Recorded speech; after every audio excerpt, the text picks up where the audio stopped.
Hey, wake up! Jiang Yu groggily emerged from his slumber, suddenly realizing that an unfamiliar presence occupied his home. Startled, he sat up, only to discover that his hands and feet were bound with ribbons to the four corners of the bed, leaving him momentarily speechless. "What are you doing on my bed?"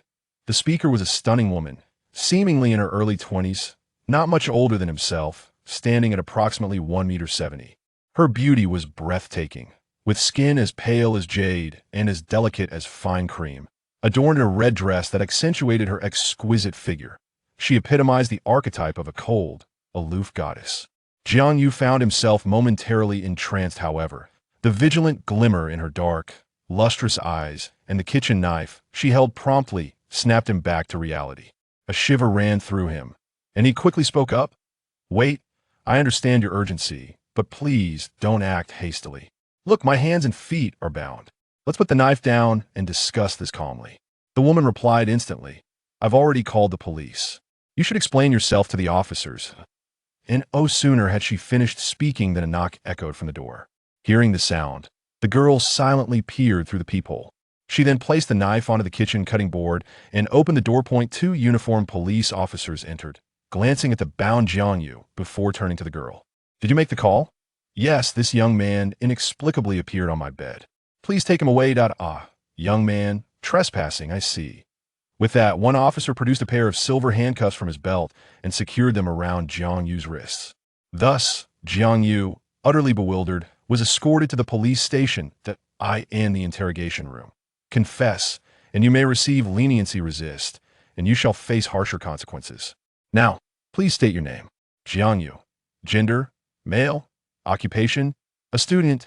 I just completed my college entrance examination." The officer scrutinized Jiang Yu and remarked, "Just finish your exams, and you're already letting loose, huh? You don't seem like the type to engage in such antics. Why were you found trespassing and sleeping in someone else's bed?" "Wait, what do you mean by trespassing?" "I was sleeping in my own home."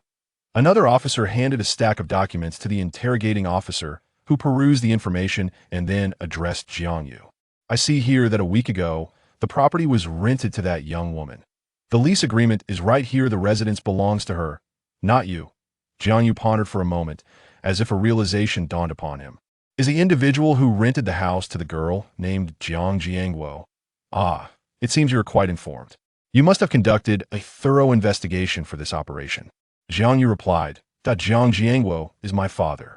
The officer, exasperated, couldn't help but chuckle. "What? Just because someone shares the surname Jiang, you claim them as your kin? Does that mean the esteemed Mr. Jiang Qinjian from the capital is your grandfather? You can't simply assume familial ties based on surnames." Jiang Yu shot a disgruntled glance at the officer interrogating him. Just as he was about to speak, a voice called from outside. "Captain Li, the owner of the house, has arrived." A policewoman entered the room to inform Captain Li. Captain Li glanced at Jiang Yu and said, "Just wait. The owner of the house will arrive shortly and expose you." With that, Captain Li stepped out of the interrogation room. 5 minutes later, he returned, a sheepish smile on his face. "My apologies, young man. It seems you truly are the son of Jiang Jiangguo. I'm sorry for the misunderstanding." He proceeded to remove the handcuffs from Jiang Yu and escorted him back to the main hall of the police station. Upon entering the hall, Jiang Yu spotted his father, Jiang Jiangguo, seated there, who returned a sheepish smile upon seeing his son emerge. "Ah, I completely forgot. A week ago, you went to a hotel near the examination site to prepare for your college entrance exams, and your grandfather happened to visit as well. Your mother and I have moved into our newly purchased villa, so we've rented out the old house." After saying this, Jiang Jiangguo absent-mindedly scratched his head and led Jiang Yu out of the police station. Driving Jiang Yu back to the newly acquired villa, Jiang Yu felt a sense of bewilderment at being inexplicably taken to the police station. Yet, he realized it was not the girl's fault. It was his father's oversight in not informing him. Having thought this through, Jiang Yu, back from the police station, was only eager for a nap, completely uninterested in exploring the villa he had suddenly come into. He inquired about his room's location and, without a backward glance, retreated into his room, covering his head with the blanket, drifting into a deep slumber. The next morning, around 10 o'clock, Jiang Yu gradually awoke. After spending the night at the police station, he felt quite famished. After freshening up, Jiang Yu called out, Mom, As he descended the stairs, he noticed that the expansive villa seemed to be deserted. Where on earth could everyone be so early in the morning? He leisurely made his way to the kitchen, opening the refrigerator to see what provisions it held. Upon opening it, he noticed a large note affixed inside, accompanied by a bank card beneath it. What is this? No food in the fridge, just a note? He silently pocketed the bank card and glanced at the note. Son, your mother and I have worked hard to raise you to adulthood. Now that your college entrance exams are over, we believe it's time for us to enjoy a little vacation. The bank card will receive monthly deposits. This shall be your allowance. The villa is yours to reside. In.B. By the way, remember to collect the rent for the old house. That girl will transfer the rent into this bank account every month, so do check it. Consider it an allowance for your romantic endeavors. No need to dwell on it. Just have a good laugh. Jiangyu crumpled the note and tossed it into the trash. Even through the paper, he could sense his father's cheerful tone, with the laughter audibly inscribed upon it. How outrageous! He promptly retrieved his phone, intending to call his thrifty father. As soon as the call connected, Jiang Jiangwo's voice emerged. Hello? Who is this? I'm busy boarding a flight. Speak quickly if you have something to say. It's me, your son. Beep, beep, beep. Before he could finish identifying himself, Jiang Jiangwo hung up. Jiangyu hurriedly called back. Hello. The number you have dialed is currently in use. Please try again later. Blocked. Jiangyu refused to succumb to despair. He opened a social media app and typed a message to his father. Naturally, if Jiang Jiangwo had blocked him on calls, he would have done the same on social media. At a loss for words, Jiangyu considered calling his mother, Lin Wan, who would certainly not block him. However, what purpose would that serve? It would not alter the fact that he was left alone here. His stomach growled audibly, reminding him of his hunger. He ordered takeout through an app and reclined on the sofa of the villa, pondering how to spend the summer before university. His parents would not be returning anytime soon, and his recently reunited grandfather had already flown back to Kyoto. Having just completed the college entrance examination and discovered his affluent lineage, it seemed only fitting to indulge in a few days of enjoyment before venturing into the realm of driving lessons. He had long coveted the cars residing in the villa. It was high time he took one for a spin. As he contemplated this, he prepared to step out and enroll in a driving school. Meanwhile, at the entrance of the community where Jiangyu's old house was located, a girl standing at 1.65 meters tall emerged from a taxi, dragging a hefty suitcase behind her. Dressed in a light yellow JK uniform, her petite, oval face radiated youthfulness, while the white stockings accentuated her slender figure. The hint of makeup graced her features, drawing the attention of passers-by. Hee, it has been 3 years since I last saw Brother Jiangyu. I wonder if he still remembers me. If he doesn't, I'll have to teach him a lesson, the girl declared, shaking her fist with mock indignation. Her name was Su Qing, the daughter of Jiangyu's father's friend. Jiang Jiangwo and Su Qing's father were not merely friends, they were as close as brothers. Thus, Su Qing often visited Jiangyu during her childhood, particularly during the summer and winter breaks, when she would insist on spending time with her brother Jiangyu. Would not be an exaggeration to say that Su Qing and Jiangyu are childhood friends, as Su Qing's father is originally from Kyoto and grew up alongside Jiang Jiangwo, sharing a bond akin to that of brothers who have weathered life together. Due to the family's aspirations to expand into international markets, Su Qing followed her parents abroad after graduating from middle school. After 3 years with the foreign market having stabilized, Su Qing returned to her homeland with her parents. Initially, she was set to go back to Kyoto to study in the arts department at Kyoto University. However, she was adamant about waiting for Jiang's examination results so that they could attend the same university. Su Qing's parents, having watched Jiangyu grow up, harbored no concerns regarding his character. Thus, they acquiesced to their daughter's wishes, returning to Kyoto while allowing Su Qing to visit Jiang Cheng to find Jiangyu. With a buoyant spirit, Su Qing skipped towards the elevator, and as the doors opened, she eagerly knocked on the door of Jiangyu's old home. Knock, knock, knock. Jiangyu opened the door. It's Su Qing. From within, a woman peeked through the peephole and, upon seeing a vibrant young girl, relaxed her guard and opened the door. Hello, little sister. Who are you looking for? Su Qing, taken aback by the sight of a tall, elegant woman clad in loungewear, asked in confusion. Who are you? Isn't this Jiang's house? What are you doing here? I'm Yang Shi, the tenant of this house. I've been living here for over a week, Yang Shi replied candidly.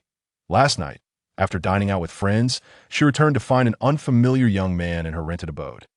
She could have called the police immediately and waited for them outside, but upon seeing the young man's handsome face, an inexplicable feeling arose within her. It was as though her body acted independently, leading her to bind the young man to the bed with a ribbon. Realizing her irrationality, she withdrew her actions and called the police. Early that morning, the police contacted Shi to inform her of the results of the incident. Akati turned out to be a misunderstanding. The young man was the son of her landlord, who had not informed his son about the rental arrangement, leading to last night's confusion. As Shi faced the inquisitive young girl, she suddenly understood.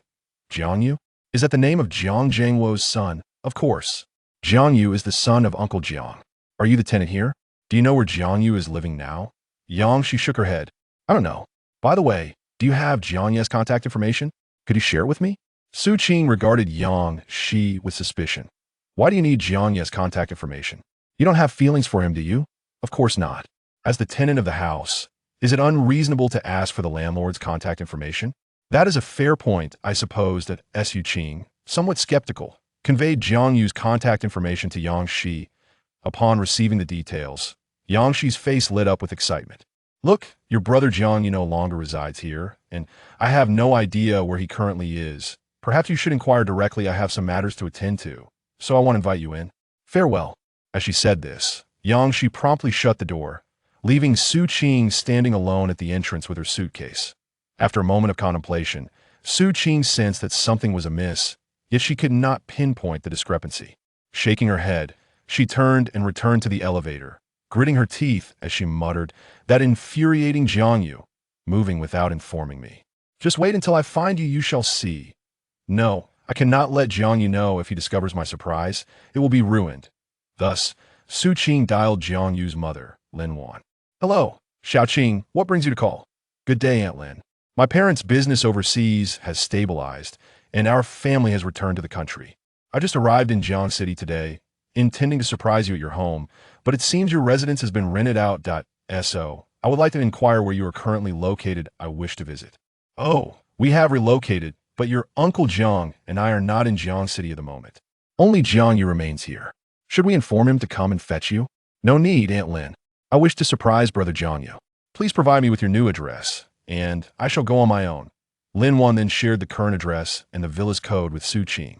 Having received the address and code to Jiangyu's villa, Su Qing promptly hailed a taxi to his new residence. Upon arriving at the villa, she confidently entered the code and stepped inside. "Hello, is anyone home? Is Brother Jiangyu here?" The villa was eerily silent, prompting Su Qing to ponder whether Jiangyu was absent. She searched every room, yet found no trace of him, leading to a peculiar thought. What if she startled Brother Jiangyu upon his return? Without hesitation, she found a window sill, drew the curtains, and concealed herself behind them, eagerly awaiting Jiangyu's arrival. Meanwhile, Jiangyu had been searching for a suitable driving school nearby, and, after inquiring about the prices at the office and completing the payment, prepared to call a close. Friend from high school for dinner as evening approached. "Hey, Wang Ji, let's go out for dinner, it's on me." "Wow, Jiangyu, you've made it big." "Sure, where are we dining?" "Send me the address. If you're treating, they'll be there in half an hour." Jiangyu found a roadside barbecue stall and sent the address to Wang Ji, who arrived after a 20-minute wait. As one of the few close friends from high school, their bond was exceptionally strong. After declining several requests for his contact information from a few girls, Wang Ji turned to Jiangyu and remarked, "You know, you're quite handsome, and your grades have improved significantly. Why haven't you found a girlfriend yet?" Jiangyu smiled and replied, "I believe in fate. Love cannot be forced. Perhaps my luck and romance will arrive when I enter university." He then shifted the topic. "Enough of that. Let's eat and drink. Boss, please serve our dishes." He waved his hand to signal the owner to bring their orders. After indulging in a hearty meal, Jiangyu and Wang Ji discussed their future plans regarding schools and majors for when their results were released. Upon learning that Jiangyu had abandoned his earlier intention to pursue computer science in favor of finance, Wang Ji expressed his confusion. "What happened? Weren't you saying that studying computer science would lead to a lucrative job as a programmer? You know how it is without the financial backing. Job prospects in finance can be challenging." Jiangyu chuckled lightly. "But it's manageable. My family has some connections in the employment sector." It was understandable why Jiang Yu chose not to disclose his true circumstances to Wang Ji. He was not one to flaunt his situation. Furthermore, aside from moving from their old house to a villa, his lifestyle had not changed much. His family would not allow him to engage with the company just yet. Thus, Jiang Yu decided to study finance in university, ensuring that he would not be completely ignorant of the family business when the time came. All right, as long as you're aware of what you're doing, having connections is certainly better than having none. Wang Ji affirmed, relieved to hear that Jiang Yu had some pathways available to him. Chapter 4. Why are online friends so peculiar? Jiang Yu hailed a cab back to the villa, inputting the code to unlock the grand entrance. As he flicked on the lights and was about to collapse onto the sofa to indulge in some television respite, he was suddenly startled by a faint sound of snoring. A wave of tension coursed through him. Could it be? No, surely not. Had someone entered his home uninvited? Quietly, Jiang Yu crept towards the source of the breathy noise, discovering it emanated from behind the windowsill.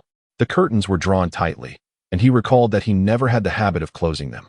Could a thief have slipped in through the window? Grabbing a fruit plate from the coffee table, he readied himself to confront the intruder. With deliberate caution, Jiang Yu approached the curtains, yanking them aside in one swift motion. Just as he was poised to strike with the fruit plate, he was met with a familiar face. Radiant with youthful collagen, the slumbering visage bore a slight blush, rendering it even more enchanting. Su Qing. Su Qing rubbed her eyes, awakened by the sound of Jiang Yu's voice. Oh, Jiang Yu, you're here. Wait, how did I fall asleep? All right, no need to dwell on that. Just get up and stop sleeping on the windowsill. We can talk leisurely. First, let us have you rest on the sofa, he urged, discreetly concealing the fruit plate behind his back. Okay, but wait a moment. Jiang Yu, what are you hiding behind your back? Show me. Su Qing sprang to her feet and circled around Jiang Yu, seizing his concealed hand. Upon seeing the fruit plate, she fixed him with a bemused stare. Jiang Yu, care to explain what this is? I came over to surprise you, and this is how you repay my kindness? Jiang Yu chuckled awkwardly. I was just being cautious in case any unsavory character showed up. You didn't give me a heads up, so it's all a misunderstanding. Let us not dwell on it. With a huff, Su Qing retorted, Humph, I know you wouldn't dare to strike me. Since it wasn't intentional, I'll let it slide. Suddenly, a gurgling sound interrupted them, and Jiang Yu glanced up to identify its source, Su Qing's stomach. Her adorable face flushed with embarrassment. What are you staring at? I've been waiting for you all afternoon. Naturally, I'm hungry after not eating for so long. Hurry up and find something for me to eat. Jiang Yu recalled the empty fridge he had seen that morning, realizing there were no ingredients at home.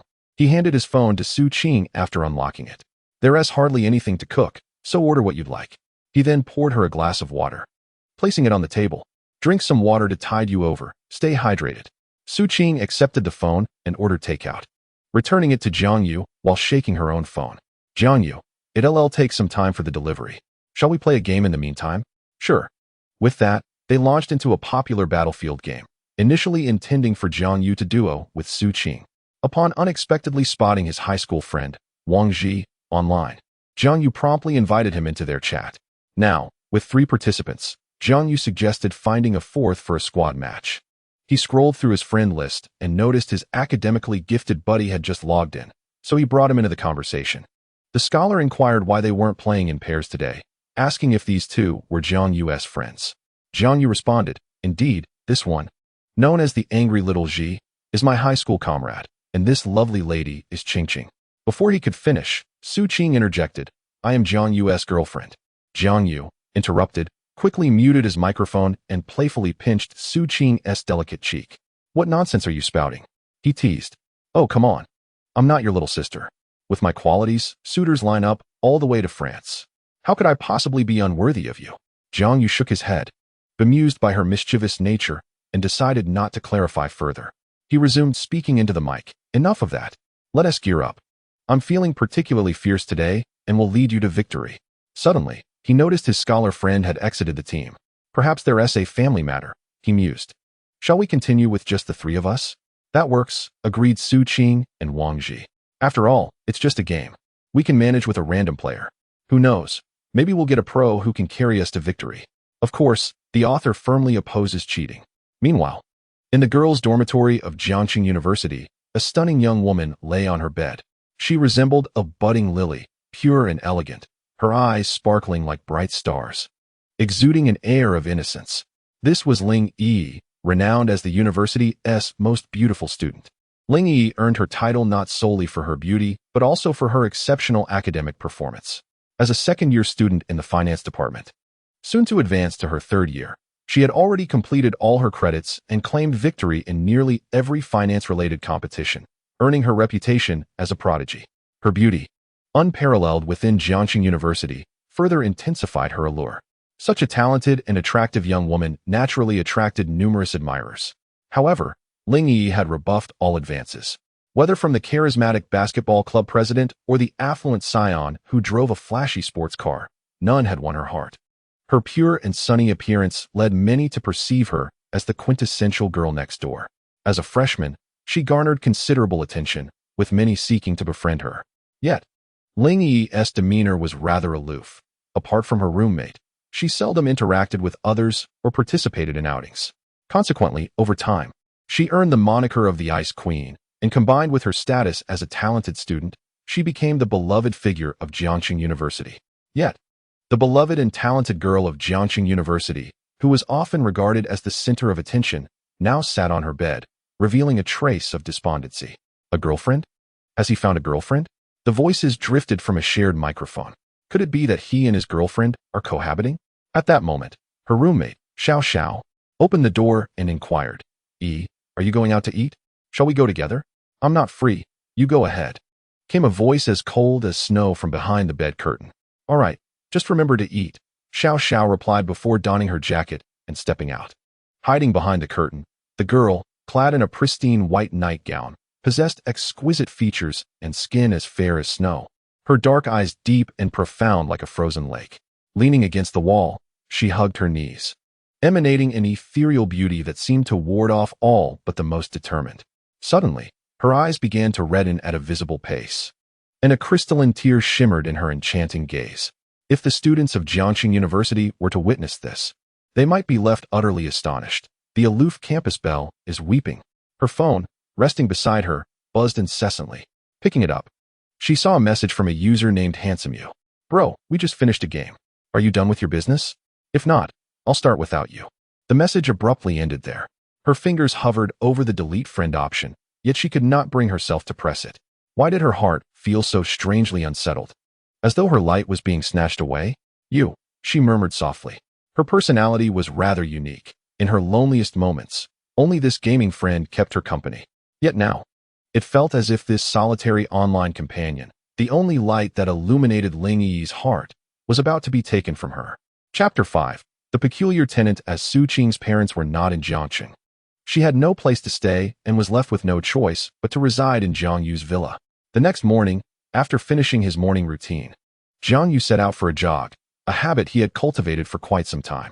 Upon completing his run, he returned to the villa with breakfast he had purchased.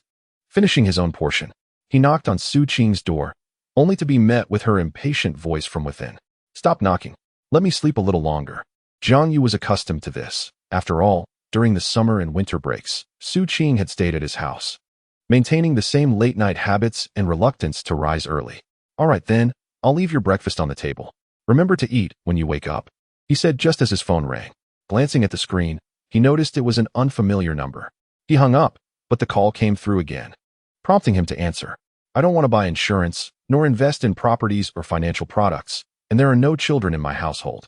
There was a moment of silence on the other end, and then suddenly, a sultry voice emerged. "Hello, is this Zhang Yu? I am your former tenant, Yang Shi, the one who called the police and got you arrested. How dare you speak? You reported me without understanding the situation. Do you have any idea how much harm those cold silver handcuffs can inflict on an 18-year-old? Before I could finish my words, I was interrupted on the other end of the line. "Please, calm down. Firstly, the reason for this incident is that your parents failed to inform you that the old house had already been rented out. Secondly, as a single woman living alone, is it not reasonable to call the police upon discovering an unfamiliar man in her rented home? Thirdly, as the tenant of your property, shouldn't any issues be addressed with the landlord?" Zhang Yu found himself overwhelmed by this barrage of logic, momentarily lost in thought. "Wait a moment. The landlord who rented the house to you is my father, Jiang Jiangguo, not me. However, Mr. Jiang Jiangguo later called me and mentioned that the rent for this property is paid to his son, Thus, any issues should rightfully be addressed by his son. Fine then. What is it? Jiang Yu could only murmur. After all, the rent indeed goes into his bank account. In that sense, he was indeed Yang Shi's landlord. There isn't much to report, except that the living room light seems to be malfunctioning. Please bring a compatible bulb to replace it. I'll be at home all day, so you can come over anytime. After saying this, Yang Shi hung up. Jiang Yu pondered for a moment.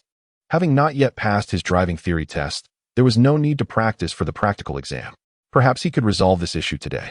Without further ado, Jiang Yu decided to knock on Su Qing's door, but reconsidered, assuming she was still asleep.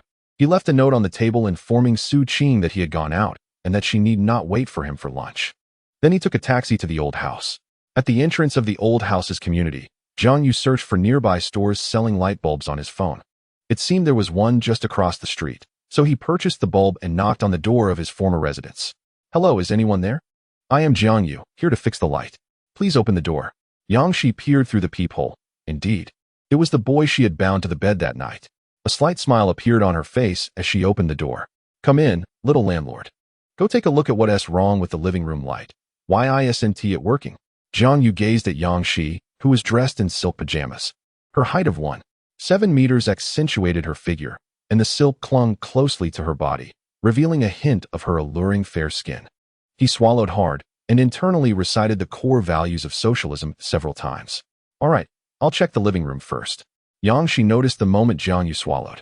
As someone who had never been in a relationship, Yang Shi couldn't fathom why she felt so bold, but upon seeing Jiang Yu, she too wished to showcase her best self to him. Jiang Yu procured a stool and placed it atop the table beneath the fluorescent light. He turned to Yang Shi, requesting her to cut the power while he inspected the light fixture.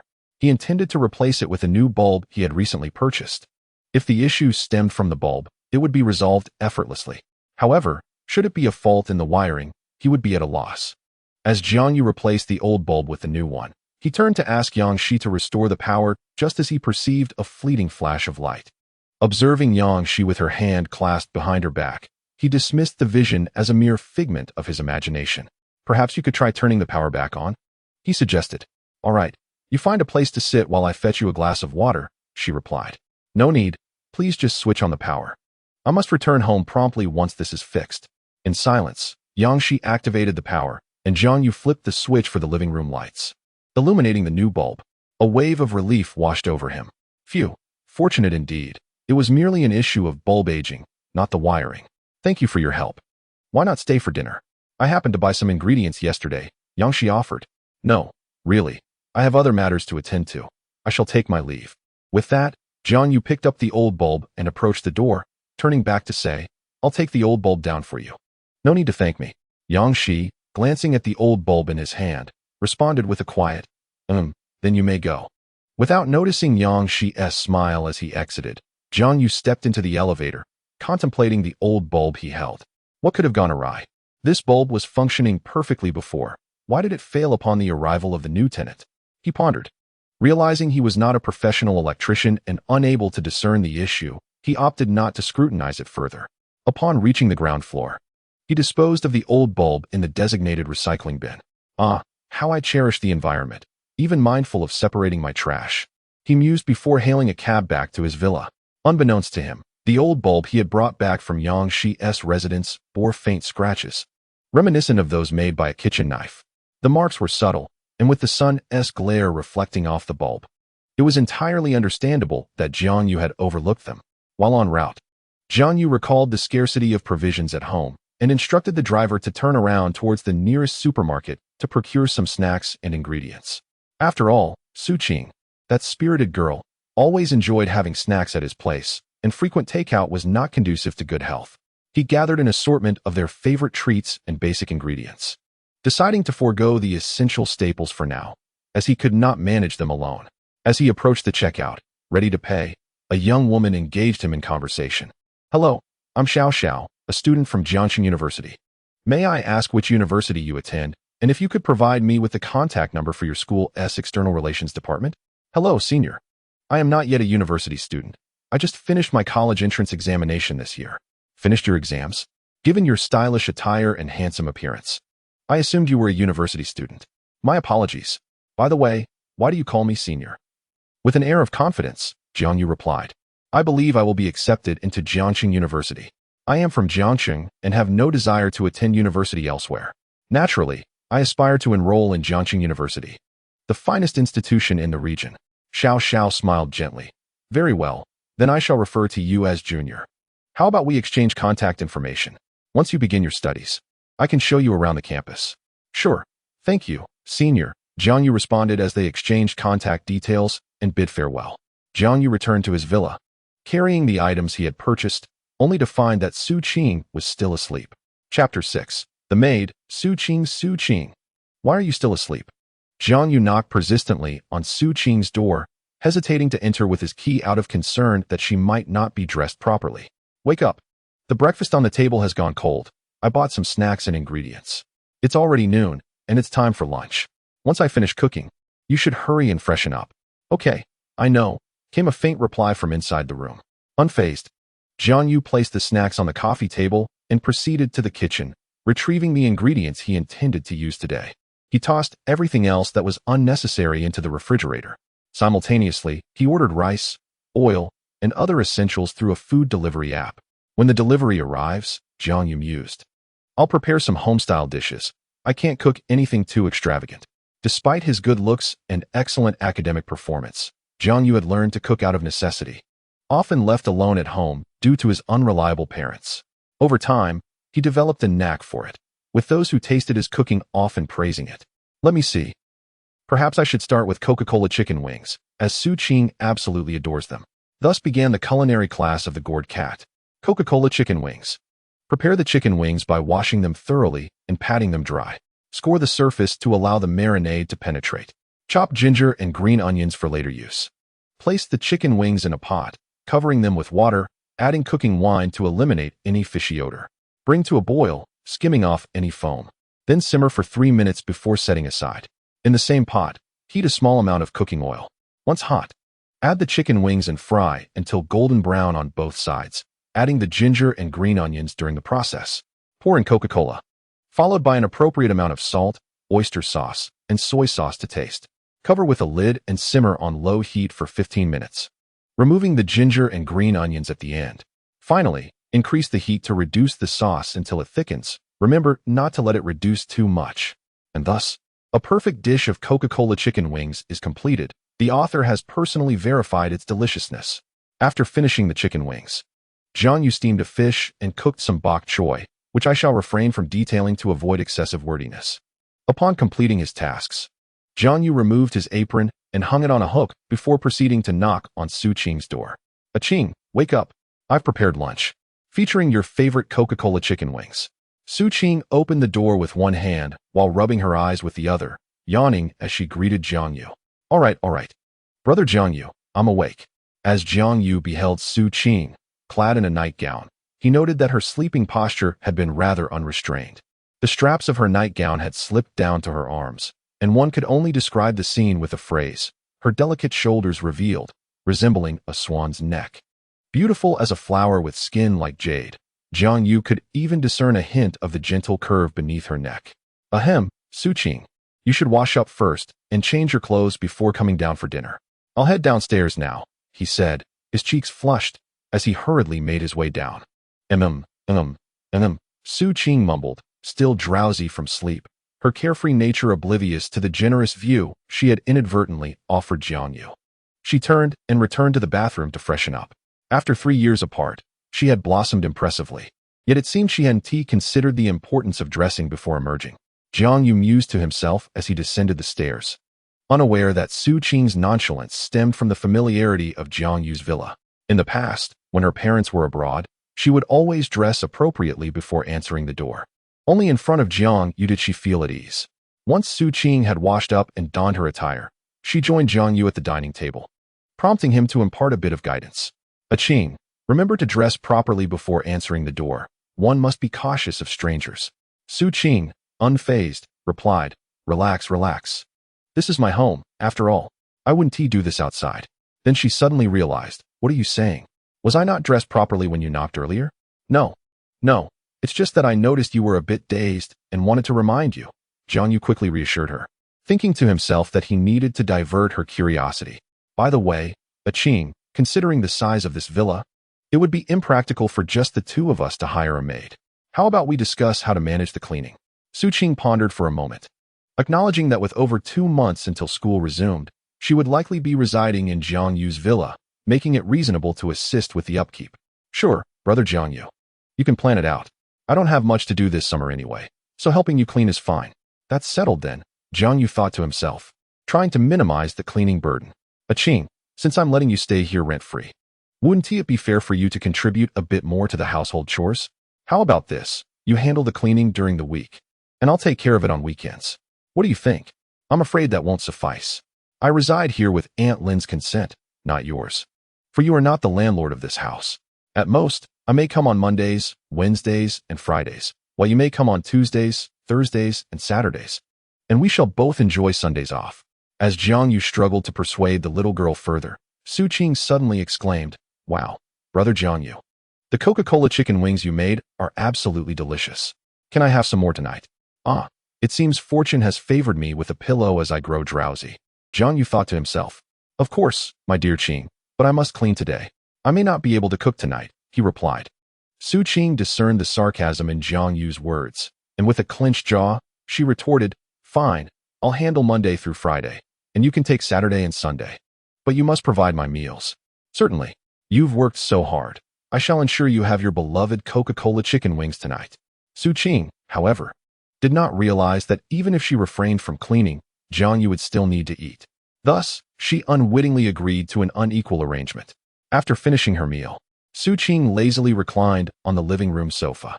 Jiang Yu remarked, "After dinner, let's get some exercise. Quickly, please wash the dishes and don't lose your temper." "You promised me." Jiang Yu observed Su Qing, who seemed poised to erupt. With a glimmer of inspiration, Su Qing smiled and said, "All right. I'll go wash them right away, but allow me a moment to change into something else." Jiang Yu was somewhat puzzled. Washing dishes shouldn't require a change of attire. Nevertheless, trusting Su Qing's promise, he complied. After about 10 minutes, Su Qing descended the staircase. And upon hearing the commotion, Jiang Yu turned to glance. To his astonishment, Su Qing had changed into a maid outfit, complete with white stockings. Jiang Yu felt his face flush. He hadn't taken a close look earlier, but now he realized just how remarkable she was. Why are you dressed like that?" he stammered. Su Qing, feeling a bit bashful, admitted that the outfit was intended for Jiang Yu's eyes. Now, she was curious how he would react. "Weren't you the one who said I should clean? Surely, one must wear appropriate attire for such tasks. Is your mind wandering to unwholesome thoughts?" "Not at all. It's perfectly fine." Seeing Jiang Yu's reaction, Su Qing thought to herself, "He can't possibly still view me as a child. My return to the country was to win you over. Brother Jiang Yu, you cannot escape." As days passed, Jiang Yu had completed his first theoretical driving test. While preparing for it, he had been so engrossed in gaming with Su Qing that he hadn't finished reviewing the question bank. To add to the distraction, Su Qing occasionally donned peculiar outfits, such as maid and bunny girl costumes, alongside Jiang Yu's favorite anime characters.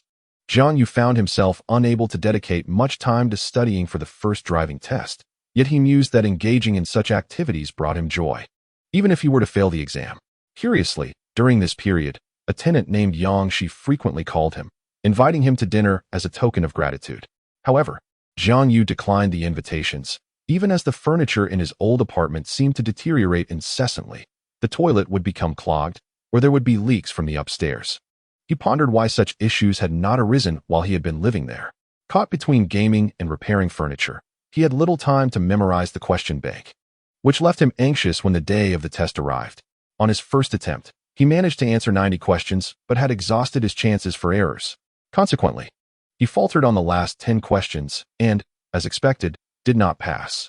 Fortunately, there were 2 opportunities for the first test, and with a shift in mindset, he scored a commendable 92 on his second attempt. With the first test behind him, it was time to practice for the second. That evening, he communicated with his instructor, who advised him to arrive early the following morning to avoid queues and enjoy uninterrupted practice. Rising at dawn, Jiang Yu made his way to the driving school. Upon entering, he intended to find his instructor, but noticed a car already engaged in second test practice. Upon greeting his instructor, he remarked, "So early, and there's already someone here? I thought I would be the only one." "Not at all.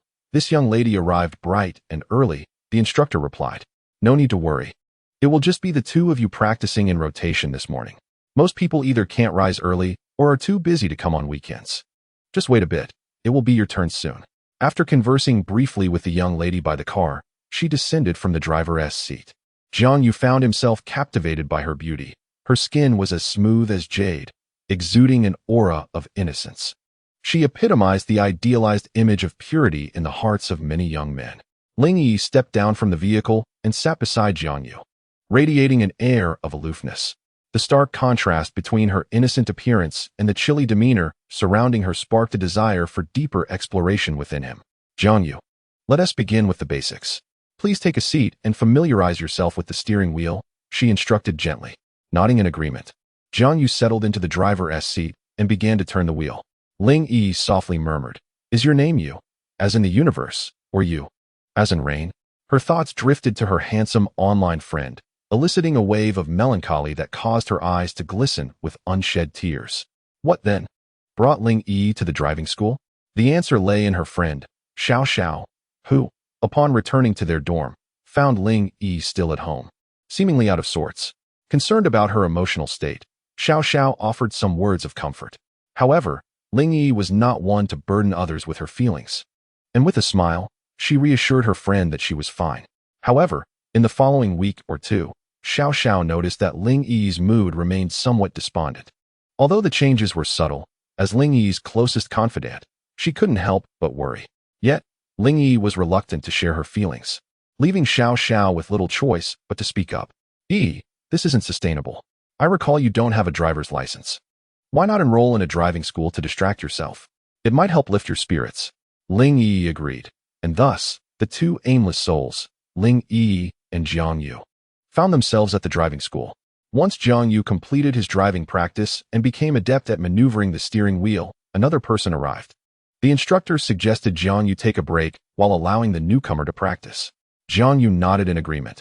In such sweltering heat, it was the perfect opportunity to fetch some water. He exited the car, purchased a few bottles from the kiosk at the driving school entrance, and brought a bottle each for the instructor and the practicing student before making his way towards Ling Yi. Upon noticing Ling Yi's slightly reddened eyes, he hesitated, unsure whether to intrude upon her solitude. After a brief moment of contemplation, he reasoned that offering her a bottle of water was a trivial act. Hello. It must be exhausting practicing driving in this heat. Have some water. I have both chilled and room temperature. Feel free to choose. Responding to his voice, Ling Yi looked up at Jiang Yu and replied, Both are fine, thank you. Hearing those 4 words, Jiang Yu smirked inwardly, thinking, She certainly isn't as easygoing as she appears. She's actually quite aloof. Yet, that is of no concern to me. He placed the chilled water beside Ling Yi and remarked, Then enjoy the chilled one. It's more refreshing in the summer. With that, he returned to his previous seat and took a sip from the remaining bottle. Ling Yi glanced at the water beside her, pondering Jiang Yu's voice, which seemed vaguely familiar. However, she dismissed the thought, reaching for the water to drink. Unbeknownst to her, Jiang Yu was the charming gamer she had interacted with online. This oversight stemmed primarily from her subconscious belief that it was improbable to encounter an online acquaintance in real life. Moreover, the distortion in the voice chat during their gaming sessions, compounded by Jiang Yu's use of an outdated headset from 5 years prior, caused a slight discrepancy between his gaming voice and his actual voice, leading Ling Yi to not connect the two. As the morning progressed, Jiang Yu had just mastered the art of reversing into a parking space when the instructor gathered the morning practice group. I'm creating a chat group for all of you. Please join. We can communicate any important matters there. You may also coordinate your practice schedules to avoid overlapping times, which will save time and be more convenient. After this announcement, the instructor presented a QR code for everyone to scan. Naturally, Ling Yi and Jiang Yu were no exceptions. After scanning the code, Jiang Yu tucked his phone into his pocket and stifled a yawn. It was too much. Getting up so early was unbearable. I must return to catch up on some sleep. After uttering this, I yawned and turned to head in the direction of home. Ling Yi, on the other hand, was unfazed. Having cultivated the habit of rising early since childhood, she felt no fatigue. As she walked, she pulled out her phone to check the group for any messages and was suddenly greeted by a familiar avatar and nickname in the chat. Handsome you, coach. I think I'll come in the afternoon tomorrow. It's too early. Who can wake up at that hour? Ling Yi's grip on her phone tightened. and disbelief washed over her face. You, is that really you? She meticulously examined Jiang Yu's nickname and avatar, even comparing social media accounts with great care. It truly is you, my you. With that, she began typing in the group. Coach, I'll also come in the afternoon tomorrow. Jiang Yu glanced at the group, but noticed nothing amiss. This was largely due to the fact that when they first met in the game, Ling Yi had been using a secondary account while playing with her roommate, Xiao Xiao, who sought a change after growing weary of duo matches. It was then that Jiang Yu encountered Ling Yi and Xiao Xiao during his initial gaming experience. Ling Yi demonstrated remarkable prowess, impressing Jiang Yu to the point where he shamelessly requested to befriend her. Subsequently, Ling Yi faced some life challenges and found herself in a downturn. Thus, when Jiang Yu invited her to play, she accepted.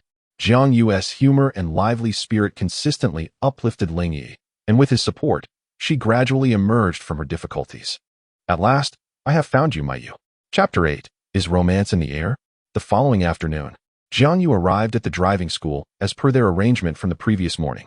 He spotted Ling Yi standing at the entrance with 2 bottles of water, scanning the area as if waiting for someone. Given that they would be practicing together for the subsequent driving sections, Jiang Yu approached to strike up a conversation. Hello. Weren't you supposed to come early yesterday? Why are you here this afternoon? Ling Yi smiled slightly at Jiang Yu's approach. I had some matters to attend to this morning, so I had to shift my practice to the afternoon. Here, Jiang Yu, this water is for you. Consider it a token of gratitude for your offer yesterday. Jiang Yu, not one to be overly sentimental, accepted the water and took a sip, suddenly realizing something. Wait, how do you know my name? I don't even know yours. Oh right, I'm Ling Yi. I heard the coach call you during practice yesterday, so I made a note of your name. Jiang Yu, as in Universe Yu. Indeed, Universe Yu. How did you know? Many people mistakenly think it as Feather Yu or Rain Yu. Ling Yi merely smiled, a playful glint in her eyes, choosing not to answer Jiang Yu's question. Jiang Yu shrugged, unconcerned. It was just a name, after all, and he figured they would likely not keep in touch after obtaining their licenses. Ling Yi currently prefers to keep her identity as an online academic prodigy, hidden from Jiang Yu. Thus, she refrains from continuing the conversation. The coach calls out from the car, Ling Yi, it's your turn to practice driving. The number of participants this afternoon is somewhat high, and it seems each person can only practice once. Hence, those who finish can head home directly. Jiang Yu sits in his seat, idly playing with his phone, occasionally responding to messages from Su Qing. Most of her texts inquire about what he wishes to eat or drink tonight, and she occasionally asks what he would like to watch. Being the gentleman he is, Jiang Yu promptly assures her that whatever she desires is on him. He then sends her a photo of his favorite character without saying a word. Su Qing immediately responds, I understand, don't worry. Jiang Yu, are you there? It's your turn. Thus, Jiang Yu takes his place in the car and begins practicing parallel parking. After finishing, he steps out of the driver's seat to stretch his body and notices that Ling Yi has not left. She seems to be waiting for someone. He approaches her and asks, why haven't you left yet? Didn't the coach say we could go after one practice? Are you waiting for someone? Ling Yi nods adorably. I'm waiting for you. Let us exchange contact information. As peers, we can look out for each other and share driving tips. Jiang Yu doesn't think too much of it. After all, there are likely many peers since they just finished the college entrance examination. He nods in agreement. That makes sense. Afterward, he pulls out his QR code, and after Ling Yi scans it, she sends a friend request. Hurry and accept, she urges, appearing somewhat anxious. All right. Jiang Yu replies with a hint of exasperation. Is it really necessary to be this eager just for a friend request? By the way, my name is Jiang Yu, Jiang from Jiangcheng, and you from Universe. Don't get it wrong. I know, it's you from Universe, Ling Yi replies, nodding earnestly, emphasizing the word universe. What about you, Ling Yi? What characters are in your name? Jiang Yu inquires while opening the app's note function, looking down at her. Ling Yi blushes under his gaze and softly replies, the first character is Ling as in Lingzhu Ding, and the second is Yi as in Iran. A beautiful name. Ling Yi. Well, I must take my leave now. I have family waiting for me at home for dinner. Upon hearing this, Ling Yi appears to plummet from a great height, a bitter smile gracing her lips. Your girlfriend is truly fortunate to enjoy your cooking. Girlfriend? What girlfriend? I'm going home to cook for my sister. I haven't had a girlfriend in years, Jiang Yu replies. At this, Ling Yi's lovely eyes seem to light up, though the tears glistening in her eyes appear somewhat out of place. You don't have a girlfriend? Jiang Yu asks, somewhat puzzled. Indeed, I do not have a girlfriend, he said, noticing the tears glistening in Ling Yi's eyes. What troubles you? Are you feeling unwell? Do you require my assistance to visit a hospital? No, no. Ling Yi hastily blinked away the moisture from her eyes. I am merely a bit overwhelmed with joy. I suppose these tears can be deemed tears of happiness. Jiang Yu observed the radiant smile on the innocent face of the girl before him, feeling somewhat at a loss. Very well, since you're all right. I shall take my leave. My sister awaits my return home to prepare dinner. If I tarry too long, she will surely urge me to come back. Farewell. Yes, farewell. Ling Yi's tone seemed to carry a hint of delight as she waved goodbye to Jiang Yu and turned to depart. Jiang Yu, unconcerned, reminded himself that Ling Yi was merely a practice partner in driving. There was no need to fret excessively. As an adult, she possessed the capability to manage her own affairs without requiring his worry. Thus, Jiang Yu settled into the car heading home and, feeling somewhat bored, opened his phone. He navigated to the chat with Ling Yi, where he found a message from her. Ling Yi, Jiang Yu, will you be practicing driving in the morning or the afternoon? Perhaps we could go together? Handsome you. I suppose I shall come in the afternoon. Mornings are too early for me to rise. An afternoon session will suffice. Shall we meet tomorrow afternoon? Ling Yi. All right, see you tomorrow afternoon. After concluding their conversation, Jiang Yu instinctively browsed Ling Yi's profile and moments. As who wouldn't enjoy admiring a beautiful girl? To his surprise, he found her moments to be nearly devoid of content, primarily consisting of information and competitions related to finance. Not a single selfie graced her profile, prompting Jiang Yu to curl his lips in disappointment. It was then that he noticed Ling Yi's online persona. Yi. How curious. He mused. This name seems familiar. Recalling a memory, he opened the information of a studious friend whose online name was strikingly similar. Yi. What a coincidence. Perhaps I could introduce them someday. After all, with such similar usernames, their tastes might align, and they could engage in delightful conversation. As he pondered this, the car arrived at the entrance of the villa. Jiang Yu retrieved his phone to settle the fare. Thank you for your hard work, driver. With that, he entered the villa, where Su Qing approached him and enveloped him in a warm embrace. Jiang Yu felt the softness against him and, though slightly bashful, had grown accustomed to such gestures, as Su Qing had often embraced him in recent days. He attributed her behavior to cultural influences from her time abroad, unaware that she reserved such affection solely for him. I am starving. Jiang Yu, you have finally returned. All right, settle down. I shall prepare dinner. But remember, it is your turn to tidy up today. I shall clean up, but I demand sour fish today. With that, Jiang Yu stepped into the kitchen to commence cooking. After indulging in a hearty meal, Jiang Yu instructed Su Qing to tidy up the dishes while he reclined on the bed to immerse himself in a game. To his delight, he discovered that his academically gifted friend, who had been absent for quite some time, was now online. He promptly invited him to the room and activated the microphone.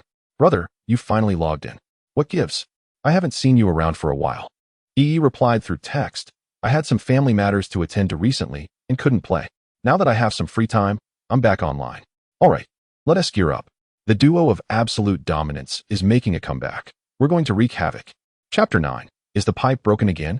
The following morning, before dawn had even broken, Jiang Yu's phone rang incessantly. With a look of irritation, he scratched his head and tossed about in bed. He ultimately silenced the call, only for it to ring again. Unable to tolerate the disturbance any longer, he answered with exasperation, Who is this? I am in a foul mood. You better have a good reason for calling, or don't blame me for being harsh. Suddenly, a melodious yet assertive voice responded, It's me, Yang Shi. The water pipe has leaked again. I was hoping it would resolve itself, but it's still leaking this morning. Jiang Yu squinted at the contact name on his screen. Indeed, it was her. Ever since this woman had moved into the old house, things had been breaking down incessantly. Although the house had been his childhood home, it was hardly ancient, barely 20 years old. It baffled him how items that had endured for a decade or two had begun to fail in her presence. Feeling the remnants of sleep tugging at him, Jiang Yu noticed the time displayed on his phone, a mere 5:30. With a heavy sigh, he replied to Yang Shi, I'm not going.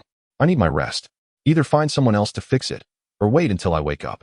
With that, he hung up the phone and tossed it aside, cocooning himself in his blanket once more. Just as he began to drift into slumber, the phone rang again. Glancing at the screen, he saw it was Yang Shi once more, and he promptly disconnected the call. Meanwhile, Yang Shi was taken aback. No one had ever dared to hang up on her before. Contemplating her next move, She decided that this was no way to handle the situation and called Jiang Yu's father, Jiang Jiangguo. On the other end, Jiang Jiangguo was reluctant to let his affluent tenant slip away and quickly dialed his son. When Jiang Yu saw his father's name flashing on the screen, irritation surged within him. Upon answering, he heard his father's voice. Jiang Yu, there's a bit of a situation with the tenant. You need to check on it. I've looked into it, and she's quite impressive and attractive. She could be a great daughter-in-law for you. Seize the opportunity. Before Jiang Yu could respond, the line went dead with a series of beeps. Reluctantly, he realized he had no choice but to heed his father's request, lest he face his wrath. Thus, he decided to return Yangshi's call. Sister, you are my dear sister. You are impressive. I shall come over immediately. Indeed, if you had heeded my advice earlier, there would have been fewer complications. Yangshi, having heard Jiang Yu's words, was aware that Jiang Jiangguo had already made a phone call, yet she said nothing further. Left with no other choice, Jiang Yu rose, refreshed himself, donned his attire, and took a taxi to Yangshi's residence. During the ride, he sent a message to Su Qing via a social media platform, stating, the water pipe in the old house has malfunctioned again. The female tenant has asked me to take a look. This morning, I will not be bringing you breakfast, so remember to wake up and buy something for yourself. Although Jiang Yu understood that Su Qing was unlikely to be awake at this hour, he figured it was of little consequence to leave a message. Jiang Yu hurried to the entrance of the old house. Upon knocking, he found Yangshi languidly reclined on the sofa, clad in silk sleepwear, exuding an alluring charm. In a sultry voice, she directed him, please check the kitchen. It seems the water pipe has malfunctioned again. Jiang Yu remained silent, his mind preoccupied and devoid of the inclination to admire the beauty before him. He cast a resentful glance at Yangshi before turning towards the kitchen. After thoroughly inspecting the water pipe in the kitchen, he discovered that the issue was merely a loose valve. He called for Yangshi to fetch him some tools and proceeded to tighten the valve himself. Do you possess any common sense? Such a trivial matter. And you called me early in the morning. Couldn't you have attempted to fix it yourself? Jiang Yu, feeling quite frustrated, spoke to Yangshi with a tone that was somewhat harsh. Based on previous encounters, he anticipated that Yangshi would retort, yet she responded gently, I apologize. I truly do not understand these things. I promise I won't trouble you again next time. I will handle it myself. Yangshi raised her hand in a gesture of promise. Next time? You wish for a next time? Jiang Yu, exasperated, felt utterly fatigued. Given how tired you appear, you might take a while to get home. Why not have a brief rest here? I need to head to work. But you are not permitted to sleep in my bed. You may choose between the guest room or the sofa. Jiang Yu, utterly exhausted, conceded, all right. I shall retire to the guest room. You go to work and do not mind me. With that, he made his way to the guest room. Having once resided in the same house, and thus, there was no confusion between the bedroom and the guest room, avoiding any peculiar entanglements. Surely, you haven't had breakfast yet? I have something for you to eat, just to tide you over, Yangshi said, retrieving a sandwich from the kitchen and offering it to Jiang Yu. I suppose you still possess a semblance of conscience, remembering to provide me with something to eat. I shall forgive you this time. Jiang Yu devoured the sandwich in a few bites, yawned, and turned to walk towards the guest room. He collapsed onto the bed and fell into a deep slumber. After 5 minutes, Yangshi cautiously opened the door. Jiang Yu, are you asleep? The room was enveloped in silence, save for the faint sound of snoring. Yangshi mused to herself that the sleeping pill she had procured from a friend had proven somewhat effective, rendering Jiang Yu in such a deep slumber. Without further ado, she seized her camera and began to capture photographs of him. As she clicked away, a mischievous smile danced on her lips, her eyes glimmering with a hint of crimson light. In the midst of her photography, she couldn't help but notice Jiang Yu's full lips, which sparked an unusual thought within her. However, she swiftly suppressed it, preferring that such matters unfold only with mutual consent. After finishing the photo shoot, Yangshi turned to exit. After all, she had informed Jiang Yu of her need to leave for work, and should he awaken to find her absence, it would be difficult to explain. It wasn't until around 5 or 6 in the evening that the male protagonist stirred from his slumber, feeling quite refreshed. Yet, he recalled that he was scheduled for driving practice that afternoon, prompting him to rise. As he reached for his phone, he discovered it was already 5:30. Glancing at the messages from Ling Yi and his instructor, he noted their inquiries regarding his absence from practice and the lack of communication. Ling Yi had even expressed concern, fearing something might have happened to him. His chat with her displayed an alarming 99 unread messages. Hastily, Jiang Yu replied to both Ling Yi and his instructor, explaining that he had an unexpected matter to attend to at home and that his phone had run out of battery, preventing him from attending practice or responding sooner. They expressed understanding, with Ling Yi offering her help, asking if everything was resolved. Jiang Yu reassured her that the situation had been taken care of and that there was nothing to worry about. Pondering why he had slept until after 5, he felt a twinge of confusion but soon attributed it to the familiarity of his home, where he had lived for 18 years. It was only natural to sleep more soundly in a place so deeply ingrained in his memory. After splashing cold water on his face to shake off the remnants of sleep, he sent Yangshi a message to inform her of his departure. Overcome by hunger, he decided to call Su Qing on his way home. "Ah Qing, I'm utterly exhausted today. Could you please order takeout for us? I simply can't muster the energy to cook," he requested. "All right, but what kept you away from home all day?" Su Qing inquired over the phone.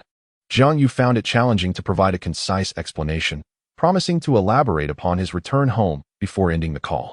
Upon arriving home, he devoured his meal ravenously while Su Qing nibbled at her food, asking, "Brother Jiang Yu, why were you away all day without even a phone call?" "Enough about that. Early this morning, I was summoned by the tenant to fix a leaky pipe, just as they were heading off to work," he replied.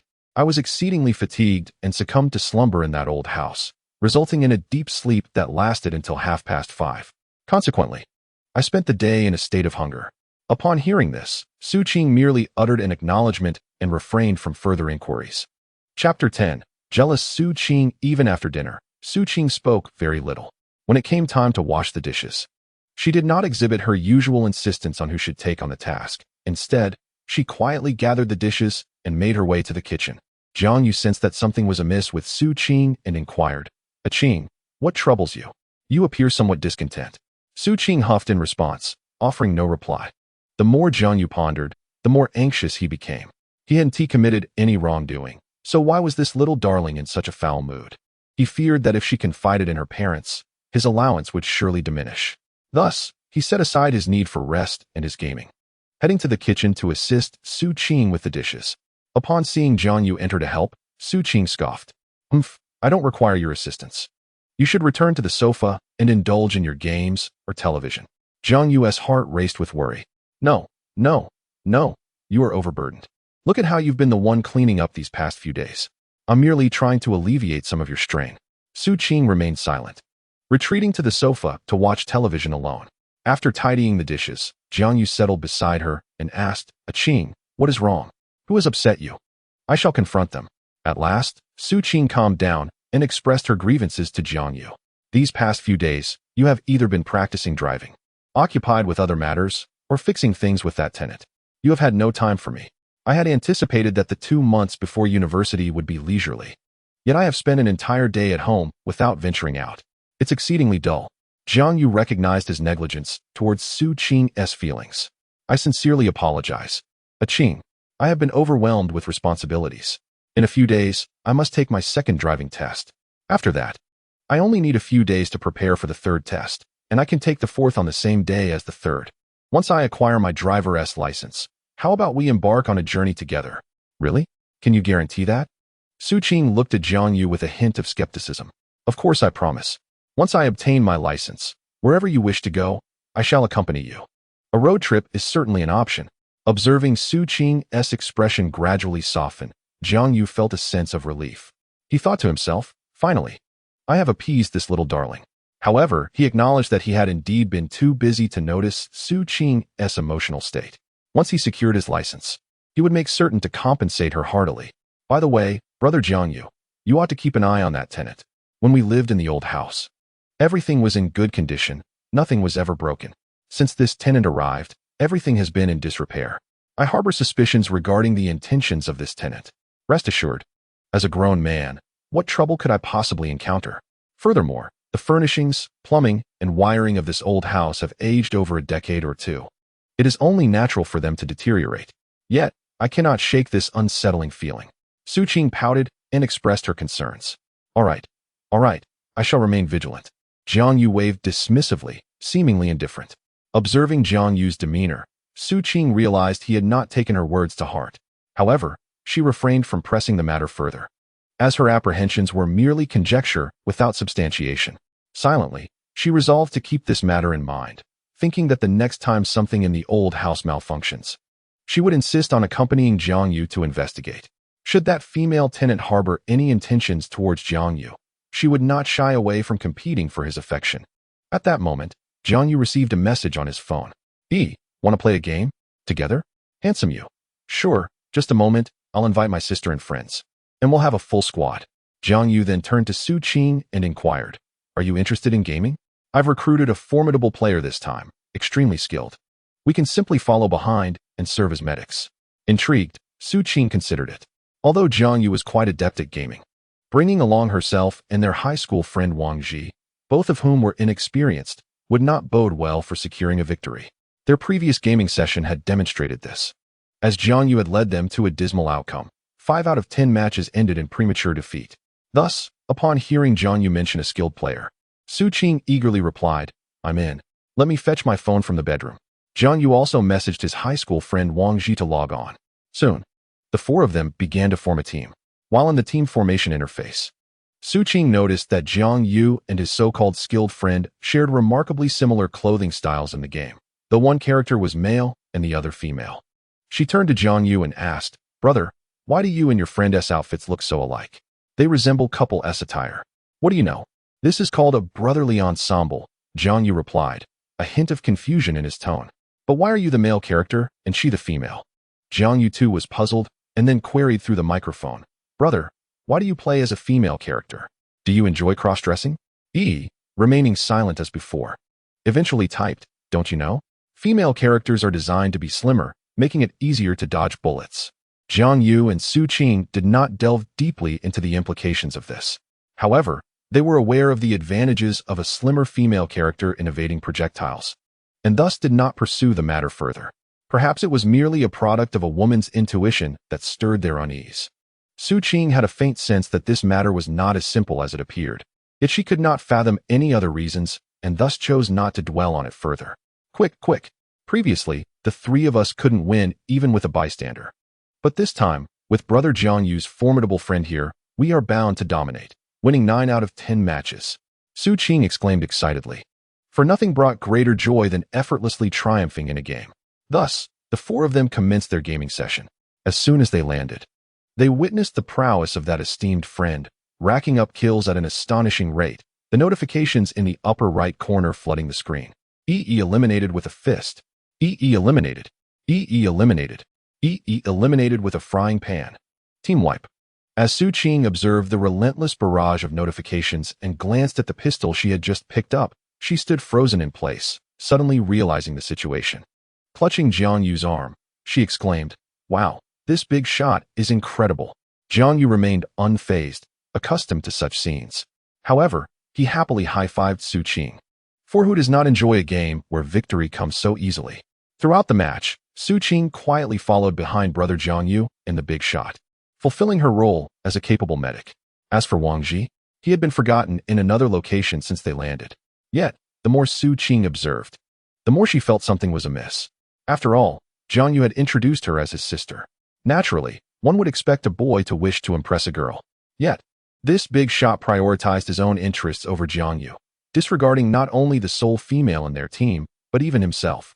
However, Jiang Yu had mentioned that he and this big shot had been gaming together for quite some time, leading Su Qing to think that if he were indeed a girl, the male protagonist should have noticed by now. Though she did not dwell on it extensively, she felt a slight discomfort, yet continued to happily follow behind her brother Jiang Yu and the formidable companion, enjoying their victorious escapade. Poor Wang Ji, however, remained forgotten. Chapter 11. Departing from Mountain City. Finally obtaining her driver's license, Ling Yi inquired about Jiang Yu's age during their driving practice. Upon learning that Jiang Yu was 18 and had just finished his college entrance examinations, she further asked about his target university. Jiang Yu candidly replied that he intended to apply to Jiangxing University, confidently stating that he had already checked the answers and believed admission would not pose a problem. More crucially, just a few days later, the acceptance letter from Jiangxing University arrived in Jiang Yu's hands. He promptly shared a photo of it on his social media, receiving blessings from relatives and friends. Beneath Jiang Yu's post, Ling Yi simply remarked, "There's plenty of time ahead." Jiang Yu felt a hint of confusion at her comment, but when he questioned her, Ling Yi merely smiled mysteriously, offering no further explanation. However, Jiang Yu and Ling Yi still frequently communicate through their mobile phones, primarily with Ling Yi sharing her daily experiences, while Jiang Yu responds selectively. Nevertheless, Ling Yi persists. Yet when Jiang Yu inquires whether she wishes to engage in a particular battlefield game, Ling Yi abruptly loses her previous enthusiasm, simply stating that she is not interested. As for Yang Shi, she has not been in contact with Jiang Yu for quite some time. Perhaps photographs have supplanted Jiang Yu in her life. Though he remains oblivious to this fact, content with his solitude, Jiang Yu finds solace in the absence of disturbances from his former tenants, and, having obtained his driver's license, he prepares to fulfill his promise to Su Qing by taking her on a trip. Around 11 or 12 o'clock, having completed his lunch, Jiang Yu ascends the stairs to call Su Qing for her meal. Qing, rise and shine. Lunch is ready. Hurry and freshen up. Okay, I'll be right there. Su Qing replies, her tone not indicative of someone just awakening, which reassures Jiang Yu. He descends the stairs to eat, and after a few minutes, Su Qing cheerfully bounds down. Today, Su Qing has not donned her sleepwear or her favorite outfit. Instead, she is adorned in a resplendent Lolita dress that accentuates her already sweet demeanor, rendering her even more enchanting. The exquisite embellishments of her attire imbue her with an air of nobility, a rare blend of elegance and sweetness that leaves Jiang Yu momentarily speechless. Hee, isn't it beautiful? Brother Jiang Yu? Upon hearing Su Qing's words, Jiang Yu snaps back to reality and gives her a thumbs up. Indeed, it looks lovely. Anything our Qing wears is beautiful. Don't just stand there, sit down and eat. I have something to discuss with you. As Su Qing takes her seat, she curiously asks, what do you want to discuss, Brother Jiang Yu? Jiang Yu retrieves his driver's license from his backpack and presents it to her. Look, I've successfully obtained my driver's license. Remember I promised to take you out once I got it? Think about which city you'd like to visit. Or if you prefer a road trip, I'm open to that as long as you're not apprehensive about riding in my car.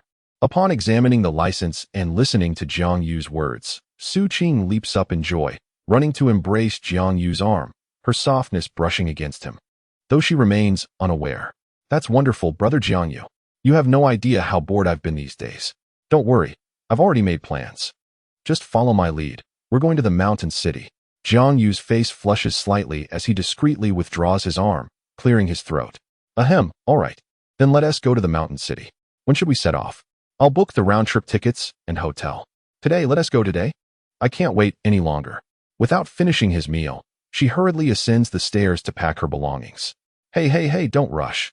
We haven't booked the tickets and hotel yet. How about we pack our bags today and set off early tomorrow? Su Qing contemplated for a moment and realized that it was indeed too rushed to head over now. Since they were not going there for a business trip, there was no need to create such a sense of urgency. All right, then let's go tomorrow. We should pack our luggage tonight, she said with a grin. Hee. I like Brother Jiang Yu the most. Jiang Yu had grown accustomed to Su Qing's declarations of fondness ever since she returned to Jiang City from abroad. He simply regarded it as a sister's affection for her brother, although she had never expressed such sentiments in childhood. He considered that perhaps her time abroad had taught her to articulate her emotions. After all, foreign cultures tend to be more open regarding emotional expression than domestic ones. And Jiang Yu did not take her words too seriously. He nodded and replied, Yes, I also like Qing the most. You should eat your meal first. Upon hearing Jiang Yu's nonchalant response, Su Qing realized he had misunderstood her intent, which left her feeling somewhat sulky. She chose not to reply and silently sat down to eat. Then she thought to herself, no, this won't do. I cannot allow my feelings for Brother Jiang Yu to be relegated to mere sibling affection. This trip to the mountain city would serve as an opportunity to shift Jiang Yu's perception. She aimed to make him aware that she had matured, no longer the little girl who trailed behind him. Su Qing quietly devised her plans, allowing her excitement for the mountain city adventure to fade as her thoughts were consumed by how to express her feelings during the journey. What she truly desired was not merely her brother's affection, but Jiang Yu's love. Early the next morning, Su Qing pulled Jiang Yu out of his bedroom. Wake up. We need to catch our flight. Oh, all right. You go ahead. I'll wash up, Jiang Yu replied, yawning and rubbing his eyes as he slowly made his way to the bathroom. The reason for Su Qing's early awakening was that she had not slept a wink the previous night. Being a natural night owl, her mind had been preoccupied with strategies to capture Brother Jiang Yu's heart, rendering her unable to find rest. After enduring the night, she finally pulled him from his slumber. Once Jiang Yu finished washing up and arrived at the dining area, Su Qing had already procured breakfast from outside. Come eat, brother Jiang Yu. After we finish, we should head to the airport. Still a bit dazed, Jiang Yu had yet to notice that Su Qing was not wearing her usual outfits, but had instead donned a pristine white dress. The dress accentuated her unique beauty. While her previous attire exuded a sweet and adorable student vibe, the dress transformed Su Qing into a tall and elegant young woman. Her skin was as delicate as jade, with fair arms gracefully hanging at her sides, glowing radiantly under the sunlight.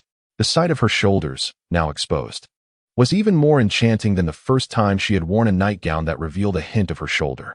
Su Qing had been gazing intently at Jiang Yu, and upon catching his eye, she quietly chuckled to herself. This marked the initial step of her strategy, to make Jiang Yu aware that he had captivated a charming young woman. After finishing breakfast, Su Qing and Jiang Yu hailed a taxi to the airport. On the plane, after a sleepless night, Su Qing donned her headphones, listening to soothing music, and gradually succumbed to slumber, resting her head on Jiang Yu's shoulder. Jiang Yu, noticing her discomfort, requested a blanket from a flight attendant and gently draped it over her, adjusting his position to ensure her comfort. The flight to Jiangcheng was brief, lasting just over 2 hours, and soon Jiang Yu gently roused Su Qing from her dreams. However, she was still deeply fatigued, prompting Jiang Yu to carry her in a taxi to the prearranged hotel. He carefully laid her on the bed, covering her with a quilt. As he had booked a suite, he secured the door to her bedroom to prevent any disturbances from the hotel staff. Recognizing Su Qing's exhaustion, he decided to rest himself, planning to explore later that evening or the following day. Before settling down, he sent her a message, requesting that she call him upon waking. After dispatching the message, Jiang Yu too retired to his own room. Chapter 12. The night of Jiangcheng around 7 or 8 in the evening, Su Qing slowly awakened, surveying her surroundings before realizing she had dozed off. Although she had been asleep since boarding the plane, she retained faint memories of the events that transpired. Jiang Yu had been as gentle as ever. After all, he was her older brother, who had always treated her with such tenderness throughout their lives. Sitting up in the hotel bed, Su Qing hugged her knees, resting her soft form against her legs, and whispered to herself. Yet, why did Jiang Yu always perceive her merely as a sister? This could no longer continue. Suddenly, she exclaimed loudly. Fully aware that her feelings for Jiang Yu transcended sibling affection, she genuinely adored him, deeply and unequivocally. Ever since her childhood visits to Jiang Yu's home with her parents, she had been enchanted by his sunny, handsome demeanor from their very first encounter. As a child, Su Qing was not particularly endearing. Being the sole daughter of the Su family, she was somewhat indulged, leading to a mischievous disposition.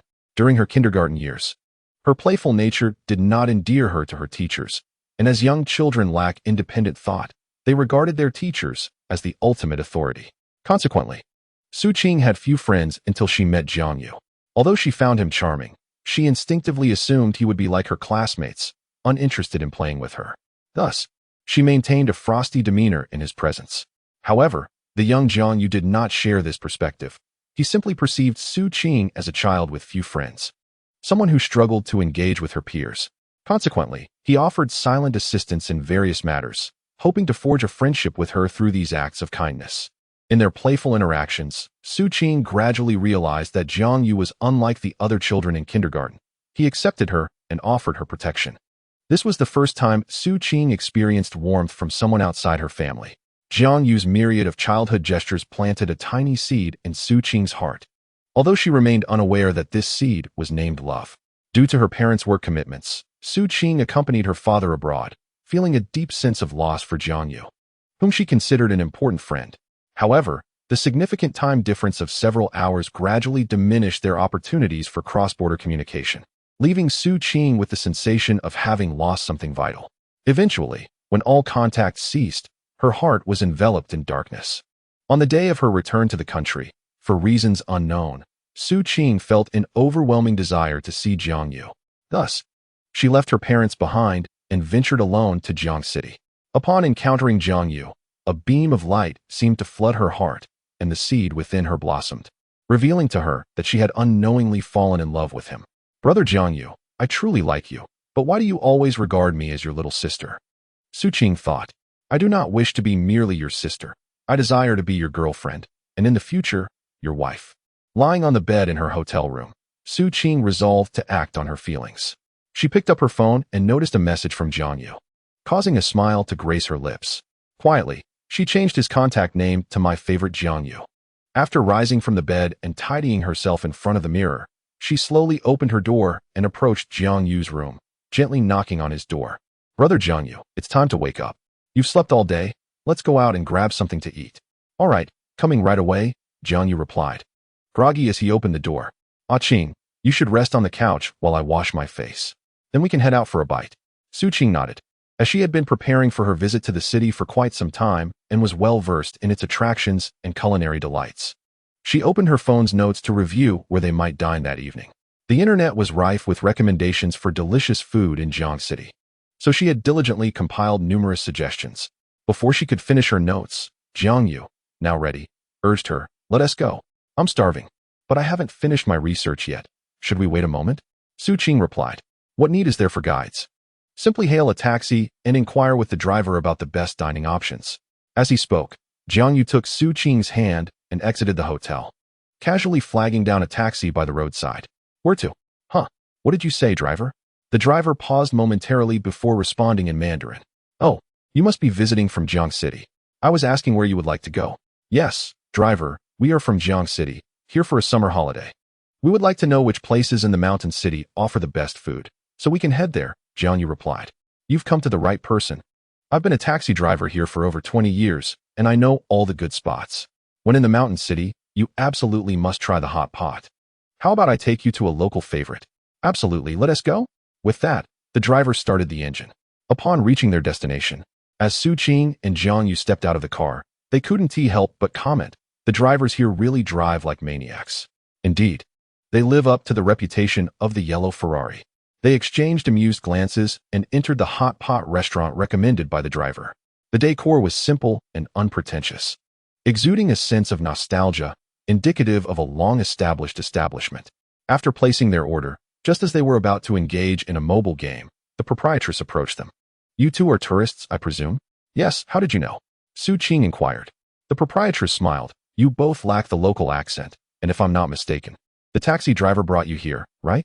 Rest assured, we are a reputable establishment, not one of those dubious places that drivers take their passengers to. They come of their own accord, especially since you two seem like a lovely couple on a trip. I'll recommend some dishes. And I hope you enjoy your time in the mountain city. Just as Jiangyu was about to protest, Su Qing discreetly pinched him under the table. Thank you, proprietress. Wishing you prosperous business, Su Qing replied with a bright smile. Enjoy your meal. I'll be in the back assisting, the proprietress said before heading to the kitchen.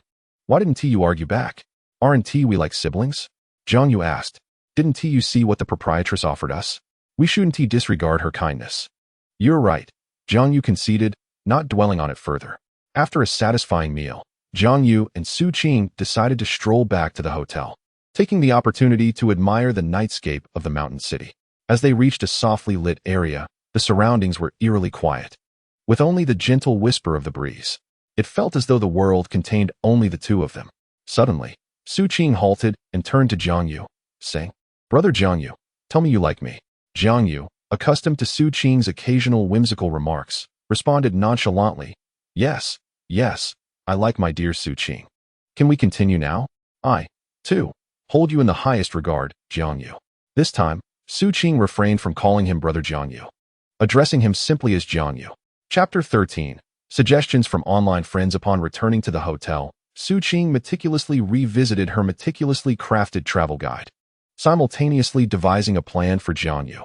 As she perused the highly rated attractions listed in her guide, she muttered to herself in her room, This one won't do, nor will this. This trendy spot might work, but could it be too obvious? Su Qing pouted in frustration. The attractions either bore no relation to romance or were simply popular spots for couples, devoid of any genuine connection. Visiting the latter would only lead Jiangyu to think she was merely interested in sightseeing. After much contemplation, she found herself at a loss until she suddenly recalled the wisdom of the internet.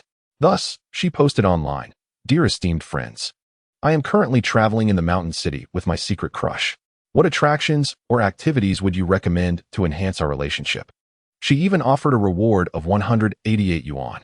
With the promise of a generous reward, various netizens eagerly contributed their suggestions. Netizen 1. Since your crush has come out with you, he must have some feelings for you.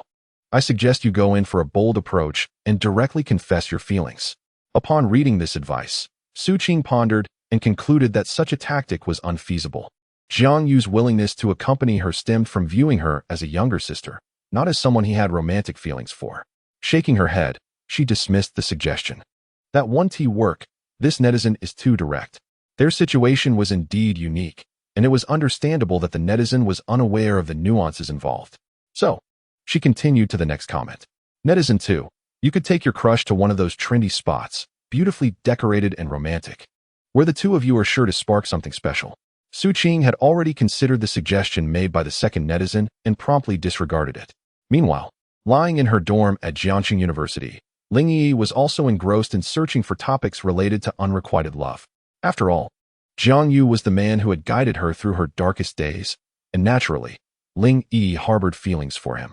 However, she had never pursued a boy before. So she sought to glean some experience from the internet and fortuitously stumbled upon Su Qing's post.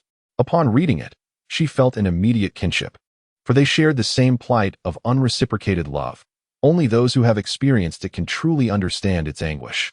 Thus, she decided to share her newfound knowledge in the comments beneath Su Qing's post. We are kindred spirits. I too have learned from the internet. From what I've gathered, to break the tension of unrequited affection, there should be an air of ambiguity between the two. Physical contact is the most direct and effective means. The original poster mentioned being in a mountain city. To my knowledge, there is a scenic spot there that offers tandem bungee jumping. You might also want to try an escape room. It could evoke a sense of protectiveness in the other person, achieving two objectives at once. Su Qing, upon seeing Ling Yi's comment, contemplated that there indeed seemed to be a lack of flirtatious atmosphere between herself and Jiang Yu.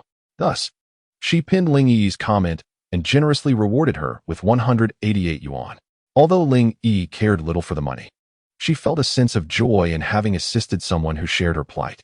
Su Qing discovered a scenic spot featuring tandem bungee jumping on her phone and found it quite appealing. With her phone in hand, she skipped to Jiang Yu's door and knocked. Jiang Yu, let's south visit this place tomorrow. Jiang Yu gazed at Su Qing, who stood before him clad in a black lace nightgown. The delicate straps supported the entirety of the garment, accentuating Su Qing's figure, while the alluring curvature of her form made one worry whether the straps could bear the weight of the dress.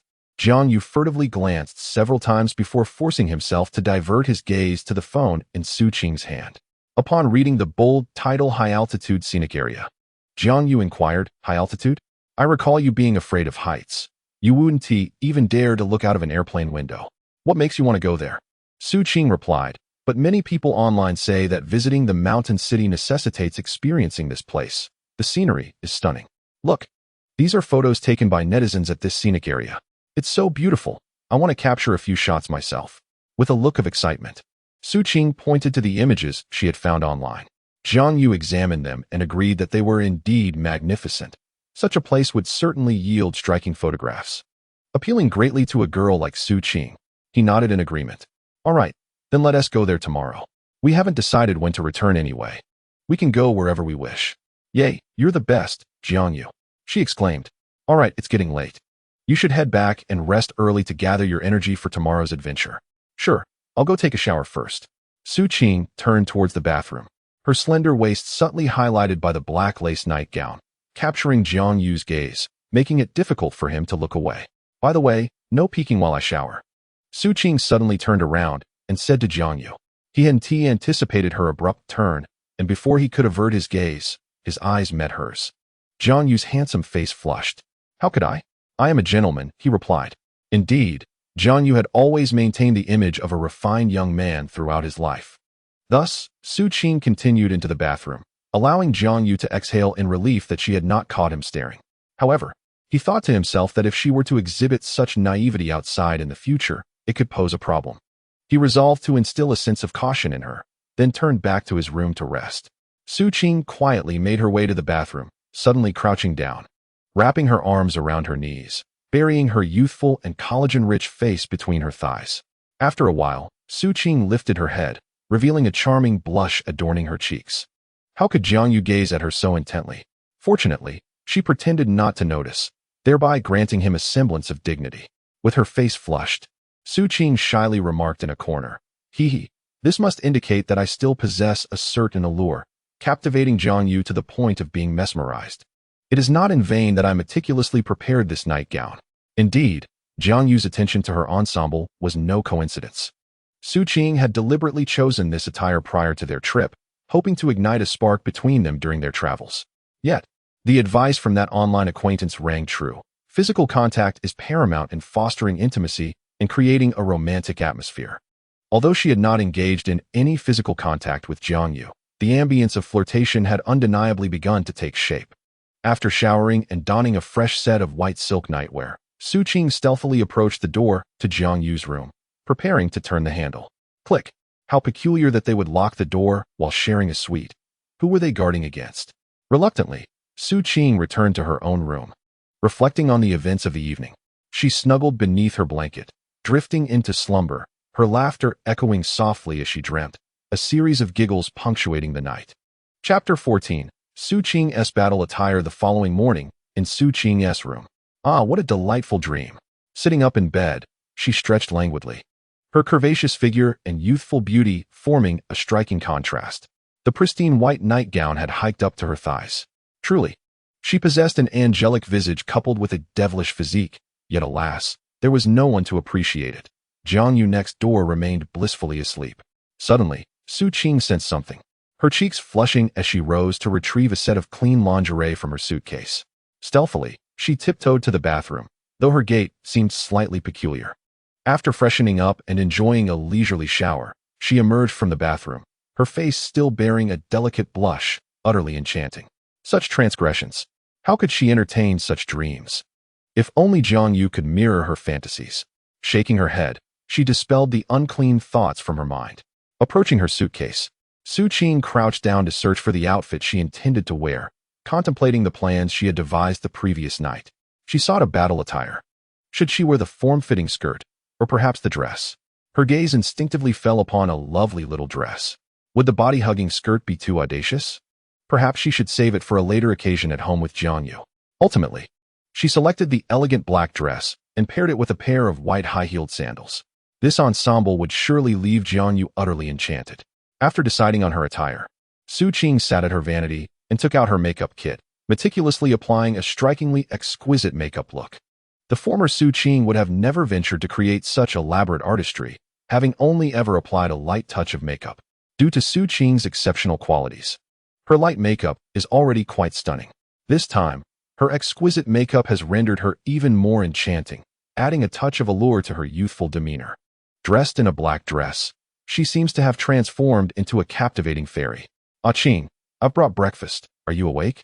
At this moment, Jiang Yu's voice resonated from the doorway. "Oh, all right. I'll be there shortly," she replied. Wow, this little girl is up so early today, Jiang Yu thought.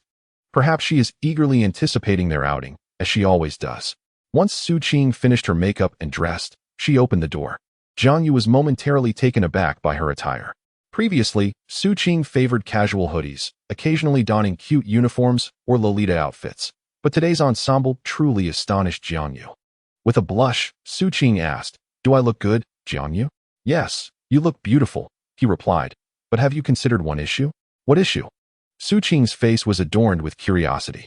"We're heading to a scenic spot in the mountains today, where there is a glass bridge, and the wind up there can be quite strong. Wearing a dress might not be very convenient," Jiang Yu explained, gently tapping her forehead and adding, "Be good. Hurry and change. Why are you acting like a child?" Su Qing rubbed her forehead, feeling a bit aggrieved.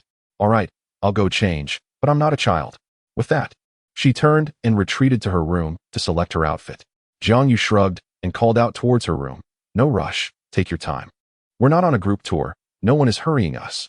"I know," came Su Qing's reply. Jiang Yu settled onto the sofa in the living room, finishing his breakfast while feeling a tad bored. Why does it take girls so long to choose an outfit? Can't they just pick something casually? Unbeknownst to him, Su Qing was sulking in her room, frustrated that her desired attire had been dismissed by Jiang Yu based on various practical considerations. Nevertheless, despite her irritation, she knew she had to continue with the plan she had prepared. Turning back to her suitcase, she resumed her search for clothing. "So boring. Perhaps I should play a game," Jiang Yu mused to himself.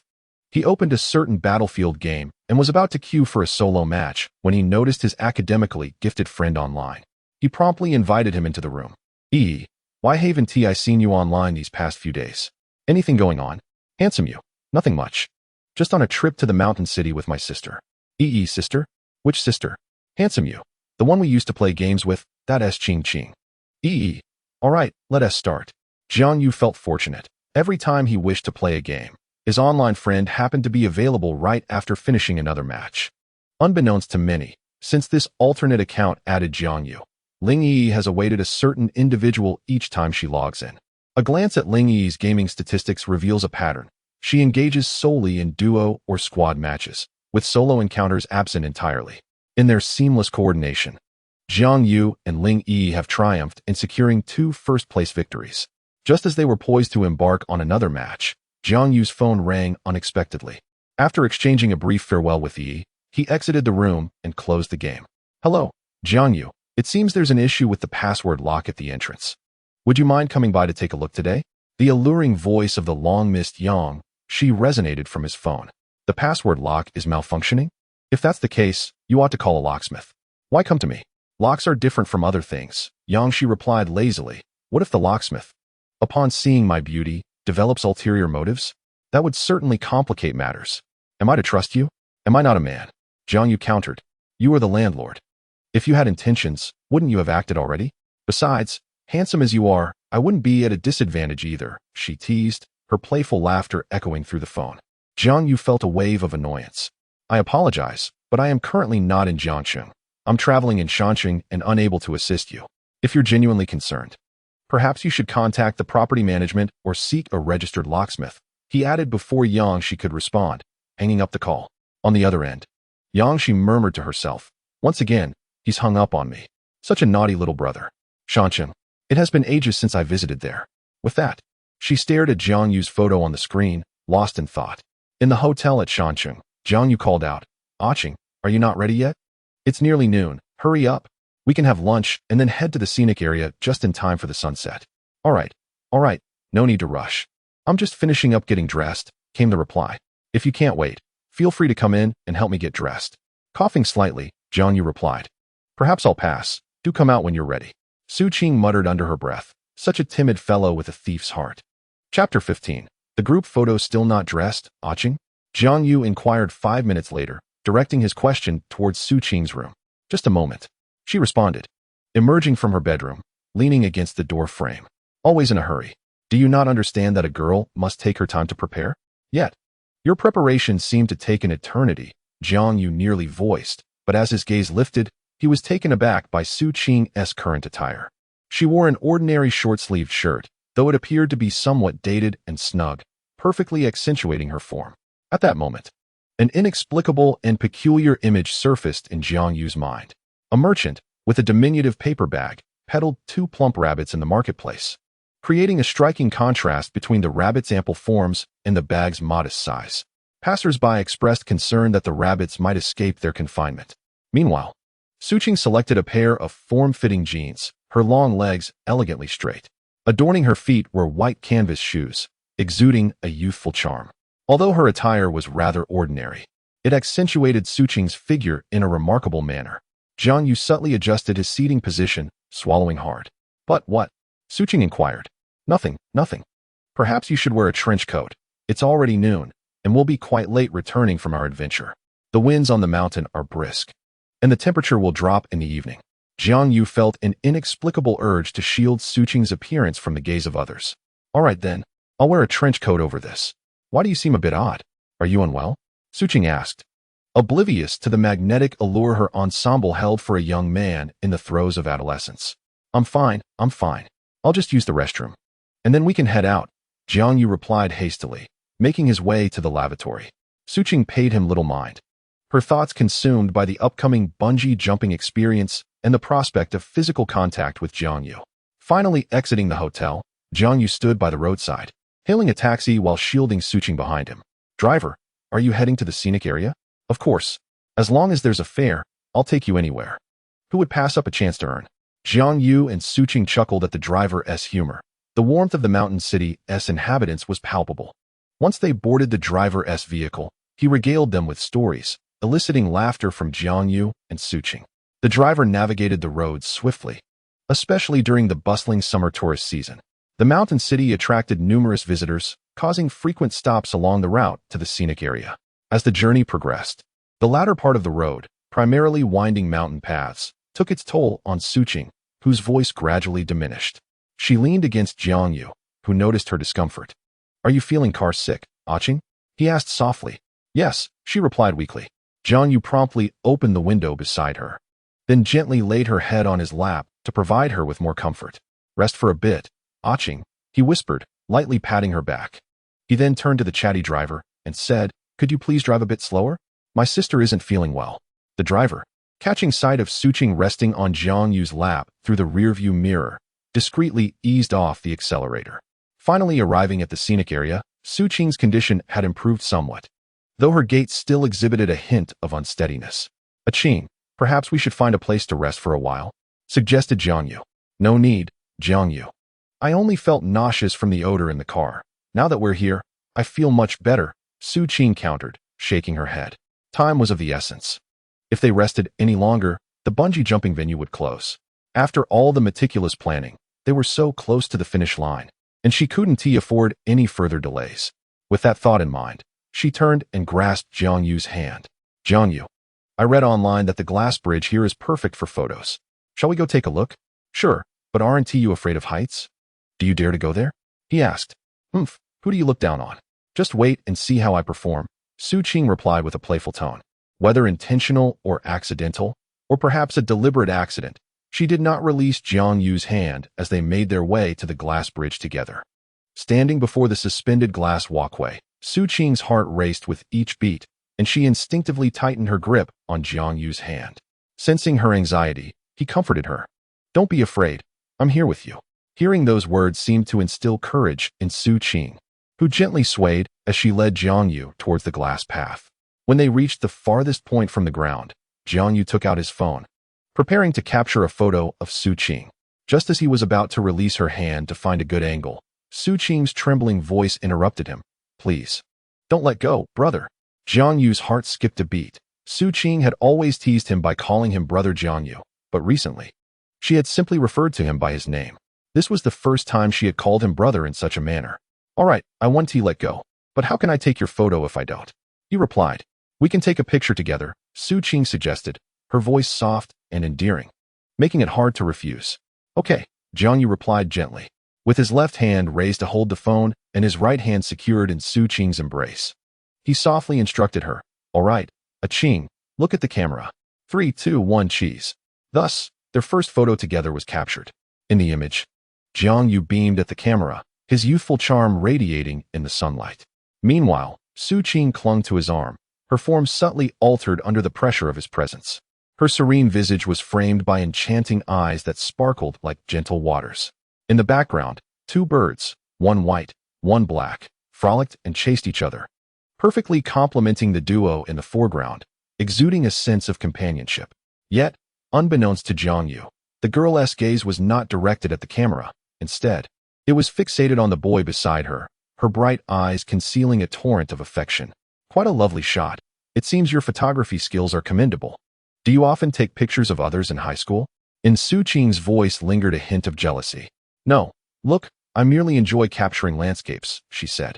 Jiangyu, unsuspecting, handed his phone to Suqing. She took it, glanced at the photo of the two of them, sent it to herself, and quietly set it as her wallpaper. "Let's go bungee jumping, Jiangyu." "Bungee jumping? Are you really considering it?" Jiangyu looked at Suqing in disbelief. "Humph, what do I have to fear? Everyone online insists that if you visit this scenic area, not bungee jumping is akin to having not come at all." "Fine. But just don't whimper and beg to come down later," Jiangyu teased with a smile. "I won tea." Suqing thought to herself, at most. "It will be the two of us crying and begging to come down. I certainly won't be the only one." Hand in hand, Suqing and Jiangyu arrived at the entrance of the bungee jumping attraction, but suddenly, Suqing halted. "Jiangyu, I'm a bit thirsty. Could you please fetch me a bottle of water from that nearby store?" Jiangyu nodded and turned towards the shop. At that moment, Suqing stealthily approached the ticket seller. "Hello, may I inquire if there are any tickets left for the tandem bungee jump?" I would like to purchase one. Excuse me, miss, are you buying a tandem ticket for just yourself? The ticket seller asked, scanning the vicinity and noticing no one else nearby. My boyfriend went to get me some water. I came to buy the ticket first. He will be here shortly, Su Qing explained. The ticket seller then understood and printed out the tandem bungee ticket. Su Qing paid and waited at the entrance for Jiangyu. Upon purchasing the water, Jiangyu approached Su Qing, holding 2 bottles. Here you go. I remembered you could have something cold at this time. How thoughtful of you, Jiangyu. Such consideration. You should come around more often, Su Qing remarked as she accepted the water and took a sip. Stop teasing. Let's rest a bit before we go bungee jumping. Just remember not to cry, Jiangyu advised. Cry? How could I possibly cry? Su Qing retorted, her lips curling into a mischievous smile. But it's not just me going bungee jumping. It's the 2 of us. The 2 of us? What do you mean? Isn't bungee jumping meant for one? Jiangyu asked. Perplexed. There is a tandem bungee jump, and coincidentally, this scenic area offers it too. Even more fortuitously, I managed to snag the last tandem ticket available for today. Well, that's unfortunate. Not in the least. You should go alone, Jiangyu replied nonchalantly, not out of fear, but due to a lack of interest in such activities. As an imaginative young man, the thought of bungee jumping conjured images of snapped ropes in his mind. Come on, come on. It's a rare opportunity. And I'm too scared to go alone. Please accompany me. Su Qing pleaded, shaking Jiangyu's hand affectionately. The softness before him occasionally brushed against Jiangyu's arm. Dressed in a short-sleeved shirt, his exposed skin heightened the sensation. A shiver ran through Jiangyu, yet he maintained a composed facade, saying, Ahem, fine, just this once. Please don't be reckless next time. Hee, you're the best, Jiangyu. With still a bit of time left. Jiangyu and Su Qing felt no urgency and decided to stand back and observe how others bungee jumped. They watched as participants leaped one after another. Most seemed unprepared for the jump, hesitating at the edge. It's so high. Is it possible for me to back out? A passerby, secured in a safety harness, clutched the nearby railing and addressed the instructor. The instructor, attentive and reassuring, explained some precautions. Rest assured, our scenic area conducts weekly safety inspections to ensure the safety of all travelers, he proclaimed, turning to the onlookers, so don't panic just yet. There aren't many people behind you. Take your time to adjust your mindset. No, I can't do this. Can I get a refund? The passerby pleaded. Of course. You can choose not to jump, but the money cannot be refunded, the instructor replied with a smile. Hearing this, the passerby abandoned the idea of backing out, but continued to tremble, gripping the railing without making any progress. Look, Jiangyu, the instructor said there's no refund. So you must jump with me, Su Qing urged. Don't worry. I'm more concerned about you not daring to jump, Jiangyu promised, patting his chest. I won tea, Su Qing declared, then whispered to herself, with you by my side, I fear nothing. Meanwhile, the passerby was still entangled in a tug-of-war with the instructor, who found himself at a loss. All right, follow my lead and place your hands on your chest, the instructor instructed, demonstrating the gesture. The passerby mimicked him. Now, take a deep breath. Before the passerby could begin to breathe deeply, the instructor suddenly kicked him off the platform. Aya! The passerby screamed as he plummeted through the air. Phew, he's finally gone, the instructor muttered, wiping the sweat from his brow. Su Qing, Jiangyu, and the surrounding travelers couldn't help but burst into laughter at the scene. Su Qing, be bolder. Getting kicked off by the instructor isn't exactly dignified. Don't blame him for being rough. Jiangyu chuckled, glancing down at Su Qing beside him. Rest assured, she replied nonchalantly, although her expression suggested she was contemplating something. Come on, last group. Once you jump, it's time to clock out. The instructor called out, glancing at the clipboard handed to him by his assistant. Is Jiangyu and Su Qing here for the final duo jump? Suddenly, Su Qing approached, holding Jiangyu's hand. The coach glanced at the pair with a knowing smile, contemplating how he would secure their bindings tighter, feeling somewhat like a matchmaker. Please face each other and embrace. Our staff will assist you in fastening your safety ropes. He waved to the crew. Embrace? Jiangyu tilted his head slightly, as it was his first bungee jump, and he was unfamiliar with the rules. Su Qing, noticing Jiangyu's hesitation, couldn't help but tease him. Could it be that someone is too afraid to jump? Jiangyu, not one to be intimidated by Su Qing's fear of heights, decisively stepped forward and wrapped his arms around her. Due to Su Qing's attire that day, Jiangyu could distinctly feel her alluring figure beneath her clothing, causing his cheeks to flush and his heart to race. This was the first time Su Qing had embraced Jiang Yu so formally. To hide her reddening face, she buried her head in his chest. Listening to the quickening rhythm of his heartbeat brought her a sense of joy. Onlookers nearby wore amused smiles, and the air around the couple seemed to still, drowning out the surrounding noise, leaving only the two of them in their own world. Upon hearing the staff announce that they were ready and to jump, they instinctively stepped forward, perfectly in sync. In that moment, it felt as though nothing else existed. No heights, no howling winds, just each other. Chapter 17. In the afterglow of the setting sun, "You are all I see." As they leaped from the platform, the coach was taken aback. Having worked in this position for so long, he had witnessed many couples bungee jumping, often arguing when one partner was too afraid to jump. However, he had never seen a couple so in harmony as Jiang Yu and Su Qing. As the rope pulled and released, eventually settling, their bungee adventure concluded perfectly. The staff below helped Jiang Yu and Su Qing untangle their safety ropes, involuntarily praising them. "You two are incredibly brave. We've seen many couples argue when one is too scared to jump. Clearly, your relationship is strong." At that moment, Jiang Yu was still lost in the astonishing sensation of their embrace, barely registering the words, and merely responded, "Thank you for the compliment." Su Qing, stepping out of Jiang Yu's embrace, became aware of the staff's mention of couple. Naturally, she would not refute it, as it aligned with her aspirations. However, upon hearing Jiang Yu's response, which seemed to accept the staff's words without objection, her gentle eyes sparkled with a newfound brightness as she looked up at Jiang Yu. Recognizing his dazed expression, Su Qing, who understood him well, realized he was merely responding absent-mindedly, causing her mood to sour slightly. As Jiang Yu stood in a daze, Su Qing lifted her foot and stepped forcefully on his. "Ah!" Jiang Yu cried out in pain. "What's the matter? Why did you step on me?" Observing Su Qing's sulky demeanor, Jiang Yu was at a loss as to what had provoked her ire and could only scratch his head in resignation. "It's nothing." Su Qing remained irked, yet her annoyance began to wane as she regarded Jiang Yu. Coming to her senses, she inquired, "What happened to you just now? Why were you lost in thought after the bungee jump? And remember to tighten your belt. You nearly knocked me over." Jiang Yu's face flushed with embarrassment. He certainly couldn't confess that he had been entranced by the sensation of Su Qing's figure pressed against him. As for the belt, the trousers he was wearing today had none. Internally, Jiang Yu lamented, what man could possibly withstand this? This little girl has truly grown up. Shaking his head, he realized he must be more mindful of his proximity to her. She was no longer a child. However, despite having always regarded Su Qing as a younger sister and affectionately calling her little girl, the truth was that she was merely a few days younger than him. They were both 18. Yet, as an 18-year-old young woman, Su Qing had developed in a way that was rather extraordinary. She was practically a model. Naturally, these thoughts remained unspoken in Jiang Yu's mind. Thus, regaining his composure, he replied to Su Qing, "Nothing, I was just thinking about something. I've already taken care of my belt." Su Qing, having never interacted much with boys, was oblivious to these nuances and did not dwell on it.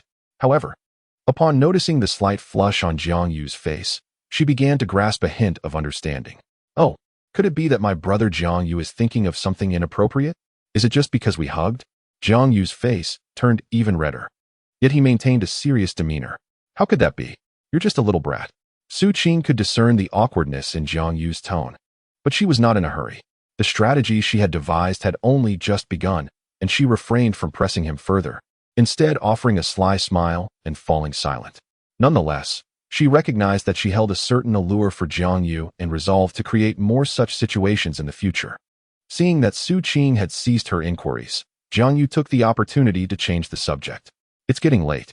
Don't you want to take photos while the sun sets? Let us find a good spot." Su Qing nodded, as capturing joint photographs was indeed part of her strategy. Upon reaching the entrance of the bungee area, they spotted a staff member who waved to them. "Hello, we offer a photography service for the bungee jump. Would you like to have these photos? If you do, we can print them for you. If not, we will delete them." Su Qing nodded and pulled Jiang Yu to the computer, saying, "Can we take a look first and select the ones we want?" "Of course," came the reply. As the staff began to call out their positions, the two individuals took their seats on a bench to select their photographs. They scrutinized each image with great care, their bodies gradually drawing closer together. It was only when Jiang Yu caught a whiff of Su Qing's enchanting fragrance that he became aware of their proximity, prompting him to discreetly shift away and move to the side. Su Qing, however, remained oblivious, engrossed in her solitary selection of photos. Suddenly, an image captured their attention, a photograph of the two of them locked in a tight embrace. Jiangyu, concerned that Su Qing might be frightened, particularly during the bungee jump, focused intently on her, his sharp brows and striking features rendering him exceptionally handsome, though worry flickered in his eyes. Contrary to Jiangyu's assumption, Su Qing did not tightly shut her eyes in fear.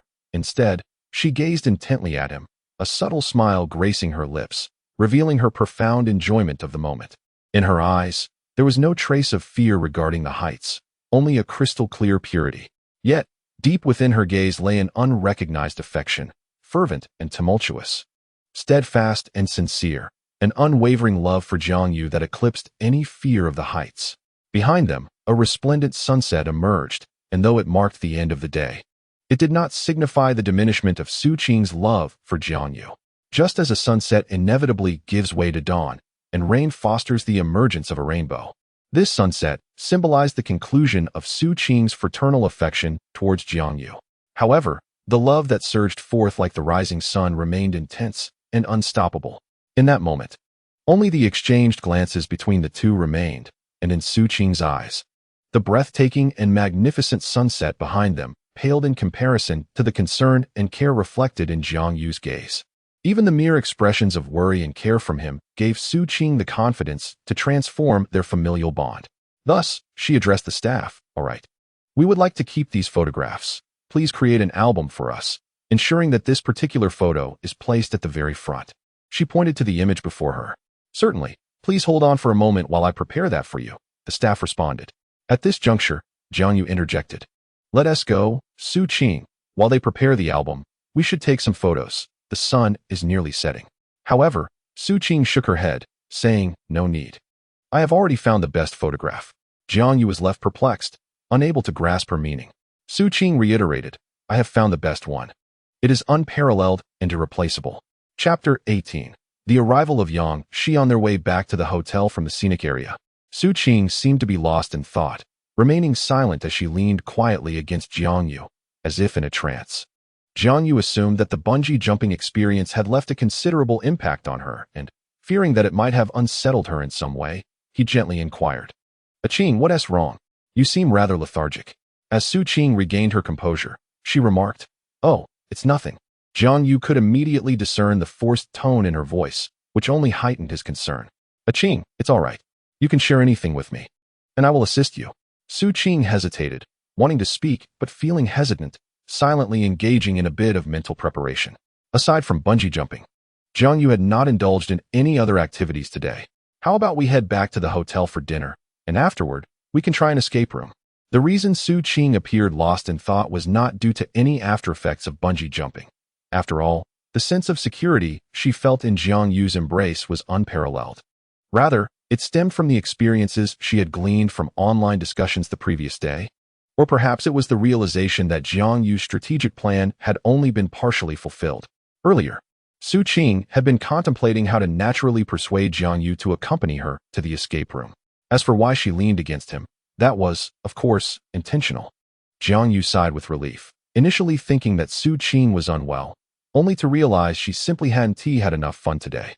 Gradually, he eased his worries, attributing her demeanor to youthful exuberance. "All right, I promise to accompany you to the escape room tonight," he said, affectionately ruffling her hair. "Do not be disheartened. When we're out for fun, we must be cheerful. If anything troubles you, just let me know." Su Qing had anticipated that her seemingly lackluster behavior while contemplating Jiangyu's strategy would cause him concern. It can be said that an unintended outcome led to a fortunate result. She never expected her request would be so readily granted. Consequently, her spirits began to lift, gradually returning to her previously vibrant state. Along the way, Su Qing and Jiangyu engaged in delightful conversation, continuing until they reached the hotel. "Gentlemen, we have arrived at your destination," the driver announced. "Thank you for your hard work." They both replied in unison as they exited the vehicle. "Qing, what would you like to eat tonight?" After a moment of contemplation, Su Qing pulled out her trusty travel guide and began to sift through its contents.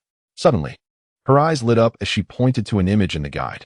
Jiangyu, this noodle dish looks delicious. Shall we have this tonight?" "Sure. I I recall there is a noodle shop nearby that seems quite popular. Let us go there, he replied. Upon reaching the noodle shop and taking their seats, they addressed the server. Excuse me, we would like 2 bowls of noodles. Certainly. Would you like 2 or 3 liang? What do you mean by 2 or 3 liang? Jiang Yu and Su Qing inquired, puzzled. Oh, you must be visiting from the mountain city. Here, we distinguish the noodles by liang, which in your terms might be considered large or small bowls. All right then, let us have 1 large bowl and 1 small bowl, Su Qing suggested, casting a hopeful glance at Jiang Yu. I'm a bit hungry today too, Jiang Yu said with a smile as he looked at the adorable Su Qing. He then turned to the server and said, very well. We'll have 2 large bowls of noodles. As the noodles were served, Jiang Yu and Su Qing, feeling quite famished, wasted no time and began to eat.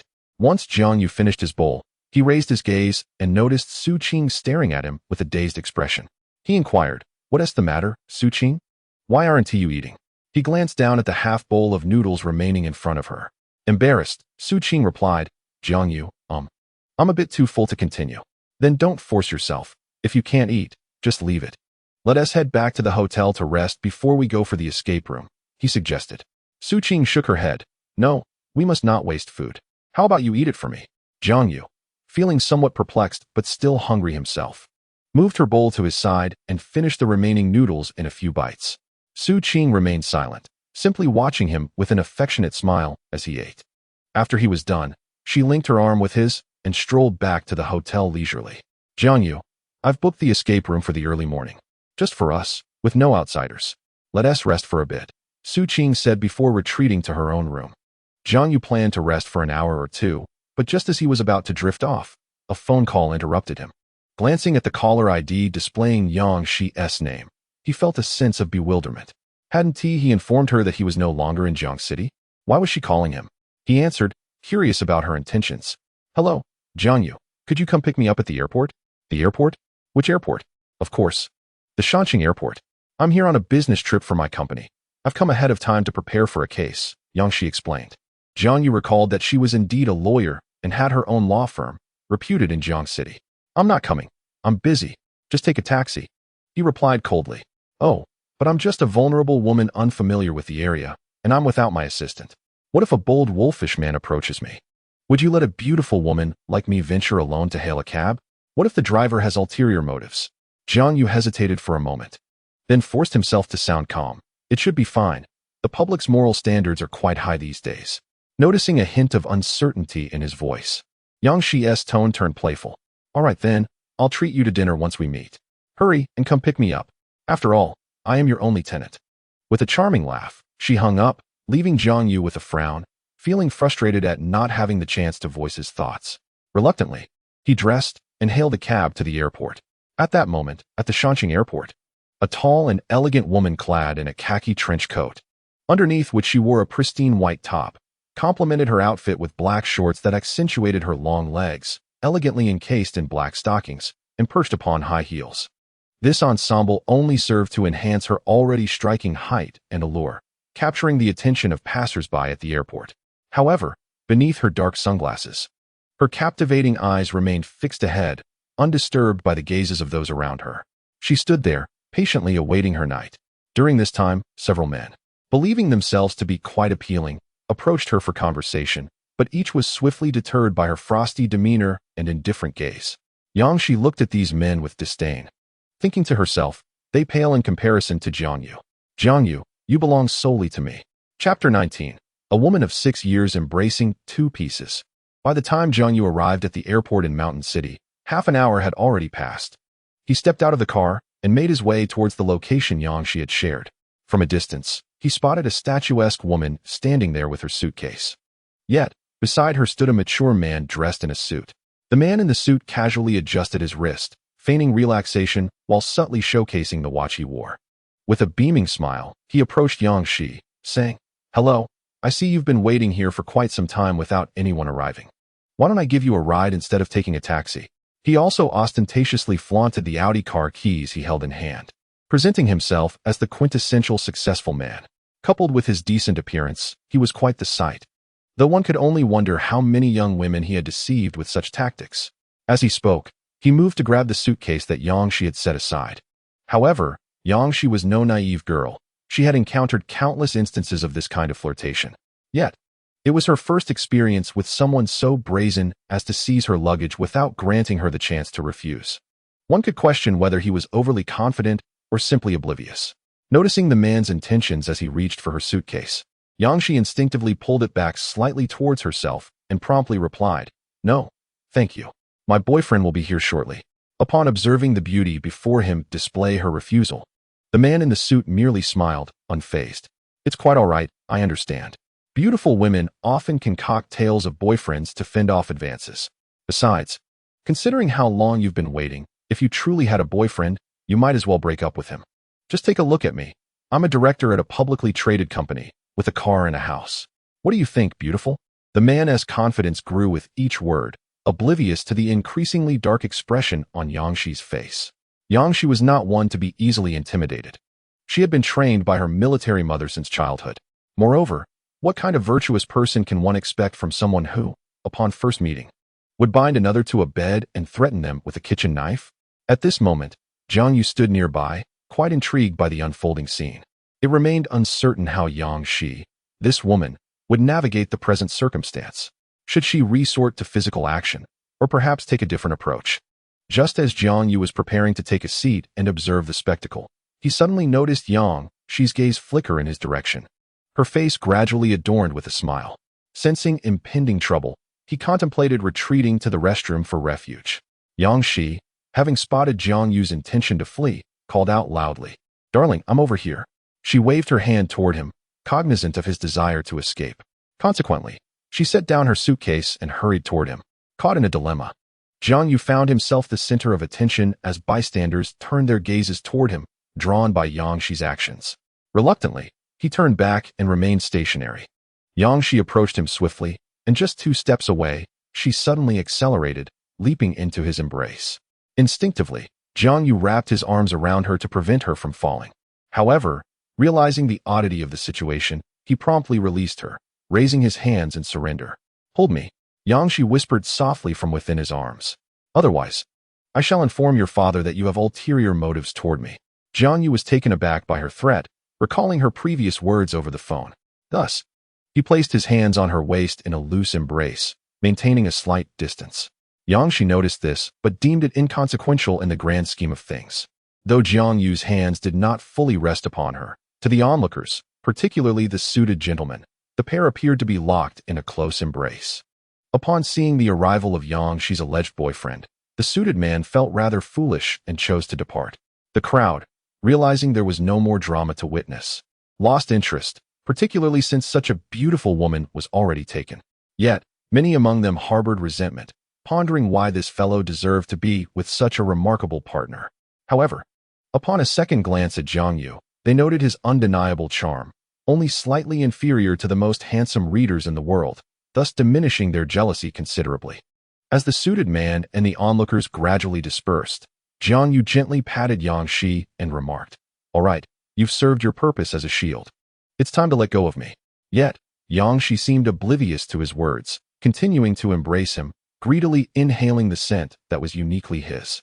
Jiang Yu, disregarding any pretense, realized that if he held her any longer, he might succumb to the overwhelming sensation. Therefore, he gently pushed Yang Shi away. The interruption left her with a sulky expression, and she mumbled under her breath, "What's the matter? Why would a girl like you care about a big guy like me?" Jiang Yu silently tugged at the corners of his mouth upon hearing her words. "Sister, what exactly do you want? I've come to pick you up. Don't call me sister. It makes me sound so old. I'm only 24 this year. However, if you were to replace sister with elder sister, I would be quite pleased. I just turned 18 this year. So when you think about it, you're already 6 years older than me. How can I call you sister? So what if I'm 6 years older? A woman 3 years older is worth her weight in gold, and a woman 6 years older is worth 2 bricks, Yang Shi retorted. You have no idea how many people outside are vying for a hug from me.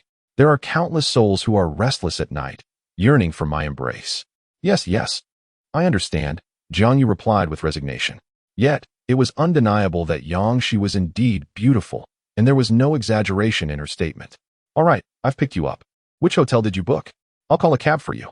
Returning to the main topic, Jiang Yu picked up Yang Shi's suitcase and walked alongside her. Yang Shi casually replied, Just the hotel you booked. You can simply take a cab there. My hotel? How do you know where I booked? Jiangyu, feeling a bit lost, countered her question. Yangshi looked at him as if he were foolish. Because I haven't booked a hotel yet. Is there something wrong with wanting to stay close to my only friend? Realization dawned on Jiangyu, and he chuckled sheepishly, scratching his head. Yangshi, unfazed, strode towards the airport exit. Hurry up, it's getting late, and I want to rest early, she urged. And Jiangyu followed her lead as they took a taxi back to the hotel. At the hotel front desk, Yangshi inquired, which room are you in? Without much thought, Jiangyu revealed his room number.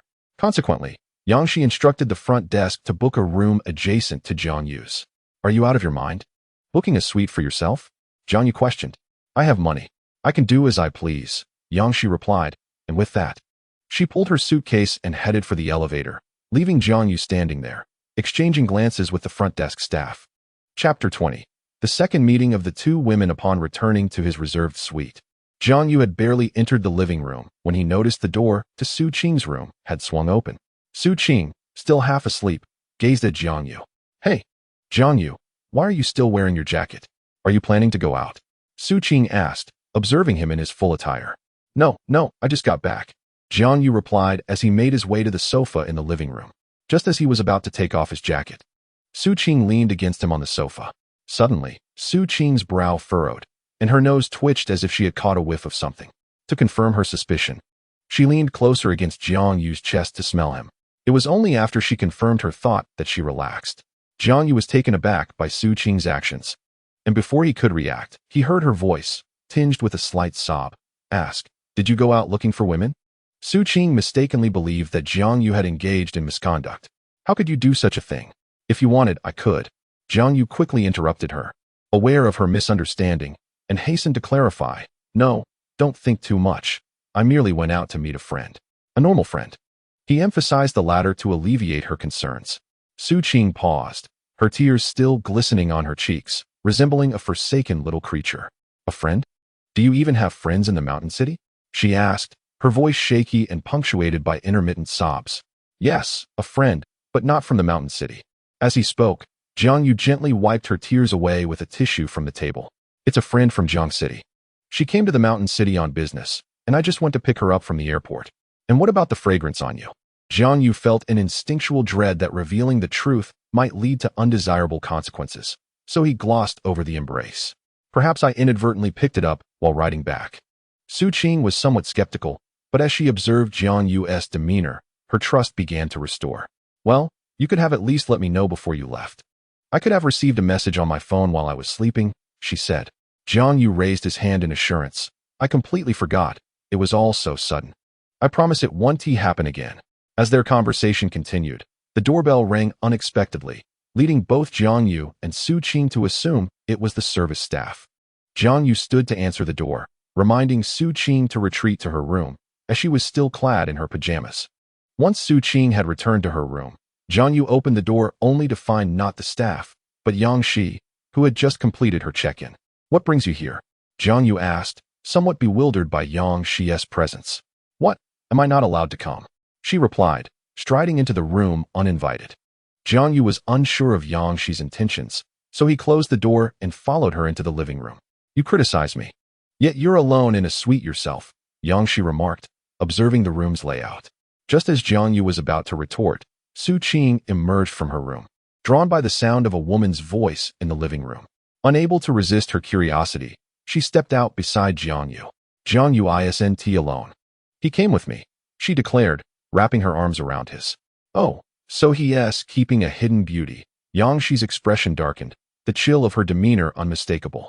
Initially, it was presumed that Jiangyu's younger brother was visiting the mountain city alone. However, it turned out that he was accompanied by a young lady, quite contrary to expectations. At this moment, Su Qing gradually regained her composure, fixating her gaze on the aloof and sophisticated visage of the woman before her. Suddenly, as if recalling something, she inquired, Aren't you the tenant of Jiangyu's old residence? Yang Shi, too, recognized the girl before her, recalling that she had previously knocked on her door, and had been persuaded to divulge Jiangyu's contact information. Are you the friend Jiangyu spoke of? Yang Shi arched an eyebrow at Jiangyu, remarking, Is this how you introduce me to your little girlfriend? Although Yang Shi recognized the girl, She still perceived Jiang Yu and Su Qing's relationship as one of romantic entanglement. Little girlfriend? She is my sister. Please refrain from making baseless assumptions, Jiang Yu clarified. Oh, your sister, Yang Shi mused. As a woman, she could discern the affection in Su Qing's eyes directed at Jiang Yu, and she too had harbored similar feelings. However, it appeared that Jiang Yu remained oblivious to his sister's affections. Observing Jiang Yu's demeanor, Yang Shi understood that their relationship was not as she had previously assumed, and the icy demeanor on her face softened. Fortunately, the man she had her sights set on had not yet been claimed by another. Yang Shi felt a sigh of relief wash over her, while inwardly she thought, you should be grateful that no other woman has crossed your path first. Su Qing, too, realized that the poised woman sitting on the sofa appeared to have feelings for Jiang Yu. Thus, she turned to Jiang Yu and said, Brother Jiang Yu, could you please go to the supermarket downstairs and buy some alcohol? I've never had a drink since turning adult. Drink? Aren't we supposed to go to the escape room soon? Jiang Yu questioned. The escape room can wait. However, I feel an instant connection with this little sister and would love to share a drink and chat, Yang Shi interjected, addressing Jiang Yu. At this moment, Su Qing nudged Jiang Yu, urging him, hurry, Jiang Yu, let us postpone the escape room for another day.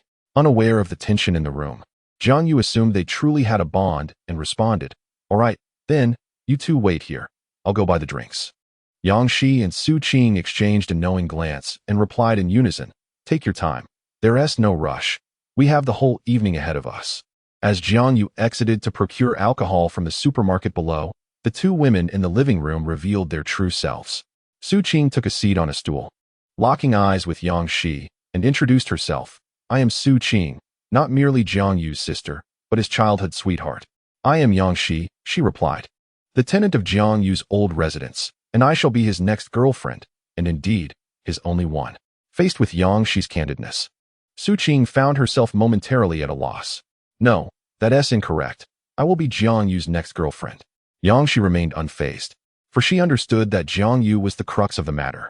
From Jiang Yu's demeanor, it is evident that he remains oblivious to the lofty aspirations of his childhood companion, who happens to be his own sister. Fear not, as it shall not be so. Jiang Yu's girlfriend can only be me. A flicker of light danced in Yang Shi's eyes. Humph, that cannot be true, you peculiar tenant. Oh, I am the peculiar tenant. And what are you? A brotherly rival? Peculiar tenant. Brotherly rival. Chapter 21. Yang Shi, after drinking more than 10 minutes elapsed before Jiang Yu returned from the supermarket. Having procured some alcohol, upon reaching the entrance of the suite, he unlocked the door. In the living room, Su Qing and Yang Shi, upon hearing the sound of the door opening, ceased their conversation and sat silently on the sofa. As Jiang Yu entered, carrying the beverages he had purchased, Su Qing and Yang Shi's gaze was fixed upon him. Jiang Yu, perplexed by the atmosphere, cautiously attempted to engage. Why have you two fallen silent? How was your conversation? Yang Shi replied, quite well. Su Qing and I hit it off instantly, sharing a fondness for the same things. Su Qing interjected, nodding in agreement. Indeed, Yang Shi, you are so wonderful, but as the elder sister, surely you would relinquish your cherished belongings to your younger sister, right? After all, we, as citizens of China, have been taught the virtue of selflessness since childhood. Of course, I would share other things with my sister, but this particular item seems rather difficult to pass around. Jiang Yu listened, bewildered by the exchange between Su Qing and Yang Shi, sensing an undercurrent of rivalry. What could possibly be so difficult to share? Su Qing and Yang Shi fell into an unspoken understanding, allowing the atmosphere to grow somewhat awkward. It was Yang Shi, the elder, who broke the silence, declaring, enough of this. Jiang Yu, please bring out the drinks you purchased. Tonight, we shall not return until we are inebriated. Thus, Jiang Yu placed the bottles of alcohol onto the table. At this moment, Su Qing remarked, seeing how adept you are, Yang Shi. It is evident that you often indulge in drinking. Yang Shi, unperturbed, smiled gently and replied, how could it be? I only drink with those I am close to. Upon uttering this, her gaze remained fixed on Jiang Yu. Su Qing, feeling a twinge of jealousy, also stared intently at Jiang Yu. The weight of their attention made Jiang Yu somewhat uneasy, prompting him to say, let us not dwell on this. Let us drink and converse. He opened a bottle for each of them, placing it before the three. Yang Shi wasted no time, lifting her glass and taking a hearty gulp. Su Qing, not to be outdone, raised her own glass and drank deeply, casting a challenging glance at Yang Shi as if to say, "Look, I've consumed more than you." Yang Shi acknowledged the challenge, but chose to remain silent. She did not indulge in a large gulp like Su Qing, as she hoped to intoxicate Su Qing, thus paving the way for a romantic evening with Jiang Yu. Su Qing's provocative gestures perfectly aligned with Yang Shi's intent. Consequently, Yang Shi feigned reluctance and said to Su Qing, "Come on, as sisters, let's continue." Jiang Yu, observing the two ladies engaging in their drinking contest, felt a twinge of concern and interjected, "Take it easy, you both should drink slowly, there's no rush." Su Qing, whose tolerance for alcohol was already low, exuberantly replied under the dual influence of the alcohol and Yang Shi's encouragement, "It's fine, Jiang Yu, don't worry about us." Seeing Su Qing's response, Jiang Yu allowed them to continue, contemplating that he should drink less to avoid being left without someone to look after him. Drinking in a hotel was safer than in a bar. If one drank too much, they could simply retire to their room to sleep. Under Yang Shi's prodding, Su Qing gradually consumed more than she could handle, becoming increasingly disoriented. Suddenly, her head drooped forward. Fortunately, Jiang Yu had been attentively watching the two women and quickly moved to support Su Qing. "A Qing," he called, shaking her gently, and heard her breathing grow soft. It seemed this little one had drunk too much and succumbed to sleep. After exchanging a brief farewell with Yang Shi, he swept Su Qing into his arms, preparing to carry her to her room for rest. Inside the room, after tucking Su Qing under the covers and preparing to rise, she unexpectedly wrapped her arms around Jiang Yu's neck and whispered softly, "I like you the most." Before she could finish her sentence, she lost consciousness, her arms falling limply onto the blanket. Observing Su Qing's release, Jiang Yu murmured, "Rest well, a Qing," before turning to leave. He glanced at Yang Shi, who was still quietly sipping her drink on the sofa, and inquired, "A Qing has drunk too much and is resting. When do you plan to return to your room?" Yang Shi, having also consumed a fair amount of alcohol in her attempt to intoxicate Su Qing, was slightly tipsy and seemed to ignore Jiang Yu's question, instead saying, "Jiang Yu, would you like to hear stories from my childhood?" Intrigued by this aloof yet captivating woman's early life, and having been advised not to contradict inebriated individuals but rather to go along with them, Jiang Yu replied, "Sure, if you are willing to share. I am eager to listen." Yang Shi smiled softly, sipping her drink as she began to recount, "I was born into a military family. You probably think my father was a soldier." Jiang Yu shook his head. Yang Shi continued, "In truth, my mother was the soldier. I never met my father. I have only seen him in photographs at home. My mother instilled in me the importance of self-reliance and strength from a young age, and I strive to excel, achieving top marks in all subjects, even skipping grades. Yet, I often pondered and questioned why other children had fathers present, while my mother would only say that my father was far away. As I gradually matured, I began to comprehend certain truths about life, and I came to the somber realization that my father may have passed away. One day, I found my mother alone in her room, tears streaming down her face, and I felt compelled to comfort her. I told her that death is irreversible, and I hoped she could find a way to move on. My eyes, reddened with emotion, gazed intensely at Jiang Yu, revealing a hint of ferocity. However, my mother informed me that the man in question had not died. He had merely departed from our lives. I inquired why he had chosen to leave us. My mother explained that at that time, due to her enlistment in the military, they were forced into a long-distance relationship. Perhaps due to insufficient communication or other factors, their bond was not as robust as it could have been. Even after my mother returned from service and they married, the years apart had concealed many incompatibilities. Consequently, their married life was fraught with unhappiness, and when that man encountered his youthful infatuation at a class reunion, he proposed divorce to my mother. Despite her lingering affection for him, she consented for the sake of my stability, often retreating to her room, weeping. Upon hearing Yang Shi's tale, Jiang Yu indignantly remarked that the man was indeed unworthy of my mother. He then turned to Yang Shi, whose eyes seemed to shimmer with an eerie light as she nodded in agreement. He truly did not deserve my mother, yet I believed my mother had been excessively timid. I would never succumb to such weakness. "What would you do?" Jiang Yu asked, intrigued. "I would never allow my man the opportunity to leave me. Never." Chapter 22. Jiang Yu's inner world. Jiang Yu gazed at Yang Shi, feeling a twinge of unease. At that moment, Yang Shi composed herself and sweetly urged, "Jiang Yu, I have shared my childhood. Perhaps you could enlighten me about yours?" Regaining his composure, Jiang Yu nodded almost instinctively. "Well, My childhood was rather, how shall I put it, quite ordinary, unremarkable. I had loving parents, even though they could not provide a life of affluence during my early years. Yet, I harbor no resentment towards them. Instead, I am deeply grateful. I revel in the simplicity of life and recognize that I live enveloped in love. While my parents may sometimes be unreliable, I am aware of the profound affection they hold for each other and for me. It may sound somewhat pretentious to say, but I believe such a nurturing family dynamic is rather rare in today's society, Jiangyu confessed, feeling a bit bashful. Indeed, I envy you, Jiangyu. Perhaps if I had grown up in such a family, my character would be different. Yet, I have no regrets about who I am now.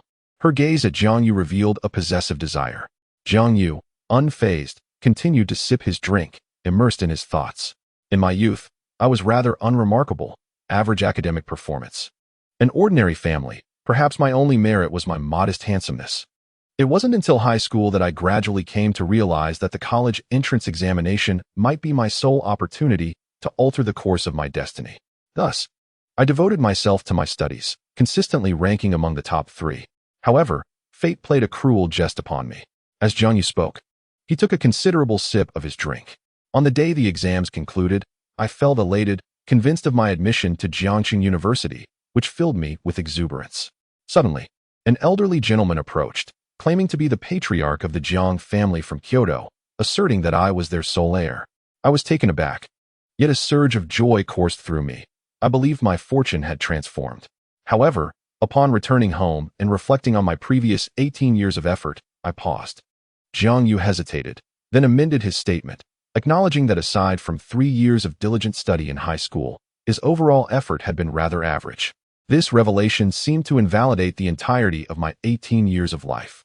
The prospect of a better existence, one filled with luxuries I had never dared to dream of, loomed before me, yet I could not shake the feeling that those 18 years had vanished into thin air, rendered inconsequential compared to the old gentleman from the Jiang family. Oh, merely a word from my biological grandfather. Although my parents and grandfather had committed no wrongdoing, an inexplicable sense of dissonance lingered. I felt as if I were still the same ordinary individual, not the affluent heir of the Jiang family.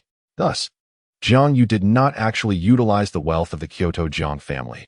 Most of his expenses were still covered by his own meager savings, albeit without the meticulous budgeting of the past. The stark contrast between my 18 years of commonplace existence and the sudden opulence of becoming a Jiang heir engendered a profound sense of inadequacy. I felt unworthy of the title bestowed upon me. Shaking his head, Jiangyu continued. Yangshi expressed her understanding. Though life had become more favorable, the negation of his 18 years was undoubtedly disorienting. Therefore, an abrupt influx of wealth is not always a boon, particularly in a spiritual sense, Jiangyu added. For who wouldn't desire financial abundance? This perhaps illustrates the distinction between the children of privilege and the newly affluent. At this moment, I felt akin to a newly wealthy individual. It was somewhat amusing, as if I were unworthy of the title. Yang Shi, observing Jiangyu's palpable gloom, offered comfort. There is nothing to be ashamed of, Jiangyu. You are simply you. Whether as the ordinary youth of those 18 years or as the heir of the Jiang family today, you are still you, Jiangyu. It's merely a title. Jiangyu shook his head. Although he refrained from arguing, Yangshi could sense the lingering heaviness surrounding him. Yangshi felt a twinge of discomfort. She did not wish to witness Jiangyu's waning self-confidence. At that moment, she found it challenging to offer words of consolation and was uncertain of how to comfort him, merely providing silent companionship. Gradually, Jiangyu began to regain his composure. He gazed at the aloof yet enchanting woman beside him, her cheeks flushed from the effects of alcohol, and was struck by a fleeting illusion that all men experience. Could she possibly harbor feelings for him? However, he quickly dismissed this notion, even if it bore a semblance of truth. At that moment, Jiangyu's mind and heart were ignited by the influence of alcohol. The anxiety he felt upon discovering he was the scion of the Jiang family following his college entrance examination, along with his long-standing self-doubt regarding his 18 years of existence, surged forth, previously suppressed, but now erupting uncontrollably. Jiangyu's internal landscape was fraught with contradiction and unease. He was both self-deprecating and hypersensitive. Like many, when confronted with the kindness of others, he grappled with a nagging question. Did he truly deserve such affection? Jiangyu believed in love, yet he doubted that it could manifest in his life. He had faith in the prospect of sudden wealth, but not that it would befall him. He held a belief in possibilities, yet could not fathom that they might come to fruition in his own existence. While others instinctively rejoiced in similar circumstances, Jiang Yu found himself pondering his worthiness. Even when confronted by the patriarch of the illustrious Jiang family, his own grandfather, he could not shake this feeling. Everyone assured him of its reality, and indeed, it was true. Yet Jiang Yu hesitated to accept it, opting instead to evade the truth. He retreated from the presence of his grandfather and even distanced himself from his parents, resulting in sparse communication with them since the conclusion of the college entrance examination. Jiang Yu chose to lead a tranquil existence. Thus, when faced with the affections of others, he instinctively recoiled. This was his innate response. He would subconsciously reinterpret others' kindness into something familial, much like the bond he shared with Su Qing. In the face of Yang Shi's overtures, he regarded them merely as gestures of friendship. At this juncture, witnessing the inebriated Yang Shi felt a pang of sympathy and leaned closer to whisper in his ear, "Jiang Yu, I like you." Jiang Yu was taken aback, instinctively retreating and jokingly retorting, "I know I'm a bit downcast. You needn't comfort me like this." "I am not offering comfort, Jiang Yu." "Not at all," she replied. "Stop joking around, Yang Shi, please." Having indulged in too much drink, Jiang Yu slumped onto the sofa, falling into a deep slumber. Observing him peacefully asleep, Yang Shi was overcome with emotion. She gently pressed a kiss upon his cheek before retreating to her own room. Before departing, she whispered softly in his ear, "I am not joking, Jiang Yu. I like you, and you can only be mine." Chapter 23. Su Qing's dangerous thoughts. Jiang Yu awoke to find it was already midday the following day. He rubbed his weary head and surveyed the chaotic scene on the table. He called the hotel housekeeping to tidy up the mess and then sank into the sofa. Deep in thought, hadn't he intended to drink less to take care of the two girls? How had he ended up drinking too much? As he reflected on the events of the previous night, he recalled Yang Shi sharing tales from her childhood.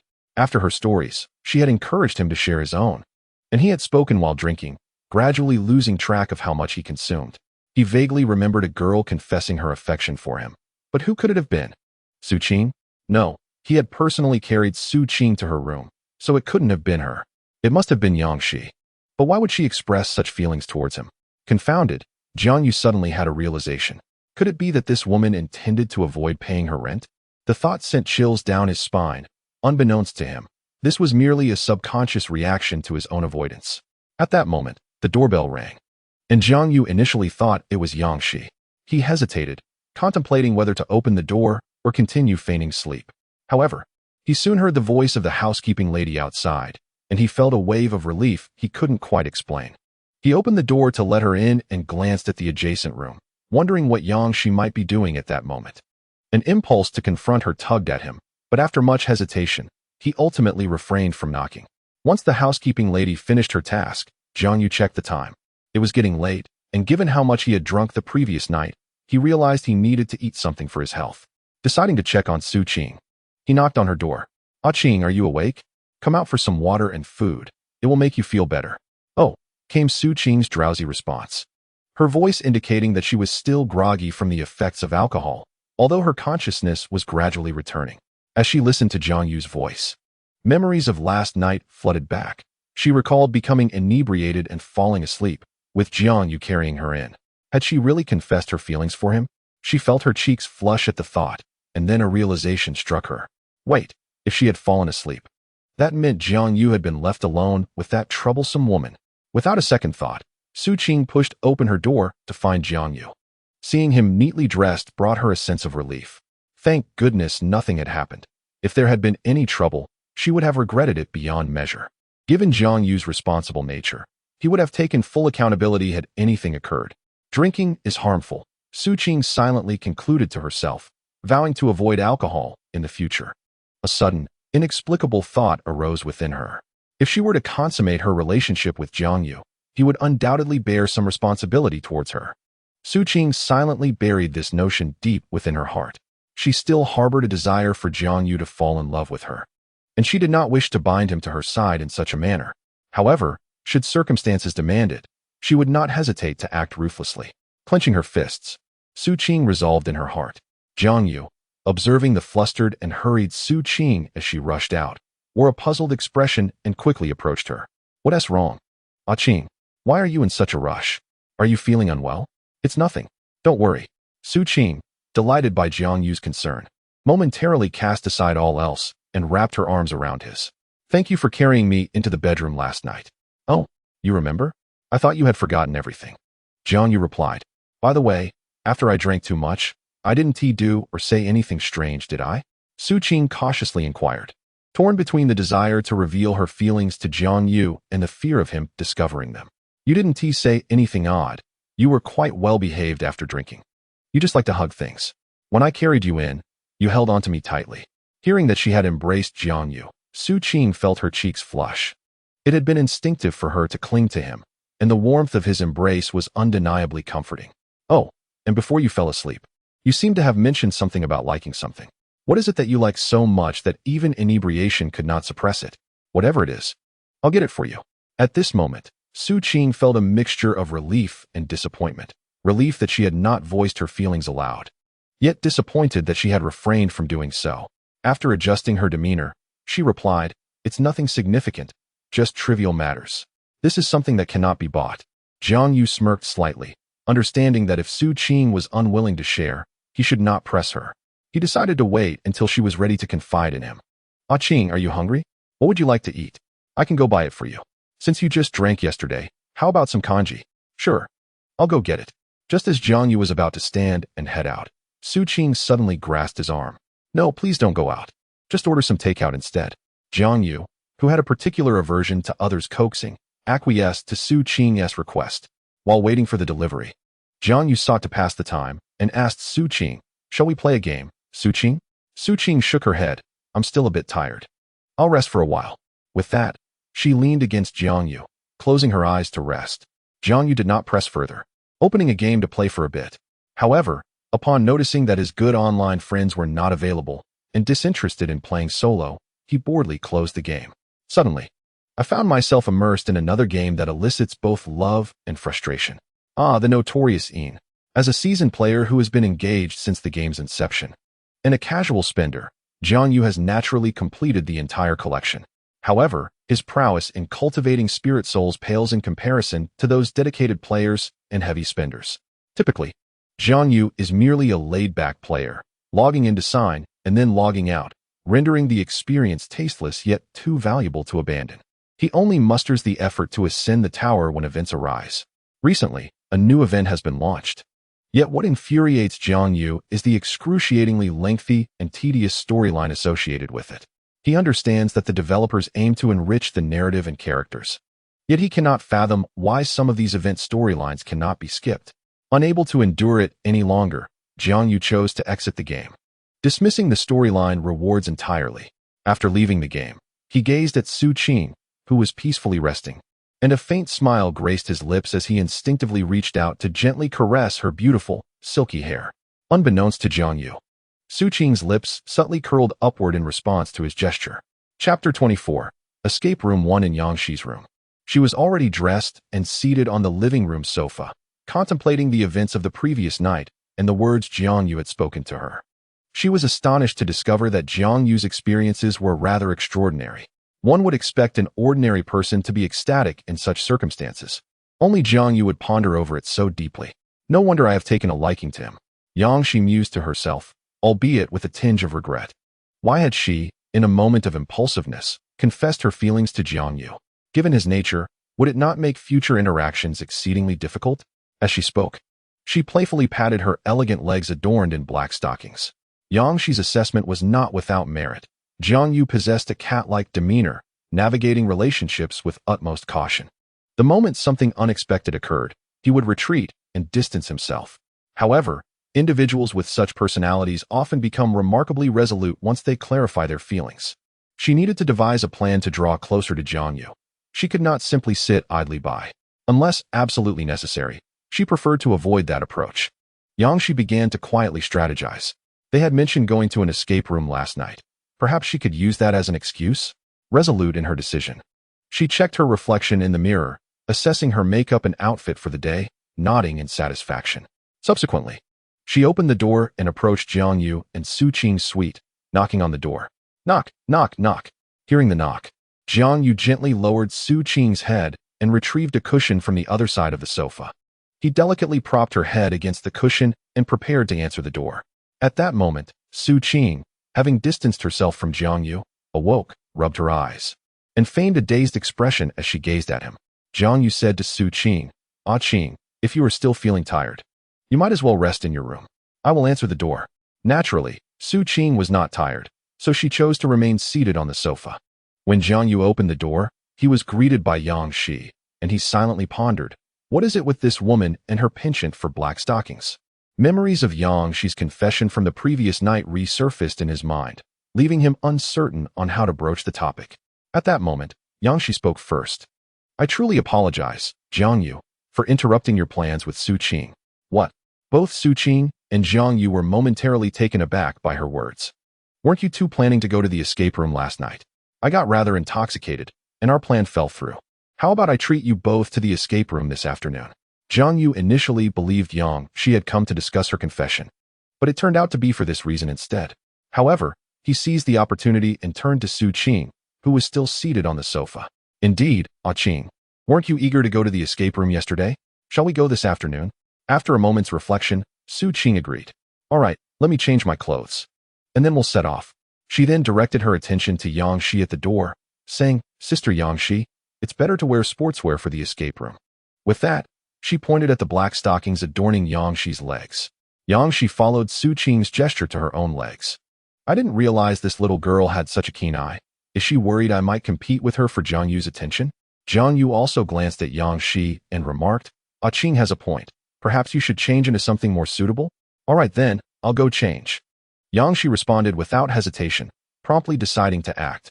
However, as Su Qing entered her room to change, Yang Shi leaned closer to Jiang Yu and whispered, "If you wish to see me, you can always come to my room." Without waiting for a reply, she giggled and returned to her own room. Jiang Yu, feeling slightly bashful from the teasing, found himself mulling over Yang Shi's words. He suddenly realized that after drinking last night, he had fallen asleep on the sofa without taking a shower. Acknowledging this, he took his clothes and headed to the bathroom for a quick wash. Once Jiang Yu finished his shower, dried his hair, and dressed, he noticed that the two girls had yet to gather in the living room. He smirked slightly. It was only natural for girls to take longer to prepare. Jiang Yu was not of an impatient nature, since he was already there. He settled onto the sofa to browse his phone. After a while, Yang Shi emerged first. Clad in a black tracksuit, her shoulder-length hair styled in a high ponytail, she had transformed from a cool and aloof woman into a sporty girl. The loose-fitting athletic attire did nothing to conceal Yang Shi's alluring figure. Instead, it accentuated her physique, giving her a unique charm. Yang Shi approached Jiang Yu, holding her phone out for him to see. "Jiang Yu, take a look at which theme we should choose for our escape room adventure." Jiang Yu gazed at the themes displayed on the screen, casually scrolling through them, when suddenly one caught his eye. "Prison Break? This looks intriguing. Only such hardcore reasoning can truly embody the romance of a real man." Reading the description that proclaimed, "Hardcore reasoning, a must-play masterpiece for real men," Yang Shi could not help but smirk, thinking how immature men could be at times. Yet, she reminded herself that her purpose was not merely to enjoy the escape room, but to be with Jiang Yu. She silently resolved to let him choose whatever he desired. At that moment, Su Qing emerged from the bedroom, dressed in a striking white sports outfit that exuded sweetness and charm, in stark contrast to Yang Shi. Although black attire typically accentuates one's figure, Jiang Yu couldn't help but feel that Su Qing appeared more mature than Yang Shi. While he quietly compared the two, Su Qing noticed them sitting closely together and inquired, "What are you two up to, sitting so near?" She promptly plopped down between them. "What are you looking at?" "Let me see too." Yang Shi turned her phone towards Su Qing, showing her the screen. "We were just discussing which theme to choose for the escape room. And since you're here, how about you join us? I think this Prison Break theme is rather appealing. What do you think?" Su Qing glanced at the description of Prison Break. Hardcore reasoning, a must-play masterpiece for real men. She was momentarily speechless, wearing an expression akin to Yang Shi's from earlier. Clearly bemused, Jiang Yu noticed both Yang Shi and Su Qing looking at him with similar expressions and muttered under his breath, "If you don't want to play, then don't. Girls truly don't comprehend the romance of a real man." He then addressed the two. "Well, I'm fine with anything. You two can decide." Su Qing perused the various theme descriptions. "Let us go with this one, Qingxing High School." Yang Shi read the description, "Extreme Fear." not suitable for those easily frightened. She quickly grasped Su Qing's intentions. All right, I find this one appealing as well, Yangshi replied, aligning with Su Qing's choice. Having settled on the theme, Yangshi proceeded to make a reservation through the app. She also called the owner to express her desire to book the entire venue, hoping to avoid sharing the experience with others. How many of you are there? The owner asked over the phone. 3 people, 2 girls and 1 boy, Yangshi answered honestly. That won't work. 3 people cannot book the entire venue, the owner replied. Why not? Can't we pay for it? Su Qing interjected, unable to contain her frustration. It's not a matter of money. Our escape room has specific roles, and each character has different tasks, with 3 people sharing 5 roles. Some collaborative tasks would become impossible. The boss meticulously explained the situation, and Jiang Yu and the others nodded in agreement. I still have a couple eager to experience this theme. Shall we form a team? After some contemplation, Yangshi conferred with Jiang Yu and Su Qing, ultimately conveying their consent to the boss. Once the call ended, Yangshi suggested to Jiang Yu and Su Qing, shall we set off now? I would be delighted to treat you to a meal before we head to the escape room. Jiang Yu replied, there's no need. While you were away, we already ordered takeout. Why not stay and join us for a bite? When ordering the takeout, Jiang Yu had been considerate of Su Qing's preferences and had ordered extra servings. Thus, accommodating 1 more person was certainly no issue. Yangshi smiled graciously. Very well. I shall graciously accept your offer. At that moment, the delivery person called Jiang Yu to inform him that the food had arrived and was placed in the delivery robot, which would soon arrive. No sooner had he finished speaking than the doorbell rang. Jiang Yu opened the door and retrieved his order from the delivery robot, and the 3 of them began to eat without reservation. After all, they had not consumed anything since the previous night and were indeed quite hungry. Once they had satisfied their appetites, the trio set off towards the escape room. Upon arriving, they encountered a couple waiting inside, appearing to be quite young, likely high school students. Observing their affectionate hand-holding, Su Qing felt a twinge of envy, wishing that she and Jiang Yu could swiftly advance to such a relationship. At that moment, the boss noticed that everyone had arrived and gathered the 5 of them to discuss some important details. Listen closely, everyone. You are about to partake in a horror-themed escape room. Inside, there will be staff members in costumes intended to frighten you. However, there is both good and bad to discern, so you must use your judgment. Additionally, there will be scenes involving pursuit. Please remain calm and prioritize your safety. Rest assured, we will not chase you relentlessly. If you find yourselves lost during the chase, there will be a dim light to guide you. Follow its direction. Most importantly, please refrain from assaulting the staff. They are human, not monsters. If the atmosphere becomes too overwhelming, do not hesitate to seek assistance. We will ensure your safe exit. After outlining the precautions, the boss pointed towards a cabinet near the entrance, saying, knee pads and helmets are inside. Please put them on to prevent injuries. Moreover, if you seek a deeper immersion, there are school uniforms in this cabinet for role-playing. Naturally, wearing them is entirely optional. Neither Su Qing nor the others showed interest in role-playing. Su Qing and Yang, she had come primarily for Jiang Yu, who also lacked enthusiasm for the idea. However, the couple nearby seemed intrigued and began to don the oversized school uniforms. At this moment, the young man in the couple turned to the young woman and said, Hey, darling, doesn't this outfit remind you of our high school uniform?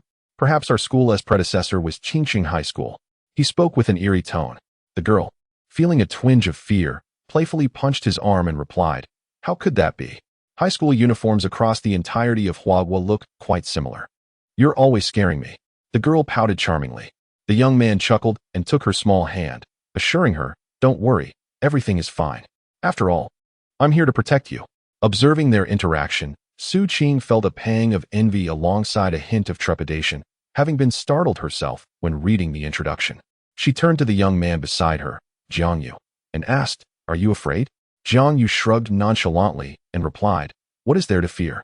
Perhaps the stories we've crafted are indeed quite frightening. However, once you realize they are real people, staff members who want to truly harm you, the fear dissipates. Then you must protect me, she replied. Rest assured, I will always be by your side. Meanwhile, Yangshi watched the two with a hint of envy. Yet, as a lawyer, she possessed a certain immunity to these ghostly tales and felt no genuine fear. She contemplated whether to feign fear herself. Having heard that boys often enjoy displaying their bravery, perhaps she could grant Jiang Yu an opportunity? Before she could act, the owner's voice rang out. Next. I invite you all to come over and select your identities. The owner approached the five with 5 items resembling work badges. With 3 girls and 2 boys present, and the same ratio among the participants, there was no possibility for role reversal. Each of the 5 chose their identities and donned the badges around their necks. The owner then began to explain the background of the game. You find yourselves at Qingcheng High School, which has been abandoned for 8 years. You are the very students who graduated from this institution 8 years ago. During these years, you have all been haunted by the same recurring nightmare, unbeknownst to each other. Hailing from different cities and various professions, your lives diverge greatly, yet the one commonality binding you is your shared class at Qingcheng High School. You have all received a letter inviting you to this very moment at Qingcheng High. 8 years is ample time for a person to undergo a complete transformation, both in appearance and character. Therefore, do not place your trust in anyone around you. Rely solely on your own judgment. After all, you remain uncertain whether those beside you are indeed human or specters. What transpired 8 years ago, and what has drawn you together after all this time? Please investigate thoroughly what transpired 8 years ago at Qingcheng High School and uncover the story of your own identity. Moreover, strive to escape unscathed. Lastly, welcome to Qingcheng High School. Chapter 26. Qingcheng High School. Dear players, kindly cooperate with the staff by donning your blindfolds and placing your hands on the shoulders of the individual ahead of you. We are preparing to enter, the proprietor announced to the players.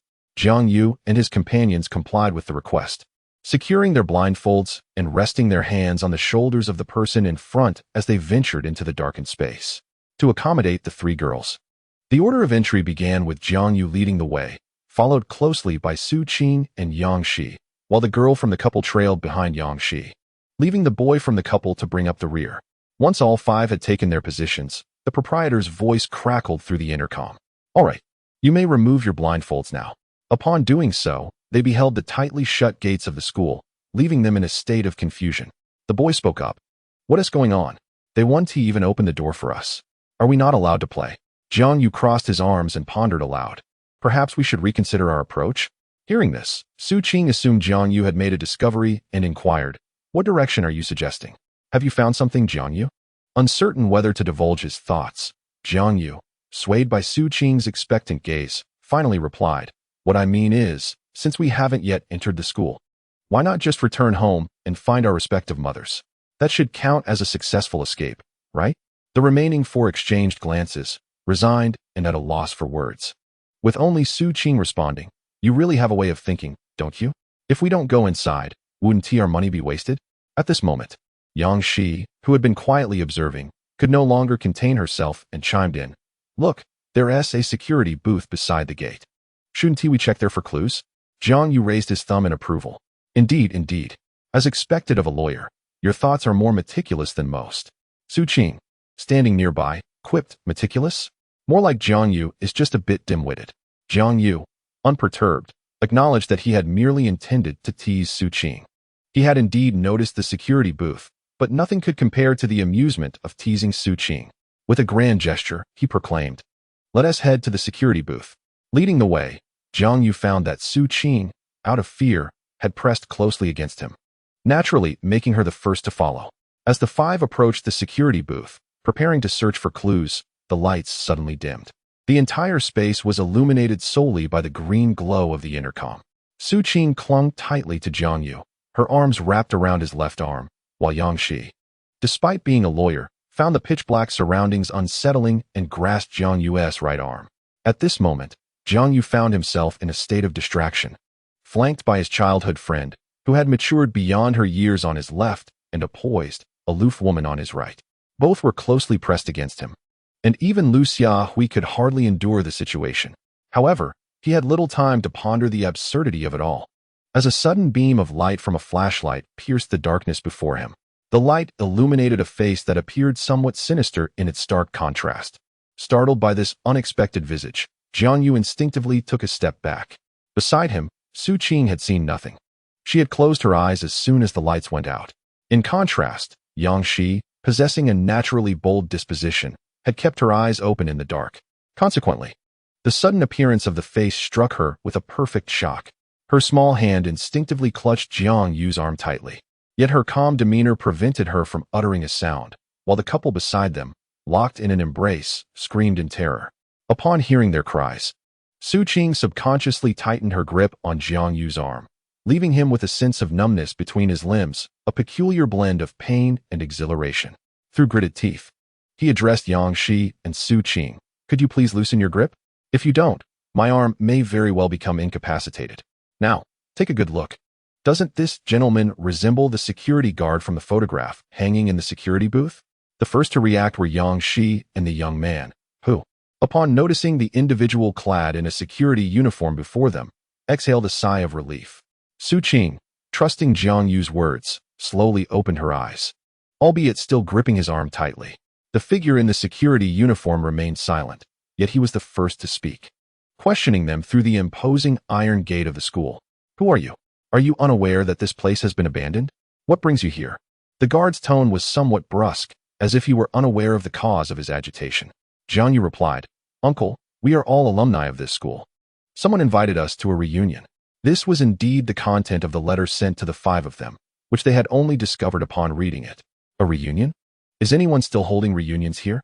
Do you not realize this place has been deserted for 8 years? Hurry and leave. You shouldn't be here. As he spoke, the guard's tone shifted to one of urgency, urging them to depart quickly. Look, even the guard is telling us to leave. Let us go? Jiang Yu turned to address the group. They all paused, including the guard, taken aback by his unconventional approach. Just kidding, just kidding. Let us continue, he said, returning to face the guard, who appeared somewhat speechless at the turn of events. At that moment, the lights, which had previously gone out, flickered back on, illuminating a single small bulb. Beneath the light loomed a shadowy figure with long hair. The dimness made it difficult to discern its features, but its shape was barely visible. Just as suddenly, the light dimmed again, plunging them into darkness. Instantly, eerie music began to emanate from the loudspeakers. At that moment, the lights flickered, and the 5 individuals outside the iron gate gathered closely together. Within the confines of the gate, behind the security guard, the spectral figure of a female ghost mirrored his every movement as the light drew closer to the guard. The ghostly silhouette approached with each flicker of light, and the guard, sensing something amiss, turned to behold the apparition, subsequently crying out in terror. Ah, help me. I beg you, save me. Ah, help. As the music reached its crescendo, both the guard and the ghost vanished into the depths of the corridor, leaving behind a set of keys on the opposite side of the iron gate, placed within easy reach. At this moment, the lights fully illuminated the surroundings. The impact of the preceding scene was indeed quite profound. Even Jiang Yu found himself touched by the exquisite performance. An inexplicable chill enveloped him, while Su Qing trembled in fear. Among the 5, only Jiang Yu maintained his composure, as Yang Shi and the young man were rendered speechless by their fright. Truly, this was a masterful theme of horror. Jiang Yu gently patted Su Qing's back in a gesture of comfort before approaching the iron gate, extending his arm through the crevice in preparation to retrieve the keys, when suddenly the lights dimmed once more. Chapter 27. Xincheng High School. Jiang Yu swiftly stepped back 2 paces, distancing himself from the iron gate, and returned to shield Su Qing and Yang Shi behind him. Observing Jiang Yu's instinctive actions in such a situation warmed their hearts, as the 2 girls pressed closely against his sides. Su Qing's eyes sparkled with admiration, while Yang Shi's glimmered with a fierce possessiveness. The young man from the couple nearby silently applauded this scene in his heart. Acknowledging Jiang Yu as a model for their generation, capable of maintaining such harmonious relations with 2 girls, he glanced at himself, recognizing his own predicament as a henpecked partner. Yet he too positioned his girlfriend protectively behind him. Jiang Yu's focus remained solely on the ghostly figure across from the iron gate, oblivious to the movements of Su Qing and Yang Shi. Meanwhile, the ghost stood motionless, shrouded in darkness, with only the flickering lights to break the silence.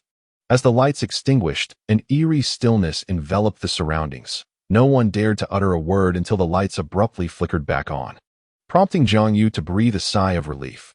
All right, that was likely just a scare. It should be safe now. Let us retrieve the keys and unlock the door. In the midst of his words, Jiang Yu instinctively patted Su Qing's head with one hand, while his other hand similarly patted Yang Shi's head. Realizing something was amiss, he noticed Su Qing appeared unfazed, even enjoying the moment, while Yang Shi regarded him with a teasing glint, leaving Jiang Yu feeling slightly embarrassed.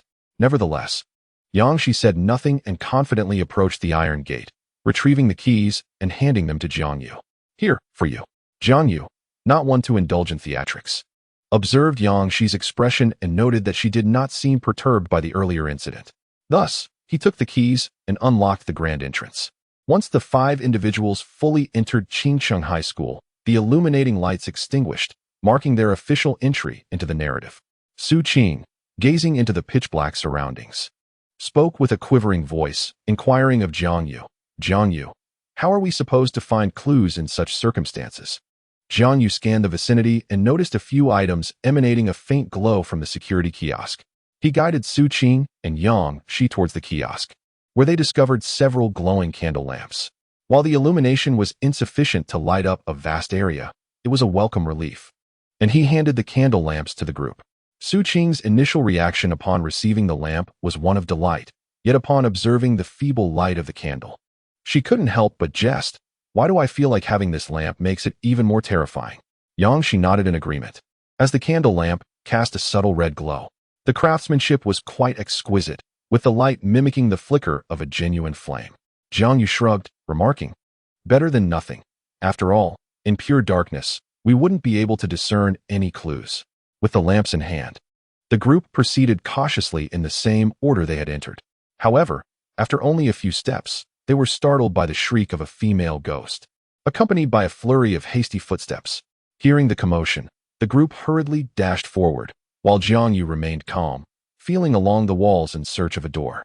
After all, this was an escape room experience, not a real Qingcheng High School. The ghost's appearance was merely intended to frighten the players and advance the plot. Upon rounding a corner, Jiangyu appeared to have found a door, which he promptly opened, calling out to his companions, "Hurry, come this way." The group obeyed his command and moved through the doorway, after which Jiangyu closed it behind them, exhaling a sigh of relief. He turned to the others, asking, "Are we all right? No injuries?" No, they replied. Just as he began to express his relief, Jiangyu suddenly realized that he only heard the voices of 3 girls. "Where's the boy?" he wondered. Outside, the boy's voice echoed as he ran. "I'm not on the bus yet. I haven't entered the door." Meanwhile, the female ghost had reached the entrance, leaving the boy to continue running alone. Jiangyu examined the room's layout, which resembled a classroom, and glanced towards another door in the opposite corner. He shouted to the boy outside, "Keep running straight ahead. Take a right turn. There's a back door ahead. You can enter through there." After instructing the boy, Jiangyu directed the 3 girls to barricade the front door and positioned himself by the back door, prepared to assist the boy. He was concerned that the boy might miss the back door and thus lose his chance to participate in the unfolding narrative, so he slowed his pace in the chase. Upon seeing the back door, the boy rushed in, and once he was inside, Jiangyu quickly blocked the back entrance, dutifully kicking the door shut with considerable force before stepping away. Jiangyu, concerned that Yang Shi and Su Qing might be overwhelmed by the tremendous shock, instructed the boys to barricade the front door. The boys, understanding the gravity of the situation, promptly complied. With both entrances secured, Jiangyu felt a sense of relief and turned to the 3 girls, saying, "Please search for clues while he and I hold the doors." The 3 girls gradually began their search, discovering that each desk bore the names of their classmates inscribed in the upper left corner. Even more chillingly, the names of the roles they were portraying were also etched upon the desks. "So, we 5 originally graduated from this class," Yang Shi remarked. "Look here. This name seems to have been scratched out." Su Qing beckoned to the others, pointing to the name on the desk before her. "It's a girl, and the gender column indicates female," she continued. "This girl must be a pivotal figure. Perhaps the female ghost pursuing us is her," Yang Shi speculated. At that moment, the girl from the couple pointed to a map hanging on the wall. "Look, this map marks the locations of the girls' and boys' dormitories. There may be clues there." The group took a moment to regroup in the classroom, adjusting their mindset. Jiangyu analyzed. The map shows that the boys' and girls' dormitories are separate. Besides uncovering the protagonist's story, we must also seek our own narratives. How about we split up? The boys will head to the boys' dormitory, and the girls will go to the girls' dormitory. Su Qing was somewhat reluctant upon hearing this, but chose not to voice her concerns for the greater good. After all, escaping the room was secondary. Jiangyu's safety was paramount. Noticing Su Qing's reluctance, Jiangyu assumed it stemmed from fear and proposed an alternative. "Why don't we first go together? Escort you to the girls' dormitory, and then proceed to the boys' dormitory?" This suggestion received unanimous agreement. As the 5 prepared to depart, They cautiously peered out the window and noticed that the female ghost was absent from the vicinity of the classroom. Thus, they carefully made their way toward the girls' dormitory. Perhaps out of consideration for the girls, the ghost did not appear during their approach. However, as the two boys escorted the girls to the dormitory and prepared to head to the boys' dormitory, the ghost reemerged. Watching Jiang Yu being pursued by the ghost, Su Qing and Yang Shi couldn't help but smile with delight. Chapter 28. Qingcheng High School 3. Once Jiang Yu and the ghost vanished at the entrance of the girls' dormitory, Yang Shi, Su Qing, and the girl from the couple began searching for clues within, with the girl from the couple guarding the main entrance. Yang Shi and Su Qing focused on their investigation. Yang Shi noticed the disarray of books and tools scattered across the desks, quietly sifting through them without uncovering anything of value. However, Su Qing made a noteworthy discovery. Look, their essay dormitory agreement on the wall. She began to read aloud in the dim light of the candle. Dormitory agreement. 1. Please maintain the cleanliness of the dormitory, including but not limited to the tidiness of desks and beds. 2. Students are requested to return to their beds to sleep by 11:30 and refrain from lingering in other areas. 3. Failure to comply with these regulations may result in being escorted away by the dormitory supervisor. After reading the dormitory rules, Su Qing pondered the last point thoughtfully. The prospect of being taken away by the dormitory supervisor seemed rather daunting. A shiver involuntarily ran down her spine as she contemplated the implications. At that moment, Yang Shi responded, "Indeed, we should first organize the books and tools on the desk." Observing Yang Shi, who had picked up on her cue, Su Qing haughtily remarked, "I've already found the clues. What about you?" Yang Shi, facing Su Qing with her retort, felt a mix of exasperation and amusement. With Jiang Yu absent, she deemed it unnecessary to engage in a quarrel with her. Pointing to the clock on the desk, she commented, "Although this clock hasn't moved, it should still indicate the time we have now." It was already 11:29. According to the customs of this secret chamber, the so-called dormitory supervisor would arrive at 11:30. Are you prepared to break the rules and be taken away? Realizing the gravity of the situation, Su Qing hurriedly joined Yang Shi in tidying the desk. Once they had finished, Su Qing inquired, "What about the second rule? There are 3 of us here, but only 2 bunk beds. Should we squeeze together?" Yang Shi shook her head and replied, "The rule states we must return to our own beds. I just checked, and there are 2 designated beds, one marked with a name crossed out, and the other with your name." She gestured towards the girl blocking the door and continued, "Thus, our dormitory is not here. Yet the classroom map only shows this one dormitory. We must find another way to hide." Yang Shi only expressed one side of the situation, omitting her other suspicion that this might be a plot designed specifically against her and Su Qing, an inescapable fate. Just then, footsteps echoed from the entrance, accompanied by the raspy and ominous voice of the dormitory supervisor announcing, "It's time for a room check." Inside the room, Yang Shi directed the girl to lie down on the bed while she surveyed their surroundings. She pulled Su Qing to hide behind 2 large iron cabinets and firmly grasped the doors with both hands. At that moment, the dormitory supervisor entered, lantern in hand. She glanced at the girl lying with her eyes closed and the tidy desk, muttering to herself, "Not bad, quite good." However, before she could finish her thought, she quickly approached the cabinet doors, banging on them with her hand, her gaze piercing into the darkness within. Seeing the supervisor's actions, Yang Shi's heart sank. It indeed felt like a scripted demise. This meant that no matter what, she and Su Qing would inevitably be taken away.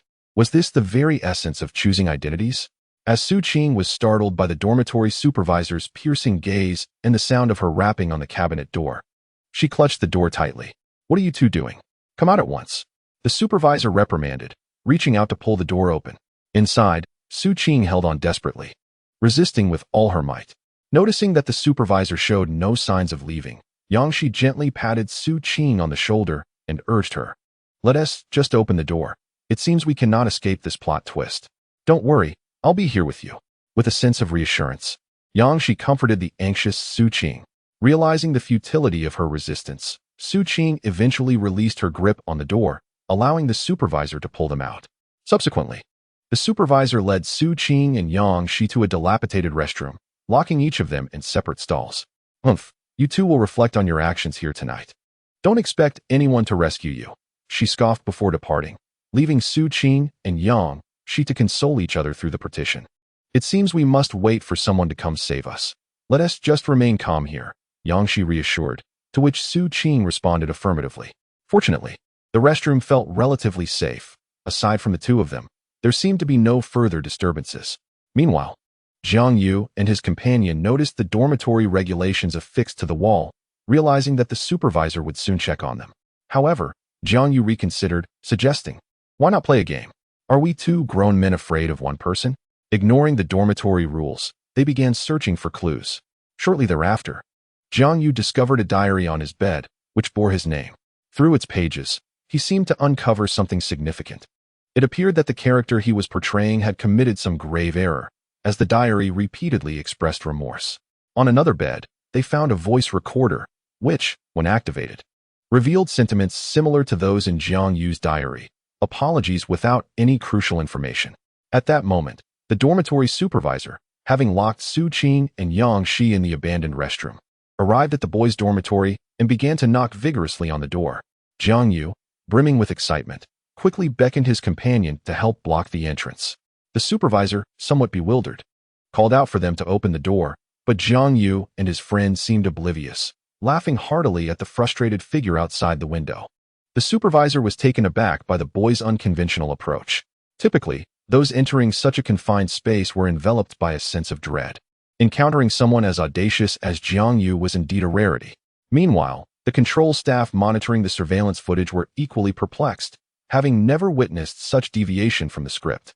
Nevertheless, not capturing the two boys and confining them to the restroom would not significantly impact the storyline. Thus, the control staff communicated with the individual portraying the supervisor and decided to let the boys off the hook.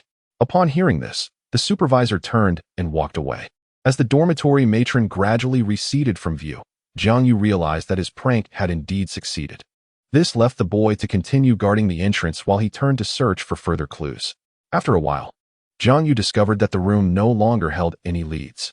He then spoke to the boy, suggesting that the purpose of the boys' dormitory seemed merely to provide insight into their roles' backstories. It appeared that there were no other clues to be found, so they decided to venture to the girls' dormitory to seek out their companions. Chapter 29. Qingcheng High School 4. With determination, Jiang Yu took his notebook and recorder in hand, proclaiming, "Let us proceed to find the girls." The boy nodded in agreement and followed closely behind Jiang Yu as they set off toward the girls' dormitory. Fortunately, their journey was free from any apparitions or other entities pursuing them, allowing them to stealthily arrive at the girls' dormitory.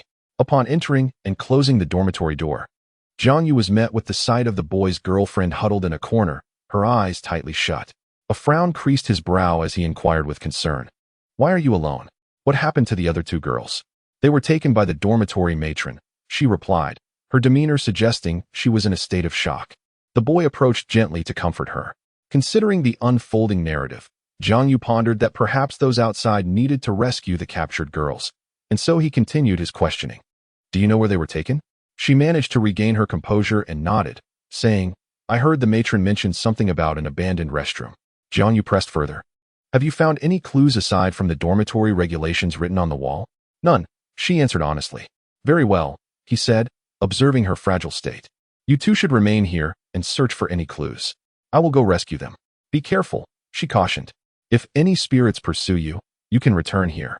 I will open the door for you. Just call out loudly. I'll recognize your voice." The boy also provided Jiang Yu with an escape route. Jiang Yu nodded, placing his notebook and recorder on the table, and picked up a candle lamp glowing with a crimson light as he stepped outside. An anxious feeling bubbled within him, for he knew that Su Qing, being timid, might find herself in danger. Conversely, he felt somewhat reassured about Yang Shi, who, despite her fear, remained composed. Hastening his pace, Jiang Yu made his way toward the restroom. Meanwhile, Yang Shi, who was inside the restroom, noticed some writing scrawled on the partition. It seemed as though someone had vented their frustrations here, filled with the words, "Why? Why me?" Upon discovering the words, Yang Shi called out to Su Qing on the other side. "Su Qing, do you see any writing on your side of the partition?" Su Qing glanced around and responded, "Somewhere." It seemed to convey a sense of injustice, questioning why it was me, followed by a flurry of curses and expletives. It appeared that Su Qing's predicament mirrored my own, leaving me to wonder if the other stalls in the restroom bore similar marks. Ultimately, I would have to wait for someone to rescue me before discovering the truth. Lost in thought, I was abruptly drawn to Jiang Yu's faint voice, accompanied by the excited shouts of Su Qing and Yang Shi. Here we are, Jiang Yu. Hearing their calls for help, Jiang Yu followed the sound, arriving at the restroom where the two were confined. The restroom stalls were secured not by locks, but by a simple bolt, sparing Jiang Yu the need to search for a key to free them, which brought him a sigh of relief as he slid the bolt aside. The moment the two emerged, Su Qing leaped into Jiang Yu's arms, her voice tinged with tears. You scare me to death, Jiang Yu. Thank goodness you came. Seeing Su Qing in his embrace, Jiang Yu felt a pang of tenderness and gently patted her back. Meanwhile, Yang Shi stood off to the side, feeling slightly discontented. She hadn't anticipated Su Qing's boldness and felt a twinge of regret for not having dashed into Jiang Yu's arms herself.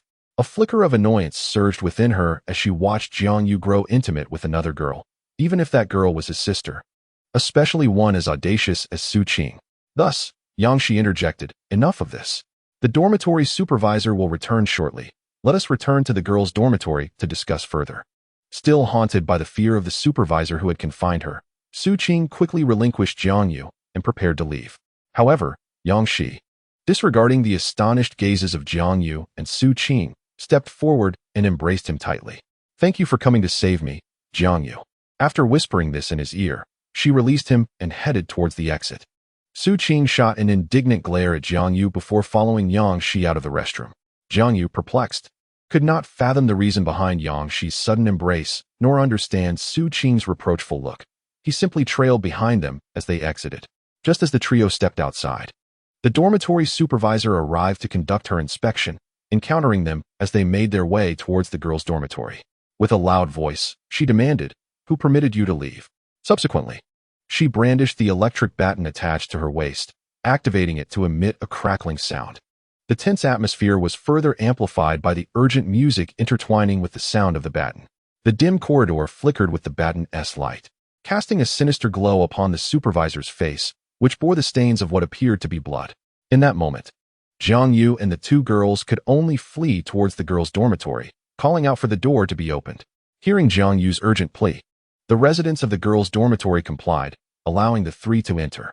Once Jiang Yu, the last to arrive, slammed the door shut and leaned against it to prevent the supervisor from forcing her way in, the supervisor kicked the door a few times before cursing and retreating. Seated on the ground for a brief respite, Jiang Yu inquired of the couple who had just uncovered a lead. Have you found any clues here? Indeed. We discovered a diary beneath the bed of the girl whose name had been crossed out. The diary was handed to Jiang Yu, who, feeling a twinge of discomfort, suggested, "You may peruse it yourself." As Jiang Yu opened the diary, he found it meticulously chronicled the girl's experiences.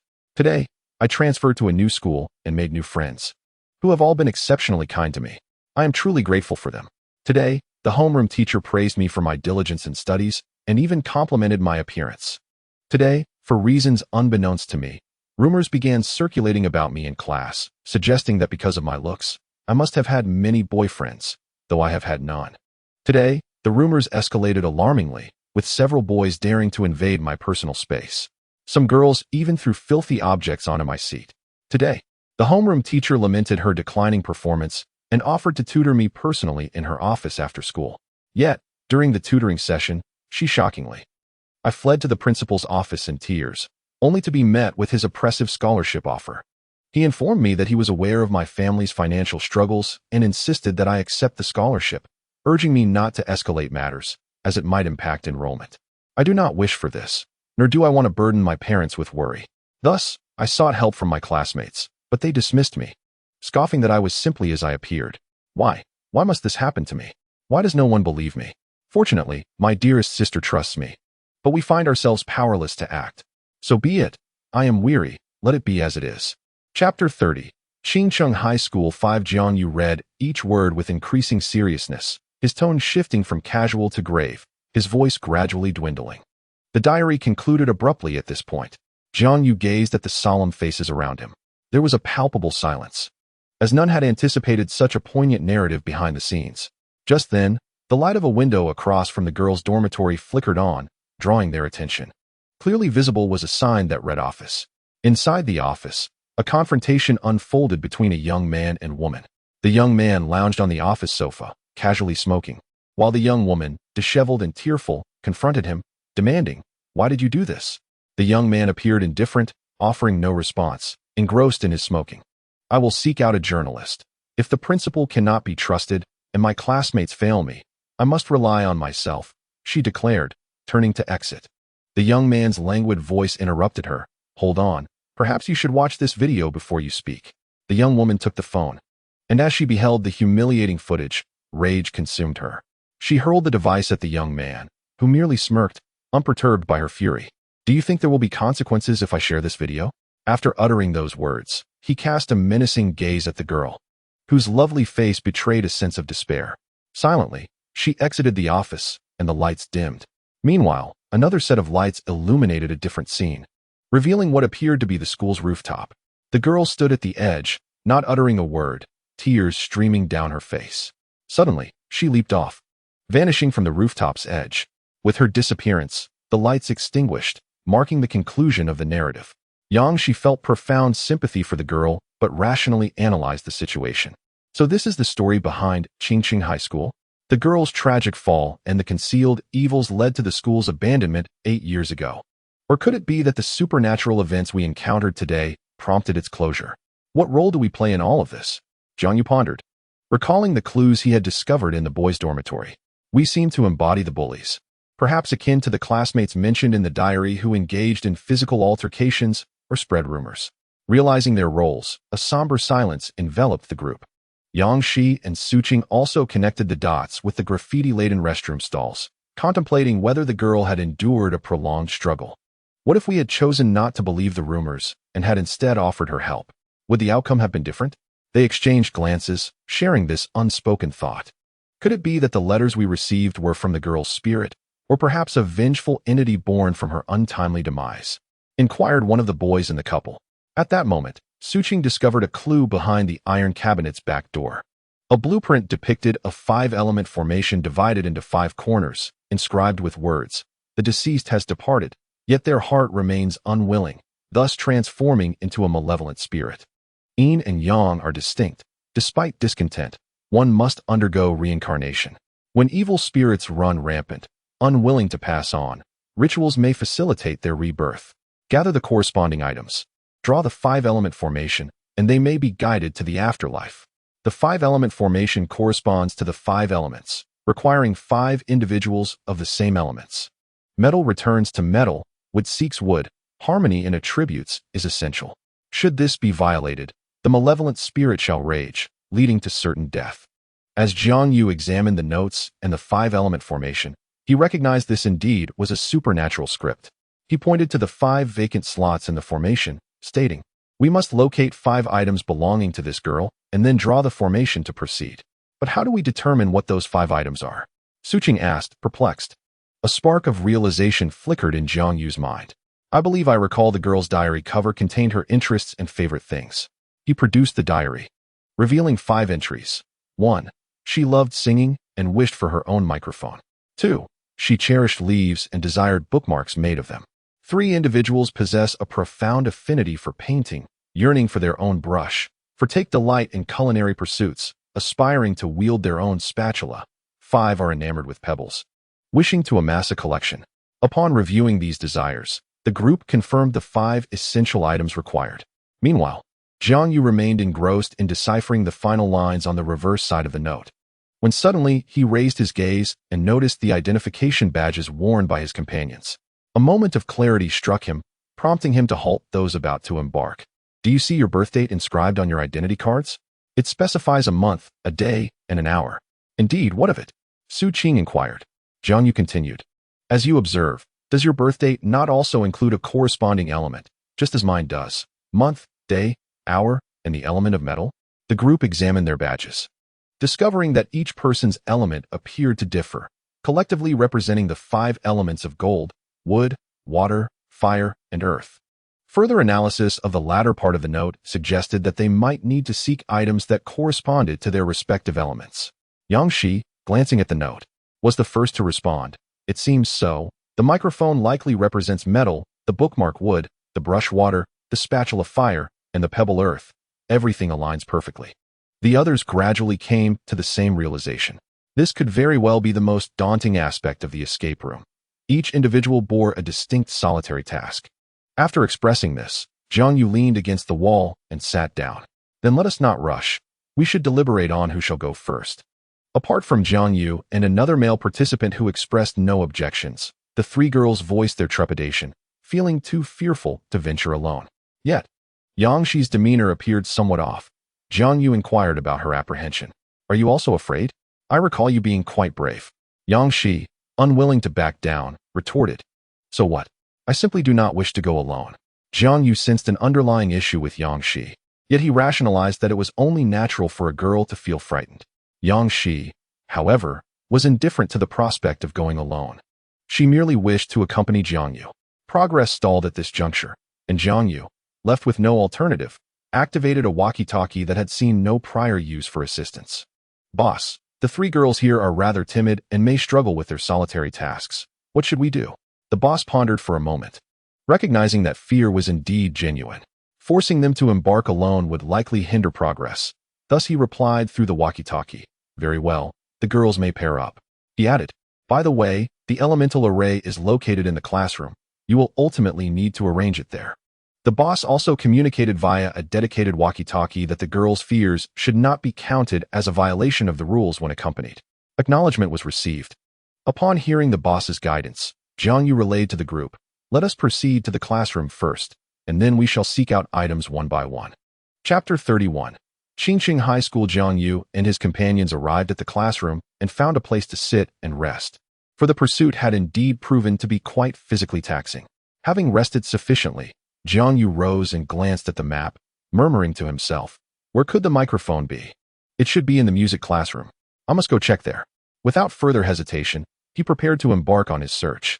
Yangxi, with a hint of concern, approached Jiangyu and enveloped him in an embrace, cautioning, be careful, Jiangyu. Watch your corners as you run. Do not injure yourself. Seeing Yangxi's gesture, Su Qing couldn't help but intervene, pulling Jiangyu from Yangxi's embrace and giving him a substantial hug herself.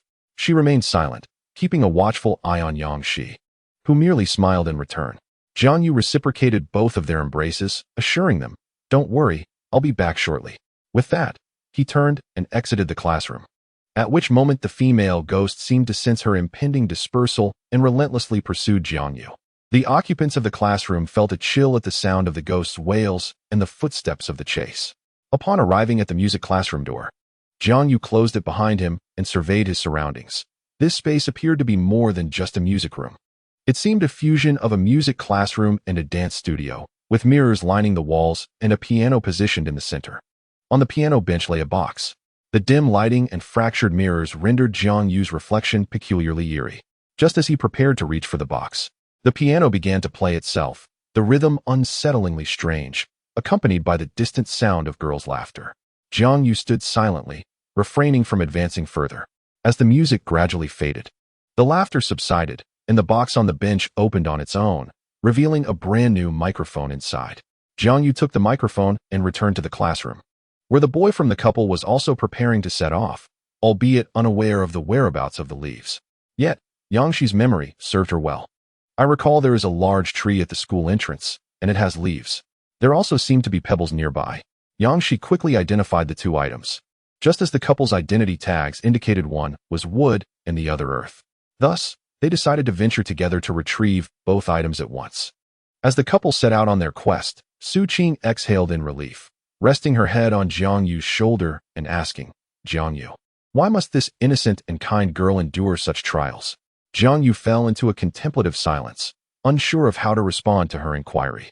Should we truly escape from this place? Su Qing pressed, but Jiangyu remained mute, enveloped in a heavy silence. Being a girl with a profound capacity for empathy, Su Qing fully immersed herself in the plight of the character she portrayed, prompting her poignant question. It was Yangxi who broke the stillness first. Indeed, our roles serve as the catalyst for these events, and we must acknowledge that we are deserving of punishment. However, death is not the ultimate punishment.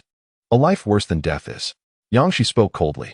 We all understand that coming to this place may lead to our demise, yet we still chose to come. If I am not mistaken, each of you must endure nightmares every night in your roles. The reason we fear not death is that our previous lives were already akin to living hell. This may very well be our punishment. After speaking, the atmosphere fell into silence once more. At that moment, the couple stumbled over to us. Jiangyu opened the door for them, then promptly blocked it, as the anguished wails of a female ghost echoed from the entrance. The ghost seemed unwilling to relent, kicking the iron door with increasing force, as if attempting to release all her grievances. After venting for 3 or 4 minutes, she gradually retreated. Now it was Su Qing's turn. Brightening her spirits, she turned to Jiangyu and said, "Jiangyu, it's my turn. Will you accompany me?" Extending her delicate white hand towards him.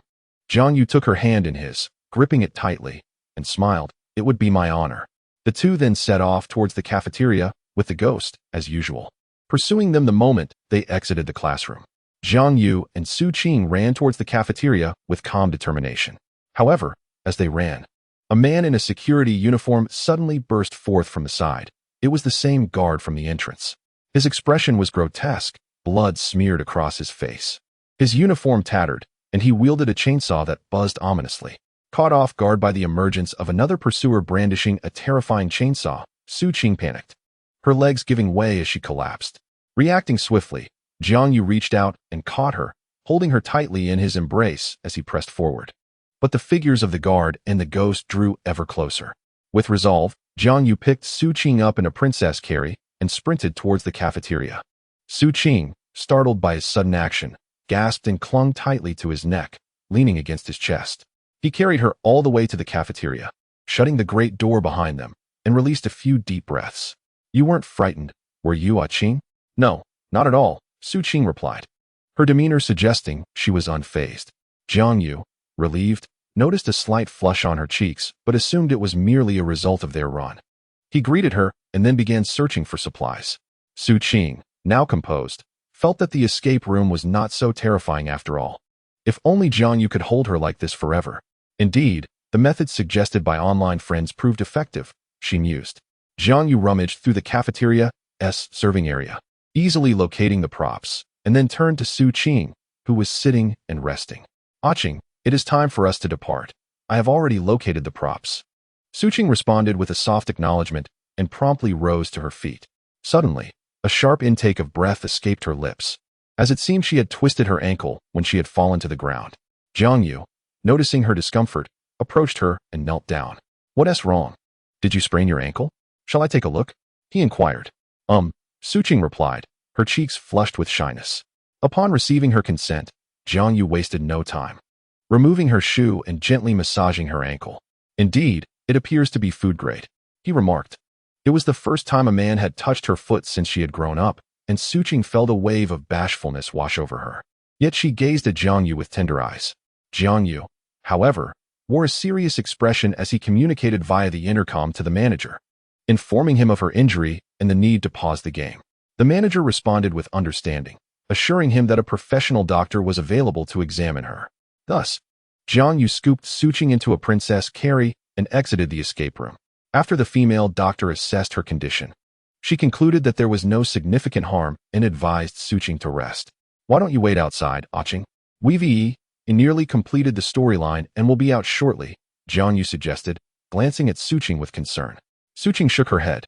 "The plot will be finished soon. I do not wish to miss it. Besides, my task is complete, and I am merely waiting to experience the conclusion." The doctor assured me that I am fine. "Are you sure you can still walk?" Jiangyu inquired, still somewhat apprehensive. "If I cannot, I have you, don't I? You can carry me back in as you did before," Su Qing replied playfully, aware that her request was somewhat capricious, but she was unwilling to forego the thrilling narrative. "Very well, just sit in the classroom and refrain from moving about when we return," Jiangyu said through clenched teeth. "All right, I will heed your advice," Su Qing responded, her charming smile reflecting her gratitude for his willingness to indulge her whims. Jiangyu handed over the props to Su Qing before lifting her once more in a princess carry. She reflected on the care Jiangyu had shown when she had injured her ankle and noted the concern in his eyes. Fortuitously, he was willing to accommodate her little indulgences. Unable to restrain herself, she gently pressed a kiss to his cheek. Jiangyu, taken aback by her gesture, opened his mouth to speak, but Su Qing placed a finger to his lips to silence him. "This is to thank you for tolerating my little whims." "Thank you, Jiangyu," she whispered. Jiangyu remained silent as he carried her back to the classroom. "Why are you two so slow? Yang Shi exclaimed as she caught sight of Jiang Yu entering while cradling Su Qing. Jiang Yu explained, Su Qing sprained her ankle, so I carried her back. After hearing his explanation, Yang Shi still bore a frosty demeanor. Without regard for Jiang Yu's exhaustion, she grasped his hand and led him toward the door, saying, It's our turn now. Jiang Yu, let us hurry. Jiang Yu was indifferent, thinking that an early departure and return was inconsequential, so he followed Yang Shi. Initially, only the female ghost pursued them. But soon the security guards joined in the chase. Strangely, even the dormitory supervisor began to follow the security guard's lead. Jiang Yu grasped Yang Shi's hand tightly as they dashed toward the art studio, feeling the weight of Yang Shi's presence behind him increasingly burdensome, almost causing him to falter. He urged, Run faster, Yang Shi. If we don't hurry, we'll be caught. At that moment, Yang Shi's mind was consumed with the image of Su Qing being cradled by Jiang Yu, dark thoughts proliferating. She wished fervently that Jiang Yu could remain with her forever. Just the two of them, only Jiang Yu. Jiang Yu's voice snapped Yang Shi out of her reverie, prompting her to follow him in flight. He assumed Yang Shi had merely been daydreaming, oblivious to the perilous thoughts that had just occupied her mind. Upon reaching the art studio, they hastily gathered all the brushes and placed them into a bag. They returned to the classroom, uncertain of which item the girl desired, thus bringing them all back to try. Once all the items were assembled, the others in the classroom arranged themselves according to the previously discovered notes. 5 individuals took their positions at the corners of the formation.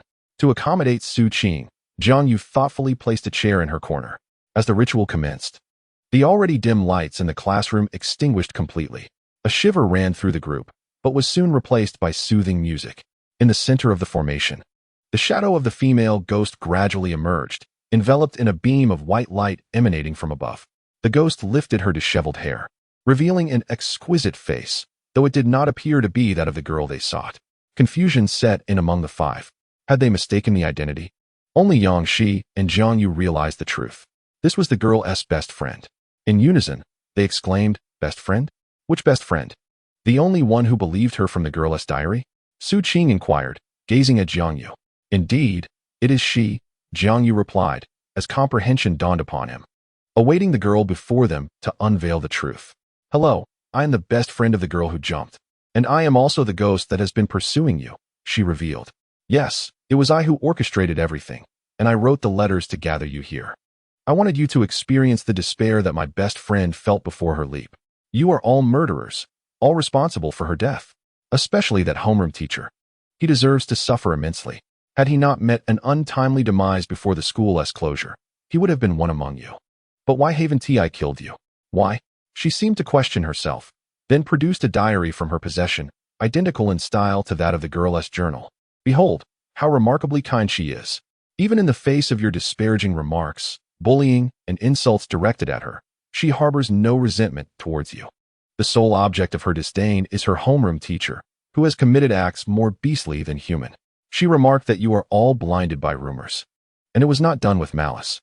Thus, she bears no grudge against you, even until her last breath. The girl became increasingly agitated as she spoke, her voice trembling and hoarse. However, I am not like her. I desire for you to face consequences, to live your lives in perpetual fear. This is why I orchestrated this entire affair, summoning you to Qingsheng High School to unveil the truth, to let you experience her despair. Previously, she was a person brimming with aspirations for a beautiful life. Yet, due to your vile actions, she lost her life, while you remain unscathed. Is this just? It is not fair, and thus, I have prepared this to ensure you live in dread for the rest of your days. Yet, last night, I dreamed of her, and she told me that you are all innocent. The world is inherently unjust, and those deserving of punishment have already faced their fate. She can forgive you, but I cannot. The girl's fingers traced the faces of the 5 individuals one by one. Consequently, I proceeded with my plan. Though this particular element was not part of it, I did not wish to betray her, which is why I revealed the truth to you, hoping you would strive to be good, as she wished. Although I do not share that belief. The girl cast a cold gaze upon the 5. The security guard and the dormitory matron were privy to the events that transpired, so I invited them to assist in executing my plan. Therefore, there were no supernatural occurrences, no monsters lurking. It was merely the scheme of 3 troubled souls. Upon concluding her words, the girl collapsed into tears. At that moment, The security guard and the dormitory matron emerged, nodding to the group and guiding them to the entrance, proclaiming, "Congratulations, you have completed the challenge." A collective sigh of relief escaped the group as the guard locked the iron gate, informing them, "You may leave." As the guard waved goodbye from behind the iron gate, the lights began to flicker once more, reminiscent of the beginning. The guard, dismissing it as a mere malfunction, continued to observe the group. Yet, they beheld an oddly shaped figure descending from the ceiling. Just as they prepared to alert the guard, he was swiftly dragged away by the figure, unable to utter a sound. All that remained was a bloodied arm and a faintly glowing flashlight on the ground. Many plot lines were conceived but left unwritten, fearing redundancy. Chapter 33. The enthusiasm of the mountain town people with the proprietor's voice resonating from the entrance, the group finally realized they had completed the challenge. However, the final scene left them somewhat perplexed, prompting Su Qing to inquire of the owner, "Wasn't everything orchestrated by that girl? What, then, does the concluding scene signify?" The boss smiled and remarked, "I wonder if you have noticed that the path you entered through is different from the one before. You triggered a hidden door when you came in, altering the terrain. This hidden door also released something." He spoke with an air of mystery. Su Qing, intrigued by the boss's words, eagerly pressed for more information. The boss merely chuckled and said, "Stay tuned for Qing High School 2. Su Qing then realized that this was part of a series, thinking to herself that she would certainly play it once it was released. After a brief respite for everyone, the boss inquired, "Shall we take a group photo?" This was met with enthusiastic agreement, as the performance had been truly captivating, immersing everyone in the experience. Thus, they began to arrange themselves for the photograph. Su Qing and Yang Shi, unwilling to be outdone, each grasped one of Jiang Yu's arms, hugging him tightly. In the resulting photo, two uniquely styled beauties clung to Jiang Yu, who managed a faint smile at the camera, aware of the strength of the two women. Once the photo was taken, the couple approached Jiang Yu and his friends, saying, "Hey, let us exchange contact information. You seem quite impressive." The girl nodded in agreement, adding, "Yeah, you seem completely unafraid. Not only that, but you were able to analyze so much." The boy chimed in, "Exactly, man, let us be friends. We can hang out together in the future." Jiang Yu was somewhat taken aback and explained, "Actually, I'm just visiting Shancheng for tourism. I came to experience the escape room, and I may not return to Shancheng again." The boy shrugged it off, "No worries, man. We will be taking our college entrance exams in a year or two, and after that, we'll visit your city to hang out." Jiang Yu was touched by the warmth of the locals and promptly exchanged contact details with the boy. Meanwhile, the girl approached Yang Shi, her eyes gleaming with anticipation. As Yang Shi had performed remarkably in the escape room, girls often have a fondness for such spirited individuals. Yang Shi, unbothered, exchanged contact information with the girl. Noticing Su Qing, who had been somewhat overlooked by the couple, the girl hurried over and said, "Hello. You're really beautiful. May I have your contact information?" Su Qing, initially feeling disheartened due to her lackluster performance in the escape room and having twisted her ankle, felt a surge of joy at the compliment. She happily exchanged contact details with the girl. Once everyone had exchanged contact information, the couple waved goodbye to Jiang Yu and his friends, leaving just the three of them. Jiang Yu turned to the two girls and asked, "What shall we do next?" He then glanced at Su Qing, who was seated on a bench, and inquired, "Ah Qing, can you still walk?" Su Qing rose and took a few steps, still feeling somewhat uncomfortable, yet managing well enough. She nodded at Jiang Yu and assured him she was fine. Jiang Yu, relieved, glanced at Yang Shi, who noted that it was already dinner time. She suggested to the two, "It's time for dinner. Shall we eat out before returning to the hotel?" Su Qing shouldn't walk too much. "All right, what shall we eat?" Jiang Yu inquired. "Why not go to that hot pot restaurant we visited on the first day? I found it quite delightful, and the proprietress was so warm and charming." Su Qing exclaimed with enthusiasm. "No way," Jiang Yu replied sternly. "You sprained your ankle. Spicy food will hinder your recovery. Just a little bit, I promise." "I want to let Sister Yang Shi try the local delicacies," Su Qing pleaded with a pitiful expression, playfully making a gesture that Korean men typically loathe. It was evident that Su Qing had Jiang Yu wrapped around her finger. He could not resist her charm, having always been one who preferred gentleness over force. Unable to withstand her coaxing, Jiang Yu reconsidered. It seems Yang Shi has only had takeout since arriving in the city, with little else to savor. "Fine, but I'll pour you a bowl of plain water later. You must dip your food before eating, and if you really want to indulge, just have a little. Do you understand?" Jiang Yu feigned sternness towards Su Qing, who obediently nodded in agreement. Yet, no one could fathom her true thoughts.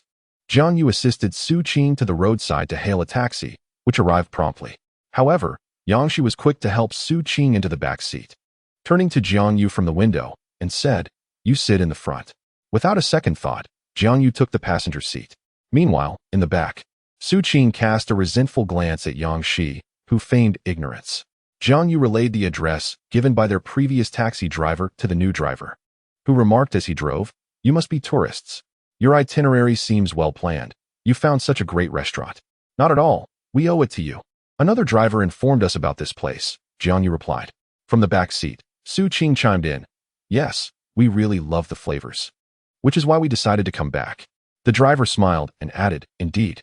Don't listen to those online advertisements claiming to be the best in the city or century-old establishments. They're merely gimmicks." He gestured to himself, "If you want good food, consult drivers like us. We can recommend reputable places." He then cautioned, "However, be wary of unscrupulous drivers. Remember their license plate numbers. If any dishonest drivers take you to subpar eateries, be sure to report them. We cannot let them tarnish our reputation." The driver became increasingly animated in conversation, and Jiang Yu engaged with him intermittently. The warmth of the drivers in the mountain city was indeed overwhelming. Even Jiang Yu found it somewhat difficult to keep pace. After half an hour, the vehicle gradually came to a halt at their destination. Jiang Yu and his companions exchanged farewells with the driver before alighting and heading towards their destination. Unlike before, the time coincided with the dinner rush, resulting in a considerable crowd. Naturally, the restaurant recommended by the driver was bustling with patrons. Jiang Yu was taken aback by the throng. But there was little to be done, as there were no available seats. Just as he intended to suggest to Su Qing and Yang Shi that they find another place to dine, a middle-aged man from one of the tables approached them. "You must be visitors from afar. Come, sit here," he said. Jiang Yu was about to decline when the man continued, "Don't be too hasty in rejecting our offer. We locals can dine here anytime, but you, as guests, deserve this hospitality. Enjoy your meal. We will return tomorrow." Without waiting for Jiang Yu to express his gratitude, the two middle-aged men exchanged smiles and departed. Jiang Yu felt somewhat embarrassed, but the two men hadn't left any contact information, making it difficult to thank them properly. He could only hope for a chance encounter in the future. Today, it was not the proprietress who took their orders, but rather a waitress from the establishment. Jiang Yu handed the menu to Su Qing, who selected her desired dishes before passing it back to him. He then extended the menu to Yang Shi for her choices. Unbeknownst to him, an unspoken rivalry simmered between the two women, though Yang Shi was acutely aware of Su Qing's animosity. As Jiang Yu handed the menu to her, Yang Shi offered a faint smile. However, when she took the menu, her delicate fingers inadvertently brushed against Jiang Yu's palm, which surprised him. Yet, observing Yang Shi's composed demeanor, he refrained from commenting. He had yet to decipher the meaning behind Yang Shi's words from that night, making him hesitant to probe further. Thus, he subtly distanced himself from her. Yang Shi, perceptive as she was, noticed this shift and found it rather amusing, inching slightly closer to Jiang Yu. Eventually, Jiang Yu could no longer evade the situation, and Su Qing also became aware of their movements. "What are you two doing?" she inquired suspiciously. Cough, it's nothing. How about I step out to get you some milk tea? Just send me your orders via phone," Jiang Yu quickly suggested. Feeling the weight of Su Qing's gaze upon him, he promptly exited the hot pot restaurant, leaving Yang Shi and Su Qing to face each other. "What were you and Jiang Yu doing just now?" Su Qing questioned, vexed that she had not kept a closer watch on the two. "Doing what?" "Naturally, indulging in activities befitting a man and a woman," Yang Shi replied with a playful smirk. Yang Shi flashed a charming smile, a hint of delight gracing her exquisite visage as if savoring the recent events with Jiang Yu. Su Qing noticed the smile on Yang Shi's face, finding it somewhat jarring. Undeterred, Yang Shi continued her playful banter. The sensation of holding Jiang Yu's hand was undeniably pleasant, and his abdominal muscles felt delightfully firm. What was merely a deliberate brush of Jiang Yu's palm had transformed into something more tantalizing in Yang Shi's words. With a feigned air of regret, she shook her head, leaving an incomplete thought that would linger in Su Qing's mind, sparking endless imagination. At that moment, Su Qing felt a pang of urgency and retorted with a hint of sarcasm. Indeed, holding Jiang Yu's hand was quite agreeable, yet being cradled in his arms provided an even greater sense of security. "I even kissed Jiang Yu," As Su Qing continued, her excitement crescendoed. Revealing her trump card with a flourish, for twos. She regarded Su Qing, who held her head high like a proud peacock. Upon hearing Su Qing's confession of having kissed Jiangyu, Shi instinctively began to entertain thoughts of their intimate encounter. Fortunately, Shi's profession had instilled in her a habit of contemplation. Since emerging from the secret chamber, Jiangyu had been preoccupied with Su Qing's injury, showing unwavering concern for her well-being. Yet, despite this care, Shi discerned no trace of embarrassment or shyness in Jiangyu's demeanor. Given her understanding of him, she knew that if Su Qing, whom Jiangyu regarded as a younger sister, had kissed him, he would not have appeared so composed. Unbeknownst to Jiangyu, his childhood companion harbored unorthodox feelings towards him. Having pieced together these thoughts, Shi managed to quell the stirrings of jealousy ignited by Su Qing's provocation. It must be said, Shi was indeed astute. From the interactions between Jiangyu and Su Qing after their exit from the secret chamber, she deduced the situation with remarkable accuracy. However, what she failed to analyze was that Su Qing had indeed kissed Jiangyu, albeit on the cheek. A gesture Jiangyu brushed off as inconsequential. Thus, Shi could glean nothing significant from his demeanor. With an air of indifference, she replied, I understand. Su Qing, perceiving the insincerity in Shi's words, attributed it to her being taken aback by the revelation. So you see, what exists between Jiangyu and me is firmly established. You ought to abandon your unrealistic fantasies, she taunted Shi. Hearing Su Qing's jibe, Shi's interest was piqued. It was surprising to discover that this little girl possessed such formidable spirit, prompting her to respond with intrigue. All right, I didn't expect you to have such a spirited approach. Rest assured, knowing your reliance on your brother, once I become your sister-in-law, I shall ensure Jiangyu looks after you from time to time. Su Qing, taken aback by Shi's nonchalance even after revealing her cards, felt a surge of frustration. Did you not hear me clearly? I said I kissed Jiangyu. Kissed? Ah, so Jiangyu belongs to me, and his girlfriend is also mine. Observing the seemingly indifferent Shi, who continued to play with her hands, Su Qing could only sit on the bench, seething in silence. As she watched Su Qing sulking alone, Shi couldn't resist delivering another jab. Come now, don't be upset. Once Jiangyu returns, he will undoubtedly fret over you. Su Qing, not wishing to cause Jiangyu any undue concern, adjusted her demeanor and let out a huff. Yet, Shi's subsequent words pierced through Su Qing's defenses. As your sister-in-law, I too worry about you. Who says you are my sister-in-law? Who acknowledged that? Su Qing retorted vehemently, declaring, I can only be my own sister-in-law. Ignoring all propriety, she rambled on, oblivious to the shocking nature of her words. This drew curious glances from the patrons at the adjacent table, who whispered to one another. Look at how wild these young girls are, claiming one can only be their own sister-in-law. Indeed, doesn't that imply a fondness for one's own brother? It's baffling how the young lady thinks. She engages in such ethically dubious notions. Uninformed onlookers began to suspect that the protagonists were actual siblings. Casting strange looks at Su Qing, realizing her voice had been too loud, she gradually grasped the inappropriateness of her statement but found herself unable to clarify, sinking deeper into her own frustration. Meanwhile, Shi ceased to tease the young girl before her, reaching for the kettle on the table to pour Su Qing a glass of warm water to help her calm down. Su Qing, not one to refuse, accepted the water. As it was offered by her rival, she drank it fiercely, as if the water were Shi herself. Shi paid little mind, fearing only that Jiangyu might return and misinterpret Su Qing's demeanor as a result of her own actions, inciting his ire. Though it was likely that she did indeed contribute to Su Qing's state. Just then, Jiangyu returned with milk tea in hand, and both Shi and Su Qing ceased their quarrel. One could only admire Shi, who, holding a poor hand, managed to triumph over Su Qing's explosive emotions. Truly, a lawyer is deserving of their reputation. Chapter 35. Jiangyu's abs upon returning to the table and offering milk tea to Shi and Su Qing. Jiangyu noticed an inexplicable tension between the two and inquired, What is going on with you two? It feels a bit odd. Oh, it's nothing. Shi quickly responded, throwing a knowing glance at Su Qing, who was sipping her milk tea. We were just chatting, discussing some intimate topics among girls. So we're feeling a tad shy. Su Qing, catching Shi's signal, vigorously slurped the pearls from her milk tea while mumbling incoherently. We were just chatting. Jiang Yu accepted this explanation without further question. As I watched Su Qing, her mouth full of pearls from her milk tea, attempting to speak, I found her utterly charming. I affectionately patted her fluffy little head and said, "All right, you should swallow what's in your mouth before speaking." Su Qing, obedient to Jiang Yu's words, promptly gulped down her treat and nodded, affirming, "Okay, I want to do it again next time." Yang Shi, observing the interaction between the two, felt an inexplicable surge of possessiveness rise within her. Interrupting their conversation, she stated coldly, "Enough, it's time to eat.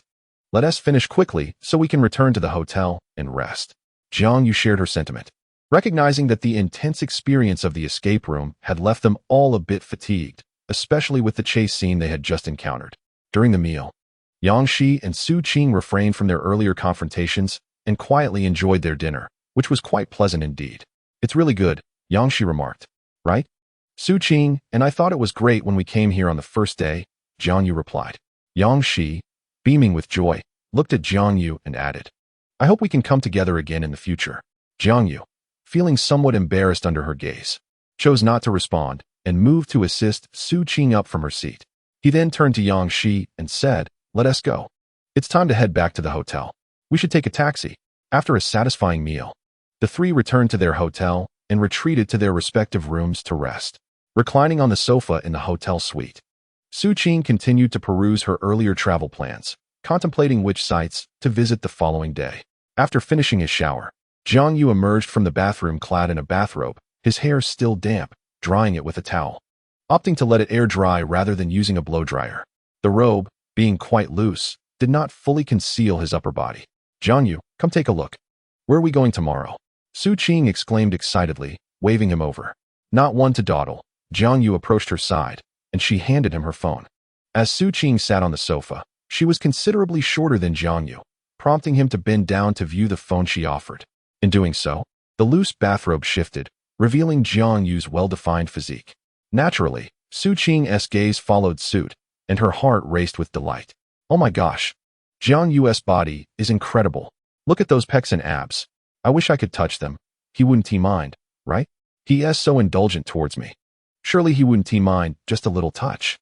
Unable to contain herself any longer, Su Qing extended her hand, slowly reaching towards the interior of Jiang Yu's bathrobe. At that moment, Jiang Yu's attention was entirely focused on Su Qing's phone, contemplating where they should go the next day, utterly oblivious to her mischievous hand inching toward his abs. Finally, she made contact and playfully pinched his firm stomach. The texture is delightful. It feels rather nice." Su Qing offered her evaluation, while Jiang Yu suddenly felt a hand grazing his abdominal muscles. He quickly seated himself on the sofa, adjusting his bathrobe. Playfully flicking Su Qing's forehead, he inquired, "What are you doing? Where did your hand just wander?" Su Qing winced, responding with a soft exclamation, "Oh." She refrained from directly answering Jiang Yu, saying instead, "I couldn't help it. Your abs are simply too tempting." After which, she audibly swallowed. Jiang Yu, taken aback, realized that the usually adorable girl possessed such a bold side. He feigned sternness and admonished her, "You mustn't do that again." Fine. I promise it won't happen again," she replied nonchalantly. Observing her carefree demeanor, Jiang Yu felt somewhat exasperated. After all, he couldn't truly chastise her. She hadn't committed any grave offense. "Jiang Yu, look at these two attractions. The internet says they are quite close to each other. Why don't we visit both tomorrow?" Su Qing, sensing Jiang Yu had forgiven her, shifted the topic. Jiang Yu consulted a map regarding the location she mentioned. Indeed, they were not far apart, yet he still worried about her sprained ankle. "Are you sure you can manage?" he asked. "A woman cannot say she can't," Su Qing retorted, a hint of indignation in her voice.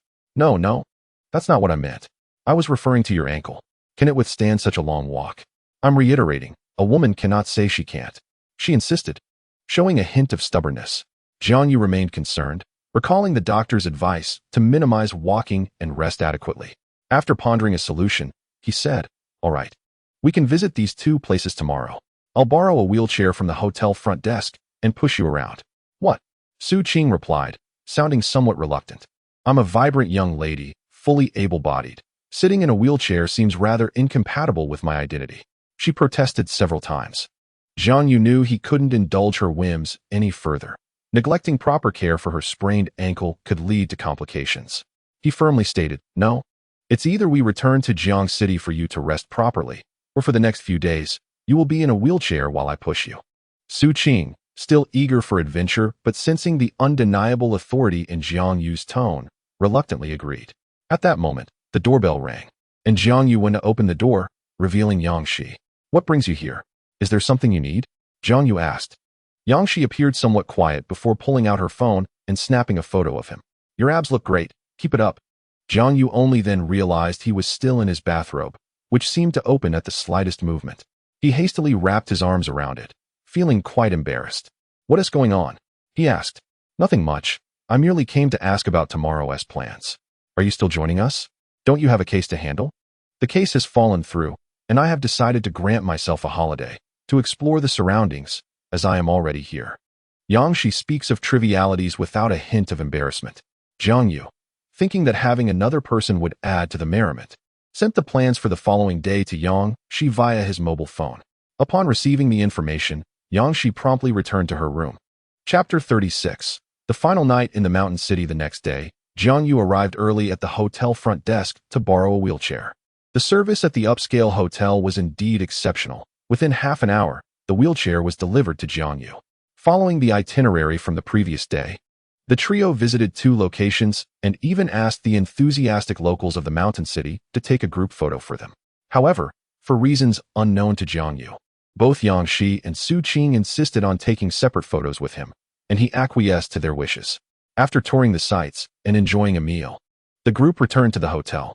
Su Qing appeared less than thrilled, and Jiang Yu noticed this, prompting him to inquire, "What's wrong, Qing? Are you not enjoying yourself?" Su Qing shook her head and explained, "No, I'm having a great time, but sitting in a wheelchair is rather dull. Even though you are helping me push it, the inability to move about freely is somewhat frustrating." As she spoke, she flashed a sweet smile at Jiang Yu. "Thank you for pushing my wheelchair today, Jiang Yu." Jiang Yu waved his hand dismissively, indicating it was of no concern, and replied, "That's true. But your foot isn't healed yet. I still worry about you walking alone. You should remain in the wheelchair. Then let us head back. I feel we've explored enough of the mountain city, and I find myself missing Jiang City," Su Qing said, glancing at Jiang Yu, eager to hear his thoughts. Being a laid-back individual, Jiang Yu agreed with Su Qing's sentiment and prepared to book tickets back to Jiang City. The doorbell rang once more, and without needing to look, Jiang Yu knew it was Yang Shi. For the past few days, she had been knocking on his door at this hour. He walked to the door and opened it. Upon seeing the door ajar, Yang Shi entered without hesitation, making her way to the sofa and striking up a conversation with Su Qing, who sat nearby. Over the past few days, Yang Shi and Su Qing had grown much closer, though not in the manner of good friends, but rather as rivals in affection. Nevertheless, in Jiang Yu's presence, Yang Shi and Su Qing could still be considered as friends of sorts, at least not as lost for conversation as they had been a few days prior. It could be said that had they not both been enamored with Jiang Yu, Yang Shi and Su Qing might have become very good friends. As their conversation continued, Yang Shi revealed the ultimate purpose of her visit. "By the way, where shall we go tomorrow?" Jiang Yu, taking a sip of water, responded. "Su Qing and I discussed it, and dragging around a sprained ankle isn't very convenient. Pushing the wheelchair doesn't seem to bring Su Qing much joy. It would be better to return to Jiang City." Yang Shi, unfazed, replied, "All right, which flight are you planning to book? I'll return to Jiang City with you." Jiang Yu was somewhat taken aback, as Yang Shi was under no obligation to heed his arrangements. "Aren't you going to play? You need not concern yourself with us. Feel free to enjoy as long as you wish." Yang Shi began to elucidate. "No, it's not that. I simply find it more enjoyable to play with friends. Traveling with those who are important to me imbues the experience with meaning." As she spoke, she continued her self-explanation. Some may believe that the significance of travel lies in the scenery or the destination, while others hold that the journey itself is what matters, as long as one has experienced it. However, I believe that both the journey and the destination hold importance. Yet the most crucial aspect is to share these moments with cherished friends, beloved family, and dear partners. After expressing these thoughts, Yang Shi gazed silently at Jiang Yu beside her. This was the first time Jiang Yu had witnessed such earnestness from Yang Shi, and he found her demeanor rather enchanting. After all, individuals with steadfast convictions radiate a unique brilliance. He couldn't help but be momentarily entranced, while at that moment, Su Qing seemed to perceive an inexplicable spark between the two. Resolutely, she pinched Jiang Yu's thigh with force. Ouch!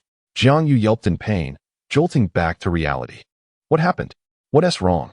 He stammered, somewhat flustered as he turned to Su Qing. Su Qing hesitated to articulate her feelings. After all, it was hardly appropriate to admit she was feeling jealous. It's nothing. You should book your flight, she replied with a hint of gloom. Yang Shi, having noticed Jiang Yu's reaction, was surprised to discover that he was susceptible to such charm. Raising an eyebrow, she seemed to uncover a hidden secret and, with a smile, addressed Jiang Yu, "Why don't you book my flight as well? I will transfer you the money and my ID." Jiang Yu perceived this as a trivial task and paid little heed, responding with an affirmative while booking the tickets on his phone. Su Qing refrained from expressing any concerns. After all, it was merely a matter of booking a flight, and nothing untoward should arise. Thus, the trio secured their tickets for the following afternoon. And Jiang Yu informed Yang Shi and Su Qing, "The tickets are booked for tomorrow afternoon's flight, so we can all enjoy a good night's sleep without haste." Yang Shi and Su Qing nodded in agreement. Subsequently, Su Qing turned to Jiang Yu and asked, "What shall we do tonight? We're heading back to Jiang City tomorrow, and this is our last night in the mountain city." Jiang Yu was at a loss for what to do next. Observing the indecision of the two, Yang Shi suggested, "How about we do as we did that night and buy some drinks to enjoy?" No, Jiang Yu immediately countered. Su Qing's foot is still healing. She shouldn't drink. Yang Shi realized her oversight and apologized for not considering it. Su Qing, touched by Jiang Yu's concern, felt a warmth in her heart. It seemed that Jiang Yu indeed held her in regard, and her spirits lifted at once. Yang Shi's suggestion was declined, and the three of them fell into silence once more. "How about we play a game together?" Jiang Yu proposed, waving his phone in the air. "I haven't played in ages, and my online buddies have been urging me to log in and play these past few days. Why not take advantage of this moment?" Su Qing, indifferent to the idea, expressed her willingness, as she too was a devoted gamer, relishing the thrill of video games. Meanwhile, Yang Shi, seated nearby, remarked, "You two go ahead. I have never played this game and lack any interest." She waved her hand dismissively, signaling her disinterest. Jiang Yu and Su Qing felt a twinge of guilt at the thought of leaving Yang Shi out and insisted, "It's all right. We're not particularly eager to play either. Since we're all friends, we should find an activity to engage in together." Su Qing nodded in agreement. The trio, at a loss for what to play, resorted to turning on the hotel television, which fortuitously tuned into a dating reality show. At that moment, the participants were engaged in a game of truth or dare. An idea sparked in Yang Shi's mind. Wouldn't playing this game with Jiang Yu reveal many unknown facets about him? Thus, she proposed, "I think their game of truth or dare looks quite intriguing. Shall we give it a try?" Su Qing felt a flutter of excitement at the thought of daring Jiang Yu to carry her in a princess carry. Reminiscing about the warmth of his embrace in the escape room, she readily agreed. "All right, let us play this." Chapter 37, Truth or Dare, Part 1, Truth or Dare. Jiang Yu echoed, but upon seeing Yang Shi and Su Qing's enthusiastic agreement, he conceded as well. "What are the rules?" he inquired. "Well, if someone chooses not to answer or perform a dare, they must take a sip of their drink." Yang Shi deliberated for a moment before adding, "Su Qing can skip the drink and opt for a few sit-ups instead." Considering Su Qing's current condition, which was not conducive to drinking, Yang Shi offered an alternative. Both Su Qing and Jiang Yu nodded in approval. Jiang Yu then casually picked up a bottle, stating, "Let us use this. Whoever the bottle points to must choose between truth or dare, and the person spinning the bottle will pose the question. The one answering will then spin the bottle." "But what if it points to me?" Yang Shi questioned, seemingly uncovering a flaw in the plan. "Then it's just bad luck for me. And the other two can ask." Su Qing chimed in. Yang Shi nodded and said to Jiang Yu, "You take the bottle and start first." Jiang Yu picked up the bottle and set it spinning on the table. It gradually slowed down, finally pointing at Yang Shi. Surprised, she hadn't anticipated being the first one chosen. Jiang Yu asked, "Can we ask anything?" He was cautious, wanting to avoid any overly personal inquiries, as it was merely a game and he wished to preserve their camaraderie. Through their interactions over the past few days, Jiang Yu had come to regard Yang Shi as a genuine friend. After all, Yang Shi possesses a remarkably amiable disposition towards everyone, albeit with a particular fondness for Jiang Yu. From their very first encounter, Yang Shi found herself captivated by Jiang Yu, developing a subtle affection for him. As days passed, and their interactions deepened, largely through requests for repairs. Yangshi gradually came to appreciate Jiang Yu's virtues. It was in this process that she became acutely aware of her own feelings for him, as well as an intense sense of possessiveness. "Feel free to ask anything," Yangshi declared, for after all, Jiang Yu is destined to be her future partner, and she yearned to know all there is to know about him. "All right then. I shall inquire," Jiang Yu replied, feeling reassured by her words. He paused for a moment, teasingly building suspense, before asking her why she had parted ways with her ex-boyfriend. To his surprise, Yangshi answered calmly, "I have no ex-boyfriend." This revelation astonished Su Qing, who gazed at Yangshi in disbelief. It was hard to fathom that someone so accomplished and attractive had never had a former partner. Jiang Yu, equally taken aback, remarked, "Is that true? Someone as stunning as you has never had an ex? What about a current boyfriend?" Yangshi smiled coyly, indicating that this query was the next in line. Now it was Yangshi's turn to spin the bottle. She picked it up, weighing it in her hand before setting it in motion. The bottle, with uncanny precision, pointed directly at Jiang Yu. Without hesitation, she inquired, "How did you break up with your ex-girlfriend?" "I have no ex-girlfriend," Jiang Yu replied, mirroring Yangshi's earlier response. A spark lit in Yangshi's eyes as she whispered to herself, "It seems we are quite compatible after all." As the game continued, Jiang Yu felt a sudden inclination to alter the rules. He passed the bottle to Su Qing, suggesting, "Why don't you take a turn, Su Qing? Let us switch it up a bit." Su Qing took the bottle and spun it casually, though it seemed to slow, as if it intended to stop right in front of her. Her heart raced, but ultimately, the bottle bypassed her, settling between her and Jiang Yu. Leaning slightly towards Jiang Yu, relieved that it did not land on her, Su Qing exhaled, "Well, that was close." Jiang Yu, observing the bottle's direction, reassured her, "It's all right. Su Qing, feel free to ask whatever you wish." Without hesitation, Su Qing posed the question, "So, Jiang Yu, do you have a girlfriend?" This was a question Yangshi had intended to ask herself, as the absence of an ex did not guarantee the absence of a current partner. Yet she was content that Su Qing had taken the initiative. "Why is everyone so curious about my relationship status?" Jiang Yu inquired, eyeing both women with suspicion. Yet he answered candidly, "No, I do not have a girlfriend, nor have I ever had one. I've been single since birth, if that satisfies your curiosity." Hearing his response, both Yangshi and Su Qing felt a wave of relief wash over them. It seemed they had not arrived too late. As Jiang Yu's turn came, the bottle gradually pointed towards Su Qing. He asked, "Su Qing, what is your weight?" Su Qing's face seemed to be etched with lines of frustration as she gritted her teeth and declared, "I apologize, but I choose truth or dare." Jiang Yu, too, suddenly realized that the three of them had inexplicably assumed that the selection was for truth. "Then draw something on your face," he suggested. Su Qing, unfazed, picked up a water-based marker from the table and sketched a tiger's face. Yangshi then seized the bottle and gave it a spin, which, as before, came to a halt right in front of Jiang Yu. With a look of suspicion, Jiang Yu gazed at Yangshi and inquired, "Did you do that on purpose? Is there a technique to spinning the bottle?" Yangshi casually replied, "Yes, I did it intentionally. I just wanted to ask you, what is the problem? You never specified that techniques couldn't be used." All right, but no techniques in the next round," Jiang Yu conceded. Yangshi nodded, a hint of flirtation in her tone as she asked, "So, in this round, will you choose truth or dare?" "Truth, of course. If I can't answer, I'll just drink." Jiang Yu replied nonchalantly. "What kind of girl do you wish to date?" After a moment of contemplation, Jiang Yu responded earnestly, "I hope to date a girl who makes my heart flutter." "Is it love at first sight?" Su Qing interjected, concerned that if it were, her chances would significantly diminish. "Not necessarily.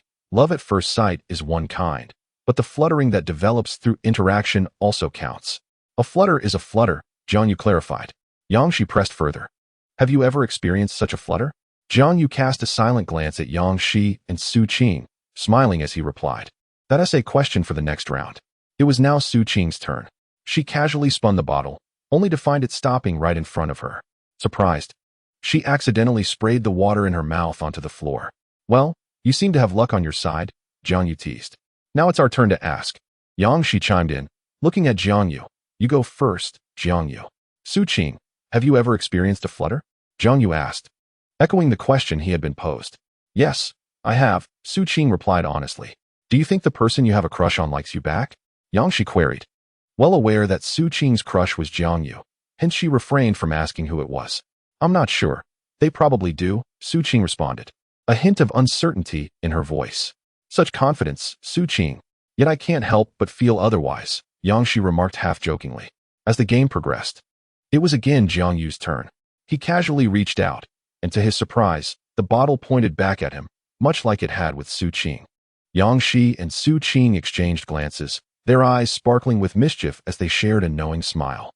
Jiang Yu, oblivious to the cunning glint in their eyes, simply remarked, "Feel free to ask anything. If I can answer, I shall, and if not, I will drink," Jiang Yu declared. Upon hearing this, the two women began to gather their thoughts, contemplating what questions Jiang Yu might be able to address. After a moment of reflection, Yang Shi suggested, "You go ahead and ask first, Su Qing." Su Qing nodded and posed a question that Jiang Yu had previously evaded. "Have you ever felt a spark, Jiang Yu?" Jiang Yu fell into a moment of silence, carefully considering his response. "Yes, I have," he finally admitted, casting a discreet glance at Yang Shi and Su Qing. Though he did not capture their attention, Yang Shi, typically composed, now appeared a bit anxious and pressed him further. "Who was the object of your affections?" At Yang Shi's inquiry, Su Qing's interest peaked, as both women hoped Jiang Yu would reveal their names. However, he remained taciturn, subsequently reaching for a glass of wine on the table and downing it in one swift motion. Yang Shi realized she had been too hasty, losing her usual restraint when it came to matters concerning Jiang Yu. Su Qing was equally surprised by Jiang Yu's willingness to drink so readily. The trio continued to engage in a game of truth or dare, yet Yang Shi and Su Qing failed to elicit any significant revelations from Jiang Yu. Whenever a pivotal question arose, he opted for another drink instead. Even during the dares, Yang Shi suggested increasingly intimate actions for Jiang Yu, but he declined outright, choosing to drink another glass instead. As the evening progressed and the hour grew late, Jiang Yu, besieged by the relentless inquiries from Yang Shi and Su Qing, consumed a considerable amount of alcohol. After finishing his last drink, he firmly placed the glass on the table and declared, "Enough is enough. If we continue, I shall surely be inebriated." Yang Shi and Su Qing expressed their discontent, as their primary intention in initiating the game was to engage with Jiang Yu. Ultimately, they had failed to extract any significant answers or experiences. "This won't do. It's your choice to play or not. Yet you're the one who initiated this," Yang Shi argued. "If I drink any more, I won't be able to rise in the morning and will miss my flight," Jiang Yu responded, shaking his head and gesturing dismissively. Yang Shi, though displeased, pondered for a moment before proposing, "All right, if you choose not to play anymore, you must grant me one request." "That is acceptable, as long as the request isn't too excessive," Jiang Yu replied. Yang Shi assured him it would be reasonable. Su Qing, feeling left out, quickly raised her hand and exclaimed, "I want one too." "Jiang Yu, you must agree to a request of mine as well." "All right, I shall oblige both of you." "What do you wish me to agree to?" Jiang Yu inquired. "I haven't decided yet. Let me think it over," Yang Shi responded, wishing to ease any concerns Jiang Yu might have about her request being unreasonable. Su Qing echoed her sentiment, confessing that she too had yet to formulate her request. "Very well, you all continue your conversation. I shall take a bath and then retire for the night, having indulged a bit too much," Jiang Yu said, slightly unsteady on his feet. Su Qing and Yang Shi nodded in agreement, their concern evident as they observed Jiang Yu's unsteady gait. Yang Shi then suggested, "Perhaps you should rest first. There's no rush to shower in the morning." Reflecting on his condition, Jiang Yu acknowledged the truth in her words and replied, "All right. I shall head straight to the bedroom to sleep. You both should rest early as well." Not one to hesitate, Yang Shi stepped forward to support Jiang Yu's left arm, stating, "Allow me to assist you. You are not in a stable condition." Lacking the energy to refuse, Jiang Yu accepted her help. Su Qing, refusing to be outdone, limped over and took hold of Jiang Yu's right arm, then cast a challenging glance at Yang Shi. In silence, Yang Shi and Su Qing helped Jiang Yu into the bedroom. Once they had settled Jiang Yu in, Yang Shi and Su Qing exited, ensuring the door was closed to prevent Jiang Yu from overhearing their ensuing conversation. They took their seats on the sofa, a moment of silence enveloping them before Yang Shi broke it. "Do you know who has captured Jiang Yu's heart? After all, I have only known him for a brief time." Su Qing, contemplating the question, shook her head in response. "I am not entirely certain. But if Jiang Yu claims there is someone, then there undoubtedly is." She seemed to drift into thought, recalling, "He has always adhered to the rules, both in life and in games." Perhaps it is a classmate from high school? I cannot say for sure, considering I went abroad right after middle school and only returned last month. Yang Shi recognized the validity of Su Qing's words, recalling Jiang Yu's consistent adherence to his own statements, and added, "It is possible, although he has mentioned he has never been in a relationship." Su Qing sighed in relief upon hearing this. Who could it be that makes Jiang Yu's heart flutter yet remains unpursued? She mused. Yang Shi echoed her sentiments. Indeed, such lofty standards that even Jiang Yu is deemed insufficient. A sense of irritation washed over Yang Shi, as the thought that another could disregard the man she admired was infuriating. Her possessiveness surged, unwilling to tolerate any diminishment of her affections. If I discover who that person is, I shall certainly give her a stern lesson, she thought. To her surprise, Su Qing remarked, "I never expected that he has never been in a relationship." With a teasing look, she regarded Yang Shi, who appeared unfazed. After all, never having been in a relationship is not something to be ashamed of. I merely wish to experience a love that endures without parting. I do not believe my lack of romantic involvement is disgraceful. The shame lies with those who are fickle, not with me, Yang Shi asserted earnestly. She then turned her gaze to Su Qing, asking, "And what about you? How many relationships have you had?" I did not inquire earlier, but it is never too late to ask. Yang Shi was equally intrigued by Su Qing's romantic experiences, for understanding oneself and one's adversary is the key to triumph. Su Qing, unfazed, decided to share her story. "I have never been in love," she admitted. "I have liked Jiang Yu since childhood, though I was unaware of my feelings back then. It is only recently that I have come to understand my heart." With a friendly pat on Yang Shi's shoulder, she continued, "In this regard, we are quite alike. I only wish to be in a relationship with Jiang Yu." Yang Shi was taken aback, realizing that this young girl had harbored feelings for Jiang Yu from such a tender age. She empathized with the girl's sentiments. Perhaps this was the unspoken camaraderie between rivals. "Who are you calling a young girl? I am your competitor now." Chapter 39. The average man the following morning. Around 10 o'clock, Jiang Yu slowly awoke, rubbing his still aching head and lamenting, "Alas, I truly cannot handle alcohol. It seems I must drink less in the future." The unavoidable gatherings weighed heavily on his mind, adding to his vexation. "If I must attend, I should at least drink in moderation. My tolerance is certainly inferior to that of Yang Shi." Jiang Yu chuckled at his own predicament, noticing he was still clad in yesterday's attire. He realized that he had yet to take a shower. Grabbing a change of clothes, he made his way to the bathroom, lightly tapping his head in frustration. During his shower, fragments of the previous night came rushing back. I had wanted to rest because I couldn't drink anymore. And it seems Su Qing and Yang Shi had made 2 requests of me. Jiang Yu inhaled sharply, feeling as though his life had dimmed. Given Yang Shi's cunning nature, he feared the nature of those requests. Su Qing had always been mischievous. He mused that it might have been better to have simply passed out on the couch. Suddenly, the throbbing in his head intensified at the thought of the obligations he owed to Su Qing and Yang Shi, leaving him feeling utterly despondent. After his shower, Jiang Yu dressed in the clothes he had prepared for the day, opting not to wear the revealing bathrobe from the previous night. Su Qing, having heard the commotion from his room, excitedly pushed open the door to his bedroom. Jiang Yu was caught off guard, never expecting her to burst in so boldly. However, reassured by the absence of anything shameful in his room, he inquired, "What is the matter, Su Qing? Is there something you need?" Not finding what she had hoped to see, Su Qing felt a twinge of disappointment, but nonetheless answered his question. "Oh, it's nothing. I just wanted to make sure you didn't oversleep and miss your flight, so I came to wake you." Jiang Yu nodded in acknowledgement. At that moment, Yang Shi appeared at the door, holding the breakfast she had purchased, her eyes glimmering with anticipation.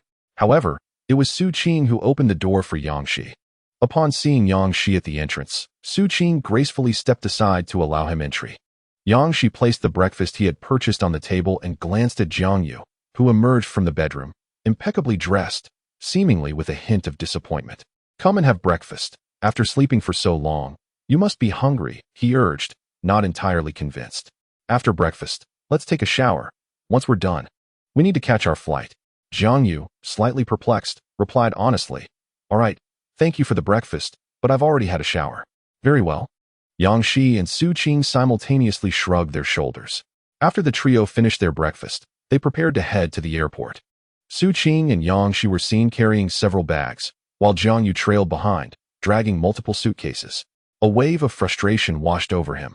Out of all the luggage, Only one suitcase belonged to him, while the rest belonged to the two young women. He couldn't fathom what items girls consider essential for a trip. Not only was there an abundance of luggage, but it was also heavy. Jiang Yu wondered if Yang Shi and Su Qing had deliberately packed additional suitcases filled with weights to torment him.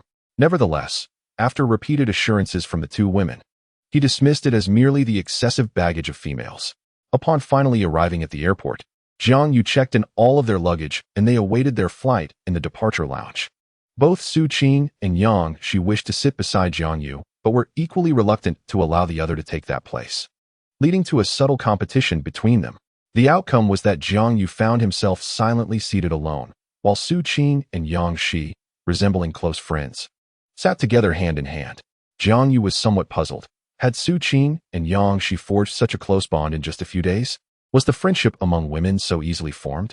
The scene unfolded with the two stunningly beautiful women, each with distinct styles, seated together, while Jiang Yu appeared as an inconspicuous bystander. Naturally, the presence of the two captivating beauties attracted the attention of most men in the airport. Some men, already in relationships, found themselves momentarily mesmerized by the sight of the two women, only to be abruptly reminded by their girlfriends with a tug on the ear, assuring them with a classic line, "I won't do it again. You are much prettier, and I only like you." Of course, there were also some confident young men who approached to strike up conversations. "Excuse me, beautiful, may I get to know you?" Meeting his fate, one young man said to Yang Shi, perhaps believing that her cool demeanor matched his preferences. Yang Shi merely pointed to the dazed Jiang Yu beside her. "That is my boyfriend." The young man expressed his disappointment, but then turned his attention to Su Qing, who was holding hands with Yang Shi. "May I befriend you? I find you incredibly charming." Su Qing was taken aback by the young man's audacity. Having weathered numerous storms, Yang Shi now regarded the boy who had approached them with an odd expression, as if he were nothing more than refuse. Coming back to her senses from her shock, Su Qing mimicked Yang Shi's gesture and pointed at Jiang Yu. "That is my boyfriend," she declared, then gestured towards the face of the boy who had attempted to flirt. "And your behavior truly disgusts me." Su Qing, being forthright and unreserved, did not hold back. The boy, taken aback by the turn of events, stood there dumbfounded, still unwilling to concede. "Is he your boyfriend too? Are you both best friends?" he inquired, incredulously observing the intertwined hands of Su Qing and Yang Shi, then glancing at the dazed Jiang Yu. "Do you both know about each other?" Yang Shi, now impatient, simply wished to rid herself of this boy. "Yes, he is our boyfriend. Is there a problem with that?" The boy, somewhat disoriented and embarrassed, repeated, "Impossible. I don't believe it." Lacking patience, Yang Shi called Jiang Yu over. "What's wrong?" Jiang Yu asked as he approached. Yang Shi remained silent, simply standing up to plant a kiss on Jiang Yu's cheek. Both the boy and Su Qing were momentarily stunned. The boy did not anticipate the reality, and Su Qing was taken aback by Yang Shi's boldness. It was Su Qing who first regained her composure, bestowing a kiss upon Jiang Yu's other cheek. At this moment, the boy, now forced to believe, could do nothing but retreat in defeat. Jiang Yu, bewildered from receiving kisses from both girls, quickly distanced himself and inquired about the situation. Yang Shi explained, "That boy was too bothersome, always pestering us, so we had to bring you in as a shield." Su Qing chimed in, "Indeed, Jiang Yu, that average guy was insufferable." Chapter 40. The silent Jiang Yu. Throughout the journey, Jiang Yu remained unusually silent. Sitting alone in a corner, lost in thought, he pondered the actions Yang Shi and Su Qing had displayed at the airport. Even if he were to serve as a shield, such gestures seemed excessive. He reflected on Yang Shi's previous admission of liking him. Surely she could not be serious. And what of Su Qing? Could this spirited girl also harbor feelings for him? What should he do? The thought troubled him deeply, plunging him into further silence, allowing these notions to proliferate in his mind. Yang Shi and Su Qing, sensing Jiang Yu's unease, recognized his disquiet. Su Qing wished to clarify the situation with Jiang Yu but found it difficult to approach him directly, opting instead to speak with Yang Shi, who was seated beside her. "Yang Shi, what should we do? I think we frightened Jiang Yu at the airport. He isn't speaking to either of us. What should we do?" Su Qing felt a twinge of panic. After all, her earlier actions had indeed been rather audacious. Had it not been for Yang Shi's encouragement, she would never have dared to act so boldly. After speaking, she cast a lingering glance at Yang Shi, who remained indifferent, for her intentions were never pure. Unlike the girl before her, who merely sought closeness with Jiang Yu as a sister. She was genuinely pursuing him.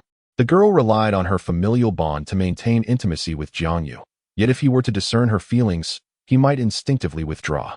After all, having been raised by his parents to cherish his sister, Jiang Yu would likely struggle to accept such a sudden shift in their relationship.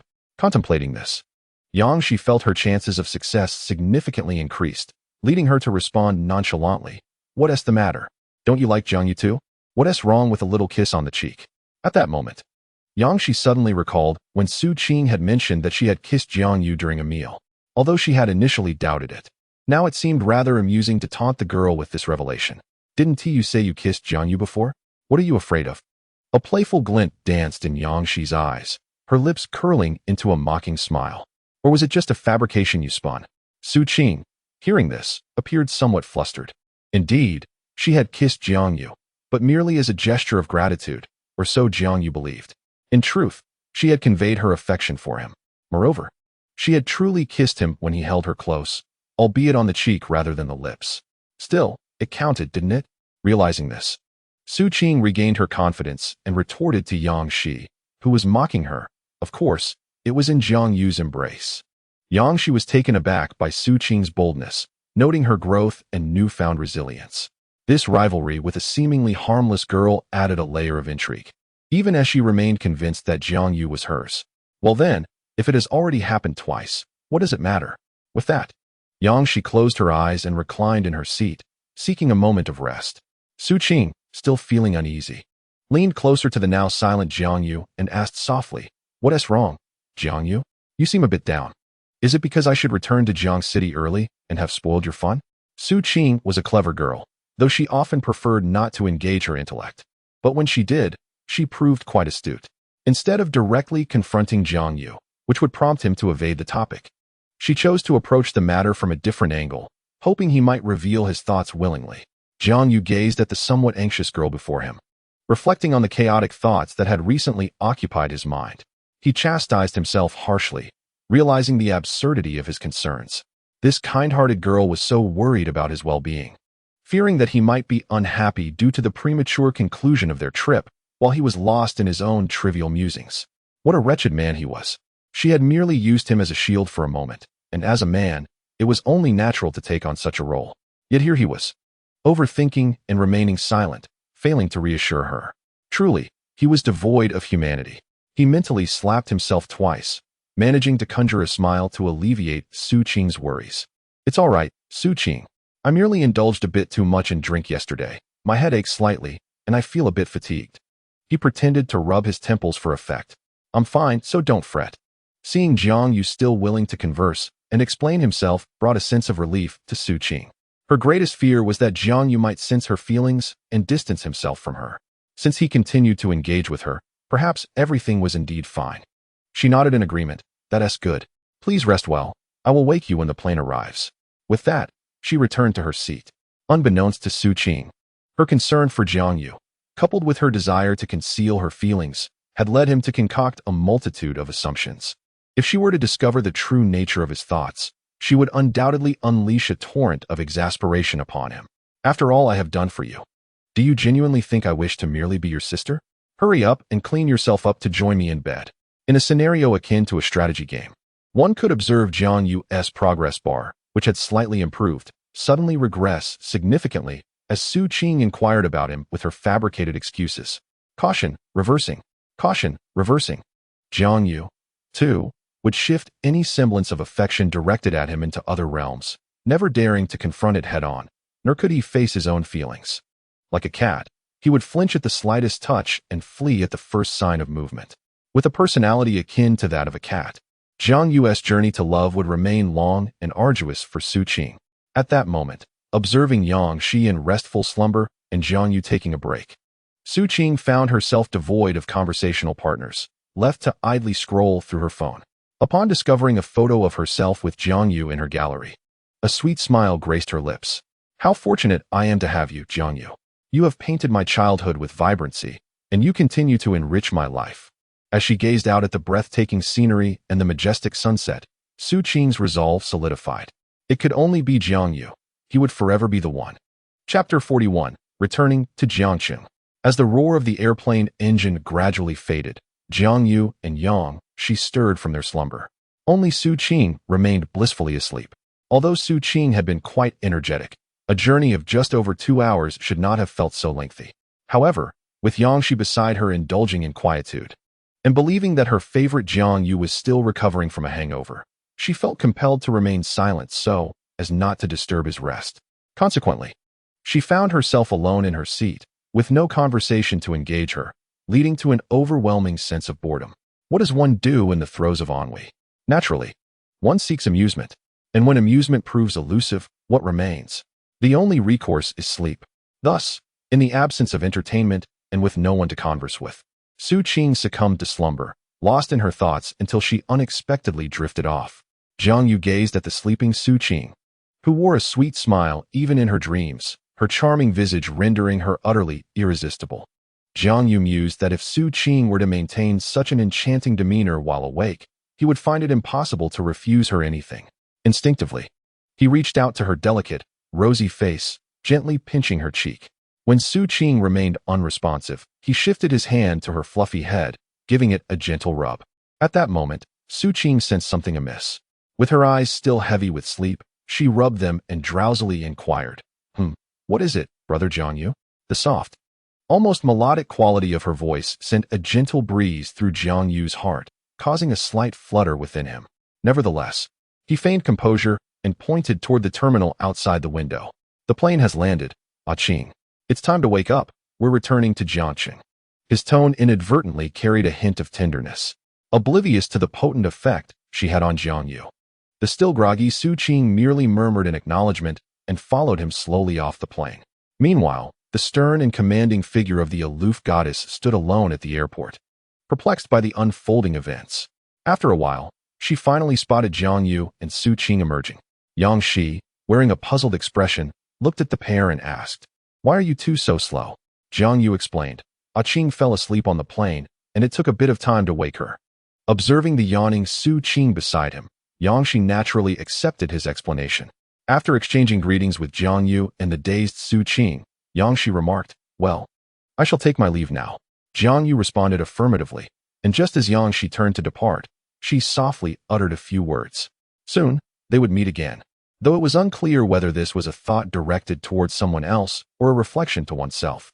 Jiang Yu, still holding the drowsy Su Qing, made his way to the taxi stand, and they returned to the villa.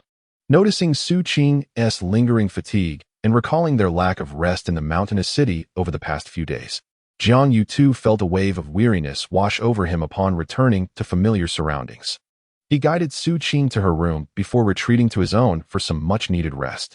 As for their luggage, there was simply no time to concern themselves with that. Jiang Yu and Su Qing had little expectation of needing the few articles of clothing contained within their bags, so they set that matter aside for later. Meanwhile, on the other side, Yang Shi was not idle. After returning home and stowing her luggage, she opened her computer. The days spent in the mountainous city searching for Jiang Yu had resulted in a considerable backlog of documents requiring her attention. Fortunately, as the owner of her business, she had the flexibility to take time off. Otherwise, as an employee, she would never have had the opportunity to seek out Jiang Yu. After addressing the documents, she sprawled on the sofa, stretching languidly while glancing at the unscathed keypad lock at the door. Yang Shi pondered how best to further engage with Jiang Yu. It struck her that she still had no knowledge of his current residence, which left her feeling somewhat vexed. Realizing she could no longer remain in the dark about Jiang Yu's address was unsettling. She resolved to rectify this situation. After all, it was unacceptable not to know where he lived after all this time. Securing his address would also facilitate her backup plan in case she was unable to pursue Jiang Yu directly. With this thought, a sly smile crept across Yang Shi's face, exuding an allure both enchanting and peculiar. Determined, she retrieved her phone and dialed Jiang Yu's number. "Hello. What is up?" Jiang Yu's voice, still tinged with the remnants of sleep, was languid and magnetic. Yang Shi felt her cheeks flush. She was, after all, quite sensitive to voices. However, she steered the conversation back to business. I brought some local specialties from the mountainous city. I seem to recall that you didn't take any home when you returned, so I thought I'd bring some to you." "All right, what is the address?" Jiang Yu, still half asleep, responded instinctively. Yang Shi, having obtained the address, wasted no time in ending the call, grabbing the specialties, and driving to Jiang Yu's residence. Little did Jiang Yu realize the considerable trouble he had inadvertently invited upon himself. After hanging up, he continued to drift back into slumber. Approximately half an hour later, Yang Shi arrived at the entrance of Jiang Yu's villa.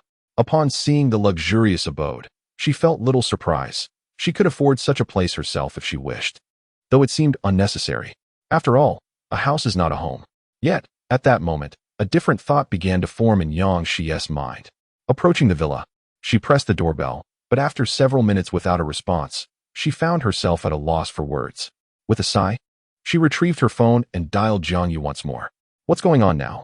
Yang Shi, initially on the verge of losing her temper, found herself disarmed upon hearing Jiang Yu's voice. Suppressing her annoyance, she spoke, I've brought the local specialties. Could you open the door? Jiang Yu was momentarily bewildered but gradually regained his composure, recalling the phone conversation he had with Yang Shi earlier. Oh right, please wait a moment. He quickly dressed and hurried to the door to let her in. Upon opening the door, Jiang Yu effortlessly took the local specialties from Yang Shi's hands and placed them on a nearby table. Yang Shi, showing no hesitation, removed her shoes, revealing her exquisite feet wrapped in black stockings, though they were soon concealed by slippers. Jiang Yu couldn't help but silently lament, these slippers. Why did they have to arrive now? I should have prepared them at home.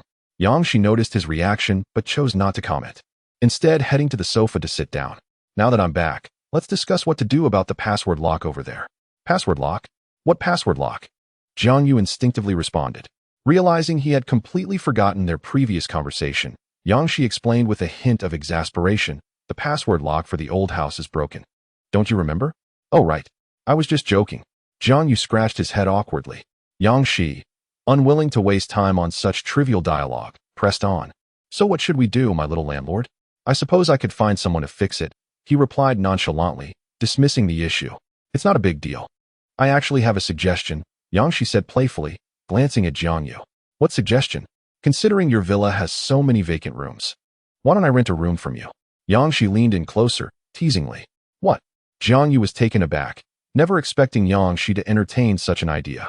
Look, things in the old house break down from time to time, and it's a hassle for you to come over each time to fix them, Yang Shi explained. If you let me move into this villa, I will personally cover the cost to replace the password lock at the old house, saving you the trouble of finding someone to repair it. At this moment, Yang Shi appeared to forget her earlier reservations, excitement gleaming in her eyes as she addressed Jiang Yu. No. What kind of situation would that create? A single man and a single woman living together. Just then, Su Qing, still half asleep, descended the stairs and spoke. Jiang Yu, I'm hungry. Have you cooked yet? Yang Shi was somewhat surprised to see Su Qing, clad in an adorable pink pajama set, and realized that she lived with Jiang Yu. However, this presented a perfect opportunity for her to make her point. Is this what you mean by a single man and a single woman? Yang Shi feigned a look of astonishment as she gazed at Su Qing and Jiang Yu, subsequently adopting a countenance of revulsion. Do not misunderstand, she clarified. Su Qing's parents reside in Kyoto, and she has no accommodation here. It is only my parents who have permitted her to stay with me. Yang Shi expressed her understanding but continued, since Su Qing also resides here, we cannot be considered a solitary man and woman. Coincidentally, I have taken quite a liking to Su Qing. Jiang Yu, however, remained steadfast in his refusal. No, I shall find someone to repair the password lock for you. Observing Jiang Yu's unwavering stance, Yang Shi resorted to her trump card. I can offer additional compensation. Jiang Yu hesitated slightly, yet was still prepared to decline. Consider this month's rent for the old house as a gift to you. Jiang Yu wavered, on the verge of acquiescence.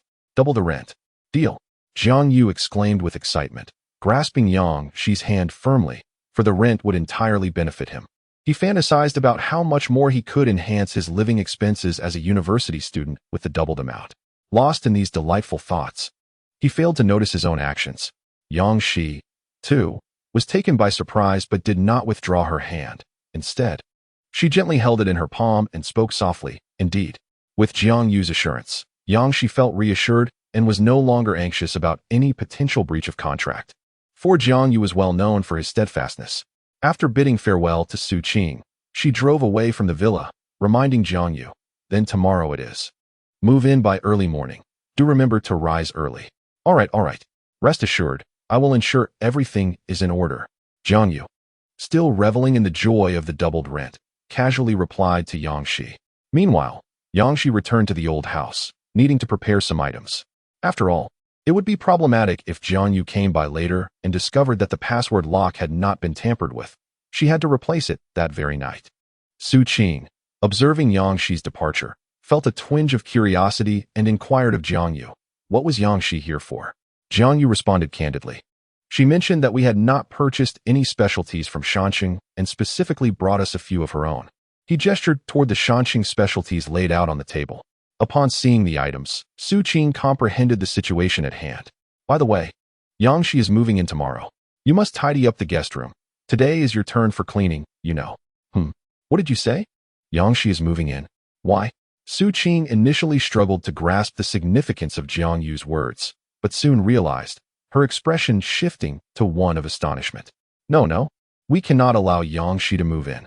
She hastily conveyed her concerns to Jiangyu, well aware of Yangshi's interest in her brother. Because she's paying double the rent. Double? Jiangyu mentioned the prospect of doubling the rent, and excitement surged within him as he said to Su Qing. Do not fret. You and Yangshi were quite compatible previously, were you not? Once she moves in, you will have a companion. He had already promised her. And there was no turning back. Su Qing remained silent, but since Jiangyu had made a commitment to Yangshi, it seemed unavoidable. She could only focus on herself and silently vowed to remain vigilant once that enchanting girl moved in, leaving no opportunity for Yangshi. With a lukewarm response to Jiangyu's words, she said, Fine, let her move in. We still have plenty of rooms. Su Qing pouted slightly, then added, By the way, Jiangyu, hurry and cook something. I'm starving. As she spoke, she gently pushed him toward the kitchen. The local delicacies were indeed delicious, but nothing compared to the taste of home-cooked meals. While pushing him, she continued her conversation. Jiangyu understood that the little girl was craving his cooking and felt a sense of satisfaction from the recognition of his culinary skills, which lifted his spirits. All right, what do you want me to make? I'll just need to buy some ingredients online. Coca-Cola chicken wings. Su Qing enthusiastically declared. Jiangyu couldn't help but chuckle. You truly love this dish, don't you? All right, I'll make it for you. Su Qing beamed at his response. But what Jiangyu was unaware of was that she indeed enjoyed Coca-Cola chicken wings, yet it wasn't the only dish she adored. What she cherished was Jiangyu's rendition of the dish. In fact, she relished anything he prepared. The ordinary transformed into the extraordinary in his presence. Watching Jiangyu busily at work in the kitchen, Su Qing felt an unparalleled sense of peace. The man she adored was living with her, preparing her favorite dish. Nothing could be more delightful than this, she thought, her gaze on Jiangyu gradually filled with a smile of happiness. The only imperfection was that her beloved man was not yet hers. Chapter 43. Ling Yi's holiday life. Ling Yi, much like Jiangyu, passed all her driving tests on the first attempt without any failures. After obtaining her driver's license, she returned to her home in Jiangxing with a somewhat aloof demeanor. She had never taken the initiative to reach out to Jiangyu. Following her own driving test, Jiangyu had gone on a trip to the mountain city with Su Qing, leaving him with no time to play games. The only night he had free for gaming. He was drawn into a game of truth or dare by Yangshi and Su Qing. Consequently, it had been nearly a week since Ling Yi had either contacted Jiangyu or played games with him. For Ling Yi, who had recently discovered that Jiangyu was the only light in her otherwise dreary life, a week felt like an eternity. Fortunately, Ling Yi was aware that Jiangyu had been admitted to Jiangxing University, allowing them ample opportunity to meet in the future. Otherwise, she would have been driven to madness. Yet at this moment, Ling Yi appeared somewhat dejected, reminiscent of a girl newly in love, despite Jiangyu not yet being her boyfriend. Yi, why do you seem so distracted these days? Her grandmother inquired with concern. Ling Yi gently shook her head, reassuring her grandmother, It's nothing, Grandma, don't worry. Such exchanges had occurred numerous times over the past few days, with Ling Yi offering the same response each time. Her grandmother understood Ling Yi's temperament. There were certain matters that could never be pried from her lips. Deciding to approach the topic from a different angle, her grandmother recalled that Ling Yi would soon be entering her third year of university, the perfect age for romance. Thus, she asked, So Yi, have you started dating anyone at school? Not at all, Grandma, Ling Yi replied honestly, though her mind could not help but conjure images of Jiangyu's handsome visage. If she were to fall in love, It would undoubtedly be with Jiangyu, she mused. Is there any boy you feel fond of? Her grandmother probed. Just as Ling Yi was lost in thoughts of Jiangyu, her grandmother's question seemed to spark a reaction. In an instant, Ling Yi's face flushed crimson, and her voice became somewhat hesitant. Of course not, Grandma. Observing Ling Yi's reaction, her grandmother understood. The girl must have developed feelings for someone. Initially, she had assumed Ling Yi was still troubled by past events, but knowing it was not the case eased her worries. However, it appeared that Ling Yi was facing some challenges in her romantic pursuits. Could it be that any boy could resist Ling Yi? After all, her grandmother knew well that Ling Yi was the belle of Jiangxing University. It was surprising to see Ling Yi, the darling of the university, feeling disheartened over matters of the heart. With this realization, her grandmother gently and kindly inquired, "Yi, would you share with me what this boy is like?"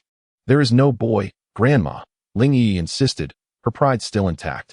Her grandmother chuckled softly at her granddaughter's demeanor. "Oh, you can't hide anything from me. I've been through this myself. Your grandfather was someone I won over from a crowd of admirers." As she spoke, she pretended to shake her fist playfully. "Your thoughts are written all over your face, my dear. How could I not notice? Please, tell me what kind of outstanding boy has captured the heart of my precious Yi." Ling Yi's flushed cheeks had yet to regain their calm. But since her grandmother had discerned her secret, perhaps it was time to confide in her. "I met that boy online." Before Ling Yi could finish her sentence, a gasp emanated from her grandmother's side. "What? You met him online? Are you engaging in an online romance?" "Online relationships are quite unreliable, Yi," Ling Yi's grandmother, believing her innocent granddaughter had fallen prey to deception, hastily interjected, "You mustn't be fooled, Yi." Noticing her grandmother's reaction, Ling Yi realized her words had led to a misunderstanding and quickly clarified, "No, Grandma, I am not in an online romance. That boy is merely a gaming partner, not my boyfriend." Her grandmother sighed in relief, thankful that her precious granddaughter had not been led astray. Ling Yi continued, "I simply find it enjoyable to play games with him, and I even met him during this summer vacation." Her grandmother gasped again. "What? You met in person?" No, Grandma, let me finish," Ling Yi replied. "I did not meet him in person, nor do I intend to. When I first got my vacation, I went to driving school. Remember?" Her grandmother nodded, recalling that Ling Yi had called to say she would be home late because she enrolled in a driving school near her school. Ling Yi elaborated, "I ran into that boy at driving school. He is quite handsome and has a sunny disposition. He is kind and, like me, has never been in a relationship." Her grandmother nodded in understanding, having always believed in Ling Yi's discernment of character. "Does he know that you are the girl he plays games with?" Ling Yi shook her head, saying, "He doesn't know. He has always thought that the person he plays with is a boy." At this point, Ling Yi found it rather amusing that after all this time playing games together, he remained oblivious to her gender. "Do you like this boy?" Her grandmother inquired with a teasing glint in her eye. I am not quite sure. Perhaps I do like him a little.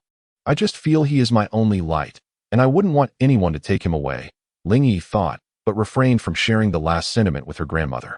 "Are you planning to reveal your identity to him?" Her grandmother pressed, concerned about her granddaughter's future. Ling Yi pondered before responding, "For now, I think it's best he doesn't know. I want to engage with him as Ling Yi, not as an online persona." She added, "Besides, he believes his online friend is a boy, his buddy, and I am too lazy to explain. Once we genuinely become friends, or perhaps even more, I will naturally share everything with him." "Is he in your class?" Her grandmother continued to inquire, as if conducting an interrogation, to which Ling Yi patiently responded, "No. He has just completed the college entrance examination, but he has already received an acceptance letter from Jiangxing University and will soon be attending our school," Ling Yi said with a face full of anticipation. "Indeed, after the semester begins, I will be able to see Jiangyu every day. It is truly exciting." Chapter 44. The poor go unnoticed in the bustling city, while the rich have distant relatives in the mountains. She toiled throughout the night, meticulously organizing all her belongings from the old house. Early the next morning, she arranged for a moving company to deliver her items to the doorstep of Jiangyu's villa. At that moment, Jiangyu stood bewildered as he gazed at the moving company, wondering how so many things had appeared at his doorstep just after waking up. While he was directing the movers as to where to place the items, Yangxi's call came through. "Hello, Jiangyu. Has the moving company arrived?" "They're here, and they have nearly finished moving everything. But I must ask, why the urgency? We only discussed this last night, and you had them come so early today?" Jiang Yu remarked while continuing to oversee the movers. I can't help it. I am a person of decisive action, accustomed to it, Yang Shi replied promptly. By the way, once the movers leave, could you come pick me up? I still have a few things to bring over. Yang Shi seemed to suddenly remember. What about your car? Jiang Yu countered. I don't have a car. The one I used before belonged to the company. But the company is mine as well. Yang Shi naturally refrained from stating the latter part. All right, wait for me then. After the movers leave, I will come over. I'm not comfortable leaving Su Qing alone at home, Jiang Yu said before hanging up. Meanwhile, Yang Shi, still at the old house, felt a pang of jealousy. Su Qing, why is she everywhere? However, the thought of soon cohabitating with Jiang Yu brightened her mood. After an hour or two, everything was finally settled. And Jiang Yu knocked on Su Qing's door. Ah Qing, I'm stepping out for a bit. Remember to get something to eat when you wake up. Huh. Oh. Su Qing, still groggy, emitted a strange sound indicating her acknowledgement. Jiang Yu then drove out of the garage, anticipating that Yang Shi might have a lot of belongings. So he specifically chose to drive the Range Rover. After all, he had coveted this vehicle for quite some time, even before he was aware of his identity. Although this car was not particularly expensive in the garage, Jiang Yu had yet to fully accept his identity, and as a novice, he had no choice but to drive this one. As he drove into the neighborhood, he caught the attention of some residents who were exercising, as it was a community of ordinary people where rarely any notable vehicles entered. Hey, whose car is that? It looks rather expensive, doesn't it? Indeed, it appears quite impressive. How much do you think it costs? Must be several $100,000. Truly remarkable. A young man, possessing a modicum of knowledge about automobiles, began to elucidate.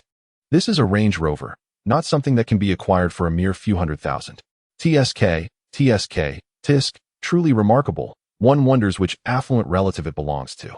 At this juncture, Jiang Yu descended from the vehicle, preparing to ascend the stairs to assist Yang Shi with her belongings, when a gathering of elderly neighbors approached him. Oh, is that not young Jiang? It has been quite some time. Indeed, it has been a while, esteemed elder, Jiang Yu responded. Having grown up in the neighborhood, he was well liked, known for his intelligence and thoughtfulness. Why haven't we seen you recently? Did you travel after the college entrance examination? No, dear elder. My family has moved, and we have rented out our previous residence. Ah, that explains it. I was wondering why we hadn't seen your family about lately.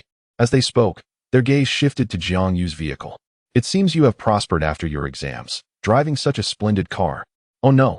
This vehicle belongs to a relative. I merely borrowed it for a while due to some recent matters. Jiang Yu refrained from divulging the complete truth to the elders. Not out of snobbery, but rather because explaining it would be overly complicated. Although the elders were kind-hearted and benevolent, there were always those whose understanding did not extend beyond appearances.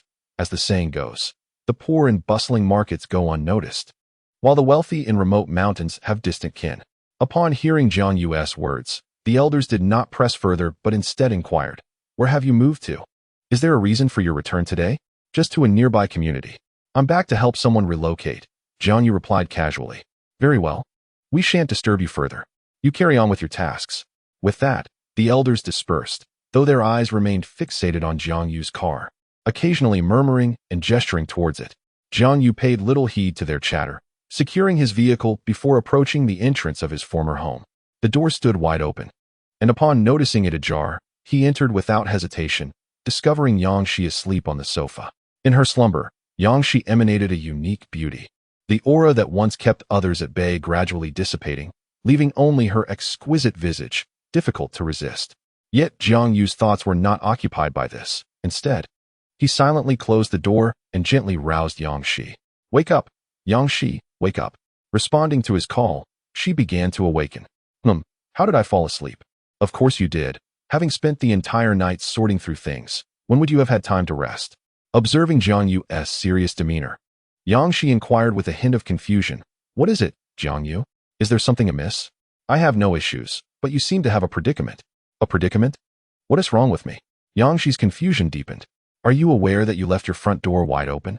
You were sleeping on the sofa. Do you have any idea how dangerous that is? Yang Shi was momentarily taken aback by Jiang Yu's reprimand, but soon came to her senses. A warm feeling swelling within her. Truly, Jiang Yu, it is no wonder I am so captivated by you. She thought to herself before obediently admitting her fault. I understand. Jiang Yu, it won't happen again. Jiang Yu was somewhat surprised, It was the first time he had witnessed Yang Shi being so compliant, and he felt it unnecessary to continue lecturing her. All right, just be mindful next time. Is there anything else you haven't moved? Let's finish tidying up and head down swiftly. Rest assured, it's nothing heavy. I'm just hesitant to let the moving company handle it. Yang Shi replied, it's in the second row of the wardrobe in the master bedroom. Could you help me organize it? I'm feeling a bit tired and will lie down on the sofa for a while. With that, she reclined on the sofa, closing her eyes to rest. Jiang Yu, unfazed, made his way to the bedroom. After all, he was there to assist Yang Shi with her move. Furthermore, considering she was paying double the rent, it wasn't an exaggeration to refer to her as his benefactor. Thus, he naturally took on the responsibility of helping her organize. Upon entering the master bedroom, he quietly searched for the second row wardrobe. Upon opening it, he was taken aback to find Yang Shi's intimate garments, black, red, white, and even lace trim, an array of colors. There was even a bikini hanging inside. Jiang Yu felt overwhelmed, his imagination running wild as he envisioned Yang Shi wearing these outfits. Suddenly, he snapped back to reality, shouting in embarrassment and frustration, Yang Shi, what on earth is this? What happened? Yang Shi lazily inquired, her enchanting voice adding an irresistible charm to her demeanor. However, Jiang Yu was too flustered to appreciate her allure at that moment. Stammering, he pointed towards the wardrobe. Is this what you meant? Which one? She teased knowingly, relishing the sight of Jiang Yu's innocent expression. That one you asked me to help you with, he replied, desperation creeping into his voice. Which one specifically? Yang Shi continued to feign ignorance, clearly enjoying his discomfort. Your intimate garments, Jiang Yu finally managed to utter, substituting underwear with intimate garments out of sheer embarrassment. Oh, is that so? Is there a problem? Yang Shi responded nonchalantly, as this was all part of her plan. Observing Jiang Yu's reaction, she smirked playfully and leaned closer to him, teasing, surely. Jiang Yu, you've seen such things before? Why would I have seen those? He stammered, flustered. Indeed, Jiang Yu is truly a pure-hearted young man. After teasing Jiang Yu, Yang Shi returned to the main topic. Indeed, this is what I need your assistance with. Is it not something that could be moved all at once? Why must I specifically come here? Couldn't you simply arrange for a moving company to handle it? Jiang Yu felt somewhat speechless. Is it not a concern that those unscrupulous men might steal my sister's belongings? Other items could be taken without significant consequence, for my sister is not in want of wealth. However, this particular item, my sister fears, might be misused for nefarious purposes. It feels rather unsettling. It would be preferable for someone familiar to handle it. Yang Shi shot Jiang Yu an ambiguous glance, then feigned a look of disgust. Yes, that's the very gaze. Please regard me with such eyes. You wouldn't use it for ill purposes, would you? She then adopted a nonchalant demeanor. Well, if it's from you, Jiang Yu, I suppose I can accept it. I certainly won tea. You can manage it yourself. I've parked my car downstairs, and I shall wait for you there. At this moment, Jiang Yu was overwhelmed with a mix of embarrassment and indignation, turning to head downstairs. Yang Shi, sensing the opportunity, decided to play it cool. As she would soon be moving into Jiang Yu's residence, there was no need to rush, as time was on her side. She then walked into her bedroom to gather her alluring garments. Observing the clothes arranged in her room, identical to those she had previously displayed, Yang Shi mused to herself. How ironic it is that Jiang Yu possesses the ambition of a thief without the courage. Such a pity for the few new outfits I purchased yesterday. I shall wear them for Jiang Yu another time. After Yang, she had tidied her belongings and placed them into her meticulously prepared storage box. She prepared to lock the door and depart. Before locking up, she glanced back at the old house, feeling a mix of nostalgia and gratitude for her past decisions. When Yang Shi initially contemplated purchasing a home, she found nothing that truly satisfied her. Thus, she opted to rent a place near her workplace as a temporary solution, never anticipating that she would encounter Jiang Yu. Prior to meeting him, she believed she could not develop feelings for any man. Yet, upon meeting Jiang Yu, she realized that there indeed existed good men in the world, and it was then that she recognized her affection for him. She felt grateful for the old house, as it had provided the opportunity for her and Jiang Yu to meet. Perhaps this was fate. Clearing her mind of such thoughts, Yang Shi eagerly anticipated her forthcoming life. The past may be cherished, but the future holds promise. Cradling her box, she approached Jiang Yu's car and gently tapped on the window. Jiang Yu shifted his gaze from his phone to Yang Shi outside. He opened the car door and trunk, accepted the box from Yang Shi, and said, "Is this all? Hand it over. I shall put it in for you." "Yes, that is everything. I've also changed the code for the old house's lock, so no worries there. All right, then you should get in the car. Aren't you tired? You can rest for a bit. As Yang, she felt a warmth in her heart. She appreciated the attention to detail exhibited by the young man, which undeniably added to his charm. Nodding in acknowledgement, she climbed into the car. Meanwhile, Jiang Yu approached the trunk, holding a box, and only then did he realize that it contained Yang Shi's belongings. His thoughts began to wander, and a faint blush crept onto his cheeks. Calm down. He reminded himself to maintain composure before getting into the car, determined not to give Yang Shi any reason to ridicule him. After placing the items carefully, Jiang Yu stood at the rear of the vehicle, taking several deep breaths to adjust his mindset, ensuring he appeared unaffected before finally entering the car. What took you so long, Jiang Yu? Yang Shi teased, her playful demeanor evident. You didn't sneak off with my things, did you? Of course not. Jiang Yu responded, a hint of defensiveness in his voice. All right. Let's pretend I never asked. Realizing Yang Shi's intent was to provoke him, Jiang Yu chose to remain silent. At that moment, Yang Shi leaned closer to him, her stunning visage mere centimeters from his face, the fullness of her form pressing against him. Whether intentional or not, it felt as if she brushed against him a few times. Gazing at her luscious lips and captivating eyes, Jiang Yu found himself swallowing hard. Surely not here. Not now. Was his first kiss destined to occur in this car? His mind felt as if it were on fire, his body stiffening in response, leaving him unable to react as he watched Yang Shi draw near. Time seemed to stand still as she gazed at him, her beloved man's face igniting a desire within her that was becoming increasingly difficult to suppress. Yet, being the composed Yang Shi, she ultimately restrained her impulse. Wrapping her arms around Jiang Yu's waist to fasten his seatbelt, forcing herself to divert her gaze from his lips, she bestowed a gentle kiss upon his forehead. Patience is key, she reminded herself internally. I not only desire his body, but also his heart. Returning to the passenger seat, she secured her own seatbelt and playfully remarked, consider this a thank you for helping me move. Jiang Yu's mind was now a whirlwind. Yang Shi's actions, combined with her previous words, led him to a sudden realization, plunging him into silence. He did not respond to her, instead silently contemplating his thoughts. Yang Shi, what is it? Jiang Yu was overwhelmed.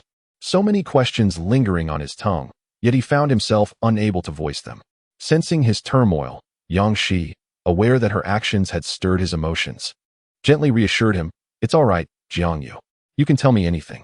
At this moment, Yang Shi's voice resonated with a gentle warmth, complemented by her naturally melodious tone, reminiscent of an alluring seductress. It was simply irresistible. Who could possibly reject the charm of a tender-hearted enchantress? However, Jiang Yu's mind was preoccupied with his own thoughts. Do you have a crush on any boy, Yang Shi? He inquired. Indeed, I do, she replied with an air of confidence, fully aware of the question Jiang Yu was poised to ask. That boy is you, Jiang Yu. It has always been you. In that instant, Yang Shi revealed her true feelings, and then, as if fearing Jiang Yu might doubt her sincerity, she added, you were the one before, you are the one now, and you will always be the one. I had long believed that, after the experiences with my father, I would never harbor such feelings for any man again, until I met you.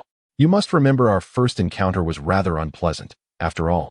I did escort you to the police station, she joked lightly, attempting to mask the gravity of her emotions. To be honest, I felt something unusual the very first time we met. In hindsight, perhaps it was love at first sight. Yang Shi reminisced about that moment, finding it somewhat amusing. Afterward, I inexplicably yearned to see you and hear your voice. Thus, I resorted to a little trickery to have you come over to fix some furniture.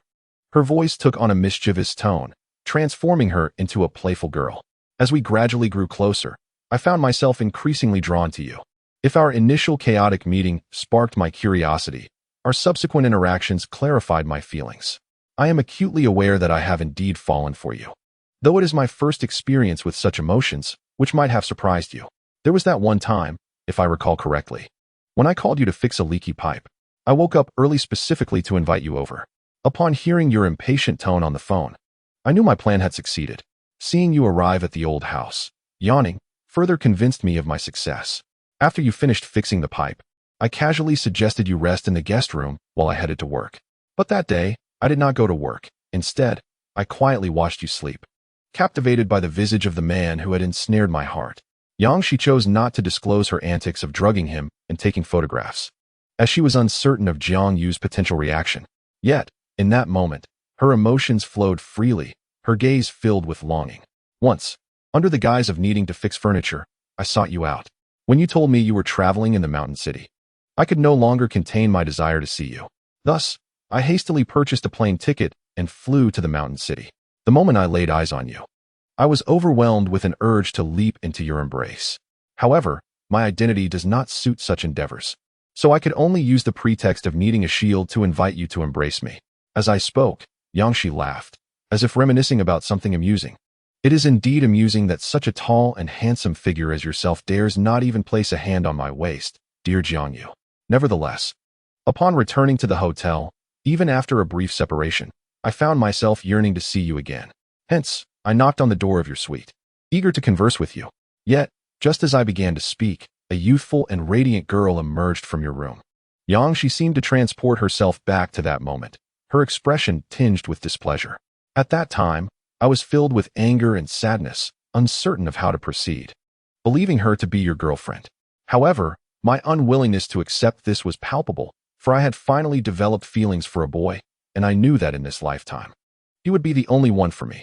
I was compelled to ponder whether this was my sole opportunity in life.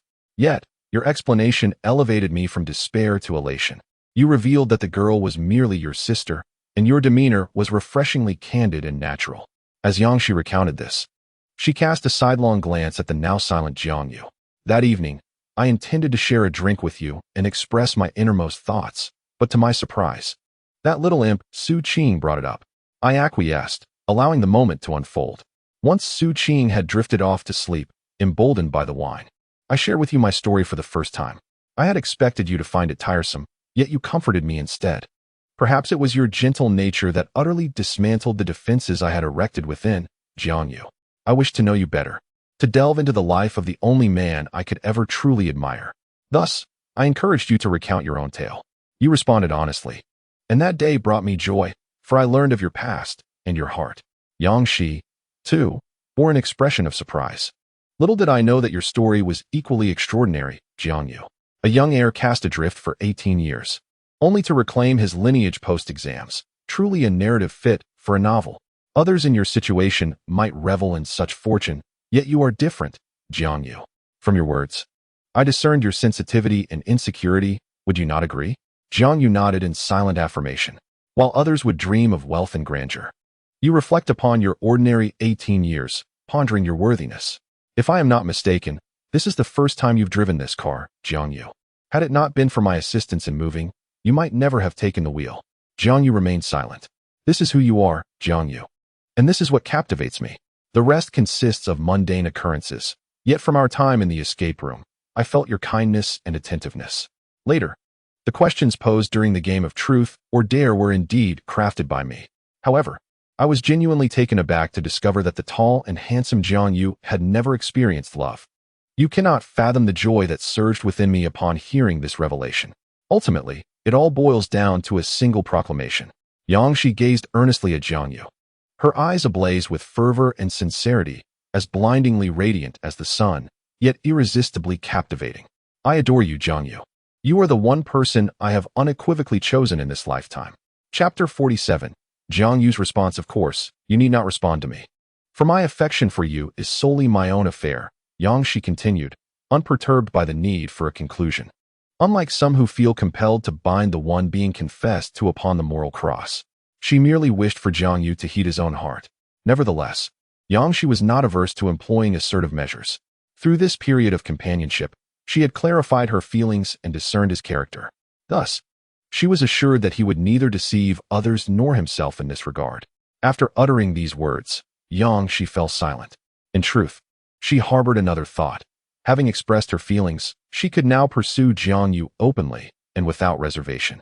Contemplating this, her heart swelled with delight rather than despair. After all, what she sought was not Jiangyu's response. Regardless of his answer, he would remain within her grasp. What Yangshi desired was merely the liberty to approach Jiangyu openly, rendering her confession inconsequential even in failure. After a moment of contemplation, Jiangyu remained silent. Still deep in thought, Yangshi suggested, perhaps you should not dwell on it any longer. Let us return to the car, as it is rather impractical to linger here. Jiangyu, as if coming to a realization, shook his head, and spoke. No, Yangshi. It would be unjust for you to pour out your heart while I remain unresponsive. Regardless of the outcome, I believe I owe you an answer. At that moment, Yangshi felt a flutter of anticipation. Could it be that Jiang Yu was inclined to reciprocate her feelings? I cannot ascertain whether I harbor feelings for you. My heart is clouded. Perhaps it is merely a fleeting attraction, as I seem to have experienced a surge of adrenaline for a brief moment. It appears I have indeed felt something for you, Yangshi. Jiang Yu's words bore a tinge of self-mockery. That must be what it means to be moved. And I have indeed felt that way about you. During our previous game of truth or dare, I pondered this matter, yet I never arrived at a conclusion. I vaguely recall that on the day I was inebriated, you confessed your feelings to me. At the time, I merely assumed you were also intoxicated. Reflecting upon it now, perhaps you were expressing your true sentiments under the influence of alcohol. Jiang Yu patted his face, attempting to rouse himself from the fog of thought. Earlier, you mentioned that I possess a degree of insecurity. Perhaps that is indeed the case. I have begun to recognize this within myself. 18 years of ordinary life have accustomed me to the trivialities of existence. The love stories of the fast food era have gradually led us to lose faith in love. We have become accustomed to witnessing the divorces of couples and the breakups of lovers online, as well as encounters that culminate in relationships established within mere days or even hours, with men and women hastily seeking intimacy. It seems as though love has been reduced to a mere commodity, something one can possess or discard at will. This reality is indeed disheartening. After all, I was taught from a young age that love is a sacred bond. Such experiences have caused me to gradually lose hope in love. I can only say that I still believe in love and continue to dream of it. Yet my feelings of inadequacy render me doubtful that it could ever manifest in my life. Jiang Yu looked at Yang Shi, offering a faint smile, and half-jokingly remarked, I once thought I would grow old in solitude. Who would have thought someone would confess their feelings to me, especially such a beautiful and accomplished woman like you? I am truly taken aback. He continued earnestly, I wish to convey my true feelings. At present, I am uncertain about my emotions and recognize that there are aspects of my character that require attention. I understand that to sincerely confront my heart, I must first transform my disposition and alter my personality. This may be a lengthy journey that necessitates time. However, I do not wish to provide you with a superficial answer, uttering phrases like I like you without sincerity. That would be irresponsible toward you. I will strive to amend my character, to gain clarity within myself, and provide you with a response. But for now, I cannot offer you a reply. I realize my current demeanor may resemble that of a scoundrel, and you are free to despise me for it. This is the consequence of my own actions. The only promise I can extend is that once I gain insight into my heart, I will inform you at the earliest opportunity. If the outcome reveals that I truly harbor feelings for you, yet you no longer reciprocate, I will ardently pursue you. Should you find a boyfriend in the interim, I will silently wish you well. Jiang Yu concluded his serious declaration. Yang Shi was somewhat astonished, as her initial intention was merely to express her feelings and approach Jiang Yu openly.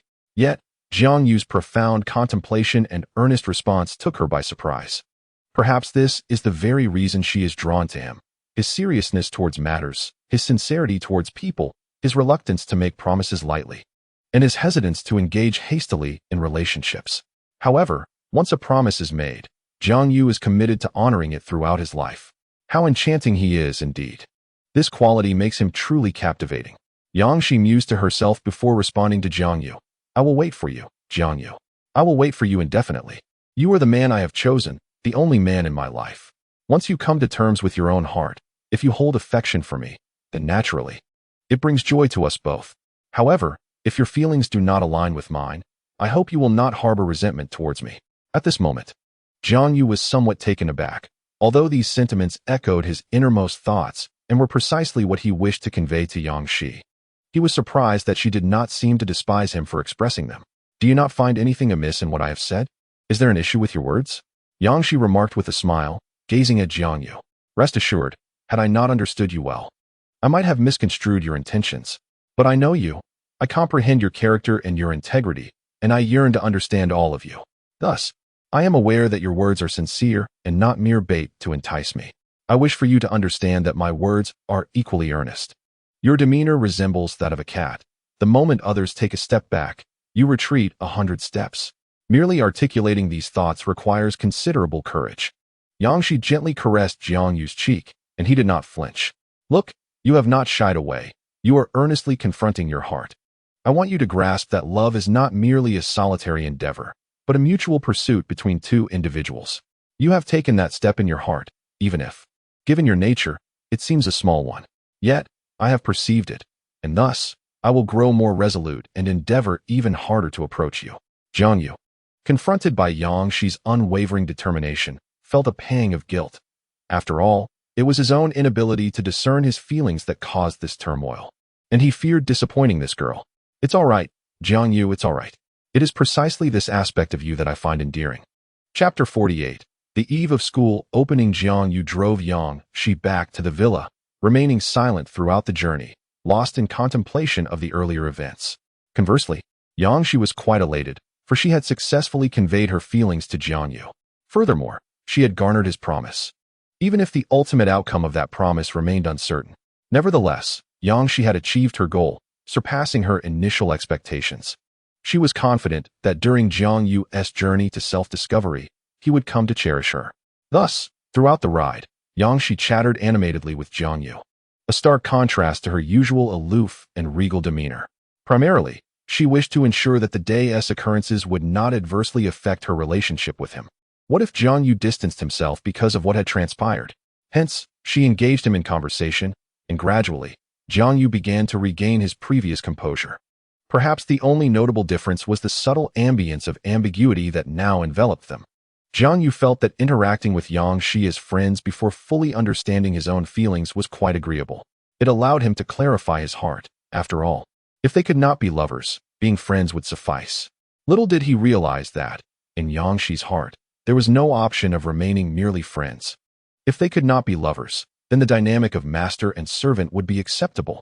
Jiang Yu and Yang Shi returned to the villa, engaged in light-hearted banter. Just as Su Qing awoke from her slumber, drowsily leaning against the sofa. Upon noticing Yang Shi entering the room, laughing and conversing with Jiang Yu, she instinctively inquired, Yang Shi, what brings you to our home? Yang Shi, observing Su Qing's sleepy visage, recognized that the girl had just awakened and her consciousness was still somewhat hazy, prompting her playful inclination to tease. With a flirtatious glance directed at Jiang Yu, she responded to Su Qing, You ought to ask your brother Jiang Yu why I am here. After all, he personally came to fetch me. Jiang Yu, with an expression of exasperation, turned to Su Qing and remarked, Ah Qing, are you still muddled? Did I not inform you yesterday that Yang Shi would be moving in with us? Yes. I suppose there was such a mention, Su Qing murmured, still in a state of slight disorientation, yet recalling the conversation from the previous day. Having heard Jiang Yu clarify the situation to Su Qing, Yang Shi felt the amusement had dissipated. She bid farewell to both Jiang Yu and Su Qing before retreating to her room to organize her belongings, leaving Su Qing and Jiang Yu alone in the living room. Now fully alert, Su Qing pouted, TSK, this woman is truly impatient, moving in so early. Her intentions are quite transparent. She then sweetly implored Jiang Yu, could you take me to the mall later? School is about to commence, and we need to prepare. Jiang Yu calculated the days and acknowledged that the registration was indeed imminent and that they needed supplies. All right, let's go shopping this afternoon. It's time to gather the necessities for school. By the way, it's also time for lunch. I won't have time to cook today, so why don't you order some takeout? Jiang Yu glanced at the clock and then addressed Su Qing. He then called out to Yang Shi, who was still busy in her room. Yang Shi, what would you like to eat?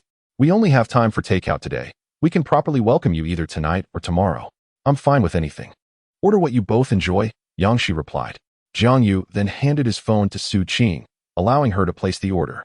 After ordering the takeout, Su Qing languidly flopped onto the sofa, idly passing the time. Once the food arrived and Yang Shi had nearly finished organizing her belongings, Jiang Yu knocked on Yang Shi's bedroom door. Yang Shi, the takeout is here. You need not tidy up any longer. Come out and join us for a meal. I'll be right there, just a moment more. Finish without me, Yang Shi called back. Ignoring her response, Jiang Yu began to dine with Su Qing. Halfway through their meal, Yang Shi finally emerged from her room, appearing quite at ease, as if she had been living there for ages, and sat comfortably beside Su Qing to eat. During their meal, Jiang Yu inquired of Su Qing, where shall we go to shop later? Su Qing pondered for a moment before responding. Let us go to the nearest mall. It has everything we need. Yang Shi, with a puzzled expression, inquired, what do you all intend to do? Jiang Yu answered truthfully. We plan to purchase some supplies for the upcoming semester. Although Qing and I have decided against staying in the dormitory, we will still need to sleep there occasionally during busy times. Indeed, I am rather looking forward to dorm life, Su Qing added. After all, I have never lived in a dormitory, and I am quite eager to interact with my roommates. Yang Shi, momentarily forgetting this detail, recalled that Jiang Yu had just completed his college entrance examination and was about to attend university. But if that is the case, why did I move in? In just a few days, they will be off to school, she thought. I must come up with a plan. At that moment, Yang Shi's mischievous thoughts began to stir. But she recognized that the current situation was more pressing. Therefore, she spoke up, since you're heading to the mall to shop, may I join you? I just moved and need to buy a few things. Jiang Yu didn't mind. It was on the way. However, Su Qing's mood darkened slightly, as she had finally found an opportunity to spend time with Jiang Yu. How dare you, Yang Shi, intrude upon my plans? She thought, feeling frustrated. Yet, seeing that Jiang Yu showed no intention of objecting, Su Qing refrained from voicing her discontent, acknowledging that Yang Shi's reasoning was indeed valid. She couldn't help but mutter under her breath, what a pesky tale. Jiang Yu, seated at the table opposite them, was oblivious to her remark, but Yang Shi, who sat beside Su Qing, caught it. Yang Shi dismissed it, thinking, who would argue with a little girl? She had already taken a significant step forward. Now, all that remained was to launch a bold pursuit of Jiang Yu. Thus, Jiang Yu drove them to the mall. Before getting into the car, both Yang Shi and Su Qing had intended to sit in the front passenger seat. However, as Yang Shi had left the house first, she naturally occupied that position. At this point, Su Qing was displeased. How can you sit there when I haven't even had a chance? She thought defiantly and with determination. She wrapped her arms around Yang Shi's elbow and settled into the back seat. The situation gradually transformed, with Yang Shi and Su Qing chatting merrily in the back seat like the best of friends, leaving Jiang Yu alone to drive in silence, feeling somewhat like a clown. He couldn't fathom if he had inadvertently offended the two girls, and after ruminating without resolution, he surrendered to the situation, focusing instead on fulfilling his role as their chauffeur. Chapter 49, the start of the semester. At last, the day of the new semester arrived. Jiang Yu had anticipated that after the events in the car, Yang Shi would escalate her teasing, yet surprisingly, she did not. Prepared to face Yang Shi's antics, Jiang Yu was taken aback when the reality turned out to be entirely different. Is this really all there is? Even the time that Jiang Yu and Yang Shi spent together has diminished, despite Yang Shi moving into his home. In recent days, Yang Shi has been preoccupied, frequently venturing outside. The days passed quietly until the onset of the school term. On this day, Yang Shi was still absent, seemingly having left early in the morning without disclosing her whereabouts, much to Jiang Yu's contentment. Qing, have you packed everything? We are ready to head to school for registration. Jiang Yu called towards Su Qing's room. Almost. Just give me a moment, Jiang Yu, Su Qing replied. Jiang Yu remained unhurried, knowing they would drive to school for registration and could easily load their belongings into the car. Besides, their home was nearby, allowing them to retrieve anything forgotten. He settled on the sofa, scrolling through videos on his phone. At that moment, a message arrived. Ling Yi, handsome you, what is up? Ling Yi, nothing, you'll find out soon. Handsome you. What is going on? Please tell me. I'm quite curious. Ling Yi, handsome you. What on earth is happening? Ling Yi offered no further response, no matter how persistently Jiang Yu inquired. She simply stated she would reveal it later. Feeling powerless, Jiang Yu decided not to press her, accepting that he would have to wait until she was ready to disclose the information. After about half an hour, Su Qing emerged from upstairs, laden with bags. Jiang Yu hurried to assist her. Why are you bringing so much, Qing? If it's too much, you can always come back for it, he suggested. Or you could buy it there. With a sheepish grin, Su Qing replied. It's just excitement for my first day at university. I want to do this again next time. Jiang Yu said nothing more, helping her load all her belongings into the car. After opening the passenger door for Su Qing, he took his seat in the driver's position. Get in, Qing. Let us embark on our new university life. Oh, here I come. University life? Su Qing exclaimed with exhilaration, while Jiang Yu smiled indulgently. Yet, he vaguely recalled having encountered a senior from Jiang City University before. They seemed to have exchanged contact information, but the name escaped him. Never mind. It's irrelevant to me, he thought. I still have matters with Yang Shi to resolve, and shouldn't involve myself with anyone else. Xiao, just like that. You forgot about me? And why did I only get a brief mention? Wang Jiha, Jiang father and mother, thus. They arrived at the entrance of Jiang City University, greeted by throngs of parents accompanying their children for school. Jiang Yu and Su Qing parked their car in a lot not far from the entrance. They decided against unloading their belongings, opting instead to wait until after registration before driving into the university. After all, today Jiangxing University permitted vehicles to enter the campus to drop off students. Given that Jiang Yu was enrolling in the finance program, while Su Qing pursued a degree in painting, their registration locations differed. Qing, you go ahead and register first. Once you're done, give me a call, Jiang Yu suggested, gesturing as if to make a phone call. Su Qing, captivated by the lively atmosphere, felt a surge of excitement. All right, Jiang Yu. We'll connect by phone after I finish, she replied, but then suddenly added, by the way, if any girls try to flirt with you, just ignore them. The girls out there are trouble, don't fall for their tricks. Her playful admonition made Jiang Yu chuckle. He gently ruffled Su Qing's fluffy hair and smiled. Don't worry. Qing, just make sure to take care of yourself too. Of course, Jiang Yu, Su Qing retorted carelessly, for she had no interest in anyone other than him. Having lived abroad, she felt confident in her ability to protect herself, especially since she had trained in self-defense. Thus, they parted ways at the school gate, with Jiang Yu following the signs to the finance department's registration area. The recruitment was overseen by senior students from the finance program, led by a junior female student along with several second-year members of the student council or volunteer association. Coincidentally, the senior responsible for the finance program's recruitment was none other than the long-absent Xiao Xiao. Xiao Xiao, surprise! Hu Hanzhong has returned. As the top contender on the campus beauty list, Xiao Xiao was undoubtedly attractive. Otherwise, the finance department would not have entrusted her with the recruitment task. Initially, the role was assigned to Ling Yi, but she had a prior engagement and was unable to attend, leaving the responsibility to Xiao Xiao. As Ling Yi's close friend and the most admired beauty, Xiao Xiao was well prepared to take on the challenge. Jiang Yu was pleasantly surprised to see Xiao Xiao, realizing that she was his direct senior, which felt serendipitous. Although he couldn't recall her name, Xiao Xiao spotted him with his registration materials and excitedly waved. Jiang Yu approached her, holding his documents. Hey Jiang Yu, I didn't expect you to be in the finance program too, she exclaimed. Yes, senior, what a coincidence, he replied. The second-year students nearby were astonished to see their esteemed Xiao Xiao personally greeting a newcomer. After all, as the top beauty on campus, she had never been seen in a romantic relationship throughout her 3 years of university. Some even joked that she was a lifelong singleton, a notion that the crowd found hard to believe. However, it is indeed true that the onlookers began to murmur among themselves. Who is this newcomer? Is he a relative of Senior Xiao Xiao? It is unclear. This is the first time I have seen Senior Xiao Xiao greet a boy. Yet, this young man does possess a certain charm, perhaps half as attractive as myself, remarked a typical, self-assured boy. You should take a look in the mirror. Others are leagues more handsome than you, retorted another bystander. It is no wonder that Senior Xiao Xiao would greet someone.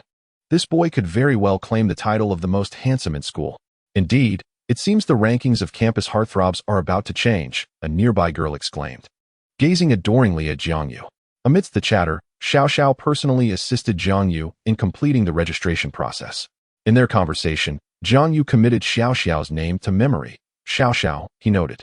At that moment, Jiang Yu and Xiao Xiao engaged in delightful conversation.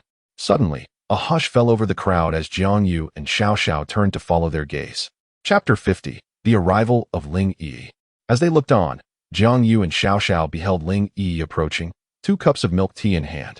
Today, Ling Yi was clad in a lovely blue dress, her hair adorned with a white silk ribbon, and her beige flats accentuated her innocent charm. Her delicate visage bore no makeup save for a hint of lipstick. Upon seeing Ling Yi with the milk tea, Xiao Xiao joyfully exclaimed and bounded toward her. Yi, didn't you say you had something to do today? Why did you come to see me? The 2 contrasting beauties stood before them, one exuding a pure, aloof elegance, the other radiating a vibrant, fashionable spirit, a feast for the eyes.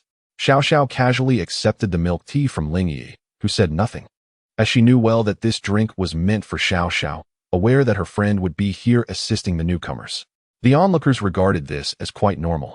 Who in Jiangxing University was unaware that the top-ranked campus flower, Ling Yi, was the best friend of the first-ranked, Xiao Xiao? They simply assumed Ling Yi was delivering milk tea to Xiao Xiao. As for the second cup, naturally, it was for herself. Ling Yi would hardly deliver milk tea to anyone other than Xiao Xiao, would she? Surely not, right? At that moment, everyone was taken aback as Ling Yi, holding the other cup of milk tea, walked directly up to Jiang Yu, a smile gracing her lips as she extended the drink toward him. Jiang Yu, momentarily stunned, accepted it. Hello there. Jiang Yu, now you know? Ling Yi beamed at him, and Jiang Yu quickly realized that her earlier mention of finding out soon referred to this very encounter. So, you are also a student at Jiangxing University? I look forward to your guidance, Senior Ling Yi, he replied. Yes, I look forward to it. Xiao Xiao watched the two converse, a hint of surprise flickering across her face. She had not anticipated that Jiang Yu was acquainted with Ling Yi, nor that their rapport appeared rather amicable. With a look of astonishment, she inquired of the two, Do you two know each other? Indeed, replied Ling Yi. However, I did not anticipate that you two were acquainted. She glanced at Xiao Xiao and Jiang Yu. Xiao Xiao then interjected, Did I not mention before that there was a very confident junior who intended to apply to our university? That junior is Jiang Yu. It was by chance that I came to know him. I believe I also promised to treat you to a meal once you were admitted to Jiangxing University, right? Junior Jiang Yu?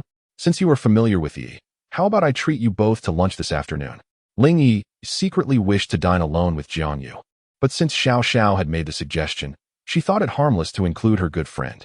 She responded, Sure. Upon finishing her statement, the two women looked at Jiang Yu, seemingly awaiting his response. Actually, my sister is accompanying me to the registration. I had arranged to have lunch with her this afternoon. Sister? At that moment, Ling Yi recalled Jiang Yu's sister, amusingly remembering that she had previously mistaken her for his girlfriend. Little did she expect that his sister had also been accepted to Jiangxing University. Then let us all go together.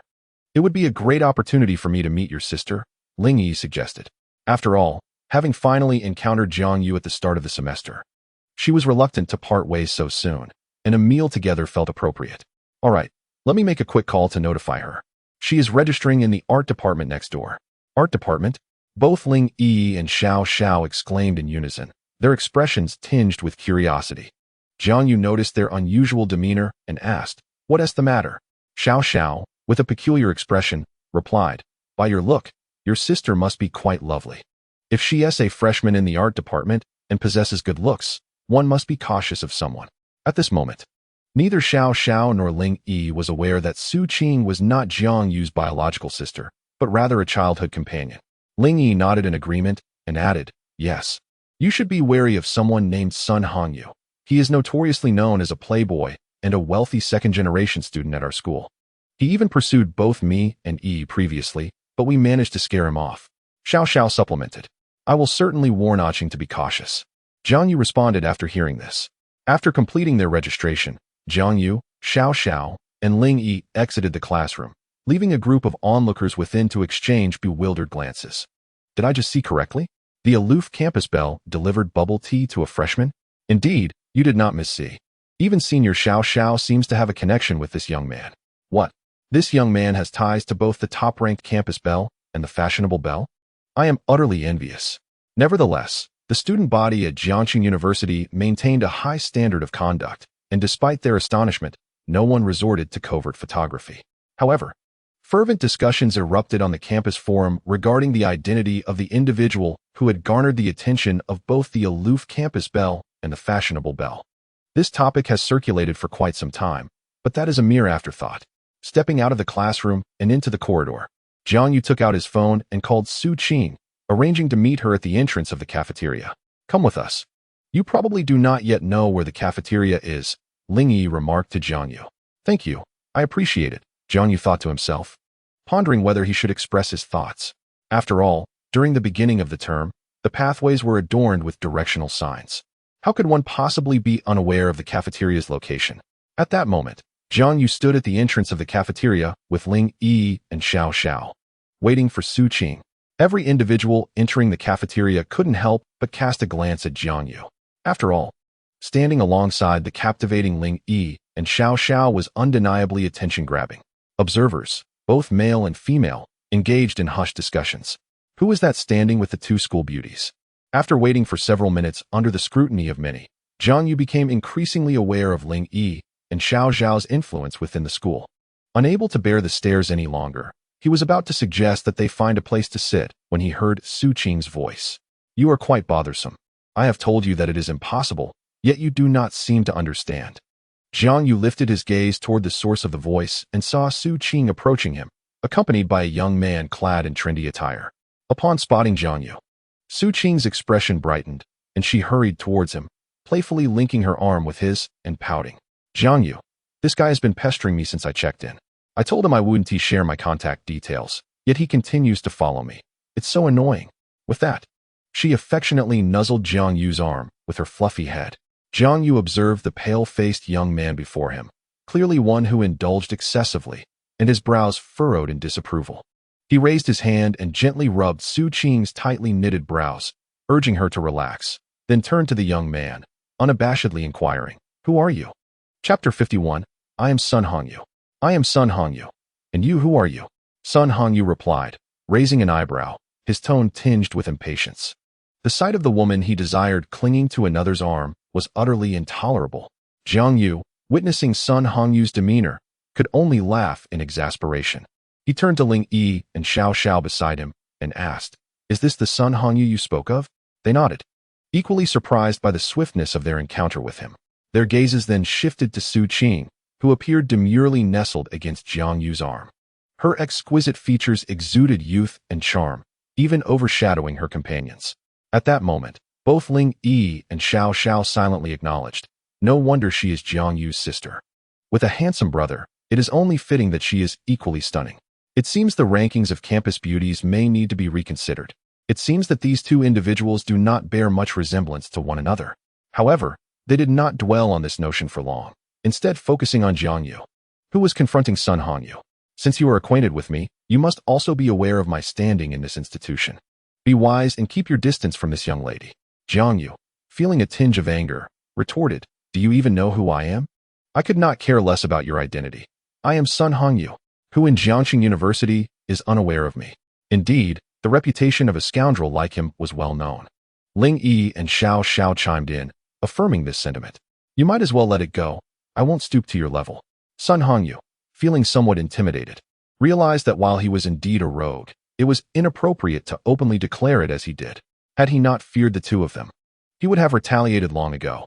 It was true that Ling Yi and Su Qing came from respectable families, certainly superior to the nouveau riche Sun Hongyu.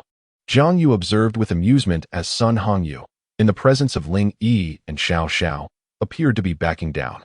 Noticing Jiang Yu's gaze, Sun Hongyu's face flushed with embarrassment. "I am Sun Hongyu. I cannot provoke them, but I do not regard you highly." Jiang Yu pointed to Su Qing, who was clutching his arm, and said, "I am her brother." Sun Hongyu was taken aback, but quickly regained his composure. Oh, you are her brother. Had you said so earlier, we are all family here. No need for hostility." He then added, "I am Sun Hongyu. If you mention my name at Jiangxing University, it will surely be beneficial. Do not speak nonsense. I am not your brother-in-law. Keep your distance from Su Qing." "Hey, that is not how it should be, brother-in-law. Isn't it inevitable? You better heed my warning." Sun Hongyu, noticing Jiang Yu's indifference, felt a surge of anger. "Do not overstep your boundaries, Sun Hongyu. I call you brother-in-law out of courtesy. Deny me respect, and I will make you regret it. My father is Sun Tzu." Jiang Yu, growing impatient with Sun Hongyu's bravado, replied, "Leave now. A relationship between you and Su Qing is utterly impossible." Sun Hongyu, unaccustomed to being spoken to in such a manner within the university, erupted in anger. You, who do you think you are?" In his rage, he raised his fist, aiming a blow at Jiang Yu's striking face. The three young women behind him, Ling Yi, Xiao Xiao, and Su Qing, gasped in shock. Just as they were about to intervene, they witnessed Jiang Yu grasp Sun Hongyu's arm, pushing him aside and delivering a sharp slap. Stunned by the blow, Sun Hongyu realized he had overstepped. Mentioning his father's name bore no weight against Jiang Yu, who evidently held a more significant status than he had anticipated. "Just you wait." After a moment of contemplation, Sun Hongyu spat out a threat before retreating in disgrace. Although he was a brash upstart, he was not entirely foolish. To articulate, the reason why Sun Hongyu is widely regarded as a cad at school primarily stems from the fact that he has never coerced any female into a relationship. The girls pursue wealth while he seeks only their physical allure. Thus, neither party emerges at a loss. Consequently, despite his tarnished reputation, there are still some girls willing to engage with him. Furthermore, Sun Hongyu possesses a certain tenacity in his romantic pursuits, employing relentless persistence coupled with financial allure. Unexpectedly, his initial strategy of unyielding pursuit faltered today as he lost control of his emotions and acted impulsively, resulting in a futile altercation. One must concede that while Sun Hongyu may be a rogue, he is not the mindless, malevolent antagonist often depicted in novels. Jiang Yu, on the other hand, did not intervene with Sun Hongyu, but merely addressed the girls nearby, saying, "Let us go. It's time for dinner." He then turned to Su Qing with concern, advising her, "Qing, remember to keep your distance from that boy. If he continues to pester you, do not hesitate to reach out to me. I am always available." Upon hearing Jiang Yu's words, Su Qing felt a warm sensation in her heart. In truth, had she not spotted Jiang Yu at that moment, her temperament would have likely led to Sun Hongyu lying on the ground by now. At this juncture, Jiang Yu realized he had yet to introduce Su Qing to Ling Yi and Xiao Xiao. "By the way, Qing, this is Ling Yi, whom I met at driving school. She is also our senior now. And this is Xiao Xiao, whom I encountered at the supermarket. She mistakenly assumed I was a university student and is my direct senior in the finance department. Xiao Xiao, this is my sister Su Qing, currently a freshman in the arts department." Jiang Yu made the introductions, to which Ling Yi added, "Actually, Xiao Xiao and I are roommates. And I am also a third-year student in the finance department, hence your direct senior." She winked at Jiang Yu playfully. Su Qing, observing the two beautiful seniors, felt a twinge of wariness. How is it that Jiang Yu's romantic prospects flourished so abundantly after the college entrance examination? First, it was Yang Shi, and now Ling Yi and Xiao Xiao. He even calls Ling Yi. How intimate. She tightened her grip on Jiang Yu's arm subtly. Meanwhile, Ling Yi greeted Su Qing with a gentle smile, recognizing that this little girl might one day be her sister-in-law and understanding the importance of fostering a good relationship. The young girl, however, did not respond, and Ling Yi interpreted it merely as the younger sibling's dependence on her brother, fearing that she might take him away. It was Xiao Xiao who uncovered the inconsistency. "Call her Sherlock Xiao. By the way, Jiang Yu, why is your surname Jiang while your sister's surname is Su?" Xiao Xiao, her mind swirling with thoughts of complex familial ties, expressed her curiosity. That is a good question. Su Qing is not my biological sister. Her parents are old friends of my father from his childhood, so Su Qing has enjoyed visiting me since she was young. My parents encouraged me to take care of my little sister, and thus I refer to her as a Qing. At this moment, Su Qing interjected, "We are childhood sweethearts." "Childhood sweethearts?" Xiao Xiao and Ling Yi spoke in unison, affirming, "Indeed." At that moment, Ling Yi had an epiphany. Su Qing's gaze was not one of shyness or dependence on her brother, but rather a simple fear of losing Jiang Yu to her. So that was the case. Ling Yi mused, her eyes reflecting a peculiar shade as she regarded Su Qing. It seemed she was a sister who opposed her brother, and it appeared that Ling Yi's pursuit of love would be a long and arduous journey. Chapter 52. Su Qing's dormitory. After Jiang Yu and the three girls finished their meal, they lingered in the dining hall, engaging in casual conversation about the fundamental aspects of Jiangqing University and some basic inquiries. This scene attracted considerable attention from fellow diners. For here was a boy dining with two of the most beautiful girls on campus, one of whom was the beloved darling of Jiangqing University. Moreover, he was accompanied by a girl whose appearance and figure were equally captivating as Ling Yi's. Many envied this young man, wishing fervently to be in his place. Some girls even sought Jiang Yu's contact information on the confession wall, too timid to ask him directly. For the presence of two campus beauties alongside Su Qing was enough to instill a sense of inferiority in all other girls, except for the ordinary boys and girls, of course. Jiang Yu began to feel somewhat uncomfortable under the scrutiny, especially with some individuals whispering and pointing. Glancing at the time, he turned to Ling Yi and Xiao Xiao, saying, "Xiao Xiao, our luggage is still in the car. We haven't taken it to the dorm yet. We need to go grab it.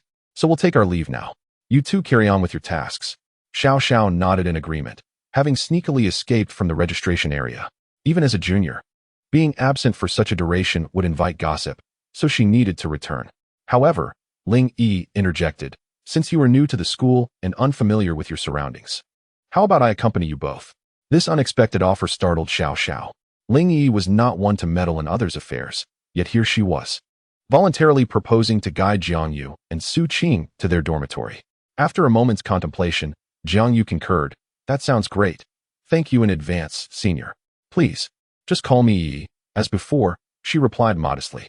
All right then, I appreciate it. And once we're settled, I'll treat you to a meal, Jiangyu said gratefully. Sounds good. Ling Yi responded cheerfully. Observing the playful banter between Jiangyu and Ling Yi, Su Qing felt a twinge of jealousy.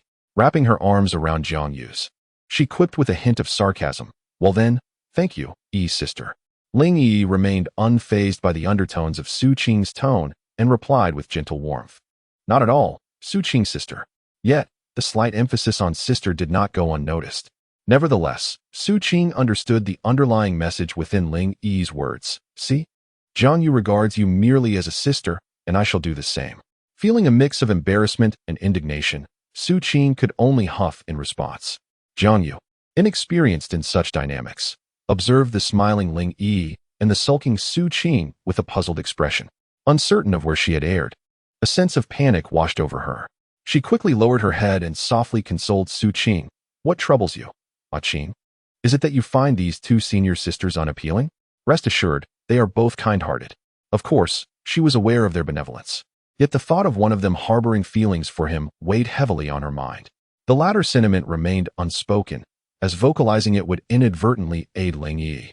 Her rival in affection, something she could not bring herself to do. At a loss for a suitable excuse, she replied dismissively, It's nothing.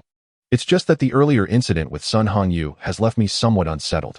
Jiangyu accepted Su Qing's explanation without question, as there seemed to be no other reason.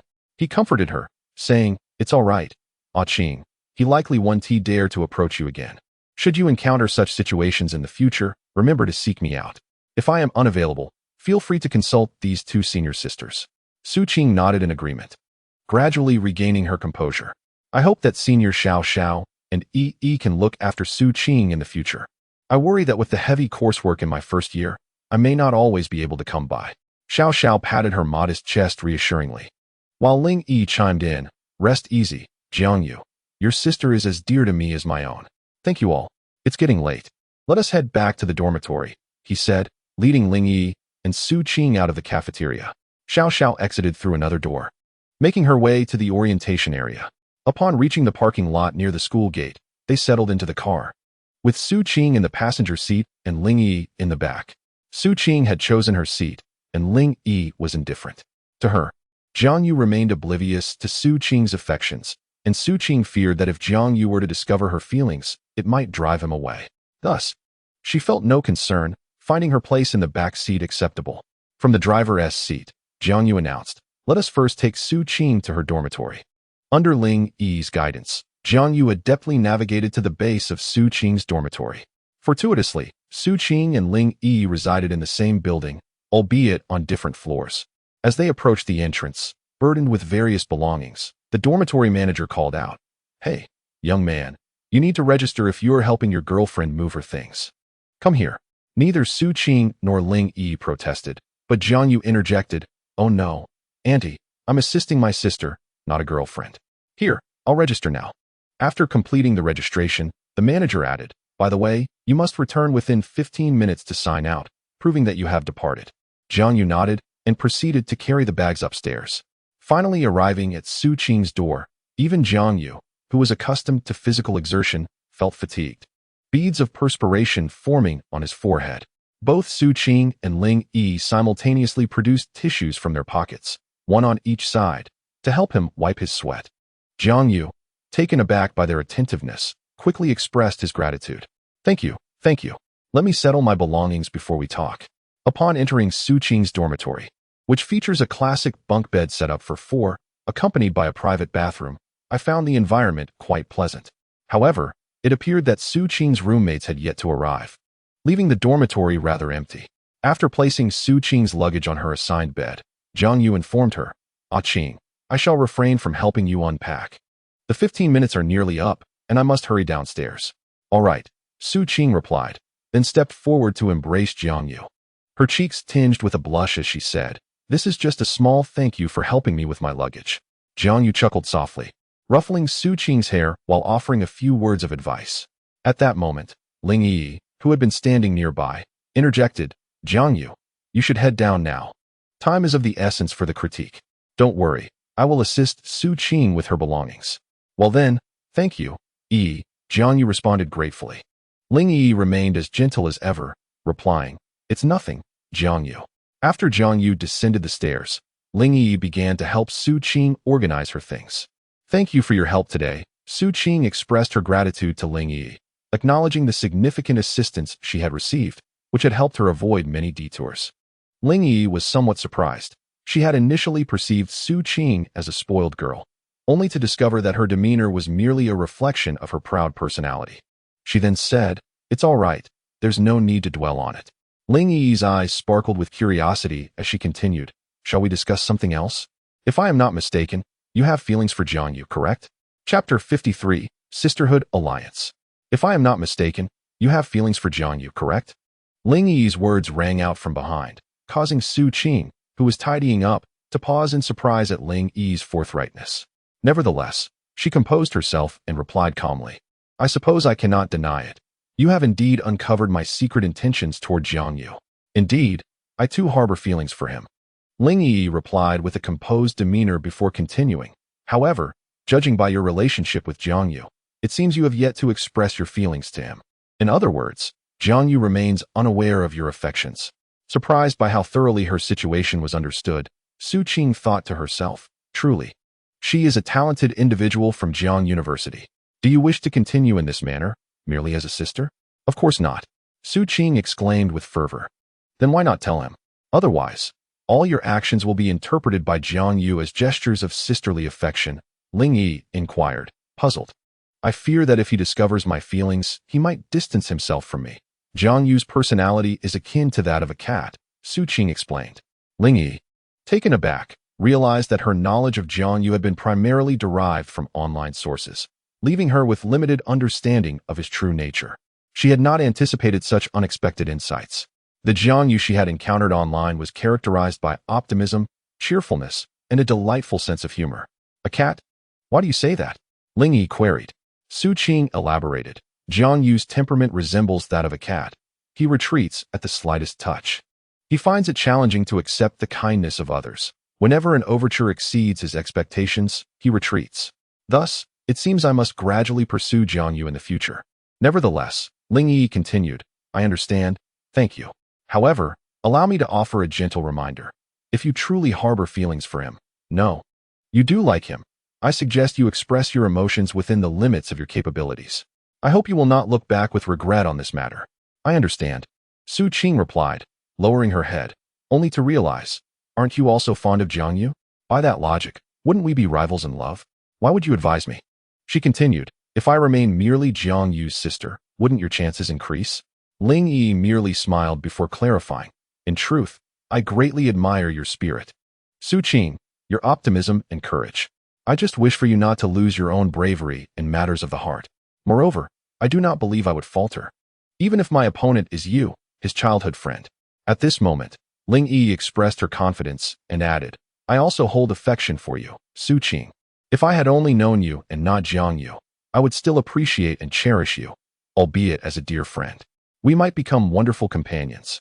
Su Qing's expression grew somewhat complex. After all, it wasn't particularly glorious to have her rival awaken her to reality. She then spoke, "Indeed, having such an accomplished woman as my competitor is quite daunting. Nevertheless, thank you for helping me confront this issue. I had been evading it for too long. If you don't mind, could we become good friends?" Ling Yi paused, then smiled and replied, "Sure, friends it is. But we remain rivals in our pursuit of Jiang Yu." "Of course, I will not relent," Su Qing responded, harboring a hint of selfishness, as there was also Yang Shi to contend with before Ling Yi. Yang Shi's prowess was indeed formidable, and she felt overwhelmed. Fortunately, with Ling Yi's arrival, she had found an ally. She then said to Ling Yi, "Sister Yi, there is actually another girl pursuing Jiang Yu. I find it somewhat challenging to deal with her. Shall we join forces?" "Oh, another girl? Jiang Yu certainly does attract attention," Ling Yi replied, half joking. "All right then, let us form a sisterly alliance, vanquish our external foes first, and then compete amongst ourselves." With that, the two exchanged smiles. Meanwhile, Jiang Yu had arrived at the male dormitory, parking his car and laboriously hauling his luggage upstairs. As he opened the door, he was met with 3 pairs of eager eyes, presumably belonging to his roommates. At that moment, a slightly plump young man approached Jiang Yu and exclaimed, "Bro, you finally made it. I'm Qian Duo, a local from Jiangqing. If you need anything, just ask, and I will certainly assist." Qian Duo pointed to another boy, whose skin was dark and frame somewhat slight. "This is Zhang Long, a lad from the northwest," though he is rather reticent. As he spoke, Zhang Long greeted Jiang Yu with a shy nod. The final individual introduced was Li Hang. Hailing from the northeast and evidently fond of fitness, as his physique clearly indicated, Li Hang jovially clapped Jiang Yu on the shoulder and greeted him warmly. Jiang Yu introduced himself, saying, "Hello everyone, I am Jiang Yu, a local from Jiangqing, much like Qian Duo, though my family originally comes from Kyoto." Qian Duo, seemingly an effervescent spirit, interjected, "Let us dispense with any frivolities and avoid ranking by age. Instead, we shall follow the order of our dormitory." The group nodded in agreement, leading Qian Duo to declare, "Then it shall be Li Hang as the leader, Zhang Long as the second, myself as the third, and Jiang Yu. You will be the fourth." They were all unconcerned with such titles, their amiable dispositions evident as they expressed their consent. "Very well, it is settled then. If there is anything to discuss, let us speak, for sharing a dormitory is a fortuitous bond." Jiang Yu found himself quite fond of Qian Duo's character. Having previously harbored concerns about encountering a difficult roommate, it appeared those worries were unfounded. "We are united by fate, so tonight, I shall treat you all. Let us gather at the barbecue place by the entrance." No, brother, you mustn't treat us," Jiang Yu objected. Zhang Long and Li Hang, seated nearby, chimed in, "Indeed. We've only just met. This is our first gathering as roommates, so it is improper for you to pay." Jiang Yu nodded in agreement. Sensing Qian Duo was about to speak again, he preemptively said, "Yes, this is our inaugural dinner as roommates. Let us cover it ourselves, as it holds sentimental value. For future gatherings, we shall insist that you treat us." He patted Qian Duo on the shoulder, who felt the significance of the moment and readily acquiesced. "All right, we shall do it this time, but next time, it shall be on me. One glance at my name reveals my modest means, yet I have a little to spare." "Understood, Brother Qian, we will hold you to that." They all agreed, and thus they arranged to dine together at the barbecue restaurant that evening. After finalizing their plans, Jiang Yu, with assistance from his roommates, organized his belongings. Just as he was preparing to lie down for a short rest, a notification from the class group he had joined at the orientation buzzed through. "Attention all members. Today marks the first day of the semester, and everyone should be present. The counselor will hold a class meeting at 4:30 p.m. in the classroom for introductions." Chapter 54. This counselor seems somewhat familiar. Jiang Yu slumbered until 4:15 p.m., stretching languidly before rising from his bed. He sat in a chair to gather his thoughts, glancing at the time and realizing it was getting late. Thus, preparations were made to head to the classroom for a meeting. A glance at the dormitory revealed a rather astonishing scene. It was merely past 4 in the afternoon, yet the room bore a resemblance to the depths of night, devoid of any light. At this juncture, one must commend the school's curtains for their exceptional light-blocking capabilities. Additionally, accolades must be given to one's roommates, all of whom were sound asleep. Naturally, Jiang Yu could not venture to the classroom alone. He felt compelled to rouse his companions. One by one, he called out to them, and Zhang Long and Li Hang quickly stirred from their slumber. However, Qian Duo remained in a state of drowsiness. Jiang Yu approached Li Hang and said, "Brother Hang, this is your moment to shine." "Me? Why do you say that?" Li Hang inquired. "Are you interested in pulling a prank on Qian Duo?" Jiang Yu grinned mischievously and outlined his plan to Li Hang, who, along with Zhang Long, appeared intrigued. Li Hang promptly agreed. "All right, let us proceed, but you two keep your distance." He then positioned himself beside Qian Duo's bed, showcasing his well-defined biceps as he grasped the bed's railing and began to shake it vigorously. Meanwhile, Jiang Yu and Zhang Long shouted, "Oh no, a tremor! An earthquake!"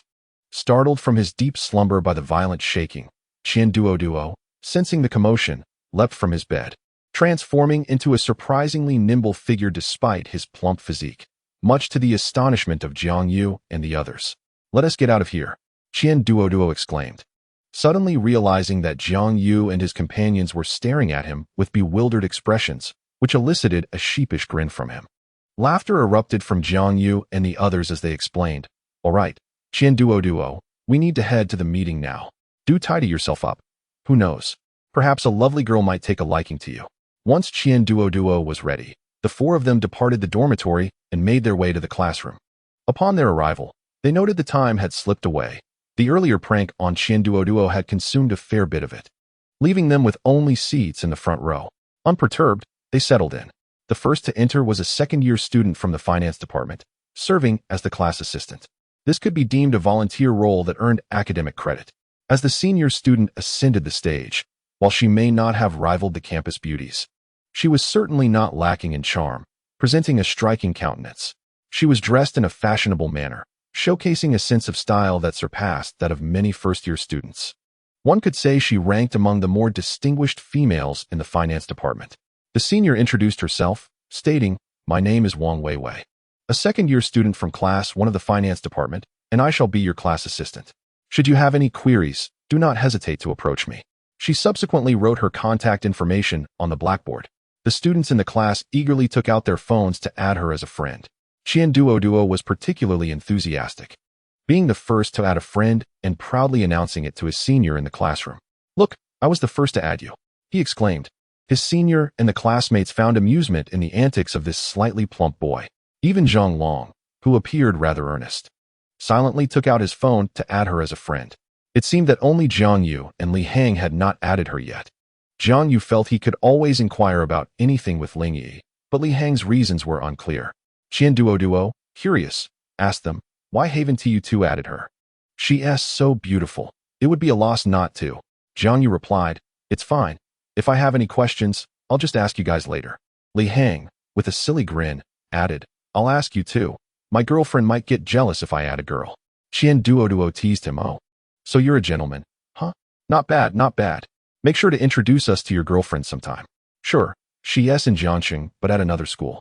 I'll introduce her when I get the chance," Li Hang said, his face lighting up with a love-struck smile. As the boys in the class boasted about acquiring the contact information of the beautiful senior, a pair of alluring legs clad in black stockings stepped into the classroom, plunging it into sudden silence. Jiang Yu, who had been joking around with his roommates, wondered why the sudden quietness. He looked up and was momentarily taken aback. The elegant lady in black stockings approached the podium, and upon her arrival, the class assistant stepped aside. The lady then addressed the class with a perfect, commanding voice. "Hello everyone, I am your counselor. My name is..." She paused briefly, seemingly observing the reactions of certain individuals. "I am Yang Shi, and I hope we will have a pleasant time together." Indeed, the enchanting Yang Shi was the one who had moved into Jiang Yu's neighborhood, but had been elusive for various reasons. Reflecting on it now, it seemed she had taken the position of counselor. Sitting next to Jiang Yu, Qian Duo excitedly exclaimed, "Wow, it's a stunning lady, Jiang Yu. She's even more beautiful than that senior." Jiang Yu could only respond half-heartedly, Yeah, I know. If only he knew that this mesmerizing counselor had feelings for him, he would be over the moon." Jiang Yu silently lamented, but he hadn't anticipated that Yang Shi, who had been absent for so long, would return as their counselor. The thought of dating her seemed impossible. He shook his head, forcing himself to remain calm. Yang Shi, noticing his reaction, smiled gently. That smile captivated all the boys in the classroom, though Jiang Yu remained unfazed, having seen it often. The boys collectively gasped at the sight of the stunning lady in black stockings. Who can withstand this? Not even the Mercury shoes. At this moment, a bold boy in the class, dressed in seemingly expensive attire, shouted loudly towards Yang Shi, "Teacher, what is your contact information? Without it, how can we reach you if we have questions?" Yang Shi, unfazed, responded, "What is your name?" "Teacher, my name is Chun Ming." Chun Ming felt a flicker of joy, as if Yang Shi had already committed his name to memory. Yang Shi then turned to the classmates, saying, "This student is commendable. He boldly raises questions, which deserves praise." Subsequently, she called over the class assistant, Wang Weiwei, and instructed, "You should have added the classmates, right? Create a group, and then include me in it." Turning back to her students, she announced, "From now on, if you have anything, you can reach out to me directly in the group. I will have classmate Wang Weiwei set as an administrator for your convenience." Yang Shi continued, "Today, let us just get acquainted and add each other to the group. We will formally introduce ourselves at tomorrow's class meeting. Also, those preparing to run for class officer positions can start getting ready. We will elect the officers tomorrow as well. All right, the meeting is adjourned." At that moment, Jiang Yu received a message on his phone. Upon opening it, He saw it was from Yang Shi, asking him to wait in the classroom for a moment, followed by a heart emoji. Jiang Yu simply replied with an affirmative. Meanwhile, the classmates gradually returned to their dormitories. Some even inviting Wang Weiwei to dinner, a testament to the joys of youth. Qian Duo turned to his newly acquainted roommate and said, "Let us go, brothers. We'll rest for a bit before preparing for the gathering." Jiang Yu shook his head and explained to his roommates, "You all go ahead. I have something to attend to." "Oh, is a girl looking for you, Yuzi? After all, you're quite handsome," Qian Duo teased with a hint of flirtation. "How could that be? There's no girl," Jiang Yu laughed. "Of course not. It's a mature lady, an elder sister." "All right then. Don't forget to join us for the gathering after you're done, at the barbecue place by the school gate. If you're unsure of the location, remember to call," Li Hang added jovially, before he and Qian Duo left, arms draped over each other's shoulders. Once his roommates departed, Jiang Yu found himself alone in the classroom. Yang Shi soon returned, her feet adorned with black stockings as she stepped through the classroom door. Spotting Jiang Yu seated in the front row, she smiled warmly and approached, gently patting him on the shoulder before sitting down beside him. "So, Jiang Yu, how was my performance today?" In Jiang Yu's presence, Yang Shi was no longer the aloof figure she had been during the class meeting. Instead, she exuded a subtle charm, unreserved in showcasing her allure before him. The aloof and elegant woman merely rejected the guise of needing protection from others. "That teacher, Yang." Yang Shi raised her beautifully arched eyebrows in surprise. She had not anticipated Jiang Yu would address her in such a manner. It seemed rather amusing. Thus, she casually acquiesced. What is it, Jiang Yu?" Just as Yang Shi had begun to immerse herself in her role, Jiang Yu found himself growing increasingly uncomfortable, his expression revealing a hint of embarrassment. "Well, how did you end up becoming a counselor at school?" "What's wrong with me becoming a counselor at school?" Yang Shi retorted, as if Jiang Yu had belittled her. "Am I not qualified to be a counselor with my graduate degree in law from Kyoto University?" No, that's not what I meant. I simply wondered why you would leave your promising career as a lawyer to take on a role at school," Jiang Yu explained. "I have a classmate from Kyoto University who is currently interning here as a teacher. We went out for dinner once, and she mentioned there was an opening for a counselor at Jiangxing University. I found it intriguing, so I inquired, and after the interview, I was accepted," Yang Shi clarified, genuinely not lying. She indeed had a friend from Kyoto University interning there, the same friend who had once provided her with sleeping pills. However, the information about the position was not conveyed to her by her friend. It was her own inquiry that led to her acceptance. Jiang Yu remained skeptical. After all, such coincidences were hard to believe. "Do you think I believe you? Do you think I care whether you believe me or not?" Jiang Yu did not wish to engage in a circular argument. "All right then, what should I call you now? Yang Shi or Teacher Yang?" He seemed oddly fixated on the address, as it was challenging for him to call someone he considered a friend by a formal title. Moreover, this teacher harbored certain special feelings towards him, and he had promised her certain things, leaving him with an odd sense of discomfort. To Yang Shi, however, it was of little consequence. Her purpose in becoming a counselor was solely for Jiang Yu. "Call me whatever you like. Yang Shi, Teacher Yang, or even Shi. I don't mind at all," she teased, adding with a playful glint in her eye. "In fact, different occasions can warrant different names. I do hope that during some special moments in the future, you might call me Teacher Yang or Shi. That would be quite thrilling." Yang Shi's face brightened with anticipation, a faint blush coloring her cheeks. Jiang Yu was no naive boy. He had seen enough of the world to recognize the implications of her words. Hey, don't tease too much, or I might get in trouble. Then I shall continue to call you Yang Shi, but when classmates are present, I will address you as Teacher Yang." "Fine, it's entirely up to you." Yang Shi secretly hoped that Jiang Yu would affectionately call her Shi in private. Nevertheless, she decided to let it go for now. "By the way, did you ask me to stay for a specific reason?" Jiang Yu redirected the conversation back to the main topic. "Oh right. I summoned you here in hopes that you would run for class president. Surely, such a modest request wouldn't be too much for you to accommodate," Yang Shi said, her eyes sparkling as she gazed at Jiang Yu. Captivated by Yang Shi's enchanting eyes, Jiang Yu felt a stir of emotion but ultimately declined, saying, "Perhaps not. I have only just begun my university journey and haven't had the chance to savor it fully. Taking on the role of class president would entail additional responsibilities, which seems rather burdensome." He waved his hand dismissively. "But I don't wish to add other boys as friends," she pouted. "Especially that Shen Ming from today. I have a strong feeling he will run for class president." Yang Shi continued, "Look, Even my account in the class group is a secondary one. She coyly presented her phone to Jiangyu. Jiangyu cast a fleeting glance at the screen, indifferent, yet he noted that Yangshi's claim was indeed accurate. No. You could simply use your secondary account to connect with the class president. He reiterated his refusal. Yangshi, seeing that he remained impervious to her charm, unveiled her secret weapon. How about this? You run for class president, and all you need to do is relay announcements in the group. You won't have to do anything else. I'll help you select a vice president who will handle all the tedious tasks. And, if you ever need to leave, I'll personally approve your leave requests. The moment Jiangyu heard about appointing a vice president, he was already leaning towards agreement. After all, who could resist the charms of a cool, aloof goddess?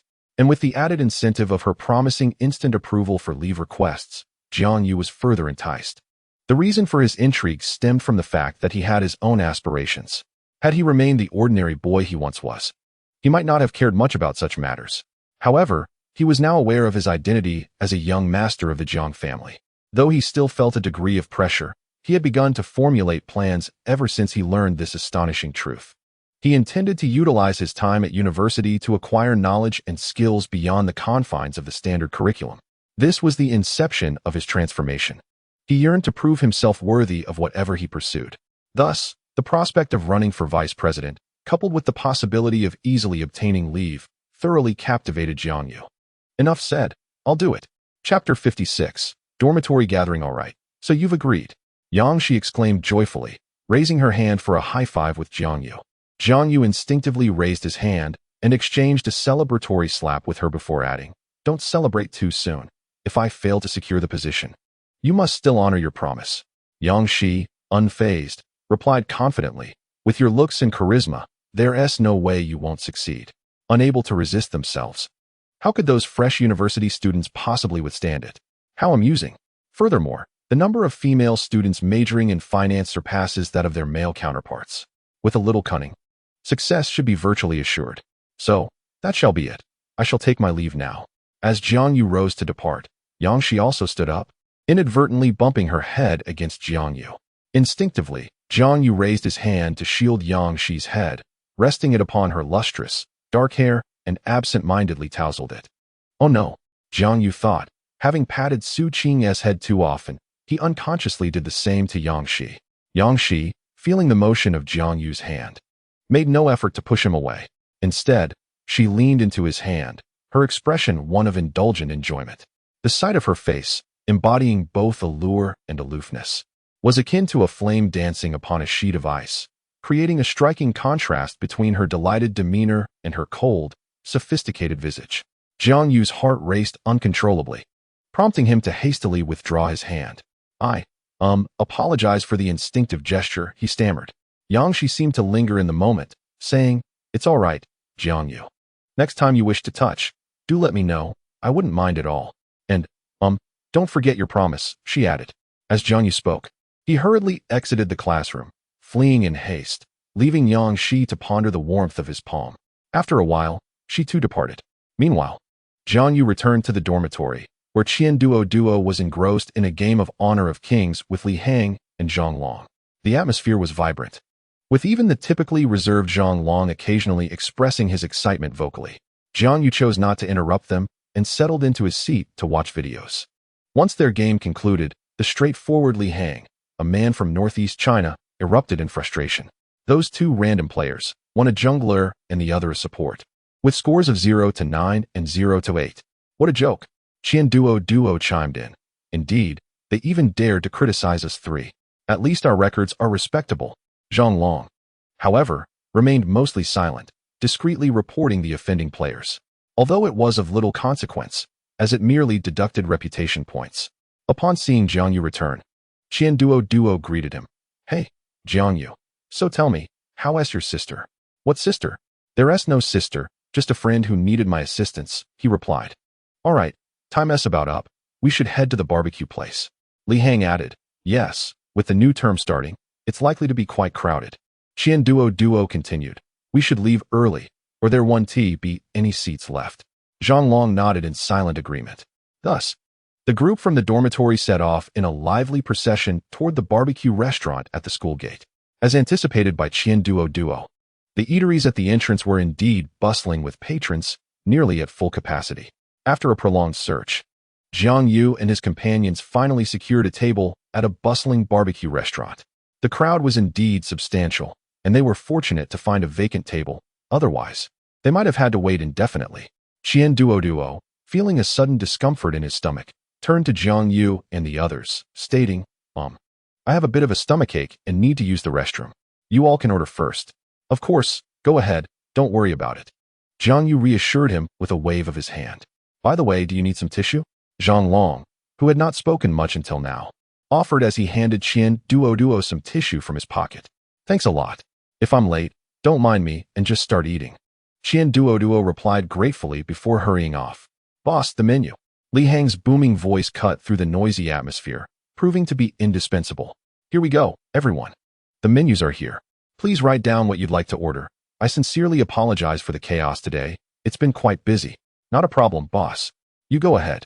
We'll fill it out and bring it to you, Jiang Yu assured him. Thank you all. The boss responded before hastily returning to his duties.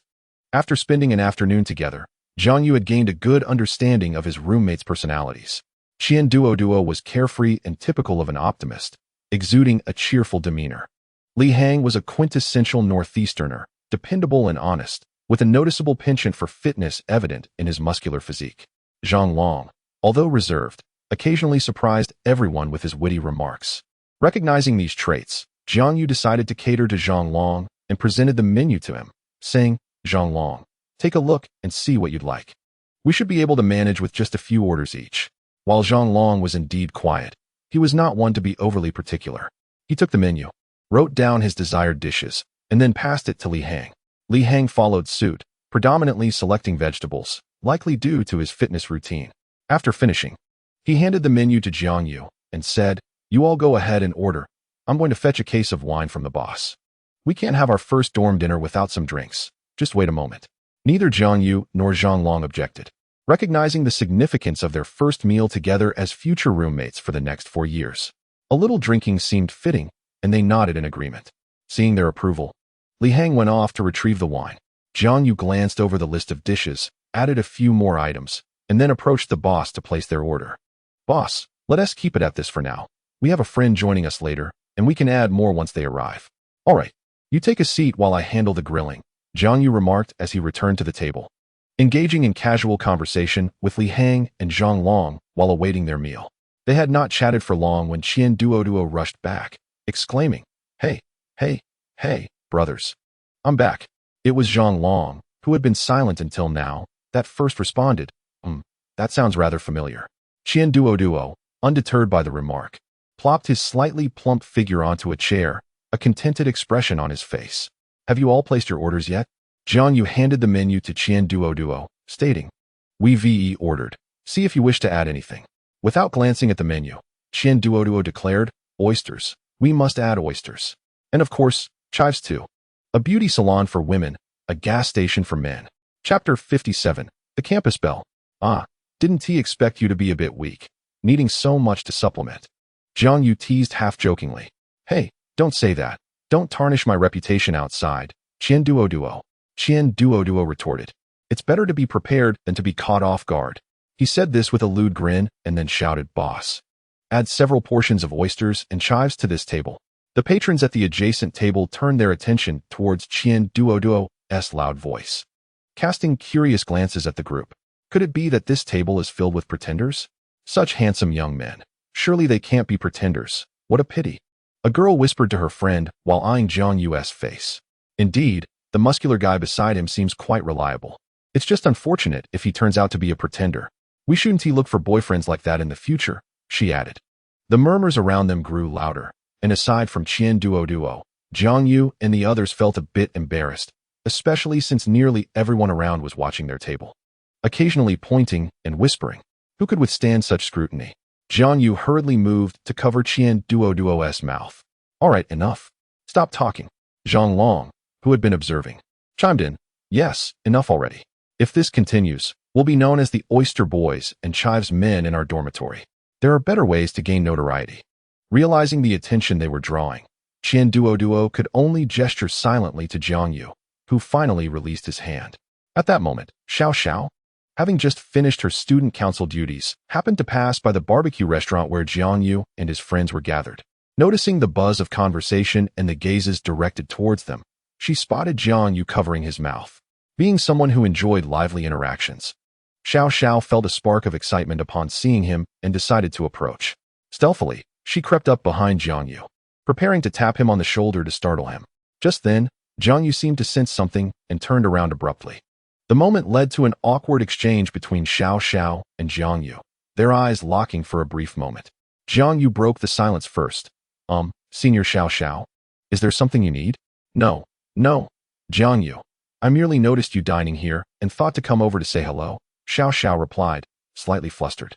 Now that greetings have been exchanged, I shall take my leave. Xiao Xiao felt a tinge of embarrassment, as she had intended to tease Jiang Yu, never expecting to be recognized by him. At that moment, Qian Duo spoke up. Since you are already acquainted, as friends, why not join us for a meal? Indeed. Since you are a friend of Jiang Yu, you are welcome to dine with us, Li Hang added, embodying the warmth typical of Northeasterners. Xiao Xiao hesitated, feeling it was awkward to intrude upon their first gathering in the dormitory. Noticing that Xiao Xiao still held some documents in her hands, Jiang Yu deduced she hadn't had a chance to eat yet. Senior Xiao Xiao, you haven't eaten either. Come, join us. The more, the merrier. All right then, but please. Jiang Yu, just call me Xiao Xiao, she consented. Sure, Xiao Xiao, he replied. Subsequently, Xiao Xiao accepted the invitation and prepared to join them for a meal. The surrounding individuals regarded her with surprise. After all, as the campus belle of Jiangxing University, many were familiar with her. Typically, numerous suitors sought to invite Xiao Xiao out for meals, yet she had always declined. Her presence at the table now astonished those who recognized her. Isn't that Xiao Xiao, the campus belle? I heard she seldom dines with boys, usually only with Ling Yi. Indeed. How could the campus belle be dining with those boys? You might not be aware, chimed in a boy who appeared to possess some insider knowledge, speaking mysteriously to his companions. What do you know? His friends inquired, intrigued. Did you not see the campus forum? Someone posted this afternoon, he continued. Didn't Xiao Xiao participate in their finance department's orientation event? Nods of acknowledgement were exchanged among the group. Some had even ventured to the finance department's orientation just to catch a glimpse of Xiao Xiao. According to those on the forum, it was said that Xiao Xiao had been rather listless that morning until a boy arrived. A boy? The crowd echoed in curiosity. Yes, a boy appeared around noon. Those on the forum claimed that upon seeing him, Xiao Xiao sprang to her feet in excitement and even assisted him with his registration. Is that true? Could the eternally single campus belle be finding a boyfriend? Oh no. Wait, don't jump to conclusions, the boy said, feigning mystery. The forum mentioned that the boy had not engaged in any intimate gestures with Xiao Xiao, so he should be. Should be what? It must be a relative of the campus belle, Xiao Xiao. A relative? Well, that's acceptable. The crowd seemed to breathe a sigh of relief, grateful that he was not Xiao Xiao's boyfriend. After all, no one had ever succeeded in courting the illustrious Xiao Xiao. The previous suitor, Sun Hongyu, son of Sun Su, hardly counted, as he had barely seen Xiao Xiao in person during his pursuit, merely professing his affection daily beneath the dormitory. It can only be said that those on the forum were inclined to interpret the situation in a manner that favored them, entirely unable to fathom that Xiao Xiao and Jiang Yu had no familial ties whatsoever. At that moment, Xiao Xiao, seated beside Jiang Yu and observing his banter with his roommates, received a phone call. Hello? No need to bring me food. I'm dining out with Jiang Yu. Yes. At the barbecue place by the school gate. All right, bye. After hanging up, Jiang Yu inquired, What's up, Xiao Xiao? Is everything all right? Xiao Xiao shook her head, responding, It's nothing. My roommate asked if she should bring me food, and I told her not to. Good, I'm relieved. I was worried we might be delaying your plans. Jiang Yu replied. Xiao Xiao assured him there was nothing to worry about. In truth, there was a detail she had not disclosed to Jiang Yu, as her roommate had advised her against it. As the dishes arrived, the atmosphere at the barbecue shop became lively, with Jiang Yu's roommates and Xiao Xiao engaging in cheerful conversation.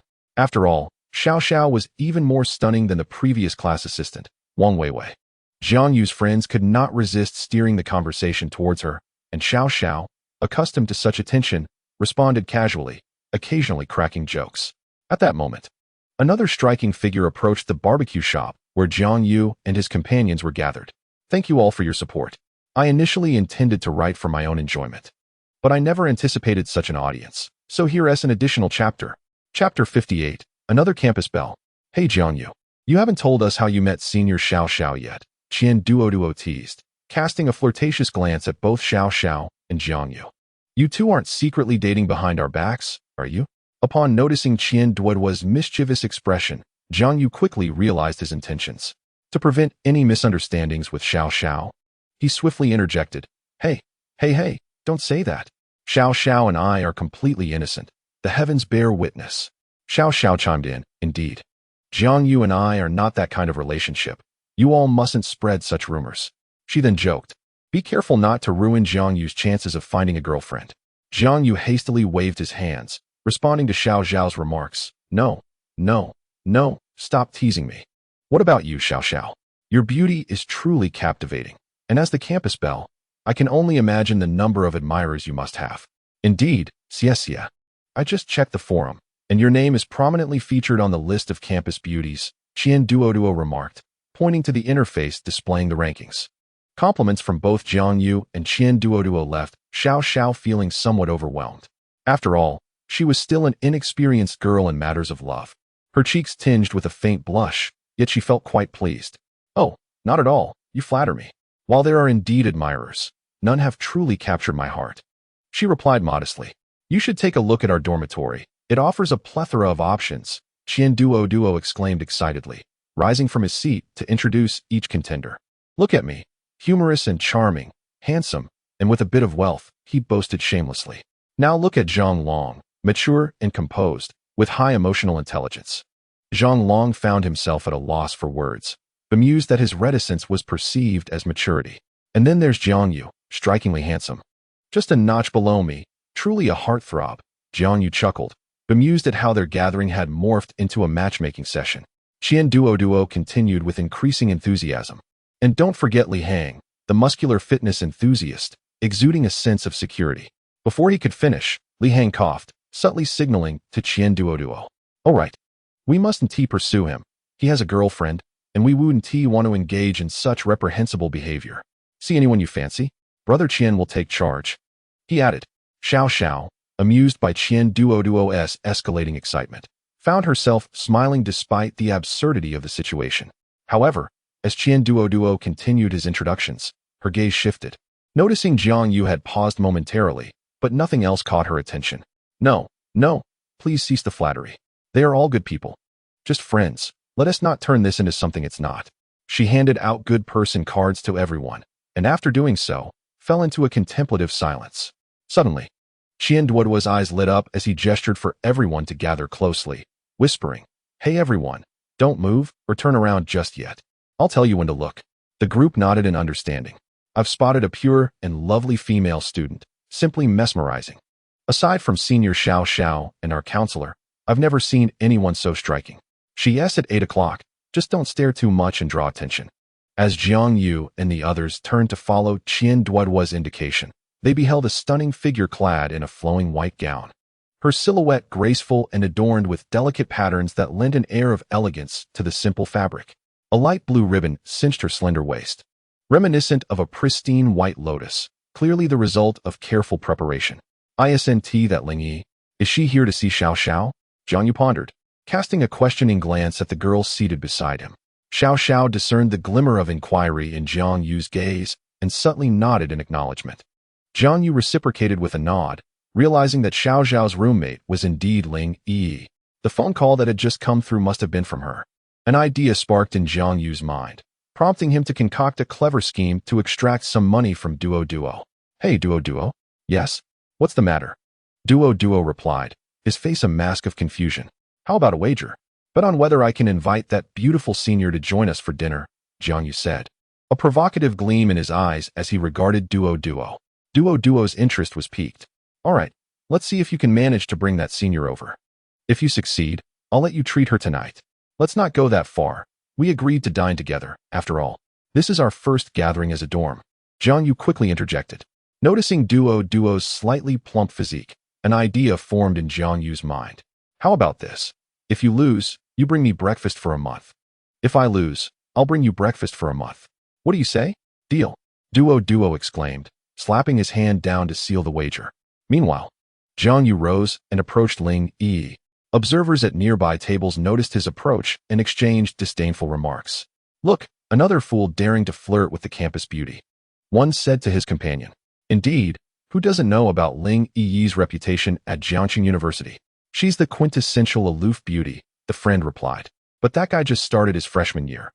He probably doesn't realize how intimidating she is, despite her innocent and approachable appearance. Hey, let's make a bet. How long do you think that guy can last before Ling Yi dismisses him? I'm betting on 20 seconds. 20 seconds? You underestimate her. I'm betting on 10 seconds. The crowd buzzed with speculation. Yet, undeterred, Jiang Yu approached Ling Yi with a calm demeanor. She noticed him approaching and greeted him with a smile. Curious about his intentions, standing before her, Jiang Yu adopted a slightly exaggerated tone, saying, "Beautiful lady, would you do me the honor of dining with me?" He gestured towards the table where his roommate sat, catching Xiao Zhao's discreet wave. A smile graced Ling Yi's lips as she replied, "All right, handsome. I happen to be hungry as well, so I'll grace you with my presence for dinner."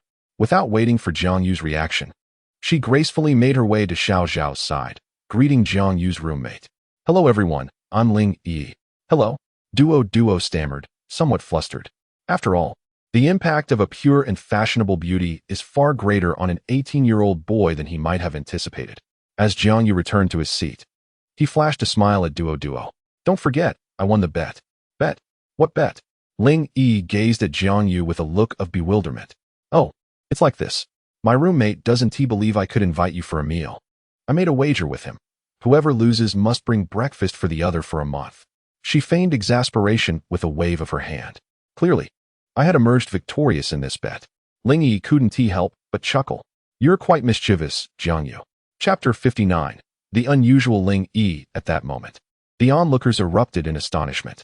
Their beloved campus flower, Ling Yi, had actually accepted this boy's invitation. What? How is this possible? Ling, the campus flower, really agreed to this boy? This can't be real. I must still be intoxicated, exclaimed one random bystander, taking another swig from his drink. No. There has to be an explanation. There must be. The crowd seemed entranced by their own disbelief. I know. What is it? Brother, quickly tell me. Anything you say, I'll believe it. Please don't let it be that our Ling Yi has been snatched away. Look, ISNT, that table, the one where Xiao just sat? Absolutely. Ling Yi must be seeking out Xiao. It's definitely Xiao who sent that boy to fetch Ling Yi. Oh, it must be so. The crowd collectively sighed in relief, comforting themselves with self-made justifications. Meanwhile, Qian Duo, observing Jiang Yu with Ling Yi, began to piece things together. Ah, Jiang Yu, so you know her. You've been playing me for a fool. I never claimed I didn't know her, and I'm merely honoring the wager. I haven't broken any rules. Jiang Yu replied with a smile, finding Qian Duo quite amusing. Of course, Qian Duo was not one to shy away from a challenge. Opening a bottle of wine, he declared, "All right, so it's just a month of breakfast? Aye, Qian Duo, we'll cover that. However, you're not escaping tonight, just so you know." As he poured wine for Jiang Yu, he added, "I had originally intended to give you both some face and let you drink a little less on our first meeting. But don't blame me now." Having grown comfortable with his roommates, Qian Duo spoke with bravado. "Let us not leave until we're all thoroughly intoxicated. But the last person standing must ensure we all get back safely." Li Hang chimed in, "I'll take that responsibility. In our circle, I can drink 1,000 cups without getting tipsy. Rest assured, I'll see you all back to the dormitory safely." Zhang Long remained silent, but raised his glass in solidarity. Jiang Yu returned to the bar and procured 2 bottles of juice, pouring some for the 2 girls as he said, "You ladies should refrain from alcohol. It's crowded here, and it's not safe. Have some juice instead. When you find the time in the future, you can seek out a place to drink." Xiao felt a bit downcast, as she usually enjoyed sipping a little wine in the dormitory, relishing the gentle buzz. However, having never drunk outside, she acquiesced. Ling Yi, naturally indifferent, was willing to heed Jiang Yu's words. After a hearty meal and drinks, everyone settled into conversation, while Jiang Yu felt slightly tipsy. He decided to excuse himself to the restroom to freshen up, and said to the group, "You all continue chatting. I'll just step out for a moment." Zhang Long, with a hint of concern, asked, "Are you all right? You seem a bit intoxicated. Do you need someone to accompany you?" Jiang Yu waved his hand, signaling that he was fine, and his steady gait reassured the others. First, he approached the owner to settle the bill and inquired about the location of the restroom, then wobbled towards it. Meanwhile, Ling Yi, seated nearby, shared her worries with Xiao Xiao before rising to follow Jiangyu. Xiao Xiao, observing Ling Yi's departure, fell into contemplation. On the other side, Qian Duo, Li Hang, and Zhang Long remained oblivious to Ling Yi's absence, engrossed in their own conversation, occasionally exchanging toasts and enjoying their drinks. Upon locating the restroom, Jiangyu entered, relieved himself, and then washed his hands. He splashed some cool water on his face, inhaled deeply, and examined his reflection in the mirror. He appeared much improved and exited the restroom. Just as he stepped out, he spotted Ling Yi waiting at the door. He inquired, "What is the matter, Yi? Did you come to the restroom as well?" Ling Yi shook her head, gently smoothing out the creased collar of Jiang Yu's shirt. "No, I was a bit worried about you, so I came to check." Jiang Yu, still under the influence, was oblivious to the intimate nature of their interaction. "I'm fine, Yi. I haven't had too much to drink. Don't worry, I know my limits." He reassured her, fully aware that he typically refrained from excessive drinking and could manage his intake to a pleasant buzz without losing consciousness. Ling Yi nodded softly, remaining silent as she continued to adjust Jiang Yu's outfit. Unfazed, he walked back to the table alongside her. As they returned, Qian Duo and the others were poised to greet Jiang Yu, but were taken aback by the sight of Ling Yi following closely behind him, exchanging a knowing glance. "Oh, look at you, Jiang Yu, already stirring the waters at Jiangqing University," thought Qian Duo. "Indeed, could Jiang Yu be the first among us to find romance?" Zhang Long added with a teasing tone. "No, that title belongs to me. Jiang Yu might just be next, given the circumstances," Li Hang chimed in. "Hey, how did you all know what I was thinking?" Qian Duo exclaimed, somewhat astonished. "With that gaze of yours, it's indeed difficult for us to remain oblivious." Xiao Xiao also cast a glance at Qian Duo, joining in their inner dialogue. "You are aware, aren't you?" Qian Duo was further astonished. Naturally, the author intended to convey the difficulty of our ignorance. Zhang Long also joined the internal chatter with a touch of sarcasm. At this point, the hour was getting late, and Qian Duo addressed the group. "It's about time. If we continue drinking, we might end up sleeping outside tonight. Let us head back." He then turned to Jiang Yu. "Jiang Yu, it's not safe for the two girls to return to the dormitory alone at this hour. Could you escort them?" He then exchanged a knowing glance with Zhang Long and Li Hang, who quickly chimed in. Yes, Jiang Yu, you're familiar with them. Why not walk them back?" Jiang Yu thought to himself that since he had invited Xiao Xiao and Ling Yi out for dinner, he should indeed take responsibility for returning them. "All right, you all head back first. I will return after I see the two senior sisters home." The group then parted ways at the entrance of the barbecue restaurant. Jiang Yu escorted Xiao Xiao and Ling Yi to the foot of the dormitory building. Just as he was about to leave, Ling Yi said, "Jiang Yu, wait a moment. I have some hangover medicine in my dorm. It will make you feel better tomorrow. I'll get it for you." Before Jiang Yu could decline, Ling Yi dashed up the stairs, leaving only Xiao Xiao and Jiang Yu exchanging glances at the bottom. Xiao Xiao observed Ling Yi's unusual behavior with a contemplative expression. Yet, inexplicably, a sense of melancholy washed over her, and she couldn't quite fathom why. When Ling Yi returned, she placed the medicine into Jiang Yu's hands, meticulously reminding him of the precautions. Jiang Yu listened attentively, nodding occasionally. "That's all. Now head back, Jiang Yu." "All right." Jiang Yu turned and made his way back to the dormitory, while Ling Yi merely watched him leave without ascending the stairs, until he vanished around the corner. Chapter 60. Night conversations in the girls' dormitory. Once Jiang Yu's figure had completely disappeared, Ling Yi quietly made her way upstairs. Back in the dormitory, both Ling Yi and Xiao Xiao took showers and lay down on their beds. At that moment, Ling Yi was messaging Jiang Yu. "Yi, have you reached the dormitory? Remember to take the medicine and share some with your roommates. You'll feel much better tomorrow." "Handsome you, Jiang Yu." "Yes. I've arrived at the dormitory, just took the medicine. Now I'm about to shower." "Yi, good. Then rest early after your shower. Good night." "Handsome you, Jiang Yu." "Yes. You too. Sleep well. Good night." Xiao Xiao, observing Ling Yi on her bed seemingly engrossed in messaging someone with a faint smile, felt a surge of curiosity. However, mere conjecture would not suffice, and she promptly inquired, "Yi, who are you messaging? You seem to be in good spirits." Ling Yi set down her phone and replied, "Xiao Xiao, I was messaging Jiang Yu to ask if he has returned to the dormitory. After all, they treated us to a meal today and even escorted us back to our dormitory, so I felt it necessary to express my gratitude. Ling Yi explained that Xiao Xiao, however, sensed an air of concealment. Intrigued, she approached Ling Yi and asked, "Yi, I haven't seen you behave this way towards any boy before. Do you have feelings for Jiangyu?" Xiao Xiao's candid inquiry left Ling Yi both surprised and slightly embarrassed. Was my affection so apparent? I am uncertain. Ling Yi replied honestly, then seemed to fear Xiao Xiao might misconstrue her words, adding, "I don't mean it that way. I suppose I have developed a bit of a fondness for Jiangyu. It could be considered liking him, I suppose." At that moment, Ling Yi was far from the resolute demeanor she displayed in front of her rival, Su Qing. It was not that she did not like Jiangyu, but rather the embarrassment of having her secret thoughts discerned by her close friend was overwhelming. Observing the blush on Ling Yi's face, she resembled a budding flower, vibrant and ready to bloom. Xiao Xiao, intrigued, continued, "All right, Yi, by the way, I realize I still don't know how you and Jiangyu met. Would you mind sharing?"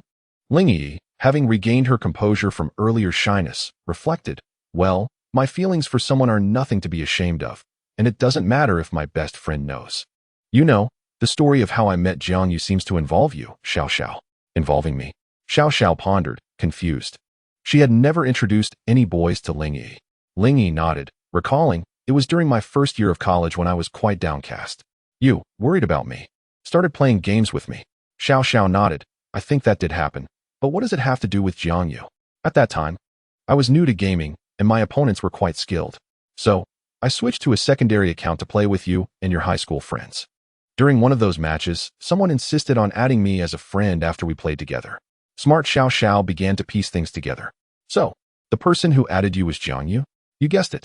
The one who added me was indeed Jiangyu. You truly are clever, Xiao Xiao," Ling Yi said with delight, as her spirits had been lifted since meeting Jiangyu. Xiao Xiao felt a bit speechless, thinking Ling Yi appeared somewhat juvenile, akin to a young girl in love. Then Jiangyu would occasionally invite me to play games, and I found him to be quite humorous and charming. Coupled with my then gloomy mood, he seemed like a ray of light piercing through my heart, which was on the brink of despair. One could say Jiangyu saved me. Without him, I doubt I would have been able to move past that ordeal. As the conversation unfolded, Ling Yi couldn't help but smile self-deprecatingly, her mood seemingly dampened, as if the prior events had stirred some emotions within her.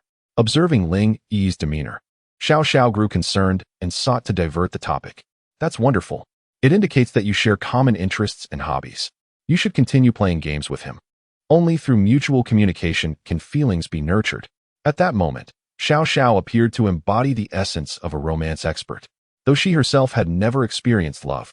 The saying rings true: the wise do not fall into love, and strategists never engage in battle personally. Yet, Ling Yi shook her head and replied, "No, Xiao Xiao. Jiangyu is unaware that I can play games." "What? Jiangyu doesn't know you play games? How is that possible? You've been gaming together for so long, and he still doesn't know? That's utterly absurd." Xiao Xiao was somewhat bewildered. How could he not know after all this time? "No, Xiao Xiao, I already explained. I was using an alternate account to play games with you, so Jiangyu only added that account.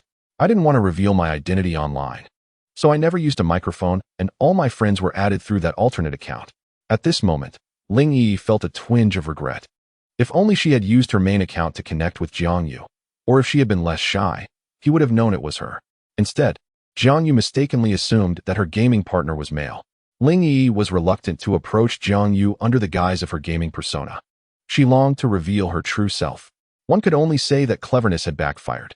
Had she not insisted on using an alternate account, she wouldn't find herself in this predicament today. Xiao Xiao, now understanding, responded, "So Jiangyu still has no idea that the gaming partner is you? He even thinks that partner is a guy?" Ling Yi nodded. "What a fantastical tale," Xiao Xiao remarked, somewhat speechless. "So now you plan to pursue him as your true self?" "Yes, Xiao Xiao. I wish to chase him as Ling Yi," she declared earnestly. "Well, all right then," Xiao Xiao replied, her tone lacking energy. However, Ling Yi, caught up in her excitement, was oblivious to this and eagerly grasped Xiao Xiao's hand. "Xiao Xiao, you're my best friend. You must help me." Half jokingly, Xiao Xiao responded, "Do you still need help, Yi? You are the renowned talented beauty of Jiangqing University. It should be a piece of cake. Jiangyu would be as easy to handle as a little chick." Ling Yi insisted, No, you must understand. The girl we met today, Su Qing, also likes Jiangyu, and her looks are no less than mine. In fact, Her figure may even surpass mine. Ling Yi thought to herself. So you absolutely must assist me. Xiao Xiao, I can only rely on you. Xiao Xiao found herself somewhat overwhelmed by the persistent entanglements. All right, I will certainly assist you, rest assured. Yay, I adore you, Xiao Xiao. Ling Yi exclaimed with excitement, embracing Xiao Xiao joyfully. However, behind Ling Yi stood Xiao Xiao, her expression a blend of contemplation and subtle turmoil, unnoticed by her friend. At that moment, it seemed as if Xiao Xiao had come to a realization. Gently patting Ling Yi on the back, she murmured, "Do not worry, I shall help you." Chapter 61. The clingy Qing. The dawn of the following day arrived. Jiang Yu had initially intended to rise early for a run on the playground. Yet, owing to the previous night's indulgence in spirits, he found himself feeling rather unwell despite having taken medication. Thus he stayed in bed. With the second day of the semester upon them, formal classes had yet to commence, nor had military training begun, leaving the freshmen without much to do. Jiang Yu decided to take the opportunity to rest. Glancing at the time and his roommates who were soundly asleep around him, he closed his eyes once more, relishing the comfort of a doze. After all, nothing compares to the bliss of a brief slumber. He dozed until midday, happily skipping breakfast. Do not emulate this. It is detrimental to your health. Oh, how splendidly I have slept, Jiang Yu thought as he lay in bed, occasionally losing himself in daydreams. A glance around revealed only Qian Duo still nestled in slumber. Zhang Long sat upright in a chair, engrossed in videos, while Li Hang was absent from the dormitory. Zhang Long, where has Li Hang gone? Jiang Yu inquired. Oh, he mentioned he was off to find the gym, intending to check it out and possibly get a membership, Zhang Long replied without lifting his gaze from the screen. By the way, Jiang Yu, are you going to eat? I'm heading to the cafeteria. Would you like me to bring you something? Jiang Yu contemplated for a moment, realizing he had not seen Su Qing, that little girl, since yesterday afternoon. He wondered how well she was faring with the roommates. Thank you, but no need. I'll go out for a bite myself shortly, he responded gratefully, opting against Zhang Long's offer.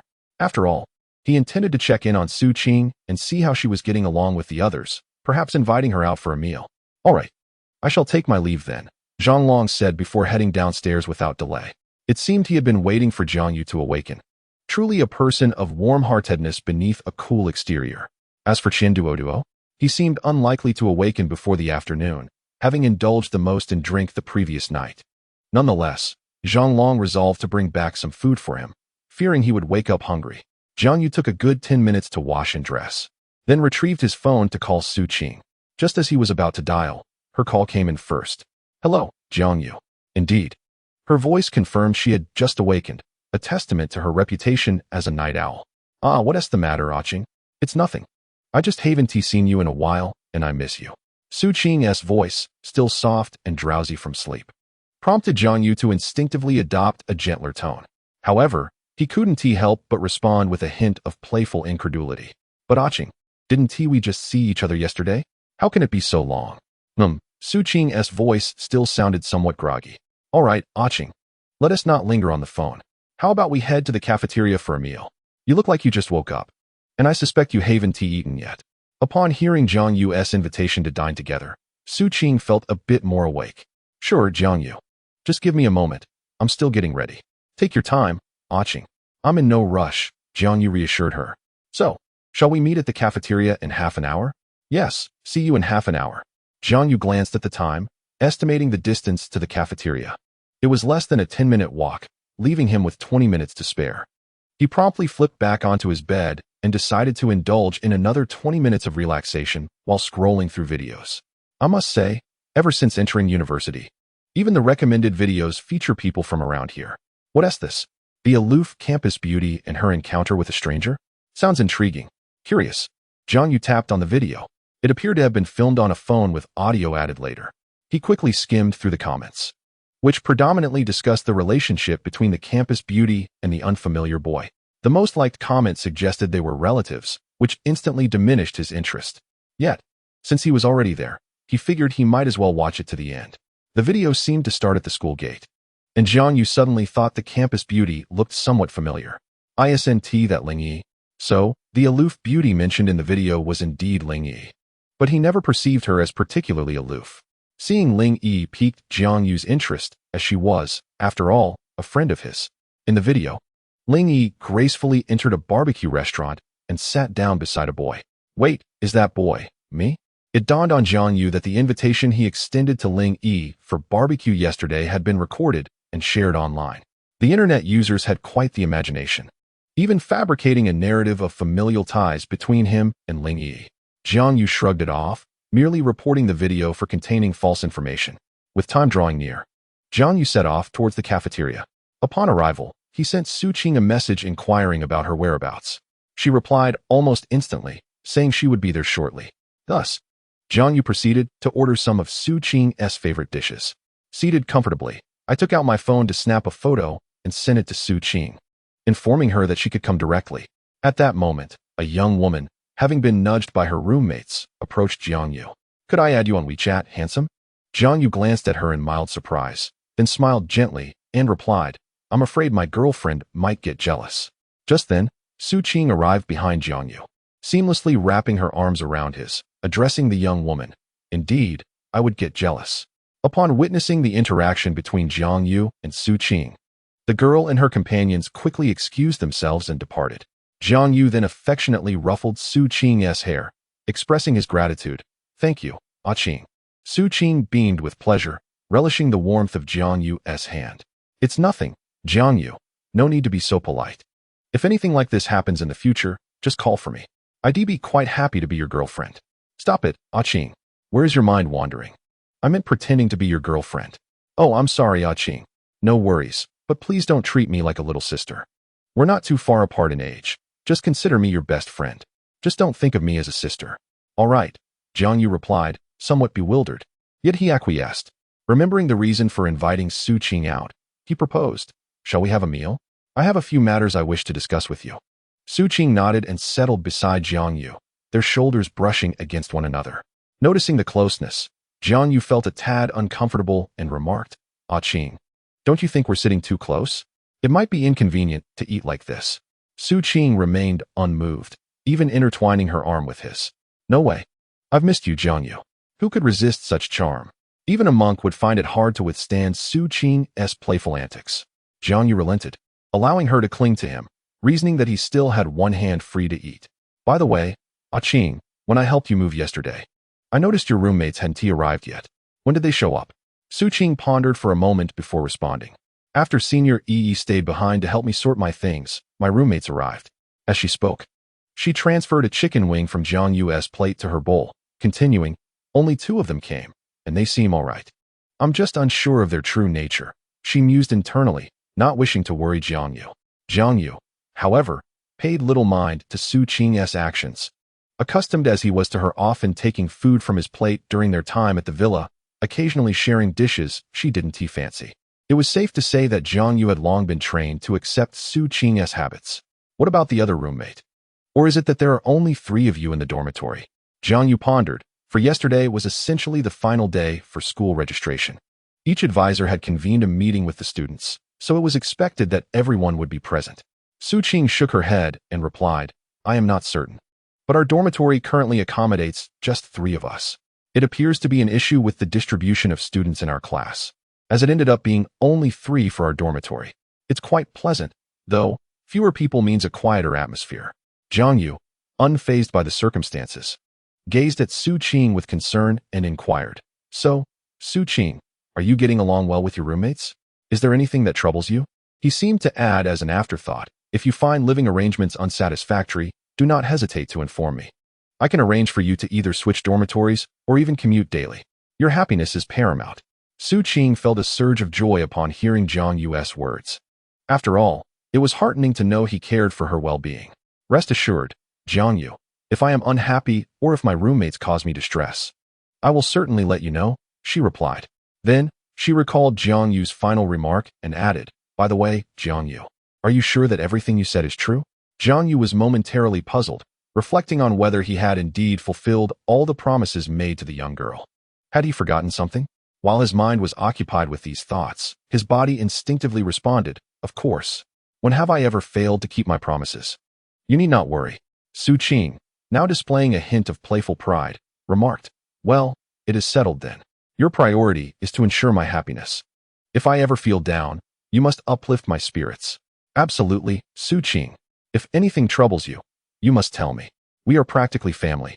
Jiang Yu thought she might be upset over some unfulfilled promise of his, only to realize it was his previous statement that had sparked her concern. Let us seal this with a pinky promise. With that, Su Qing extended her adorable little hand, presenting her fair, delicate pinky to Jiang Yu. He couldn't help but chuckle at her youthful innocence, but willingly extended his own pinky in response. Su Qing linked her pinky with Jiang Yu's and said, "Repeat after me. Su Qing's happiness is the most important." With a smile and a touch of affection, Jiang Yu affirmed, "I promise." Su Qing's happiness is the most important.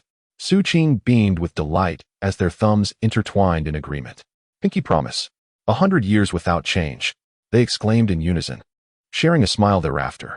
Meanwhile, a nearby janitor, observing the sweet interaction between Jiang Yu and Su Qing, wore a contented smile and mused, "Ah, the youthful romance on campus is truly enchanting. I only hope they can maintain such innocence." With that thought, he glanced up to see his elderly partner serving meals to students at the cafeteria window. At that moment, the grandmother noticed the gaze of her beloved directed towards her. Tilting her head in curiosity, the old gentleman remained silent, simply shaking his head with a smile, which the grandmother chose to overlook. After all, having shared so many years with this little old man, she had come to understand his nature, which often involved whimsical antics. Reflecting on those moments now, they might be considered a unique form of romance exclusive to the two of them. Eventually, when their hair had turned completely gray and they could no longer move about freely, sitting together on a rocking chair beneath the old sycamore tree in their hometown, reminiscing about their shared experiences would indeed be a kind of romance. Returning to Jiang Yu and Su Qing, the two, having completed their pact, began to converse and laugh as they enjoyed their meal. After finishing, Su Qing inquired, "Jiang Yu, do you have any plans later?" Jiang Yu pondered his schedule before responding. "Well, aside from a class meeting around 4 or 5 o'clock, I don't believe I have anything else." "Then, Jiang Yu, would you accompany me for a stroll around the campus? I've been so busy yesterday that I haven't had the chance to explore the university properly." With nothing pressing on his agenda, Jiang Yu agreed to Su Qing's request. "All right, let us take a delightful tour of Jiangqing University this afternoon," Su Qing exclaimed excitedly, raising her hand. Although wandering the campus might not be overly thrilling, being with someone she cherished made her exceedingly joyful. Jiang Yu and Su Qing exited the cafeteria, walking in tandem. The September sun in Jiangcheng was still somewhat intense and warm, prompting them to forego the playground in favor of the campus commercial street. Upon spotting a bubble tea shop, Su Qing eagerly tugged on Jiang Yu's hand. "Jiang Yu, I want to have some bubble tea." "All right, Ah Qing. Why don't you take a break while I go buy it for you?" Su Qing, however, did not agree, instead pointing to a promotional sign nearby. "Jiang Yu, today there's a back-to-school special. Couples get the second cup at half price. Let us go together. It's not our first time doing this." Without waiting for Jiang Yu's response, she pulled him directly into the tea shop. "Excuse me, we'd like 2 cups of pearl milk tea, less ice, normal sugar." Su Qing's voice reached the server's ears. The server looked up and noticed the tightly clasped hands of Jiang Yu and Su Qing, quickly grasping the situation. "Welcome. Today, couples receive the second cup at half price. You can pay half for your second cup. Please scan here. Thank you." Jiang Yu pulled out his phone to pay via the QR code. Together, they settled at a nearby table, anticipating their bubble tea. In less than 10 minutes, their drinks were ready, and Jiang Yu and Su Qing exited the shop. They made their way to the artificial lake at Jiangqing University and found a bench to sit on. At that moment, Su Qing suddenly remarked, "Jiang Yu, do you remember that time at the Jiangqing Hotel when we played Truth or Dare? You still owe me a request." Jiang Yu reminisced about the moment when, perhaps due to his inability to handle alcohol, he had acquiesced to a request from Su Qing. She had mentioned that it would be a matter of owing him a favor. Since he remembered it was indeed his own words, he felt compelled to fulfill that promise. He nodded in agreement. "Now, Jiang Yu, please stand up," Su Qing instructed. Complying obediently, Jiang Yu rose to his feet and extended his arms. To his astonishment, Su Qing suddenly leaped into his embrace. Instinctively, he wrapped his arms around her.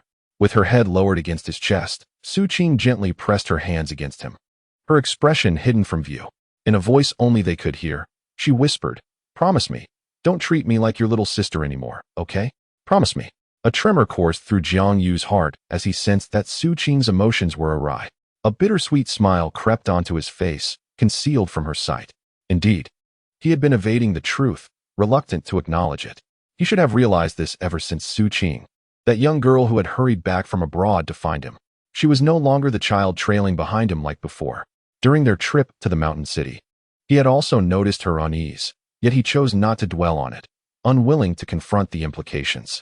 After a moment of silence, he responded, "All right." Su Qing, however, was taken aback. She had merely intended to express her feelings to Jiang Yu today. She no longer wished to be seen as his little sister, but hoped he would regard her as an equal. Su Qing understood Jiang Yu's elusive nature, akin to that of a cat. Initially, she anticipated he would jest as he had in the past. Yet, she could not wait any longer. Lin Yi's words had thoroughly awakened her resolve. Thus, her bold action today. She had braced herself for Jiang Yu's dismissive response, but realized it was not so dreadful after all. She would eventually have to take this step. What surprised her was Jiang Yu's direct reply. Gazing up at his perpetually gentle eyes and the smile gracing his lips, she asked, "Really, Jiang Yu? Do you truly understand what I mean?" "Yes, Qing. I know your meaning," Jiang Yu replied, revealing a trace of a pained smile. "Or rather, I should have known. Qing, I should have understood from the day you returned." Regret washed over him as he continued, "It is my fault, Qing. I should have realized sooner." As he spoke, Jiang Yu instinctively raised his right hand, intending to stroke Su Qing's hair as he had done before.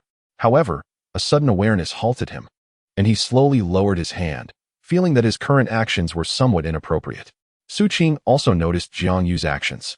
With her delicate hand, she gently took Jiang Yu's hand and placed it softly on her fluffy head. "It's all right, Jiang Yu. I am still me, and you are still you." She lightly shook her head, as if reassuring Jiang Yu and, at the same time, comforting herself. "We remain unchanged, just like before. Let us not worry about anything else. As long as we are the same as we were, that's enough. I just need you to understand, or rather, to know, Jiang Yu." Stepping out of Jiang Yu's embrace, a sweet smile illuminated Su Qing's face, indistinguishable from her usual demeanor. She was acutely aware that her goal had been achieved, even surpassing the aspirations she had set for herself today. She felt utterly content, knowing that to continue further might yield counterproductive results. Su Qing's earlier words seemed directed at Jiang Yu, yet they were more a monologue to herself. She feared that if she pressed on, she might succumb to the urge to confess her true feelings to Jiang Yu. Though the moment was nearly there, as long as she refrained from a genuine confession, Jiang Yu would have no reason to reject her. She believed that once the bond between them reached an inseparable threshold, Jiang Yu would inevitably confess to her first. This was Su Qing's confidence, a testament to her trust in Jiang Yu. "Well then, Su Qing, Jiang Yu began, but Su Qing interrupted him. "Of course, we shall continue to explore the campus." She was resolute in her decision, fully aware that Jiang Yu's previous concern and promises stemmed from his perception of her as his sister. There may have been hints of affection, but primarily, it was rooted in brotherly love. She did not wish to hear what Jiang Yu was about to say, so she interjected, having taken an epic step forward. She had made her feelings known to Jiang Yu. It was akin to the reincarnation and cultivation journey of a character in a fantasy novel.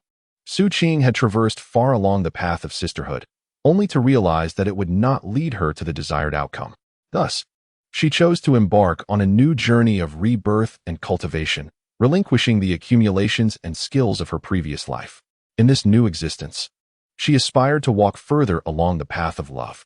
Moreover, as someone who had been reborn, Su Qing's experiences and insights far exceeded those of the new generation of prodigies.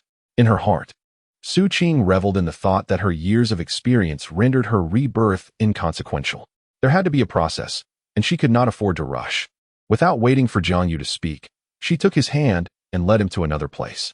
Previously, when they held hands, only she felt shy. Now, Jiang Yu seemed to share that sentiment. This is significant progress.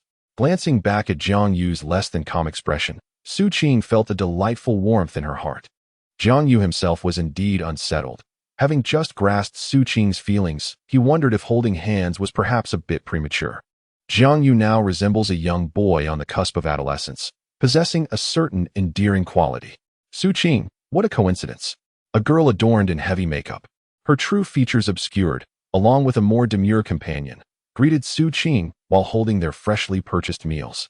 Su Qing turned towards the source of the voice, pleasantly surprised. Indeed, what a coincidence. Shunjiai, Xiao Wenwen, what brings you both out at this hour? Shun Jiai lifted her food, playfully waving it in Su Qing's direction. I just came out to buy something to eat. But what about you? Why not introduce us to this handsome gentleman? As she gazed at the dashing Jiangyu, Shun Jiai's eyes sparkled with intrigue, unconsciously disregarding the hands intertwined between Jiangyu and Su Qing. Su Qing felt a surge of happiness, oblivious to the unusual glint in Shun Jiai's gaze. Who wouldn't relish compliments about their beloved from others? It was more delightful than receiving praise oneself. However, she was not blissfully unaware of the slightly awkward dynamics between her and Jiangyu. Thus, she introduced him. This is my brother, Jiangyu. Jiangyu nodded in acknowledgement towards the two girls. Hello, he replied succinctly, a stark contrast to the warmth one would share with familiar acquaintances. Shun Jiai paid no heed to the peculiarity of Su Qing's brother bearing the surname Jiang rather than Su. Her mind was preoccupied with the desire to acquire Jiangyu's contact information. Meanwhile, Xiao Wenwen contemplated the situation thoughtfully. Jiangyu took the initiative, producing his phone and suggesting, let's exchange contact information. If Su Qing needs anything, you can inform me. I would appreciate your care for her. Do not misconstrue this. Jiangyu harbored no romantic intentions. His thoughts were purely for Su Qing's well-being, a sentiment Su Qing understood. After all, Jiangyu had little regard for someone like Yang Shi. So Shun Jiai was far from his concern. Yet, Shun Jiai's gaze held a hint of ambiguity. It seemed Jiangyu was quite ordinary in her eyes, easily manageable. Thus, she cheerfully retrieved her phone to exchange contacts. Xiao Wenwen, observing Su Qing's subtle discomfort, and realizing the implications of Jiangyu's surname being Jiang while Su Qing's was Su, cast a sympathetic glance towards Shun Jiai. I'll pass. You can add him, Xiao Wenwen said. Jiangyu understood the reluctance of girls to casually share their contact information with strangers and took no offense. By the way, Jiangyu, aren't you supposed to attend a class meeting? Su Qing interjected hastily. Ignoring Shun Jiai's astonished expression, she embraced Jiangyu, whispering softly in his ear, remember, don't forget what happened today. Chapter 64, Self-Introduction. Having spoken, she moved away to join her roommates, leaving Jiangyu somewhat bewildered, yet choosing not to voice his confusion. Oh, right, we have a class meeting coming up shortly, he recalled. As the hour grew late, Jiangyu decided to take his leave, urging the others to continue their conversation. After his departure, Su Qing and her roommate retreated to their dormitory. Jiangyu glanced at the time on his phone. There were still a couple of hours before the class meeting. With no pressing matters at hand, he resolved to return to his dormitory for a brief respite. Upon arrival, he discovered that Li Hang and Zhang Long had also returned, idly scrolling through their phones, seemingly engrossed in their own activities. Noticing Jiangyu's return, Li Hang approached him with a playful demeanor. Jiangyu, is there something you haven't shared with the brothers? He inquired. Qian Duo, lounging on the bed, joined the conversation. Indeed, Jiangyu, confess honestly. Are there secrets you've kept from us? Zhang Long chimed in with a teasing remark. I didn't realize you were still awake. I thought you were lost in slumber. Aren't you hungry? Your meal is on the table. Remember to eat. Qian Duo climbed down from the bed and began to eat the food Zhang Long had brought, chewing as he spoke. You really can't be serious, Zhang Long retorted, exasperated. Finish eating before you speak. After hastily swallowing a mouthful, Qian Duo gasped for air and added, You're not being fair. Zhang Long, don't cover for Jiangyu. What do you mean cover for? What have I done? I'm not hiding anything from you guys, Jiangyu remarked, puzzled, as he believed he had no secrets from his roommates. Or do I? He pondered. Perhaps we should ask Li Hang. He seems to know everything, Qian Duo suggested. Jiangyu's gaze turned toward Li Hang, who took the cue and said, Yes, Jiangyu, don't pretend. I happened to pass by the commercial street while looking for the gym and saw you holding hands with a very beautiful girl. Quite intimate, I must say. Realization dawned upon Jiangyu. It was indeed Li Hang who had witnessed his interaction with Su Qing. He quickly attempted to clarify, Oh, that girl is my sister, but hesitated, momentarily struck by the realization that he had promised Su Qing he wouldn't refer to her as such. No, she's a friend. Jiangyu corrected himself. Qian Duo wore a skeptical expression, then cheekily remarked, A friend? Huh? Since when do friends hold hands? Li Hang and Zhang Long nodded in agreement. Jiangyu found himself at a loss for words, unsure how to articulate his relationship with Su Qing. Claiming they were merely friends felt insufficient given their familiarity. After some contemplation, he finally said, I suppose we could be considered childhood sweethearts. Li Hang's eyes lit up with understanding. Oh, I get it now. This is what they call more than friends, but less than lovers. Jiang Yu fell into silence, uncertain of how to navigate this complex situation. Observing his demeanor, Qian Duoduo assumed Jiang Yu had tacitly accepted Li Hang's interpretation and cheerfully remarked, "That's great, Jiang Yu. When you two eventually confirm your relationship, remember to treat us." Jiang Yu politely remarked, Of course. I shall treat you." However, he was uncertain about who would be the guest or how many times it would happen. At that moment, Zhang Long glanced at his phone and interjected, "All right, enough chatter. The class meeting is about to commence. Let us make our way there." He then inquired, "By the way, my brothers, are there any of you interested in running for class officer?" Jiang Yu echoed the question. Qian Duoduo and Zhang Long expressed indifference, stating they did not wish to complicate matters. Conversely, Li Hang expressed his desire to run for the position of sports representative, believing that his well-honed physique should be put to good use.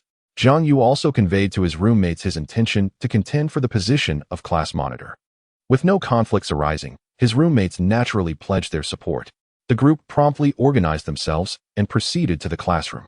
Upon entering, they found the classroom abuzz with lively conversation. Some were chatting with their roommates, while others, particularly the boys, were engaging with girls, attempting to garner votes, though it remained uncertain if their efforts would bear fruit.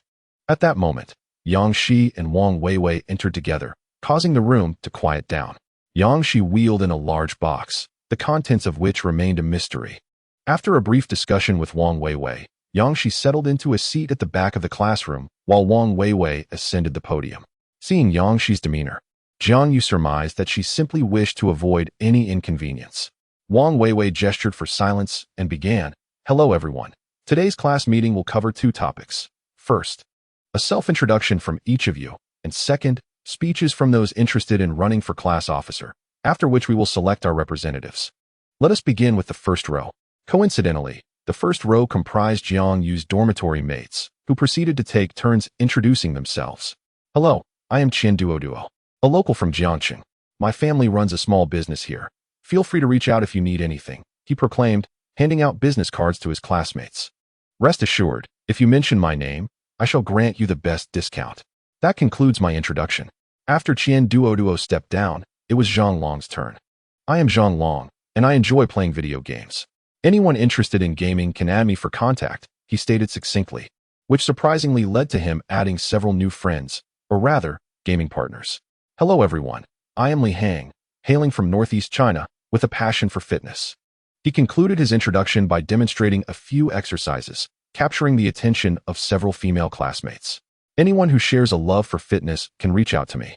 I visited the school's gym this morning, and we can arrange to work out together." A few individuals from the group added Li Hang as a friend. However, the majority were girls, and it remained uncertain whether they genuinely enjoyed fitness or were merely attracted to other interests. When it was Jiang Yu's turn, his handsome appearance immediately captivated the girls in the class. Yang Shi, who had been casually engrossed in her phone, also lifted her head. "Hello everyone. My name is Jiang Yu, and I share a dormitory with the three individuals before me. I am also a local from Jiangxing, and I hope to foster a harmonious relationship with all of you over the next 4 years of university." Jiang Yu uttered these few words and then stepped down without elaboration. A bold girl inquired, "Can I have your contact information, Jiang Yu?" Jiang Yu replied earnestly, "If there is a serious matter, you may certainly reach out to me. You can also mention me in the group." This response served as a subtle refusal. Undeterred, the girl pressed on, "Do you have a girlfriend?" Jiang Yu smiled slightly and replied, "I do have someone who piques my interest." "Oh." Some boys in the class joined in with playful teasing. "Hello everyone, I am." A few more boys took the stage, yet their introductions were rather lackluster, though Jiang Yu remained attentively listening, until the day when the boy who had asked Yang Shi a question took the podium. He waved at his classmates as he walked, but no one acknowledged him. "Hello everyone, my name is Chun Ming. Next, I will introduce myself through a short piece, and I hope you enjoy it. It feels like I've been playing solo these past few days. I hope everyone can leave some comments, and if you have time, please send some support. Thank you all." Chapter 65, The Election for Class Leader. Born in 1996, I aspire to be a rap leader. There is not much to it. A boy who wishes to dance. Creativity is his forte. I can perform anytime, anywhere. Life is my stage. Let me see your astonished expressions. "Hello, I am Chen Ming from Jiangxing." After finishing, He added an extravagant dance move and threw a flirtatious glance towards Yang Shi. Yet, below the stage, silence reigned. How to describe Jiang Yu's feelings at this moment? This rap could indeed be classified as rap, though he was unsure why. Jiang Yu felt a sense of familiarity with this performance, as if he had heard it somewhere before, albeit with a slight alteration to the final line. He pondered deeply but could not recall, only sensing an inexplicable familiarity. Qian Duo could no longer contain herself and inadvertently let out a laugh. This laughter seemed to trigger a butterfly effect, causing the classmates to erupt into giggles. Hilarity ensued, the laughter echoing around them, and Chun Ming did not feel embarrassed. Instead, he reveled in the attention, perhaps believing himself to be quite humorous and capable of leaving an impression. Thank you all for your encouragement. Please remember to cast your vote for me during the class officer election. After finishing his words, he blew a kiss in the direction of the girls. To be honest, the girls who were the targets of this kiss did not find Chun Ming particularly handsome. They merely wondered if he was a bit out of his mind, wearing an expression of utter disbelief. In the minds of the onlookers, Chun Ming had successfully transformed his first impression into that of a comedic figure. Such antics might deceive young girls, but the audience here consisted of adults. Nonetheless, Chun Ming's actions undeniably made him memorable, slightly better than the previous introductions. Indeed, aside from Chun Ming's self-introduction, nothing else truly captivated the audience's attention. Everyone shared their preferences in hopes of finding friends with similar interests. After the self-introductions concluded, Wang Weiwei took the stage, while Yang Shi remained in the back, idly passing the time. All right, everyone, the self-introductions are over. Now, prepare yourselves to begin the election for class representatives. Interested students may come forward, she announced. No sooner had she finished speaking than Yang Shi, who had been idly passing the time, stood up, clapping her hands to draw attention. Wait a moment, everyone. The student who works part-time at the milk tea shop informed me that Jiang Yu has ordered milk tea for our class. You can help yourselves from that box over there. As she spoke, Yang Shi pointed to the box she had dragged in, then pretended to remember something. Oh, Jiang Yu, please stand up so everyone can get to know you. At that moment, Jiang Yu appeared somewhat bewildered, unsure of when he had ordered milk tea. However, upon catching a glimpse of Yang Shi's alluring eyes winking at him, he understood. Yang Shi was pulling out all the stops to secure her position as class monitor. Jiang Yu did not say anything, nor did he stand up, having already introduced himself earlier. He simply acknowledged the gazes directed at him with a nod. Qian Duo initiated the applause, and Li Hang and Zhang Long quickly followed suit. After all, he was their roommate.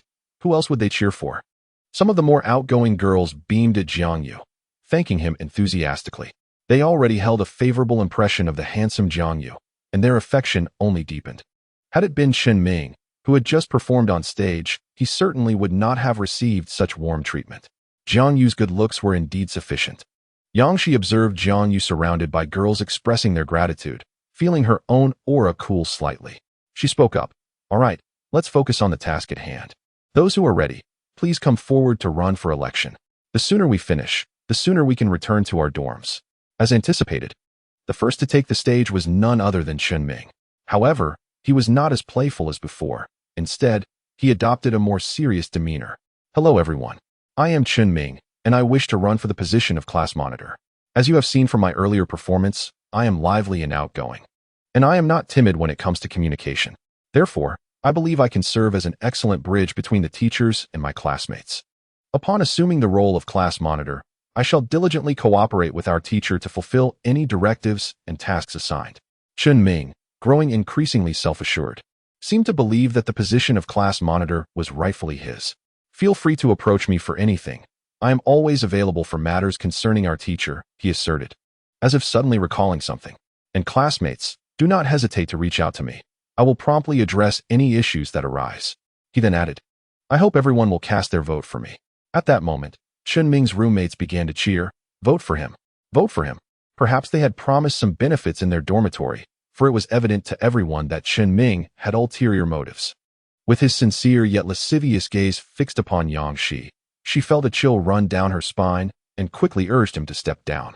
The female students in the class noticed Chun Ming's gaze as well, and after a brief discussion, they discerned that his ambition to become class monitor was primarily to win Yang Shi's favor, leading to a flurry of mutual criticism among them. Wang Weiwei, unable to endure any longer, interjected, Next. Would the next student please come to the stage?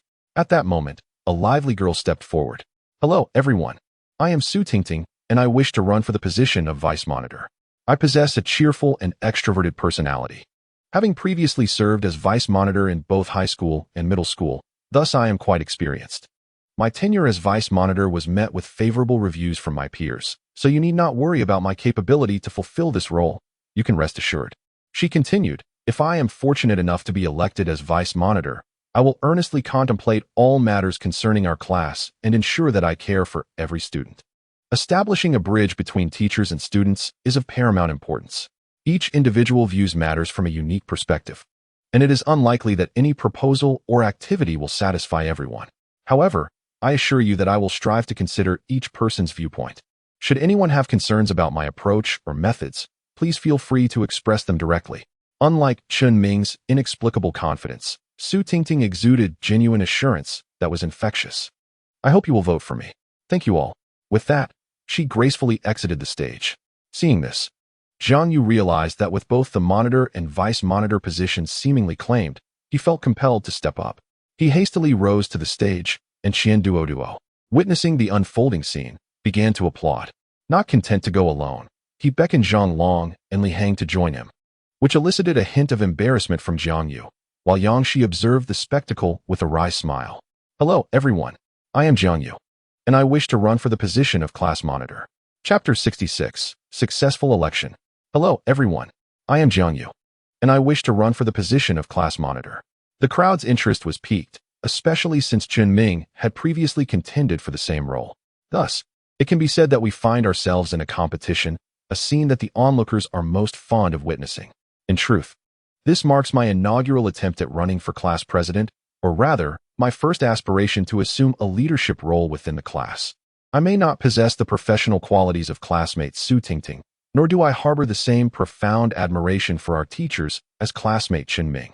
As I speak, I gesture with my hands, prompting the audience to recall Chun Ming's earlier speech, which evokes a gentle chuckle among them. Nevertheless, I am eager to embrace the opportunity to vie for this position. We are all fresh university entrants, embarking on this new chapter of our lives for the first time. Hailing from diverse corners of the world, we share a common experience of having participated in the Gaokao. We represent a cohort that has undergone the rigors of this examination, fully aware of the nature of life prior to it. Endless drills, rote memorization. For some, this journey commenced as early as middle school. We have been nurtured in an education system that emphasizes examination performance.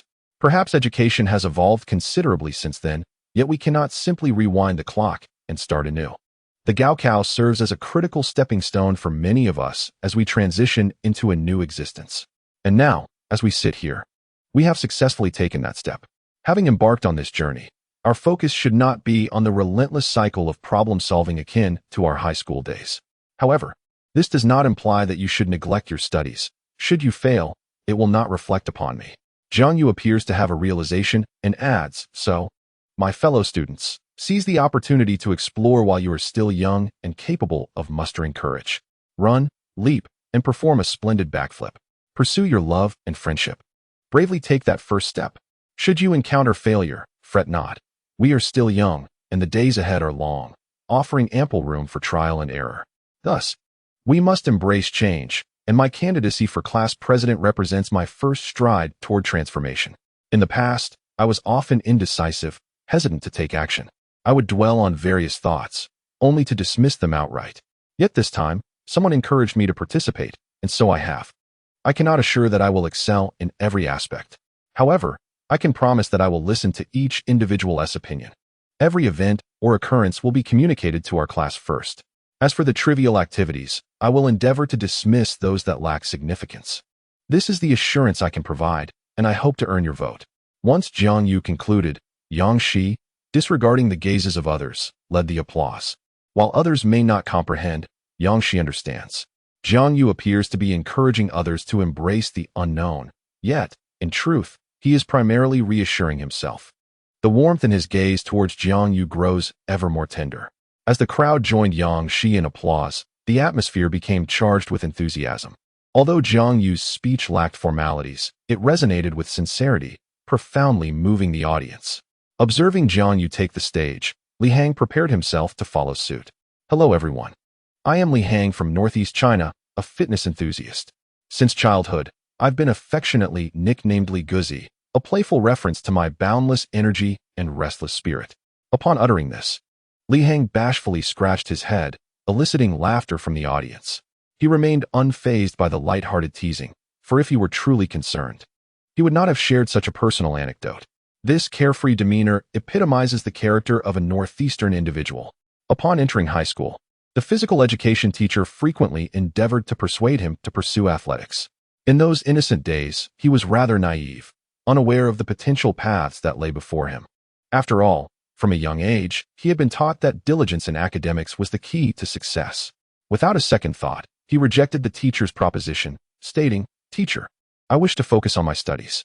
If he had known then that athletes could also excel in college entrance exams and attend university, he would have certainly exclaimed, "Coach, I want to play basketball. It is evident that I possess a profound passion for sports and fitness, and I am eager to lead everyone in physical activities to foster health and vitality.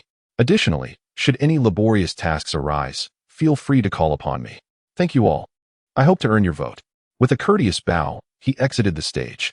The classmates generously applauded each speaker, except for a certain student who appeared frozen in place. Unable to join in the ovation, they silently reminisced about the earlier moments that had transpired. Other positions were also contested, with some students taking to the stage unprepared, injecting a sense of levity that fostered a more harmonious atmosphere within the class. Credit for this uplifting environment largely goes to Jiang Yu. Without his inspiring words, many would not have felt encouraged to step forward. Once all the students had delivered their speeches, Wang Weiwei approached the podium, stating, "I will now distribute a sheet of paper. Please write down the names of those you believe are deserving of the class leadership roles. The sheet contains boxes for each position. Simply inscribe your chosen candidate's name in the appropriate box and submit it. Remember, there is no need to write your own name. All votes are anonymous." A lively discussion ensued among the students, many engaging in conversations with their roommates to garner support or deliberate on their choices. After a little over 10 minutes, the chatter gradually subsided, and students submitted their papers to Wang Weiwei. Yang Shi stepped forward to assist her with the counting process, as managing this task alone proved cumbersome. She wrote the positions and their respective candidates on the blackboard, while Wang Weiwei noted down each vote. In the end, Su Tingting was elected vice class monitor unanimously. After all, it seems that she is the only one running for the position. Meanwhile, the unfortunate Chen Ming garnered a mere 4 votes, likely cast by himself and his roommate. Apart from Chen Ming's 4 votes, all the remaining ballots were overwhelmingly in favor of Jiang Yu, signifying that Jiang Yu has successfully assumed the role of class leader. While Li Hang was also elected as the sports committee member with a significant number of votes. One cannot deny the utility of fitness.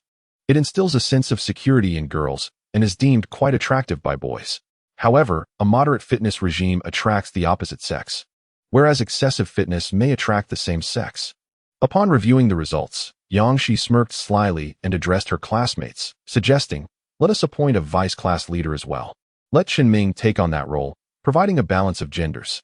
The classmates, upon hearing the counselor Yang Shi's words, offered no objections.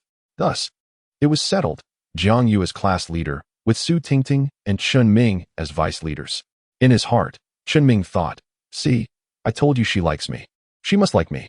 Meanwhile, Yang Shi contemplated the absurdity of having a girl as vice leader, pondering who would take on the menial tasks. She had long harbored a disdain for Chen Ming, and he seemed the perfect scapegoat. Yang Shi added, "Class leaders, please stay behind. The rest of you may leave." Chapter 67. Jiang Yu's retort skills. After bidding farewell to his roommates, Jiang Yu remained in the classroom alongside Su Tingting and Chen Ming. Once the others had departed, Yang Shi approached the trio and stated, "Congratulations, class leaders and vice leaders. I have a task for you. Military training commences the day after tomorrow, so we need to distribute the training uniforms to each student before then." Handing over 2 sheets of paper she had received from Wang Weiwei, she gave them to Su Tingting and Chen Ming. These sheets contained the recorded heights and clothing sizes of the students from the previous enrollment. With a gentle smile directed towards Su Tingting, she said, "I entrust the girls to you, Tingting. Remember to rally a few more people in the group to assist. Don't overexert yourself." Then, with an air of impatience, she turned to Chen Ming and remarked, The boys are your responsibility. Don't lose them, or you'll have to compensate for any losses. Chun Ming mused internally. Look, she is deliberately maintaining distance from me in front of others. Could it be that she actually likes me? No, she must like me. That was all Yang she had to say, and with an exasperated wave of her hand, she indicated they could leave. Before anyone could react, Chun Ming suddenly interjected, This isn't right. Why is Jiangyu doing nothing? Casting a jealous glance at Jiangyu, who was undeniably more attractive than himself, he thought it necessary to disparage him in front of Yang Shi. Surely, no one would become class leader only to shirk responsibilities. Surely what he said wasn't all a ruse. Chun Ming remarked sarcastically. Jiangyu, unbothered by his comments, found Chun Ming's attempts to get closer to Yang Shi particularly irksome, though he was unsure of the reason why. As Jiangyu contemplated this matter, his anger surged exponentially, rendering him unable to contain himself any longer. What business is it of yours? Teacher Yang hasn't voiced any concerns, yet you are the first to raise a ruckus. One might mistakenly think you are the teacher yourself. The fact that Teacher Yang retained me indicates there are tasks for me to undertake. As for you, it seems you possess not a shred of intellect. Were it not for the absence of competitors, I would question whether your intelligence is even worthy of this setting. If you cannot grasp such simple concepts, how can you call yourself a university student?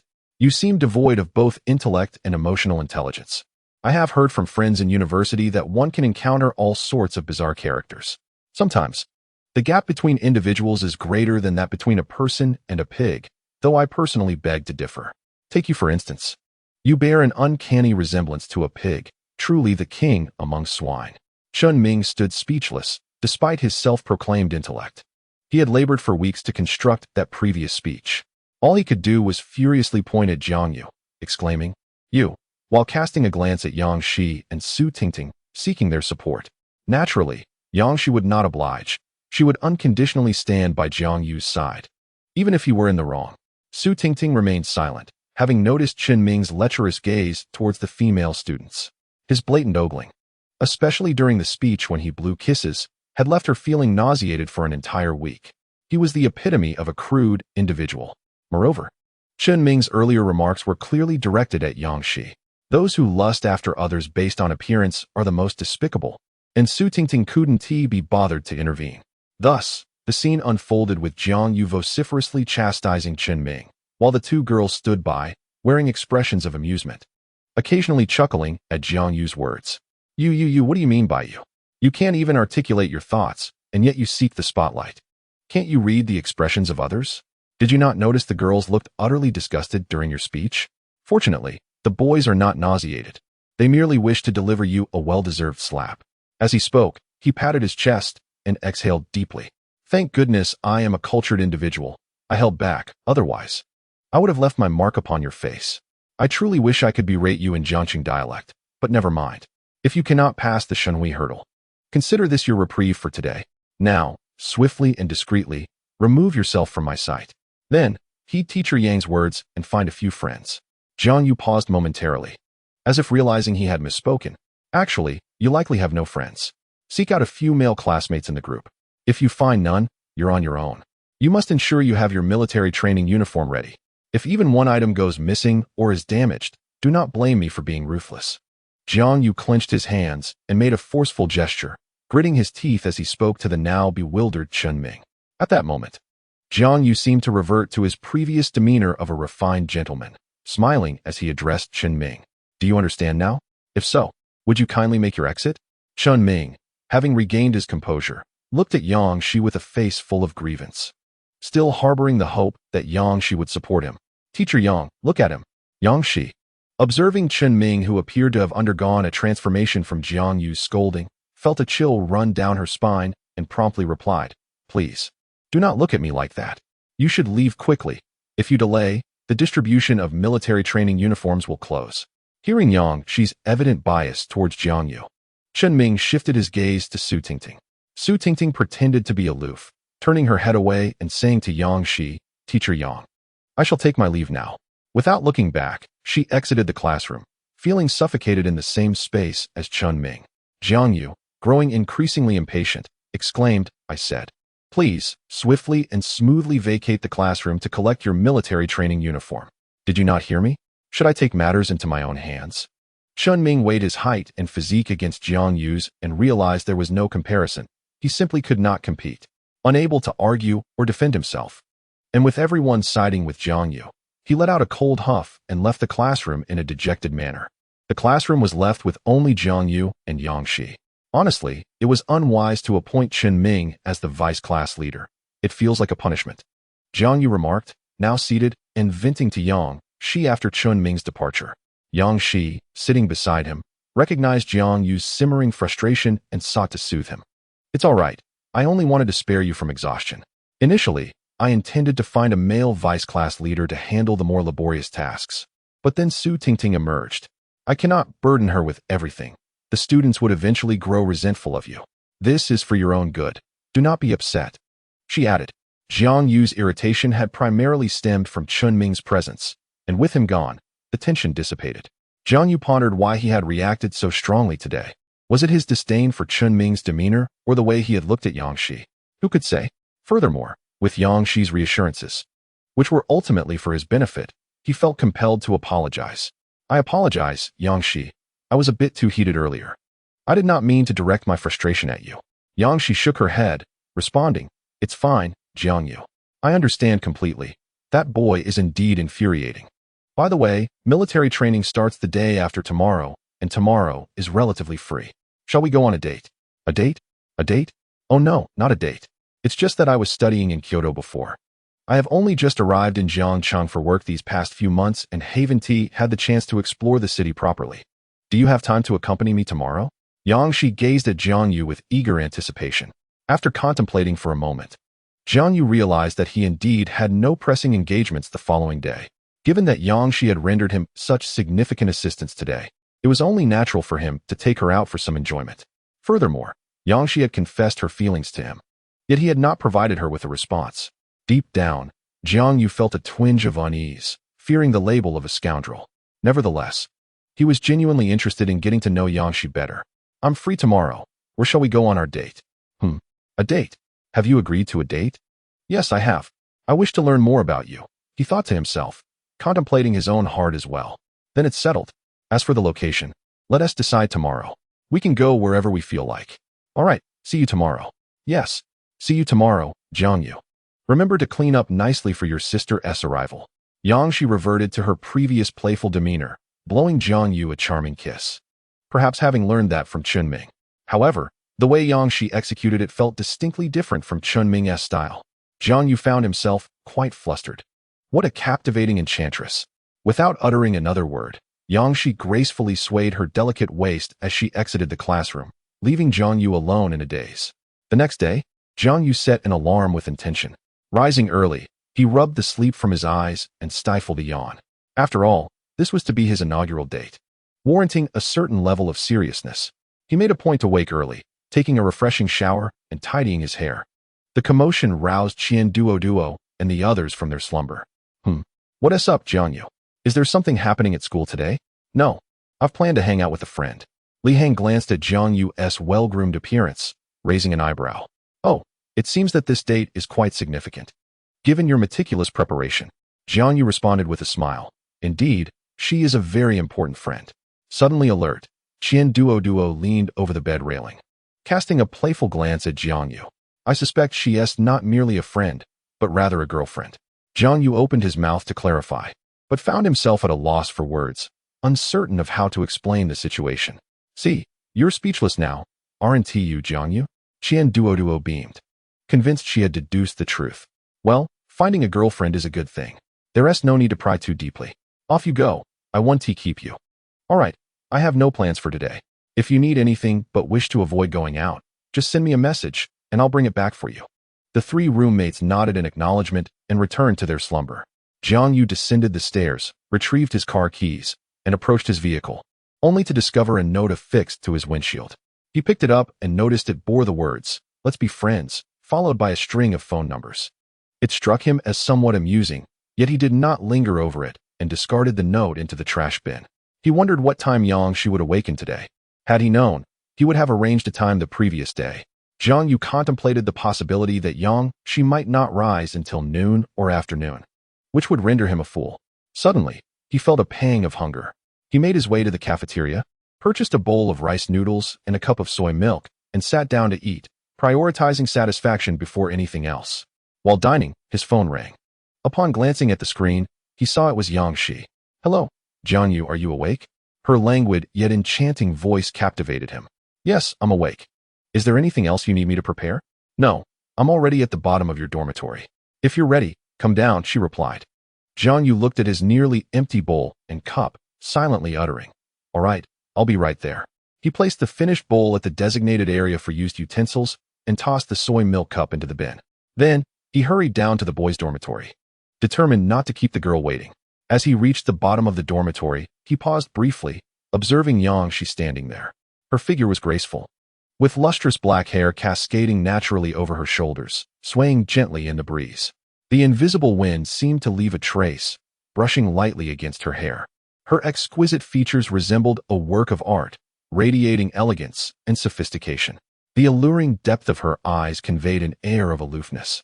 Yet this chill melted away upon seeing Jiangyu approach, much like snow under the bright sun, with Jiangyu embodying the warmth of that sun. Today, Yang Shi had opted for a striking traditional Chinese long dress rather than her usual professional attire, which complemented her inherent commanding presence, rendering her both dignified and graceful. As Jiangyu ran towards her, she greeted him with a charming smile, raising the breakfast in her hand to shake it at him. "Here you go, Jiangyu." "Thank you," he replied, accepting the meal and savoring it slowly, while Yang Shi merely watched him in silence. He could have declined, but for reasons unknown. The words of refusal eluded him. After finishing the breakfast, they walked side by side, basking in the warm morning sun while planning their day's itinerary.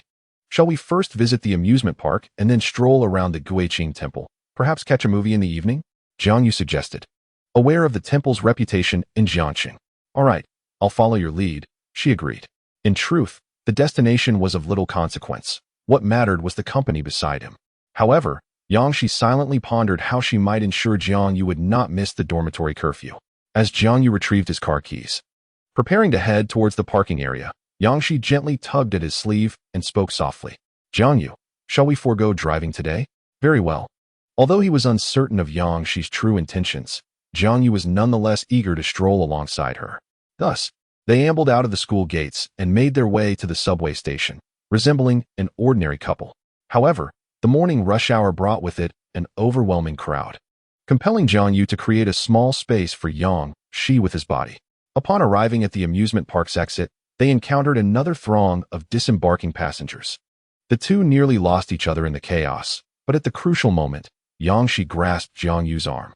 Even when the crowd thinned, she did not release her hold. "Let us go. I pre-purchased our tickets on the subway," Jiangyu said, presenting his phone screen to Yang Shi. "Very good. You're quite thoughtful, Jiangyu." Yang Shi teased him playfully, akin to an older sister jesting with her younger brother. Jiangyu remained unperturbed. After all, Yang Shi often playfully teased him, yet the faint blush on his earlobes betrayed his feelings in her presence. Yang Shi, however, chose not to expose him. Chapter 69. Amusement Park. As they entered the amusement park, gazing at the towering drop tower and the charming carousel, Yang Shi appeared somewhat exhilarated, while Jiangyu felt a sense of familiarity. Observing Yang Shi, who resembled a child in her eagerness to explore, he noticed a glimmer of uncontainable joy in her eyes, which piqued his curiosity. Having previously heard her recount tales of her childhood, he began to form some conjectures. Nevertheless, Jiangyu remained silent and seamlessly joined Yang Shi in her exploration. Yang Shi gradually approached the carousel, and sensing her desire to ride, Jiangyu stepped forward and proposed. "Let us try this." His memories of carousels were steeped in childhood nostalgia, individual horses for riders, and carriages for parents cradling their children. To his surprise, he discovered that there were indeed double-seated horses. "Have I fallen out of touch with the times?" Jiangyu pondered aloud. "Let us ride this one, Jiangyu." "I wish to sit here," Yang Shi declared, pointing to the double-seated horse. Just as Jiangyu was about to voice his thoughts, she added, "Today is a date. Remember your promise." Astonished to see the typically aloof and composed Yang Shi displaying such childlike enthusiasm, Jiangyu simply nodded in agreement. "Very well." Together, they mounted the double carousel. Yang Shi grasped the pole in front of her, while Jiangyu held onto the adjacent one. In a gentle whisper, Yang Shi addressed him. "Jiangyu, you could actually hold my waist." Jiangyu did not respond. Instead, He continued to cling silently to the pole. As the carousel began to turn, the wooden horses beneath them began to rise and fall. Suddenly, Yangshi released her grip, turned towards him, and gently guided his hand away from the pole, placing it softly on her waist. Jiangyu was also startled by Yangshi's sudden movement, fearing that she might fall. So he instinctively placed his hand that was not gripping the pole on her waist. This resulted in both of Jiangyu's hands resting on Yangshi's waist. "It's all right, Jiangyu. It's all right." Yangshi's languid, sultry voice soothed his anxious heart and the hands that were about to withdraw. Yangshi then took out her phone to capture the moment, as this was Jiangyu's first voluntary act. "Look at the camera, Jiangyu." He instinctively raised his hand to form a peace sign in the opposite direction, a common pose for young men in photos. With the sound of the shutter, their first joint photograph was taken. As the music gradually faded, Jiangyu and Yangshi dismounted from the wooden horse. Upon descending, Yangshi spotted the roller coaster that encircled most of the amusement park and excitedly tugged at Jiangyu's hand, exclaiming, "I want to ride that," pointing at the massive roller coaster track. "Aren't you afraid?" Jiangyu asked instinctively, assuming most girls would have some trepidation. However, Yangshi shook her head. "I don't know, but I want to give it a try. Besides, I have you with me." Seeing the earnestness in Yangshi's eyes, Jiangyu felt reluctant to decline. "All right, I'll accompany you." They approached the roller coaster, where the staff came over to secure their safety harnesses. It was only then that Yangshi's expression turned anxious, a hint of fear creeping in. As other visitors continued to board the roller coaster, Yangshi's typically aloof demeanor revealed her nervousness, her long, elegant legs trembling slightly. "Are you scared, Yangshi? Perhaps we should get off now," Jiangyu said with concern. No, it's fine." Just after she spoke, Yangshi grasped Jiangyu's hand tightly, her complexion paling as she said, "This is enough." She then forced a smile, seemingly trying to reassure him. But her physiological response was hard to suppress. Jiangyu noticed her attempt to appear calm and tightened his grip on her hand. "Don't be afraid, I'm here." With Jiangyu's comforting words, Yangshi felt slightly reassured. The roller coaster began to move slowly, gradually ascending the track until it reached the summit, where it paused momentarily. Feeling the rush of wind by her ears, Yangshi tightened her grip on Jiangyu's hand. "Don't worry, Yangshi, I'm right here with you." Jiangyu reassured her in a gentle tone. Observing Yangshi's tension and fear, Jiangyu felt a twinge of regret for having brought her up here, accompanied by a sense of guilt. At that moment, the roller coaster plunged rapidly from its peak, then sharply veered to the right, climbing swiftly again. Yangshi's head uncontrollably bumped against Jiangyu's shoulder. Oh, the sounds of other passengers echoed around them. Although Yangshi did not scream, her personality dictated her silence. She was not much better than the passengers who screamed, perhaps even more frightened. At this moment, Yangshi merely wished for time to pass more swiftly. She longed for comfort from Jiangyu, but was at a loss for words. Indeed, anything she might utter would go unheard. Seconds ticked away, and Yangshi felt as though time had never dragged so painfully slowly. As the roller coaster gradually came to a halt at the starting point, she slowly opened her tightly shut eyes. Glancing at Jiangyu, who was concerned for her, she exhaled in relief. The staff approached to unfasten the safety harness, and Yangshi cautiously disembarked from the ride. Her legs felt weak, and before she knew it, she stumbled and nearly fell to the ground, only to be caught in the nick of time by Jiangyu. "Had I known you were so terrified, I wouldn't have brought you on the roller coaster," Jiangyu said, his voice laden with guilt. Yet, Yangshi remained silent.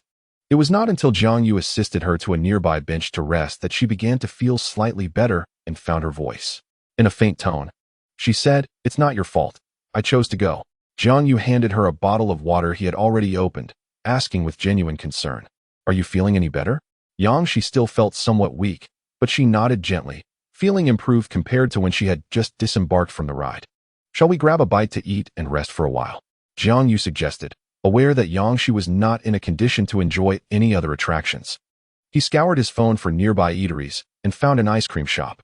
Pointing it out to Yangshi, he asked, "How about we go to this place first?"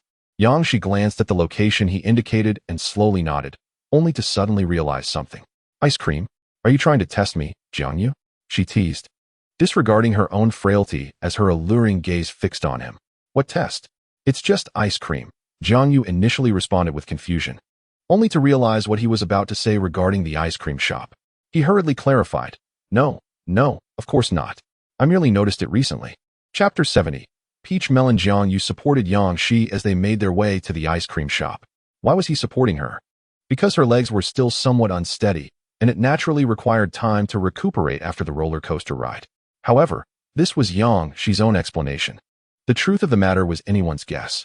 They chose not to sit inside the shop, but rather beneath the shade of a tree outside. Although there was no air conditioning, it was not excessively hot. Jiang Yu scanned the QR code on the table to begin ordering ice cream and handed his phone to Yang Shi. Take a look and see what you would like to order. Yang Shi was taken aback by Jiang Yu's natural inclination to hand her his phone. As many people today are reluctant to share their devices, even with those closest to them. However, she did not take the phone. Instead, she addressed Jiang Yu directly. Does this shop serve milk tea? Jiang Yu inquired, glancing at the ordering interface on his phone. It appeared that both milk tea and ice cream were available here. There is milk tea. What would you like to drink? I want taro boba milk tea, but without the taro and without the milk tea, Jiang Yu replied, somewhat exasperated. As he looked at the stunning woman before him, Yang Shi. Come on, Yang Shi, that joke is so old that even my grandmother has stopped using it. It doesn't matter. I still want to share it with you, Yang Shi retorted nonchalantly. She was aware of the joke's age, yet felt compelled to share it with Jiang Yu. Perhaps this is what love does to people, prompting them to share every little detail of their lives with one another, whether significant or trivial. Jiang Yu sighed. All right, what do you want to drink? If you don't hurry, I won't order for you. I'll have lemonade. But make sure to add extra ice, Yang Shi replied, her initial seriousness devolving into a playful banter that hinted at deeper meanings. Really childish, Yang Shi. Do you think a mere triviality like this could defeat me? Yang Shi shrugged, indifferent. Since we're here, let's indulge in some ice cream. It won't hurt you today. Just order whatever you wish. Jiang Yu, feeling somewhat resigned, pretended to be nonchalant as he handed his phone to Yang Shi, who chose not to expose his pretense. She adored the sight of Jiang Yu appearing bashful, yet trying to maintain his composure. Taking the phone from Jiang Yu. This time Yang Shi did not refuse but instead asked what he would like. Anything matcha-flavored will do, he responded. Yang Shi ordered a matcha ice cream for Jiang Yu and a chocolate one for herself, followed by 2 cups of milk tea. The lemonade? That was merely a ploy to tease Jiang Yu. In just over 10 minutes, Jiang Yu and Yang Shi finished their ice creams, each holding a cup of milk tea as they exited the ice cream shop. If you're so afraid of roller coasters, does that mean you're scared of pirate ships and drop towers as well? Jiang Yu inquired attentively. Yang Shi pondered briefly. I'm not entirely sure, but I doubt I could handle anything with the same nature as roller coasters. All right then, we shall avoid those rides. You really don't have to worry about me. Jiang Yu, I can wait for you down below, Yang Shi reassured, not wanting her fears to hinder Jiang Yu's enjoyment. Jiang Yu wasn't one to be overly dramatic. Both of them were not the type to fuss over trivial matters. I'll give the drop tower a try. Once I'm done, we can head for lunch, he said, handing his bag and milk tea to Yang Shi before heading towards the drop tower. Yang Shi took a seat nearby, watching the handsome Jiang Yu, unable to resist capturing a few photographs of him on her phone. At last, she could take pictures openly, unlike the previous times when she had to be discreet. Thinking about the collection of Jiang Yu's photos in her private album brought a smile to her face. As Jiang Yu descended from the amusement park's freefall ride, he fortuitously encountered Yang Shi's radiant smile. Curiously, he inquired, "What's the matter? What brings you such joy?" Yang Shi presented him with a photograph she had just taken, exclaiming, "Look at this. Your expression from earlier is absolutely hilarious." Jiang Yu glanced at the image, which captured him mid-ride, his face contorted by the wind, rendering him somewhat comical. He then reached for a nearby cup of milk tea, took a sip, and remarked, "Not at all. I believe I look quite dashing." Yang Shi glanced at the milk tea in Jiang Yu's hand, and then at the remaining cup on the seat. She delicately stated, "Jiang Yu, that cup seems to belong to me." Of course, she intended this remark to clarify matters, for while she was unconcerned, she could not allow Jiang Yu to remain oblivious. Jiang Yu looked at the cup in his hand and realized he had indeed taken the wrong one. In a flurry, he set it down and apologized. "I'm so sorry, I didn't notice. It was unintentional. Shall I fetch you another cup?" He began to head toward the milk tea stand when Yang Shi gently grasped his arm. "It's perfectly fine, Jiang Yu. I truly don't mind. However, there is a lipstick mark on my straw," she said, taking a sip from Jiang Yu's milk tea. "See, I'm not bothered as long as it's from you. Could this be what is referred to as an indirect kiss?" Jiang Yu recalled the plot lines of Japanese anime, where the leads often engaged in such flirtatious exchanges. "All right, it's about time we prepared for dinner," he suggested. Indeed, Jiangyu, it is time to eat. But what? But you must tell me how my milk tea tastes and what flavor my lipstick is today. Yang Shi mischievously regarded the bashful Jiangyu, posing two critical questions. If you don't answer, you can forget about dinner. Falsehoods or inaccuracies will not suffice either. Realizing that Jiangyu might evade the inquiry, Yang Shi preemptively blocked any escape. The milk tea is indeed delightful. And as for your lipstick's flavor, Jiangyu pondered why the original flavor of the milk tea he mistakenly drank had a hint of peach. It dawned on him that this must be the lipstick mark Yang Shi mentioned. What is the flavor of your lipstick? Yang Shi, with a seductive gaze, fixed her eyes on him. If you truly cannot articulate it, I can grant you another opportunity. She lightly tapped her crimson lips with her fingertip. You may taste it yourself. She then presented herself invitingly, pursing her lips slightly and closing her eyes. At that moment, Jiang Yu's face flushed crimson as he stammered. And no, that's all right. I believe it must be peach-flavored. Yang Shi's eyes widened in surprise as Jiang Yu accurately identified the flavor of her lipstick, though she feigned annoyance and pouted. Very impressive, Jiang Yu. Indeed, it is the taste of peach.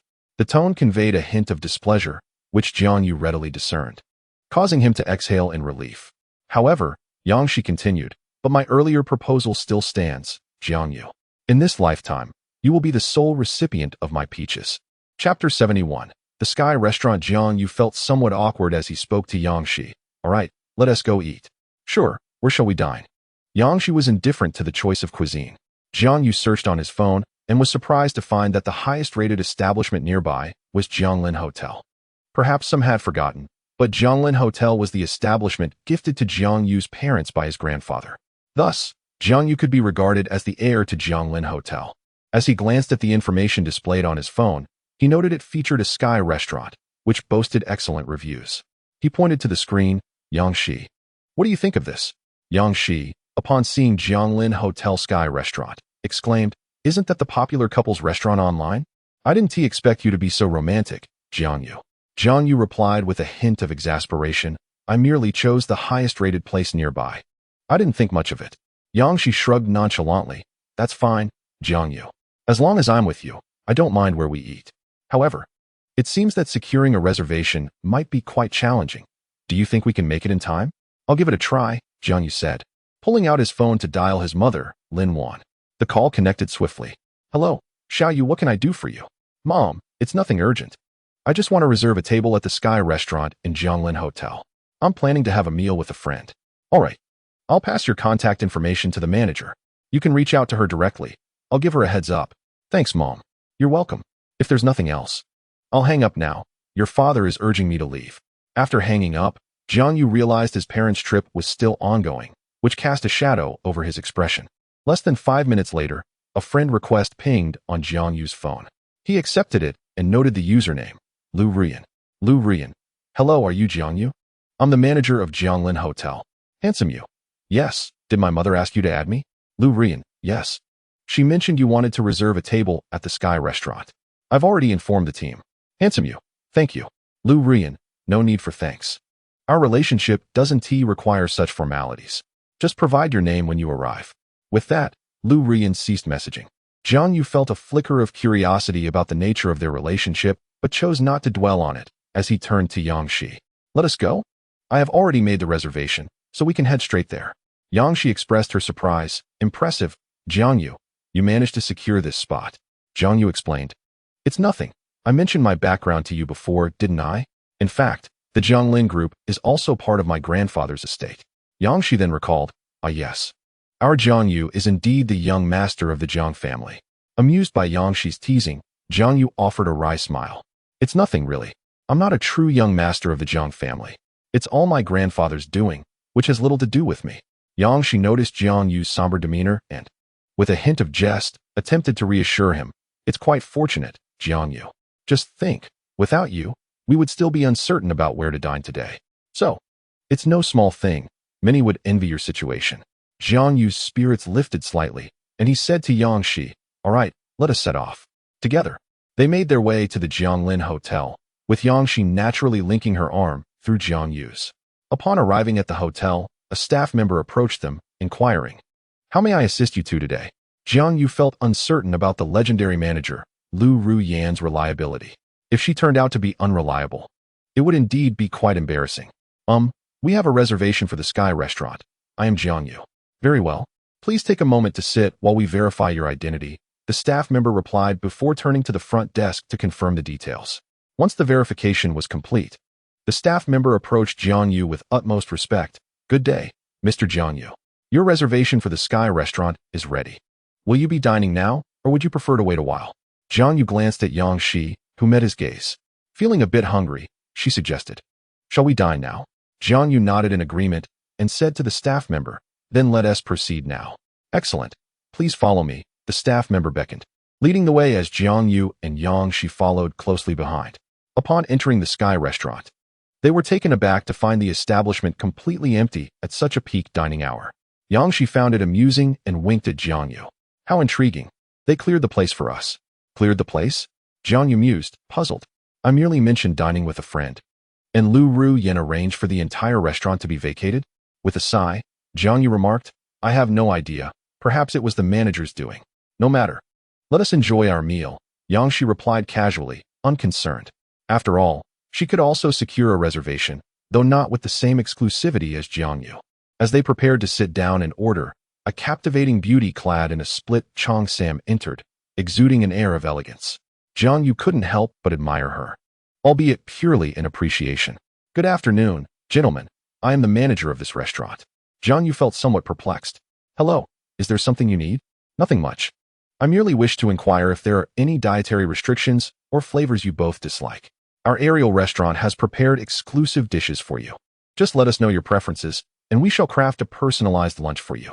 Yang Shi nodded, I see. But I recall that the aerial restaurant does not usually offer this service. The enchanting woman in a chi pao explained, this is a special arrangement just for you. As instructed by Boss Lu. Boss Lu? Lu Ruyen? It seems the person my mother recommended is quite reliable, Jiangyu thought to himself. All right. Thank you for your efforts. It's our duty, came the reply. Jiangyu and Yang Shi then shared their dietary restrictions.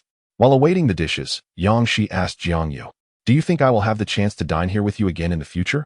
Jiangyu responded with certainty, of course. Why would you think otherwise? You can contact me anytime if you wish to come. Yang Shi simply smiled and shifted the topic. I noticed you were gazing at that manager for quite a while. Do you fancy her? Not at all. I merely find her attire exquisite and elegant. Yang Shi had not anticipated that Jiangyu's admiration was for the clothing. But she held no doubts about him. She trusted him. Chapter 72. Guiqing Temple. After their meal, Jiangyu and Yang Shi discussed their upcoming itinerary. Jiangyu suggested, let us visit Guiqing Temple after our meal. It will close soon. Yang Shi agreed. All right, I'll follow your lead. Then she turned to a nearby waiter. Excuse me. Could you please fetch that manager for me? The waiter, assuming there was an issue with the dishes, hurriedly sought out the manager. Upon receiving the message, the manager rushed in, slightly out of breath, and inquired, I apologize. Is there a problem with the dishes or the service? The manager was concerned, as Boss Lu had emphasized the importance of taking good care of them. Yang Shi shook her head. No, I simply wanted to ask where you purchased your chi pao. I find this style quite appealing. The manager sighed in relief, glad to have preserved her position. This chi pao was specially tailored for us by the hotel. If you desire one, you may provide your measurements and address, and we can have it sent directly to you once completed. Just as Yang Shi was about to share her measurements, Jiangyu suddenly interjected, hold on a moment, I'll step outside. You two can take your time. He then turned to Yang Shi and added, I'll wait for you downstairs. With that, he hurriedly descended the elevator. Yang Shi found Jiangyu's antics amusing and proceeded to share her measurements and address with the manager.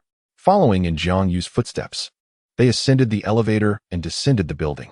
Upon seeing Jiangyu seated on the sofa, waiting for her, Yang Shi revealed a delightful smile. Approaching Jiangyu, she remarked, once my chi pao is completed, I shall wear it for you to admire. You do fancy it, don't you? Jiangyu felt a slight blush creeping onto his cheeks. Wondering how he had come to resemble a lovesick fool, he swiftly diverted the topic, saying, all right, let us hurry. Guiqing Temple is soon to close. Yang Shi, not pressing further, smiled sweetly and linked her arm with Jiangyu's, saying, let us go. The pair hailed a taxi to Guiqing Temple. As a renowned Taoist temple in Jiangxing, it attracted countless visitors daily seeking divination. Even though today was neither a festival nor a commemorative occasion, many still flocked to the temple for guidance. Some sought fortune in love, others in wealth. While many prayed for the safety of their families, most simply yearning for peace of mind. In this world, people had come to understand that family safety was paramount. Jiang Yu and Yang Shi strolled leisurely up the mountain, taking in the scenic beauty surrounding them. Eventually, they arrived at the temple, where several elderly gentlemen clad in Taoist robes were interpreting the divinations for the crowd. Observing the long queue, Jiang Yu and Yang Shi exchanged glances, feeling somewhat disheartened by the throngs of people. Perhaps we should postpone our visit and return another day, Jiang Yu suggested, concerned about the crowd. Yang Shi hesitated, glancing around before sighing.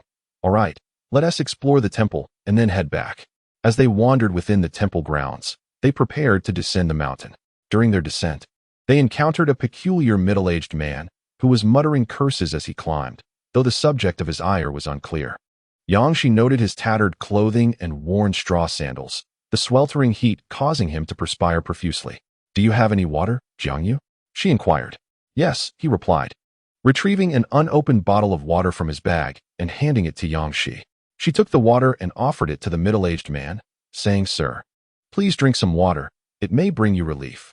He accepted the offering without hesitation, gulping it down eagerly. I've been descending this mountain for 20 years. Yet the temple no longer recognizes me and still demands my money, he grumbled, casting a glance at Jiang Yu and Yang Shi. You two are here to seek a divination, I presume? Though it appears you have not succeeded? Jiang Yu and Yang Shi were taken aback. His assertion was entirely accurate. Before they could respond, he continued, Would you like me to draw a divination for you? He rummaged through his shabby travel bag and produced a worn divination tube, shaking it before them. Fear not, it's as reliable as those at the temple. Yang Shi was intrigued. Though the man appeared disheveled, she wondered about his credibility. Nevertheless, since they were already there, she replied, Then I shall trouble you, my good sir. Upon concluding his words, he handed the divination to Yang Shi. Unfazed, Yang Shi shook and one fortune stick fell out. Picking it up, she discovered it was a favorable sign. Speak, what would you like to inquire? The middle-aged Taoist said nonchalantly. About fate and love. Yang Shi glanced at Jiang Yu before asking. The affairs of the world are unpredictable, and encounters cannot be sought. Meeting is destiny. It is auspicious, and also a manifestation of the heart's desire. Where the heart inclines, their destiny follows. Yang Shi fell silent, not out of disbelief in the Taoist's words, but because his insights resonated too closely with her own experience with Jiang Yu. All right, may this gentleman draw a fortune. Yang Shi passed it to Jiang Yu, who also gave it a shake, producing a fortune stick. Upon inspection, it turned out to be an outstanding sign, leaving Jiang Yu somewhat astonished, though he could not comprehend the text. He handed the stick to the Taoist, who took it and pondered the script before addressing Jiang Yu. Please extend your hand for me to see. Jiang Yu complied, wondering if there was something amiss with his fortune, as Yang Shi had not been asked to do the same. After examining the palm, the Taoist seemed to grasp something. What is it you seek? Perhaps fate and love as well, Jiang Yu replied, now aware that both Yang Shi and Su Qing harbored unusual feelings for him, leaving him perplexed. Destiny is difficult to attain, and true connections are even more elusive. Love is preordained. While many may encounter romantic opportunities, not all are genuine. To understand one's heart is to reap fruitful rewards. Should one forget their true intentions, calamity may ensue. The Taoist raised an eyebrow, intrigued by Jiang Yu. Surprisingly, your fortune today is indeed quite auspicious, he remarked, shaking his head. However, it hinges on your own decisions. I hope for a favorable outcome. We wouldn't want the promising fortune to yield no benefits. He then yawned lazily. Jiang Yu cautiously suggested, Taoist, isn't this a bit of a revelation of destiny? The Taoist replied, The way of the Tao is natural, and if there is divine retribution, it shall be upon me, not you. Now, be off, and do not disturb my rest. Seeing that the Taoist was unwilling to engage further, Jiang Yu and Yang Shi said nothing more. From his bag, Jiang Yu pulled out a wad of cash and placed it into the Taoist's tattered travel bag. Watching the two depart, the Taoist smiled, slowly ascending the mountain to deposit the money into the merit box, keeping none for himself. By the way, Yang Shi, what did the Taoist mean by the way of the Tao is natural? It means to go with the flow, to do as one desires. Chapter 73. Movie tickets come. Yang Shi, let us go to the mall near the school to watch a movie. That sounds fine, but why the vicinity of the school? Yang Shi looked at Jiang Yu with dissatisfaction. Isn't the area around the school convenient? It's close and easy to access, he replied. Jiang Yu was utterly perplexed. unsure why mentioning the nearby shopping mall would displease Yang Shi. It was indeed convenient and close. Fine, let us just go to that mall near the school. After all, it was merely to watch a movie, nothing more. Yang Shi curled her lip, ultimately refraining from voicing her thoughts. She strode towards the subway station, seemingly angered, disregarding Jiang Yu behind her. At that moment, Jiang Yu was bewildered, wondering how Yang Shi, who had been perfectly fine moments ago, had suddenly transformed. He had no choice but to catch up beside her, silently offering his company. After all, he had read online that girls needed companionship the most when they were upset. Yes, surely, the internet wouldn't be mistaken. Jiang Yu quickened his pace to match Yang Shi's, remaining silent and simply following her. Don't just stand there. Buy the tickets, Jiang Yu, Yang Shi remarked, finding it somewhat amusing to see him standing there like a fool. You're not upset, are you? Jiang Yu asked cautiously, hoping their outing would satisfy them both. Yang Shi, somewhat surprised, playfully teased, what's wrong? If I'm upset, what will you do? Jiang Yu found himself at a loss, faced with the cool demeanor of the woman feigning anger, a situation he had never encountered before. Could you perhaps tell me why? He inquired. Yang Shi, unable to contain herself, suddenly burst into laughter, leaving Jiang Yu with a head full of questions about what he had said wrong. With a smile, Yang Shi explained, No, I'm not angry. I just think you're quite adorable, Jiang Yu. After saying this, she gently traced Jiang Yu's chin with her slender finger, mockingly licking her lips with her soft, delicate tongue. Faced with the alluring Yang Shi, Jiang Yu felt overwhelmed. Instinctively responding, Are you really not angry? Yang Shi smiled and shook her head. No, I'm not. But Jiang Yu, you should book the tickets now, or we'll be late. Oh, right. I'll do it right away. Jiang Yu hurriedly took out his phone to book the movie tickets. Shall we head back after the movie? Jiang Yu asked, considering he still had tasks to complete. Going back after the movie? What would be the point of me coming out? Yang Shi looked at him with evident dissatisfaction. What do you mean? What else is there to do after the movie? He questioned. Of course, Yang Shi's delicate hand gently caressed Jiang Yu's firm abdomen, her face illuminating with a captivating smile. Wait, hold on a moment. Jiang Yu exclaimed, startled by her actions, stepping back hastily. You're not planning anything inappropriate, are you, Yang Shi? He regarded her stunning face with a wary gaze. Haven't you always known? Yang Shi replied nonchalantly, fully aware of her intentions towards Jiang Yu, and he knew it too. Jiang Yu found himself momentarily speechless, realizing that Yang Shi indeed had ulterior motives. He reluctantly spoke. All right, let us put aside those trivial thoughts for now. Let us enjoy the movie first, and then have a meal. Yang Shi pouted, casting a disdainful glance at Jiang Yu. Enough already, let's hurry. If we don't leave soon, we'll be late, Jiang Yu said. Exasperation evident on his face as he took Yang Shi's arm and led her towards the subway station. On the subway, he asked, by the way, which movie do you want to see? He extended his phone towards Yang Shi for her selection. How about this one, Peach Blossom Hero vs. Flower Monster? It seems quite intriguing, he remarked, pointing at the image on his screen with genuine interest. This one looks good too, Mission Impossible, Mountain. What do you think of this? Yang Shi observed Jiang Yu's excitement with an expression of mild annoyance. Why does he seem so childish? She pondered. Upon reflection, she realized that Jiang Yu was indeed just an 18-year-old boy. With this in mind, she regarded him with a mixture of understanding and a hint of affectionate condescension. What's wrong? Is there an issue with these two films? Why don't you choose instead?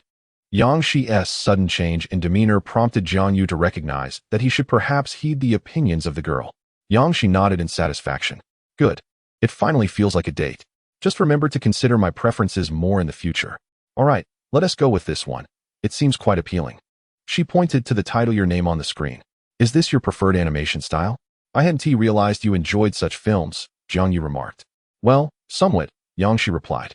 It wasn't that she particularly liked it. It was just that this was the only romance-related film available at this hour.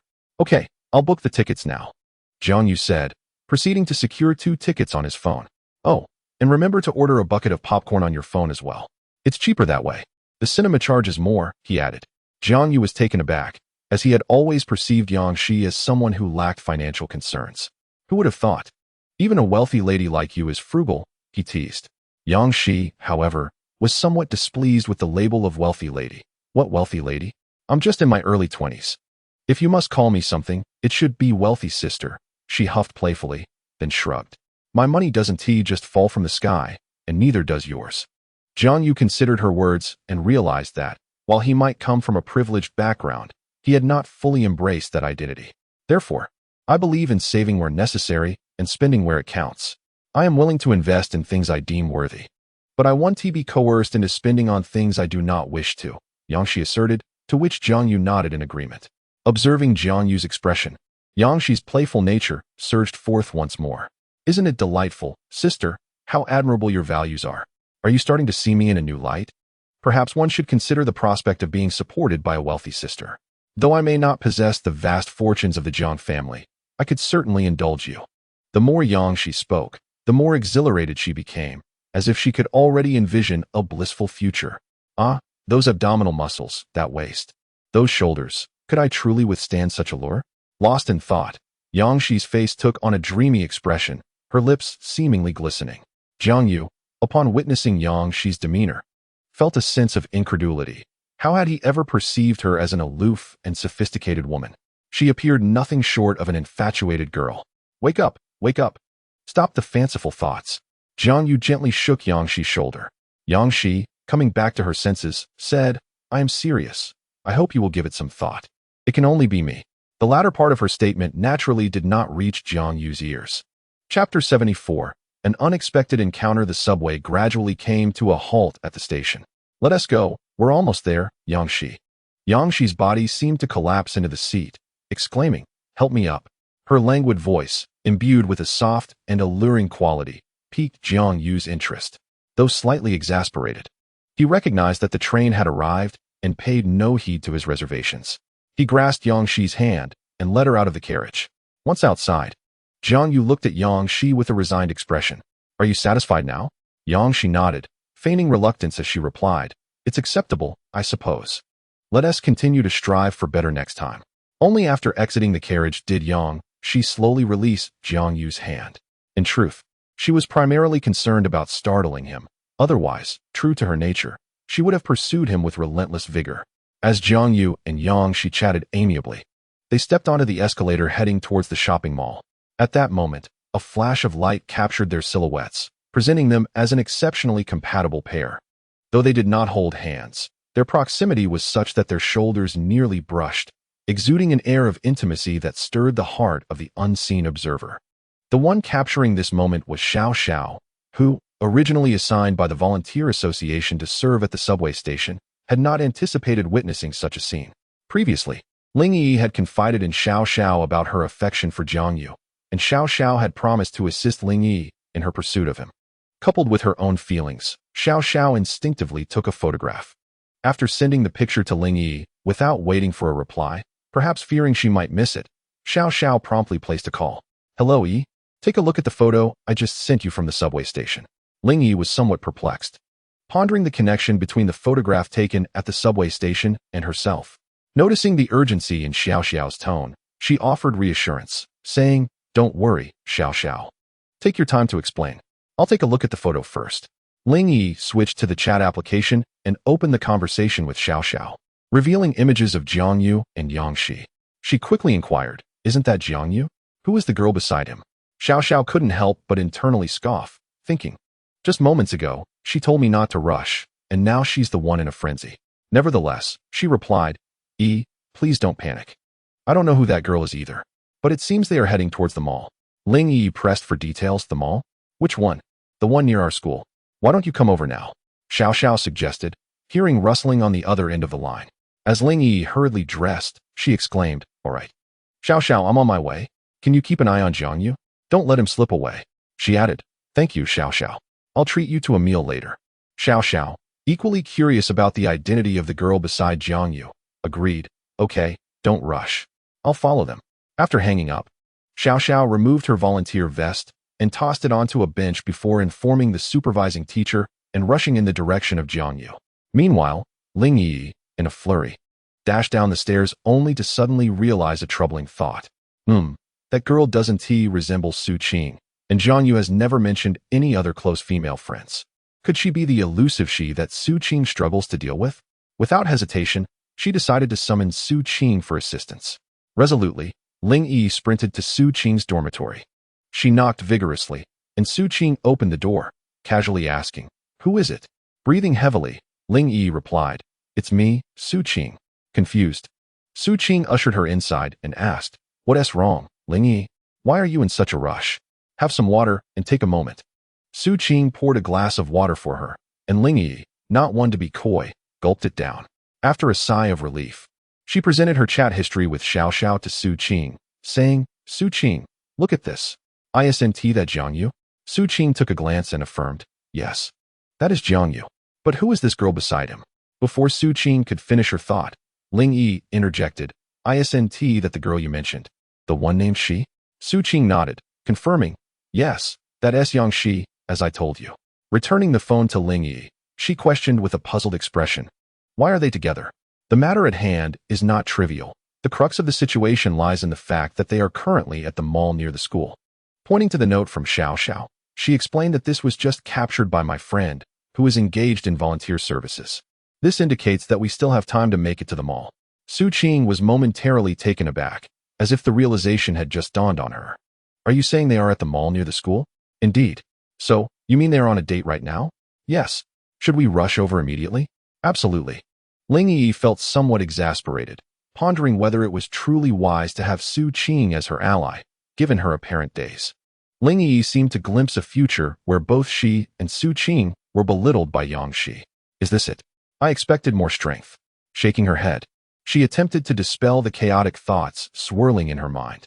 At that moment, Su Qing finally grasped the situation. "Right. How did that vixen Yang Shi manage to lure Jiang Yu out? Shouldn't we be heading to the mall?" "Precisely, you're finally catching on," Ling Yi remarked, covering her forehead and gesturing towards the pajamas Su Qing was wearing. "You should quickly change out of those pajamas. No need to rush. I've already instructed my friend to keep an eye on them. She will notify us if anything develops." "Okay, I will change right away," Su Qing replied, grabbing her clothes and heading into the bathroom. Meanwhile, Su Qing's roommate, Shun Jiai, who had been eavesdropping, feigned curiosity and asked Ling Yi, "Senior, are you talking about Jiang Yu, Su Qing's brother?" Ling Yi, typically reluctant to engage with strangers, felt it was impolite to ignore Shun Jiai, especially since she was Su Qing's roommate and had courteously addressed her as senior. Thus, she replied flatly, "Yes, that is him." Shun Jiai, sensing Ling Yi's aloof demeanor, nodded and refrained from further inquiries, though her mind was already concocting schemes. After all, Jiang Yu was a prized catch she wouldn't allow to slip away. With that thought, she picked up her seemingly expensive handbag and left the dormitory, heading to the mall ahead of the rest.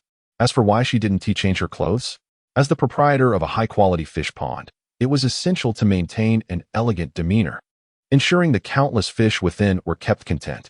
May everyone love themselves before loving another. I have previously written that love is not a one-sided affair, but a mutual journey.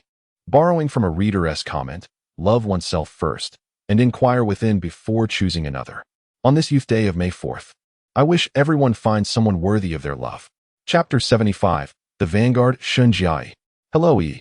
Xiao Xiao dialed Ling Yi's number, covering her mouth with her hand as she stealthily trailed Jiang Yu and Yang Shi. "What is going on, Xiao Xiao? Is there a new development?" Ling Yi's tone was tinged with urgency. No way. Could these two be so impatient in broad daylight?" "Yi, I think they're just waiting in the cinema's lounge to watch a movie," Xiao Xiao replied. "Watching a movie? Not going to a hotel?" "Hotel? What hotel?" Xiao Xiao was puzzled, unsure why Ling Yi mentioned a hotel. "Oh, it's nothing, Xiao Xiao." Xiao Xiao did not dwell on it and promptly reported back to Ling Yi. "Yi, I just checked the ticketing app on my phone. It seems the only film suitable for two at this time is your name, so I deduce they must be going to see that." Xiao Xiao boasted confidently to Ling Yi. "All right then, Xiao Xiao, please buy 3 tickets on your phone. We'll be there shortly." "Sure, don't rush me. 3 tickets, right?" Xiao Xiao then realized. 3 tickets? But there are just 2 of us. Why 3? "I'll be coming with Su Qing." "You know Su Qing, right? The one who was harassed by Sun Hong Yu at the canteen before? She's sort of Jiang Yu's sister." Xiao Xiao recalled vaguely, realizing that there was indeed such a person, but she did not ponder why Su Qing was joining them. "Okay, hurry up. I'll buy the tickets first." She added as if remembering something, "By the way, bring a few masks. We need to look the part if we're tailing them." Ling Yi felt a mix of exasperation at Xiao Xiao's excited tone. How can this be considered tailing? This is simply part of bravely pursuing love. On the other end of the line, Ling Yi hesitated to speak. Okay, I'll wear a mask. All right, I'll hang up now. Xiao Xiao abruptly ended the call and resumed her following mission. Ling Yi looked at the phone, now disconnected, and glanced at Su Qing, who was just finishing up in the restroom. Sighing deeply, she thought, what can I do? I chose my teammates. I must indulge them. Meanwhile, after ending the call, Xiao Xiao had somehow acquired a cap and dark sunglasses, transforming herself into a suspicious figure that drew the attention of many shoppers in the mall. However, Xiao Xiao seemed to lack confidence in her disguise, perhaps simply because she was missing a mask. In any case, the distance between Xiao Xiao and Jiang Yu and Yang Shi was considerable. So much so that Jiang Yu and Yang Shi were completely unaware of anyone following them. By the way, Jiang Yu, the movie is about to start. Why don't you go grab the popcorn? Jiang Yu glanced at the time on his movie ticket. There were still 15 minutes left. Nodding, he headed towards the service counter with his phone in hand. At the same time, Yang Shi, intrigued, smiled and beckoned to a stylish girl in the distance. With cascading golden curls framing her face, accentuated by a bold makeup palette, she adorned herself in a captivating little camisole that undoubtedly drew the attention of numerous admirers. It was evident that she exuded a certain maturity, making it hard to believe she was merely a freshman in college. This young woman was none other than Xinjiai, who had ventured out ahead of time. As fate would have it, upon her arrival at the shopping mall, she spotted Yang Shi and Jiang Yu entering the premises. She discreetly followed them to the cinema. Taking a moment to assess the disparity between herself and Yang Shi, Xinjiai hesitated to approach Jiang Yu immediately, opting instead for introspection. She possessed a modicum of self-awareness, recognizing that her fully made-up appearance barely grazed Yang Shi's standards. In essence, she could only hold her own against Yang Shi's more vulnerable days, and thus, she saw no reason to make a fool of herself. Nevertheless, she refused to concede defeat. There were plenty of more beautiful goddesses in her social circle who had fallen under her influence. After all, no man could resist a proactive woman. If any did, it was likely due to a lack of assertiveness on her part. This was a lesson Xinjiai had gleaned from her years of experience. However, it seemed she was destined to face adversity when it came to Jiang Yu. To her surprise, Yang Shi waved her over, a gesture that evoked a mix of astonishment and resolve in Xinjiai as she approached Yang Shi's seat. The smile on Yang Shi's face radiated an alluring charm, albeit with an undercurrent of danger. Yet, Yang Shi concealed this well, to the extent that even Xinjiai, well-versed in reading expressions, failed to discern it. When Xinjiai reached Yang Shi, she inquired with a hint of arrogance, "Is there something you need?" This was a tactic she had learned. Regardless of her standing, the first step should always be to establish dominance in demeanor. Yang Shi merely smiled, offering no explanation. "Please wait. This isn't a suitable place for conversation," she said, pulling out her phone to call Jiang Yu, who was busy collecting tickets and purchasing snacks. "Jiang Yu, I'm heading to the restroom. Please wait for me at your original seat," she said, hanging up before he could respond, turning to Xinjiai. "Let us go have a chat." Jiang Yu was unbothered. It was quite normal for girls to freshen up in the restroom, and he was content to wait a little longer. However, Yang Shi did not lead Xinjiai to the restroom or linger at its entrance for a chat. She had no peculiarities in that regard. Instead, she guided Xinjiai to a CAF across from the cinema. This CAF had a unique feature. Its glass was one way. From within, patrons could observe the activities of passers-by outside, while those outside could not see in. This reassured Yang Shi, as it meant Jiang Yu would be oblivious to her conversation with Xinjiai. Once settled in the CAF, Yang Shi ordered 2 cups of coffee, specifically requesting extra sugar in one. As they waited, Yang Shi took the initiative to speak first. "Allow me to introduce myself. My name is Yang Shi. May I ask who you are?" As far as Yang Shi is aware, Jiang Yu generally does not engage in excessive interactions with others, remaining quite solitary himself. Thus, she is acutely aware that the few girls around Jiang Yu do not include the heavily made-up individual before her. Were it not for the fact that this girl has been trailing her and Jiang Yu since their entrance into the mall, Yang Shi would not have considered that this girl might know Jiang Yu. "I am Xinjiai. Well then, may I inquire why you are following us?" "Following you? Don't be absurd. I merely spotted Jiang Yu and wished to exchange greetings." Xinjiai spread her hands wide, feigning innocence and suggesting that it was merely a coincidence. However, such gestures could not deceive Yang Shi, a lawyer by profession. Had it been Su Qing or Xiao Xiao, the outcome might have been different. Yang Shi picked up a cup of coffee just served by the waiter, glanced at the label indicating it was sweetened, and silently opted for another cup. After taking a sip, she continued, "Very well. I shall accept your claim that you happened upon Jiang Yu and sought to greet him." Gently placing her coffee on the table, she tapped the side of her cup with her stirring spoon, producing a resonant sound that seemed to strike a chord within Shun Jiai's heart as she inquired, "What is your relationship with Jiang Yu?" Chapter 76. Disappointment in Return. What is your relationship with Jiang Yu? At this moment, Yang Shi's commanding presence as a lawyer fully manifested, overwhelming Shun Jia, leaving her a bit breathless. Although Shun Jia was dressed and made up with remarkable maturity, she was still merely a young girl who had just entered university. Even though the pool of admirers around her was vast, it paled in comparison to Yang Shi's prowess. From the outset, Shun Jia had felt manipulated by Yang Shi. Moreover, Shun Jia had always perceived herself as inferior to Yang Shi, and the reality indeed corroborated this sentiment. Thus, she found herself in a position of disadvantage from the very beginning, rendering the circumstances entirely anticipated by Yang Shi. Feeling the pressure of Yang Shi's formidable aura, Shun Jia became somewhat flustered and instinctively reached for another cup of sweetened coffee, hoping to soothe her nerves. Yet, Yang Shi interjected, "No. That cup of coffee is meant for someone else. Cunning as a frog with its hand on your belly." Indeed, this too was part of Yang Shi's design. When individuals are anxious, they instinctively seek to hydrate themselves. Shun Jia, lacking the habit of carrying water, was inclined to sip from the coffee cup on the table. Yang Shi's intention was to heighten Shun Jia's embarrassment, thereby amplifying her anxiety.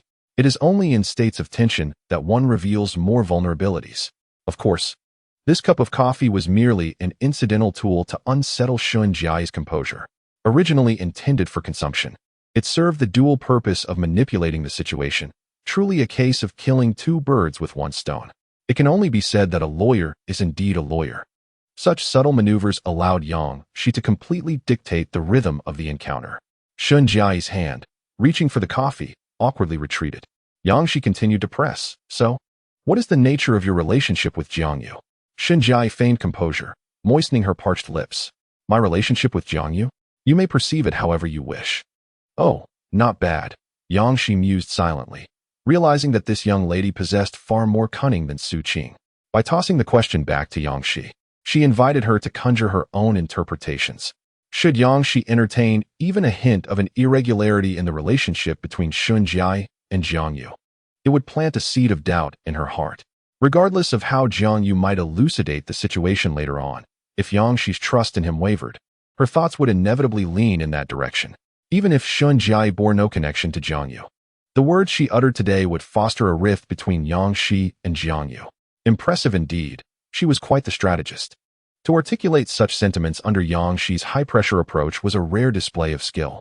However, Shun Jia remained oblivious to Jiang Yu's true nature. Had she understood his cat-like disposition, she would not have chosen such words to provoke Yang Shi. She also underestimated Yang Shi's trust in Jiang Yu. If a girl were to successfully capture Jiang Yu's heart, he would undoubtedly provide her with ample security.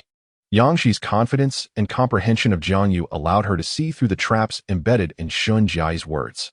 A faint smile graced her lips as she regarded Shun Jia with a hint of derision. Initially, she had perceived her as a formidable opponent.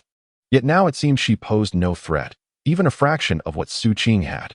Disappointment washed over Yang Shi as she shook her head and sighed softly.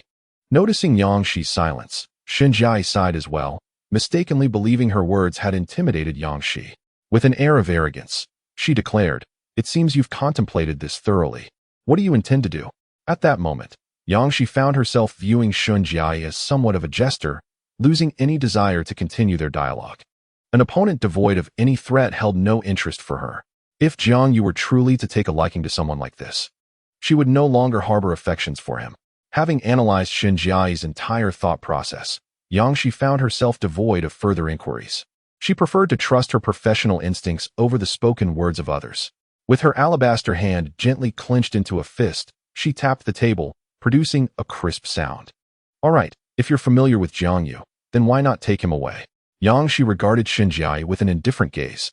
She had anticipated encountering a skilled adversary, only to be met with this. Yet, at least she was marginally superior to Su Qing. If Su Qing could be deemed a novice, then Shun Jia barely qualified as competent. And that was that. Very well then, If you wish to take Jiangyu away, feel free. I am indifferent to his words, she declared, before departing the CAF with her half-finished coffee and another cup sweetened to her taste. As she rose, it seemed a thought struck her, prompting her to address Xinjiai. Oh, I haven't purchased the tickets yet. Do remember to buy them. With that, she strode directly towards the cinema, paying no heed to the dazed Xinjiai left behind. Xinjiai was taken aback. This seemingly aristocratic and aloof woman had the audacity to make her cover the bill. Yet, unwilling to lose face in front of Yang Shi, she could only acquiesce and pay the tab. One could say that Xinjiai's plan had utterly failed. She neither managed to wait for Jiang Yu to act alone under the guise of a chance encounter, nor did she get the opportunity to overshadow his companion. Who would have guessed that Yang Shi was such an exquisite and frosty figure? In the dormitory, Xinjiai had only heard Su Qin and Ling Yi mention that Jiang Yu was with a girl. She could hardly have imagined that this girl would be so far more beautiful than herself. On this day, Xinjiai found herself losing both the man and the battle, missing out on Jiang Yu while also spending money on coffee. Although the price of the 2 cups was trivial, the humiliation at the hands of Yang Shi weighed heavily on her. Had she truly been humiliated? She pondered carefully. It seemed Yang Shi had summoned her without uttering a word, yet somehow conveyed so much. Why had she allowed herself to be ensnared in Yang Shi's rhythm? A seasoned strategist like Xinjiai began to realize she had been consistently overshadowed by Yang Shi's presence, trapped within her tempo. When had she, a proud figure in her social circle, ever endured such indignity? No, she must regain her dignity. Xinjiai felt a surge of defiance. Oblivious to the stark disparity in appearance, aura, and psychological warfare between herself and Yang Shi, it was evident that Su Qing's innocent charm had endeared her to Jiang Yu, allowing her to stand on equal footing with Yang Shi.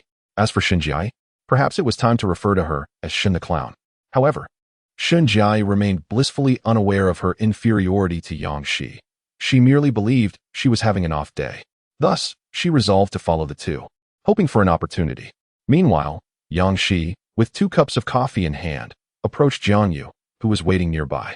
She offered him the cup she had sipped from. Jiang Yu accepted it without hesitation, but upon tasting it, his expression soured. Why is this so bitter? Yang Shi laughed, her smile radiant, as she presented him with the other cup, which she had specifically requested the barista to sweeten. Drink this one, Jiang Yu. I ordered it just for you. Ah, this cup is quite agreeable. I cannot fathom why you elite individuals favor such bitterness, he remarked. Jiang Yu took a sip of his sweetened coffee and remarked with satisfaction. Not bad. It aligns quite well with my taste. Yang Shi, with a hint of a smile in her eyes, replied, well, as long as you're pleased. Then she added, by the way, weren't you just in the restroom touching up your makeup? Jiang Yu, while sipping his coffee, addressed the smiling Yang Shi beside him, saying, yes, but I happened to run into a friend and decided to grab a cup of coffee together. Jiang Yu silently observed Yang Shi as she took a sip from the spot where he had just drunk. He swallowed the coffee in his hand, along with the words he had almost spoken, dismissing the thought entirely. He figured that if he said anything, Yang Shi would likely tease him again. Yang Shi noticed the hesitation on Jiang Yu's face and glanced at her own coffee with newfound interest. Jiang Yu, this coffee is too bitter. Shall we swap? She suggested playfully, a teasing smile gracing her lips as she offered her cup to him. Jiang Yu instinctively blocked the coffee cup Yang Shi extended. No. If you wish to drink it, I can fetch you another cup, he said before hastily retreating, almost fleeing towards the coffee shop. Ugh. Yang Shi let out a faint sigh, boredly toying with her slender fingers. How dull. He is 18, yet still such an innocent boy. She glanced at the movie ticket in her hand and then at the time on her phone. Ignoring the astonished gazes of others, she called out to Jiang Yu, who was still making his way to the coffee shop. Brother Yu, don't leave. The movie is about to start. She then deliberately adopted a pitiable expression, reminiscent of an abandoned puppy. Jiang Yu paused, his body mechanically turning to face her, revealing a smile that was more painful than tears. What is going on here? The aloof goddess has been abandoned? Commented one passerby to their friends. Indeed, if such a beauty is in this state, she must have been forsaken, another echoed. I wonder which shameless scoundrel would discard a woman of her caliber. They glared disdainfully at Jiang Yu, who stood frozen in place. Honestly, if I were watching a movie with someone like her, I doubt I could sleep at night, one of them remarked. Right. I bet he has already found a new love and forgotten the old one. What a cad. A nearby boy chimed in. Do you think I stand a chance if I ask for that beauty's contact information? The boys at the adjacent table perked up, eager to make their move. Just as a rather fashionable young man approached to strike up a conversation, he found himself ensnared by Yang Shi's icy, penetrating gaze that seemed to warn him of dire consequences should he dare to advance. The abandoned puppy had transformed into a high and mighty ice queen, perfectly embodying her striking appearance. At that moment, behind Yang Shi, Jiang Yu approached slowly. His imposing height of 183 meters combined with a disturbingly calm expression exuded a sense of pressure. Both their faces were rather intimidating. I suggest you immediately remove yourself from my sight. Yang Shi's tranquil voice gradually reached the ears of the man attempting to strike up a conversation. The intensity of their gazes and expressions was surprisingly synchronized, creating a dual sense of intimidation that struck the would-be suitor squarely in the face. The man's complexion changed abruptly, and he stumbled away, eager to escape Yang Shi's line of sight. Meanwhile, onlookers only caught a glimpse of Jiang Yu's face, oblivious to Yang Shi's equally frosty demeanor. TSK. That guy is truly spineless. He knows this alluring woman has been abandoned and still got scared off by the other man. Indeed, utterly cowardly. The disdainful gazes of the crowd shifted from Jiang Yu to the suitor. The man felt an overwhelming urge to leave the scene, hastily discarding his movie ticket and fleeing the cinema as if from a disaster. Yang Shi turned and noticed Jiang Yu standing behind her, shifting from the image of an aloof goddess back to that of an enchanting fairy. Oh, isn't this brother you? What brings you back? Jiang Yu felt a sense of helplessness. Please, stop calling me that. It sends chills down my spine. Just look at how everyone is regarding me. As if I were a scoundrel. He sighed in resignation, rubbing his forehead. Don't blame me. I didn't do anything. Yang Shi shrugged, indicating her innocence. Her alluring eyes blinking playfully, appearing rather adorable. Well, you certainly have a way about you. Jiang Yu lost his desire to buy coffee, realizing that Yang Shi wasn't genuinely interested. So what exactly did you do? Yang Shi inquired curiously, suddenly leaning forward, closing the gap between them almost entirely. Jiang Yu was taken aback by her sudden movement and stood up. I swear, I didn't do anything. Is that so? However, based on my previous experiences, even if I were to present such a demeanor, those men would still brazenly approach me. Yang Shi extended her hand, pulling Jiang Yu back into his seat, gently resting her finger against his chest and drawing slow circles. Jiang Yu's face flushed, yet he stubbornly insisted, no, I really didn't do anything. That guy came over before I arrived. He averted his gaze, feeling a twinge of guilt as he gently pushed aside her slender finger resting on his chest. Yang Shi feigned realization. Oh, I see.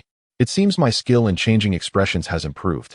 She was well aware of Jiang Yu's presence behind her, having become intimately familiar with his aura, as if it were destined. Not wishing to delve deeper, she acknowledged that sometimes ambiguity is the most delightful sensation. Many have remarked that couples in the ambiguous phase of their relationship often exude a sweetness that surpasses that of those who have firmly established their bond.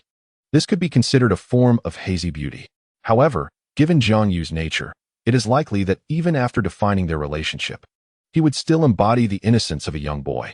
At this moment, the future Yang Shi reflects on her current thoughts with a sense of regret. She flicks the movie ticket in her hand and says, the film is about to begin, let us enter. Jiang Yu glances at the time on his phone and nods in agreement. Yang Shi then intertwines her arm with his and stands up, preempting him as he opens his mouth to speak. Brother Yu, after walking so much today, your feet must be sore. Would you assist me? Jiang Yu notices the modest heels of Yang Shi's shoes, which, although traditional, still have some elevation. He refrains from voicing his initial response. Together, they present their movie ticket to the attendant, who gestures them in. As they walk into the cinema, Xiao Xiao, hiding nearby, can no longer contain herself and calls Ling Yi. Where are you? Chapter 78. The battle plan. Xiao Xiao's loud voice resonates from the speaker, prompting Ling Yi to instinctively pull the phone away from her ear. Why are you in such a hurry, Xiao Xiao? She complains while gently massaging her ear. Huh. Xiao Xiao responds with a puzzled expression. Do you think, even in the slightest chance, that you might be anxious for me to keep an eye on Jiang Yu? Xiao Xiao is somewhat speechless. Usually, Ling Yi is quite reliable, but today, upon encountering Jiang Yu, she seems different. Oh, we are almost at the cinema. Ling Yi suddenly realizes, grabbing Su Qing's hand and rushing towards the entrance. Meanwhile, Xiao Xiao hangs up and gazes outside the cinema. After a few minutes, she finally spots Ling Yi and Su Qing. Excitedly, she jumps up and shouts, as if she has finally found her comrades. Yi, Su-Qing, over here. Ling Yi notices Xiao Xiao waving and acknowledges her with a wave of her own, leading Su-Qing to join her. Su-Qing grabs Xiao Xiao's hand, anxiously asking, "Senior Xiao Xiao, where did Jiangyu and that Yangshi go?" She glances behind Xiao Xiao, not seeing Jiangyu, and grows increasingly anxious, shaking Xiao Xiao's hand. "Senior Xiao Xiao, you haven't lost them, have you?" "Hey, don't say such things," Xiao Xiao exclaims, as if her tail had been stepped on. "You must trust my professional capabilities. How could I possibly lose them?" As a third-year finance student at Jiangxing University, Ling Yi couldn't help but scoff inwardly. However, this was not the appropriate moment for such musings. She interjected abruptly, interrupting the dialogue between Xiao Xiao and Su-Qing, realizing that if their discussion continued, they would never locate Jiangyu today. "All right, Xiao Xiao, where did Jiangyu and that Yangshi go?" "Oh right." Xiao Xiao, having regained her composure after being questioned about her professional skills, produced 3 movie tickets from her hand, handing 2 of them to Su-Qing and Ling Yi. "They've already entered the cinema. I specifically purchased tickets in the last row, in a corner, so we can observe them closely." Su-Qing seized the tickets and dashed towards the ticket inspector, but was yanked back by Ling Yi, who grasped the nape of her neck. "Wait a moment, Su-Qing. If you go in like this, they'll spot you immediately." Confused, Su-Qing replied, "So what if they see us? Aren't we here to find Jiangyu?" Ling Yi gazed at the naive Su-Qing and the equally bewildered Xiao Xiao, her expression tinged with disappointment about the impending confrontation. "Hold on, don't rush," Ling Yi urged, gently pressing down on the eager duo. "Consider this, Xiao Xiao."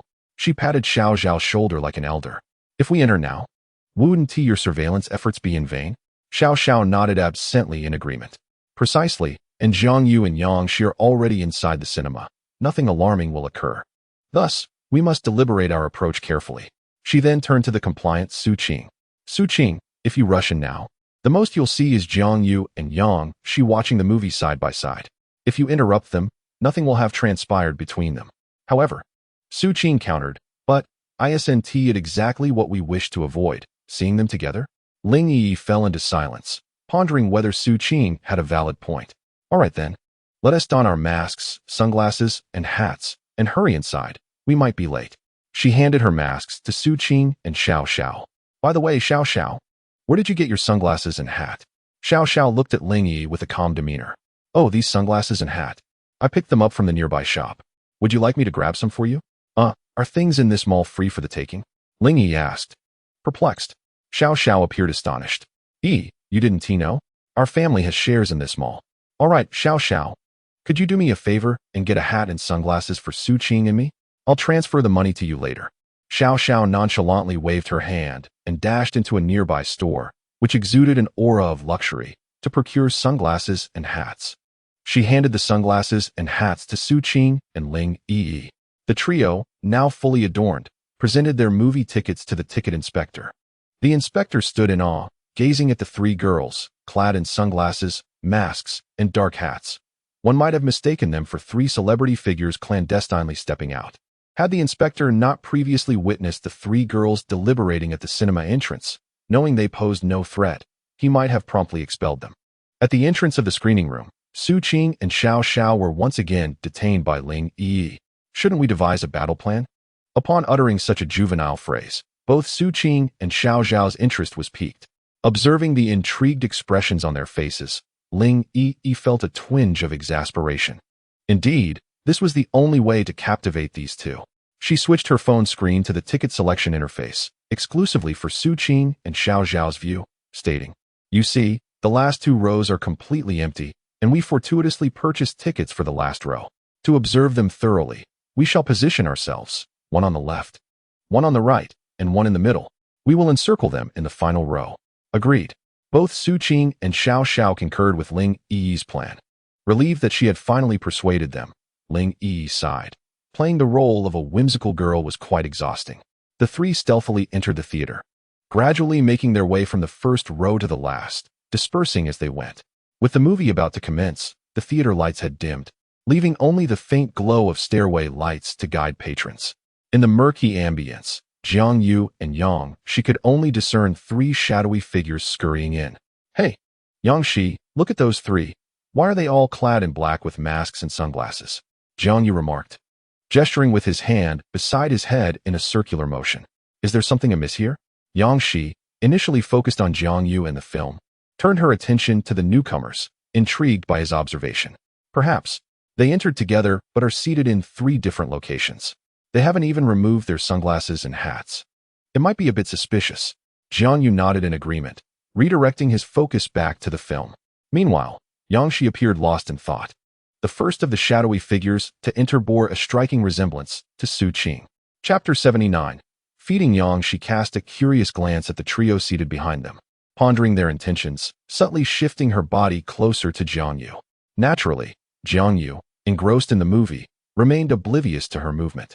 In the back row, the 3 individuals adjusted their phone brightness to the lowest setting to avoid disturbing those seated in front of them. Subsequently, they formed a group chat entitled Jiang Yu Recycling Plan. Yi inquired, can you see Jiang Yu and Yang Shi over there? I can't see them at all. Qing replied, I can only see that woman, Yang Shi. Xiao Yuxie chimed in, I can see them. The view is simply perfect. Qing urged. Xiao Yuxie, quickly, see what those 2 are doing. Xiao Yuxie responded, it's hard to see clearly. It's too dark. It seems like that Yang Shi leaned a bit against Jiang Yu. Yi exclaimed, leaned? What does that mean? Are they close together? Qing gasped. What? Are they getting cozy? Xiao Yuxie retorted, wait a moment, you 2 hold on. Who permitted you to speculate? They merely leaned a little closer. They are not embracing. She insisted, they are definitely not getting intimate. Yi and Qing replied, oh. Xiao Yuxie exclaimed, oh come on. You 2. You really are foolish. Foolish. Xiao Zhao's gaze shifted from the left, where Yi sat, to the right, where Qing was, as if she aimed to etch the moment of their folly into her memory. Meanwhile, Jiang Yu remained engrossed in the film. You know, this movie is surprisingly good, he remarked while enjoying the popcorn shared between himself and Yang Shi. Yang Shi was indeed watching the film as well, as long as those 3 silly girls in the back did not interrupt her and Jiang Yu. After all, it was they who felt awkward about the closeness, not her. In a playful moment, she picked a piece of popcorn from the bucket and offered it to Jiang Yu. He instinctively accepted it, for when one is deeply focused, it is difficult to refuse what is offered. For instance, if you hand something to someone engaged in a phone call, they will typically accept it absent-mindedly, only to realize afterward that they are holding something. Jiang Yu was no different. It wasn't until he swallowed the popcorn that he sensed something was amiss. He quietly asked Yang Shi, Yang Shi, with an innocent expression and a poised demeanor, looked directly at him and asked, what's wrong? Nothing, he replied. She then offered another piece of popcorn to his lips. Noticing his hesitation, she playfully extended her hand toward his lips. With a determined thought, Jiang Yu decided to embrace the moment. He opened his mouth and decisively bit into the popcorn.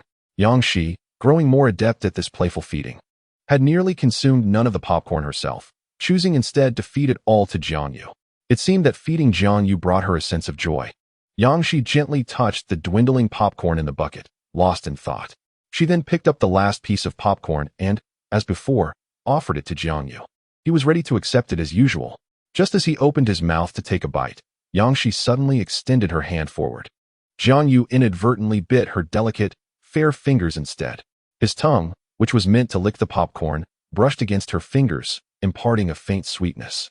Jiang Yu froze for a moment, hurriedly retracting his mouth and leaning back. He scratched his head and quietly apologized to Yang Shi beside him. I'm really sorry. I didn't mean to. He took a napkin from his pocket and handed it to her. You should wipe it off. I truly feel awful.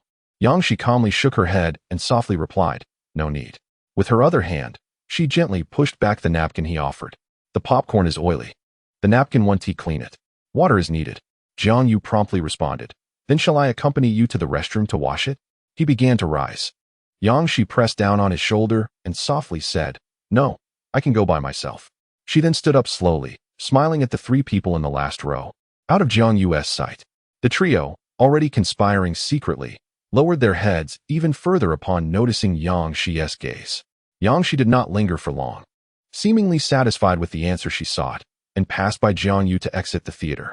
She walked slowly to the restroom, contemplating her fingers. Ugh, it seems like it will take a while to kiss Jiang Yu. Should I taste the flavor in advance? No. Yang Shi swiftly extinguished such frightening thoughts and took a deep breath. Why have I changed like this? Why do I feel somewhat perverse? With a long sigh, She silently cleaned her hands and reapplied her lipstick. Back in the theater, the three individuals sitting in the last row, Ling Yi and her companions, found Yang Shi's glance towards them rather peculiar. "Why did Yang Shi look at us?" asked Xiao Xiao. "I have a strange feeling.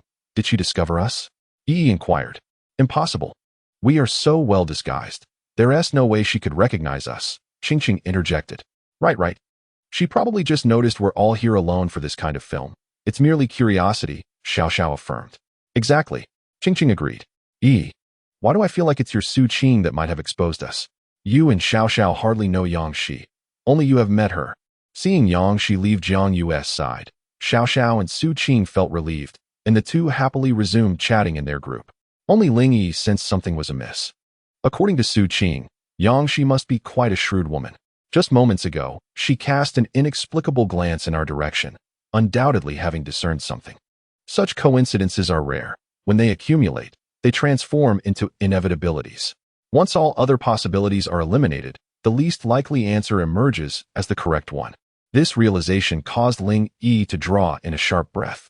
It appears that Yang Shi is not to be trifled with. Even she would not have uncovered the truth so swiftly.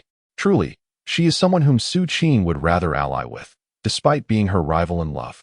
Ling Yi silently elevated Yang Shi's threat level to the highest. As for Su Qing, well, her level seems quite formidable as well. After all, she is somewhat of a childhood companion to Jiang Yu, and Ling Yi is well aware of the affection Jiang Yu holds for this nominal sister of his. Ling Yi fell into contemplation, pondering the potential developments that lay ahead.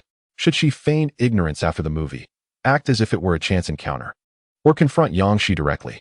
Or, perhaps the most alarming scenario would be if Yang Shi approached her first. The solemnity of Ling Yi's thoughts starkly contrasted with the lively exchanges in the group chat. How naive they were, Qing and Xiao Xiao. At that moment, Yang Shi had completed her preparations and returned to the screening room. As she descended the stairs, her gaze was not upon Jiang Yu, but rather fixated on a figure behind him that bore a striking resemblance to Su Qing. Meanwhile, Su Qing was still engrossed in a conversation with Xiao Xiao in the group chat, completely oblivious to Yang Shi's scrutiny. Yang Shi's suspicions were confirmed, and a smile of intrigue graced her lips. "Indeed, it is you, Su Qing." This chapter contains significant spoilers. Those who have not read may proceed to the next chapter. Strongly recommend those who have not read to catch up. Su Qing continued to chat animatedly with Xiao Xiao, as if they were long-lost acquaintances. Two kindred spirits who lamented their late meeting. Ling Yi noticed Yang Shi the moment she entered the theater and, naturally, observed the smile playing at the corners of Yang Shi's mouth. Oh no, it seems that Su Qing has indeed been discovered. What a clumsy ally she is. Hastily, Ling Yi took out her phone and messaged the group. "Yi, you two need to tone it down. Yang Shi has entered and is aware of our presence." "Xiao Xiao, huh? Qing, huh? Yi, ah?" Su Qing finally lifted her gaze and spotted Yang Shi, but by that time, Yang Shi had already settled back into her seat. Thus, it was only natural that Su Qing failed to notice Yang Shi's penetrating gaze upon her, instead looking at Ling Yi with confusion. Ling Yi could only feel a wave of embarrassment wash over her. Oh well, it seems she must rely on her own wits from here on out. It matters not. Let it be. Jiang Yu also nodded toward Yang Shi as she returned to her seat, then turned back to watch the film. Yang Shi, in turn, confirmed that the girl behind her was indeed Su Qing. As for the two girls accompanying Su Qing, Yang Shi was uncertain, but they were likely friends or close acquaintances, and certainly a source of trouble for her. What is happening? Jiang Yu is not one to gossip, yet one after another, they interrupt his date with Jiang Yu. Previously, it was Shun Jia as well. However, judging by Shun Jia's demeanor, she likely isn't well acquainted with Jiang Yu. Su Qing, on the other hand, is a different story. What if Su Qing approaches Jiang Yu directly later? Jiang Yu certainly wouldn't abandon me. I hold at least that much trust. Nevertheless, it may very well devolve into the fabled three-person date, which could become quite awkward. Oh well, the plans for today are nearly complete, at most. We will share a dinner together. I had initially hoped to spend the night out, in the hopes of something unfolding. Jiang Yu would surely decline, and given Su Qing's current demeanor, she likely won't seek us out until after the movie, probably still scheming something. After pondering the sequence of events, Yang Shi finally relaxed and focused on the film. She gently rested her head on Jiang Yu's shoulder. Jiang Yu slightly trembled but did not resist. The two ambiguous individuals maintained this posture as the film began. In the last row, Su Qing watched this scene, nearly grinding her teeth in frustration. Had it not been for Xiao Xiao arriving just in time to restrain her, Su Qing might have charged down. Meanwhile, the movie was gradually reaching its climax. After a month of body swapping between the male and female leads, and through their communication via phone and diary, the male lead began to develop inexplicable feelings for the female lead. However, a month later, there was no continuation. The male lead gradually felt compelled to seek out the female lead.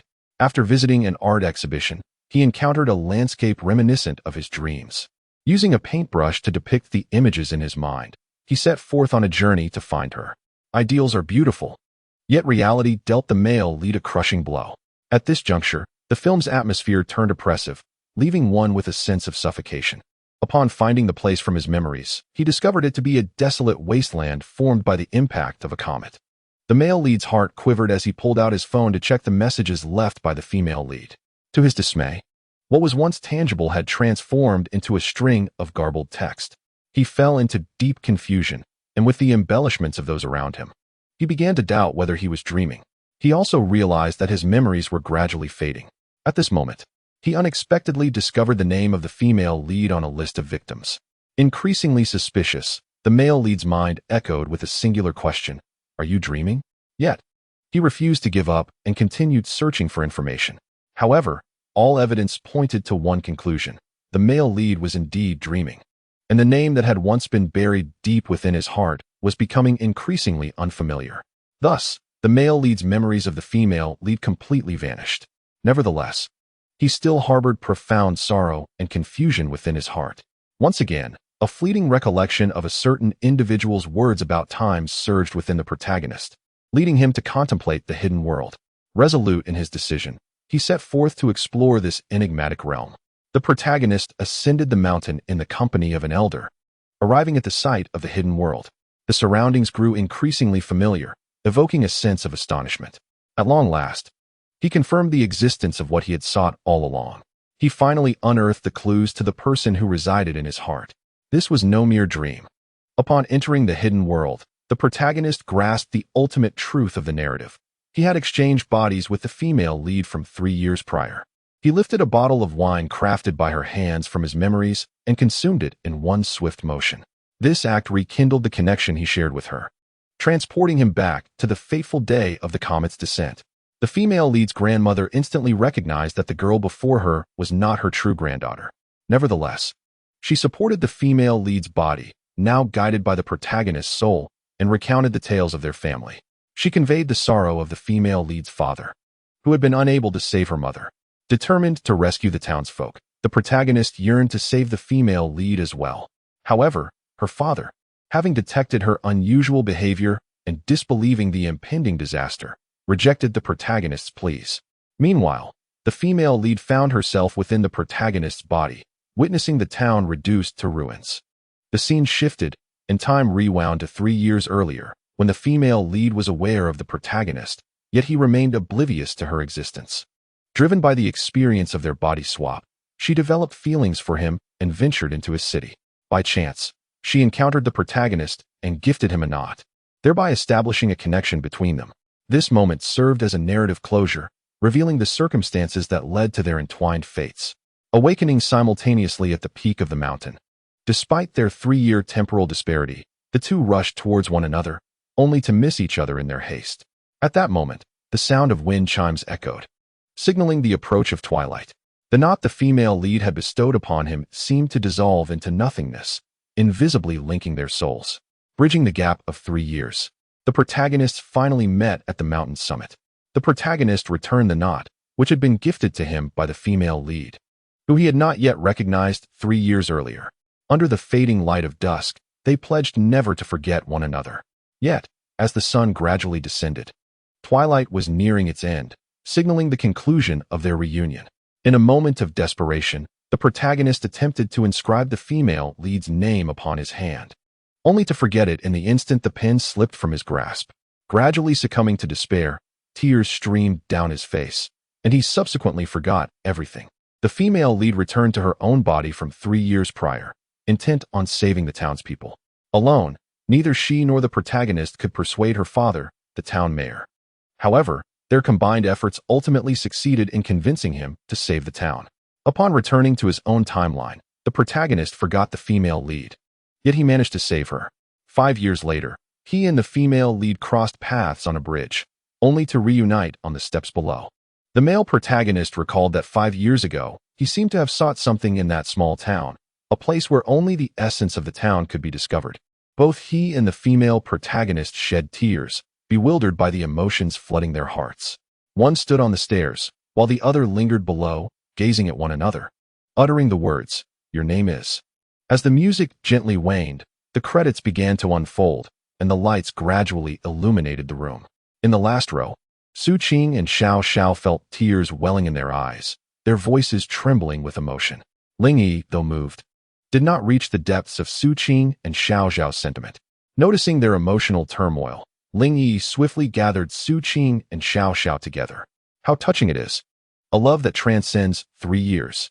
Indeed, it is fortunate that the final outcome sees the protagonists reunited once more.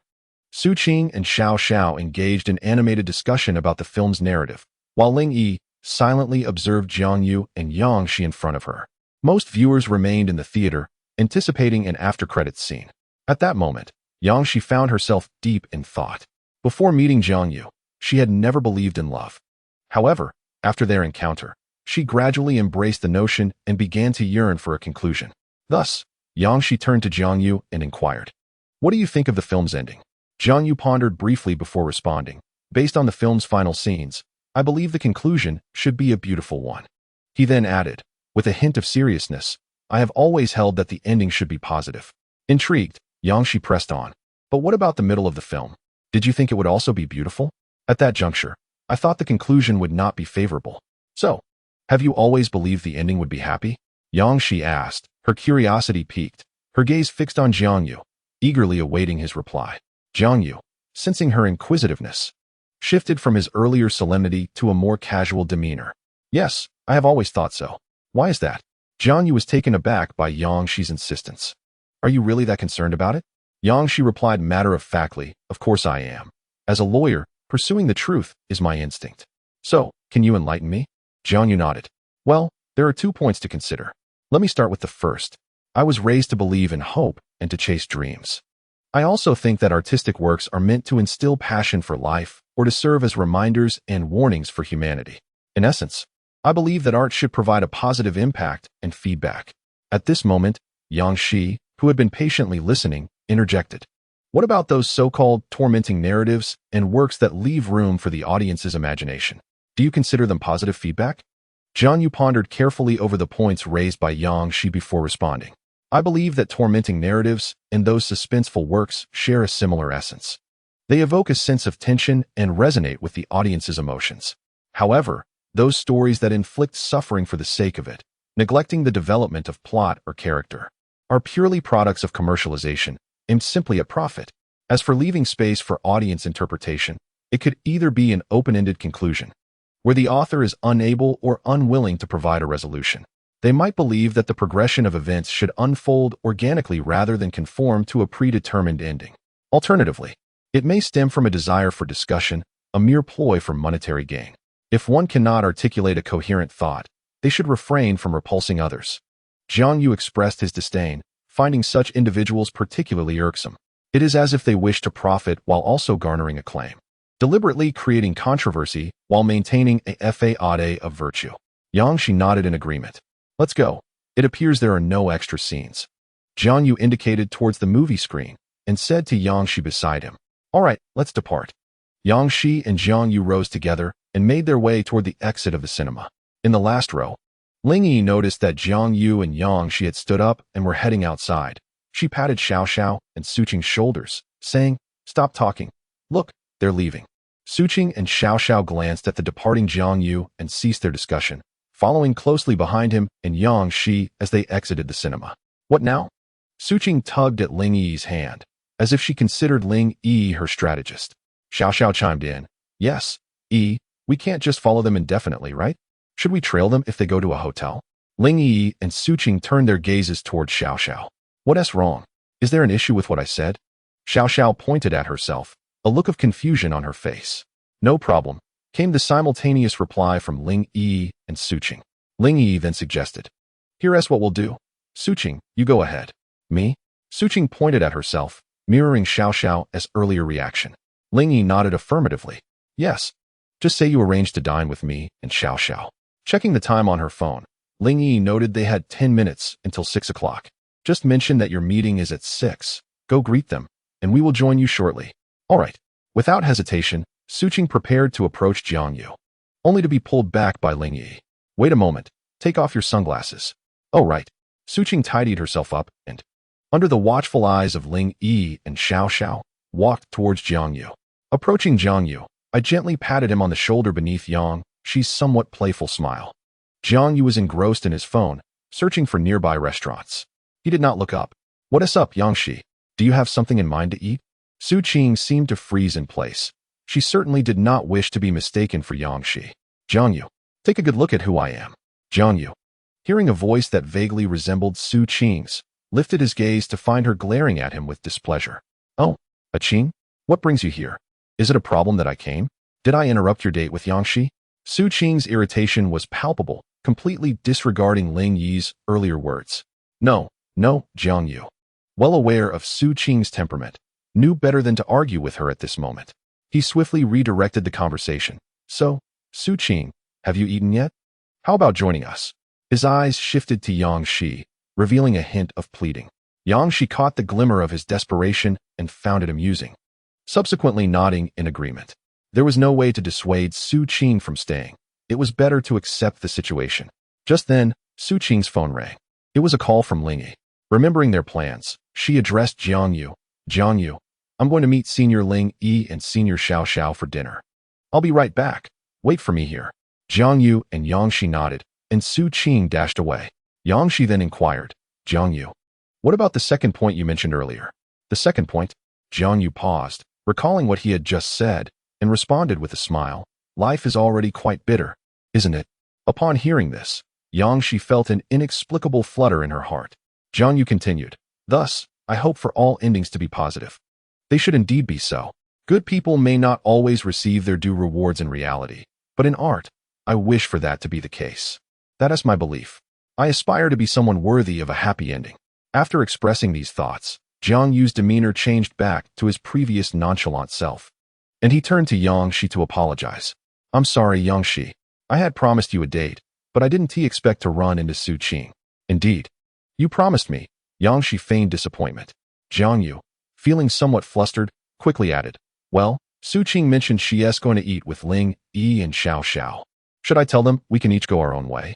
Yang Shi, however, interjected, "Forget it, since we've all bumped into each other. It would seem petty of me to prevent you from eating together." She then pretended to sigh. "How about I treat you to a meal another day?" Yang Shi's eyes sparkled. "Sure, just remember that you owe me a meal." Yang Shi was curious to see what tricks Suqing had up her sleeve.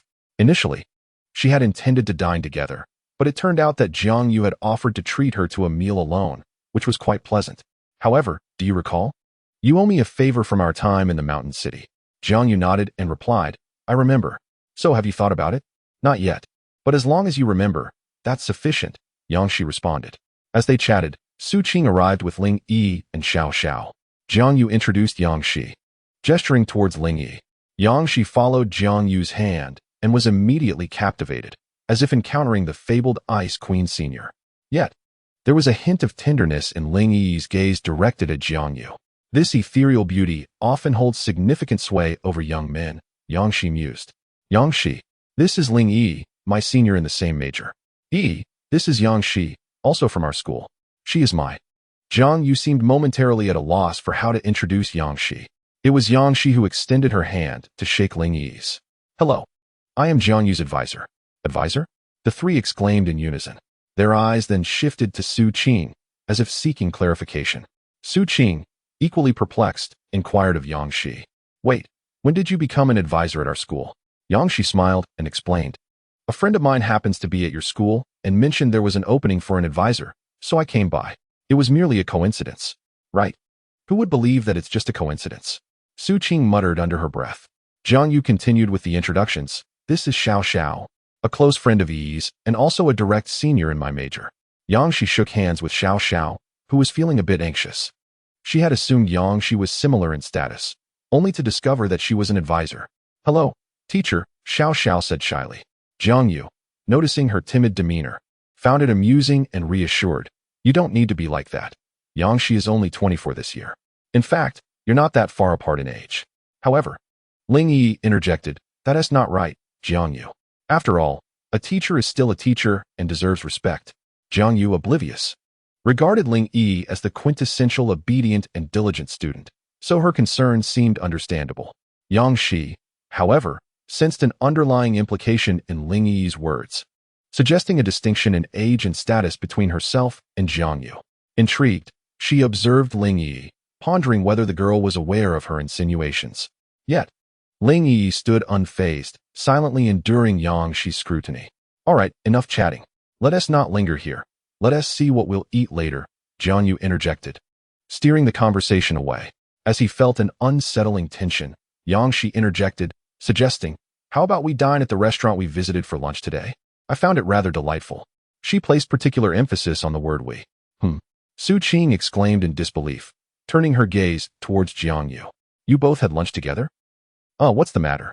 Before he could finish his sentence, Jiang Yu seemed to grasp something significant, cold sweat instantly beading on his forehead. It appeared that Yang Shi had expressed her feelings to him, and Su Qing seemed to harbor some different sentiments as well. Was this scene, perhaps, the infamous love triangle? Yet, he was not a scoundrel. Why was this chaotic scenario unfolding around him? He had done nothing wrong. Jiang Yu quietly shifted his stance, cautiously moving towards Ling Yi and Xiao Zhao's side. Ling Yi was equally surprised, wondering why Jiang Yu approached her. Having successfully relocated to what he deemed a safe zone, Jiang Yu ventured to explain, "Well, Su Qing, I merely took Yang Shi to my parents' restaurant for a meal. It shouldn't be a big deal, right?" He spoke with trepidation, carefully monitoring Su Qing's expression. Su Qing remained somewhat vexed. "You've never taken me out to eat, yet you took her instead." No, that was a mistake. "How about we go out to eat now?" Jiang Yu chuckled awkwardly, addressing Su Qing. Su Qing chose to ignore him, merely huffing in response. Jiang Yu cast a pleading glance at Ling Yi, avoiding Yang Shi out of fear that she and Su Qing might clash. He was well aware of Yang Shi's penchant for teasing others. Ling Yi, perceptive and astute, recognized Jiang Yu's silent plea and sought to mediate. "All right, Su Qing, it's getting late. Shall we head out for dinner?" Su Qing, still silent, begrudgingly nodded in agreement. Meanwhile, Yang Shi observed the unfolding drama with quiet amusement. Although she had instigated it, she couldn't resist adding, "Indeed, Su Qing, that place is quite delightful and rather romantic." "Romantic?" Su Qing seemed ignited once more, questioning, "You went to a romantic place?" Jiang Yu, drenched in sweat, interjected hurriedly, "It was purely coincidental." He then fled the mall, exclaiming, "Wait for me. It's inconvenient for 5 to share a taxi. I'll go fetch the car." Fortunately, the mall was close to the school, and walking there took less than 10 minutes. So retrieving the car wouldn't consume much time.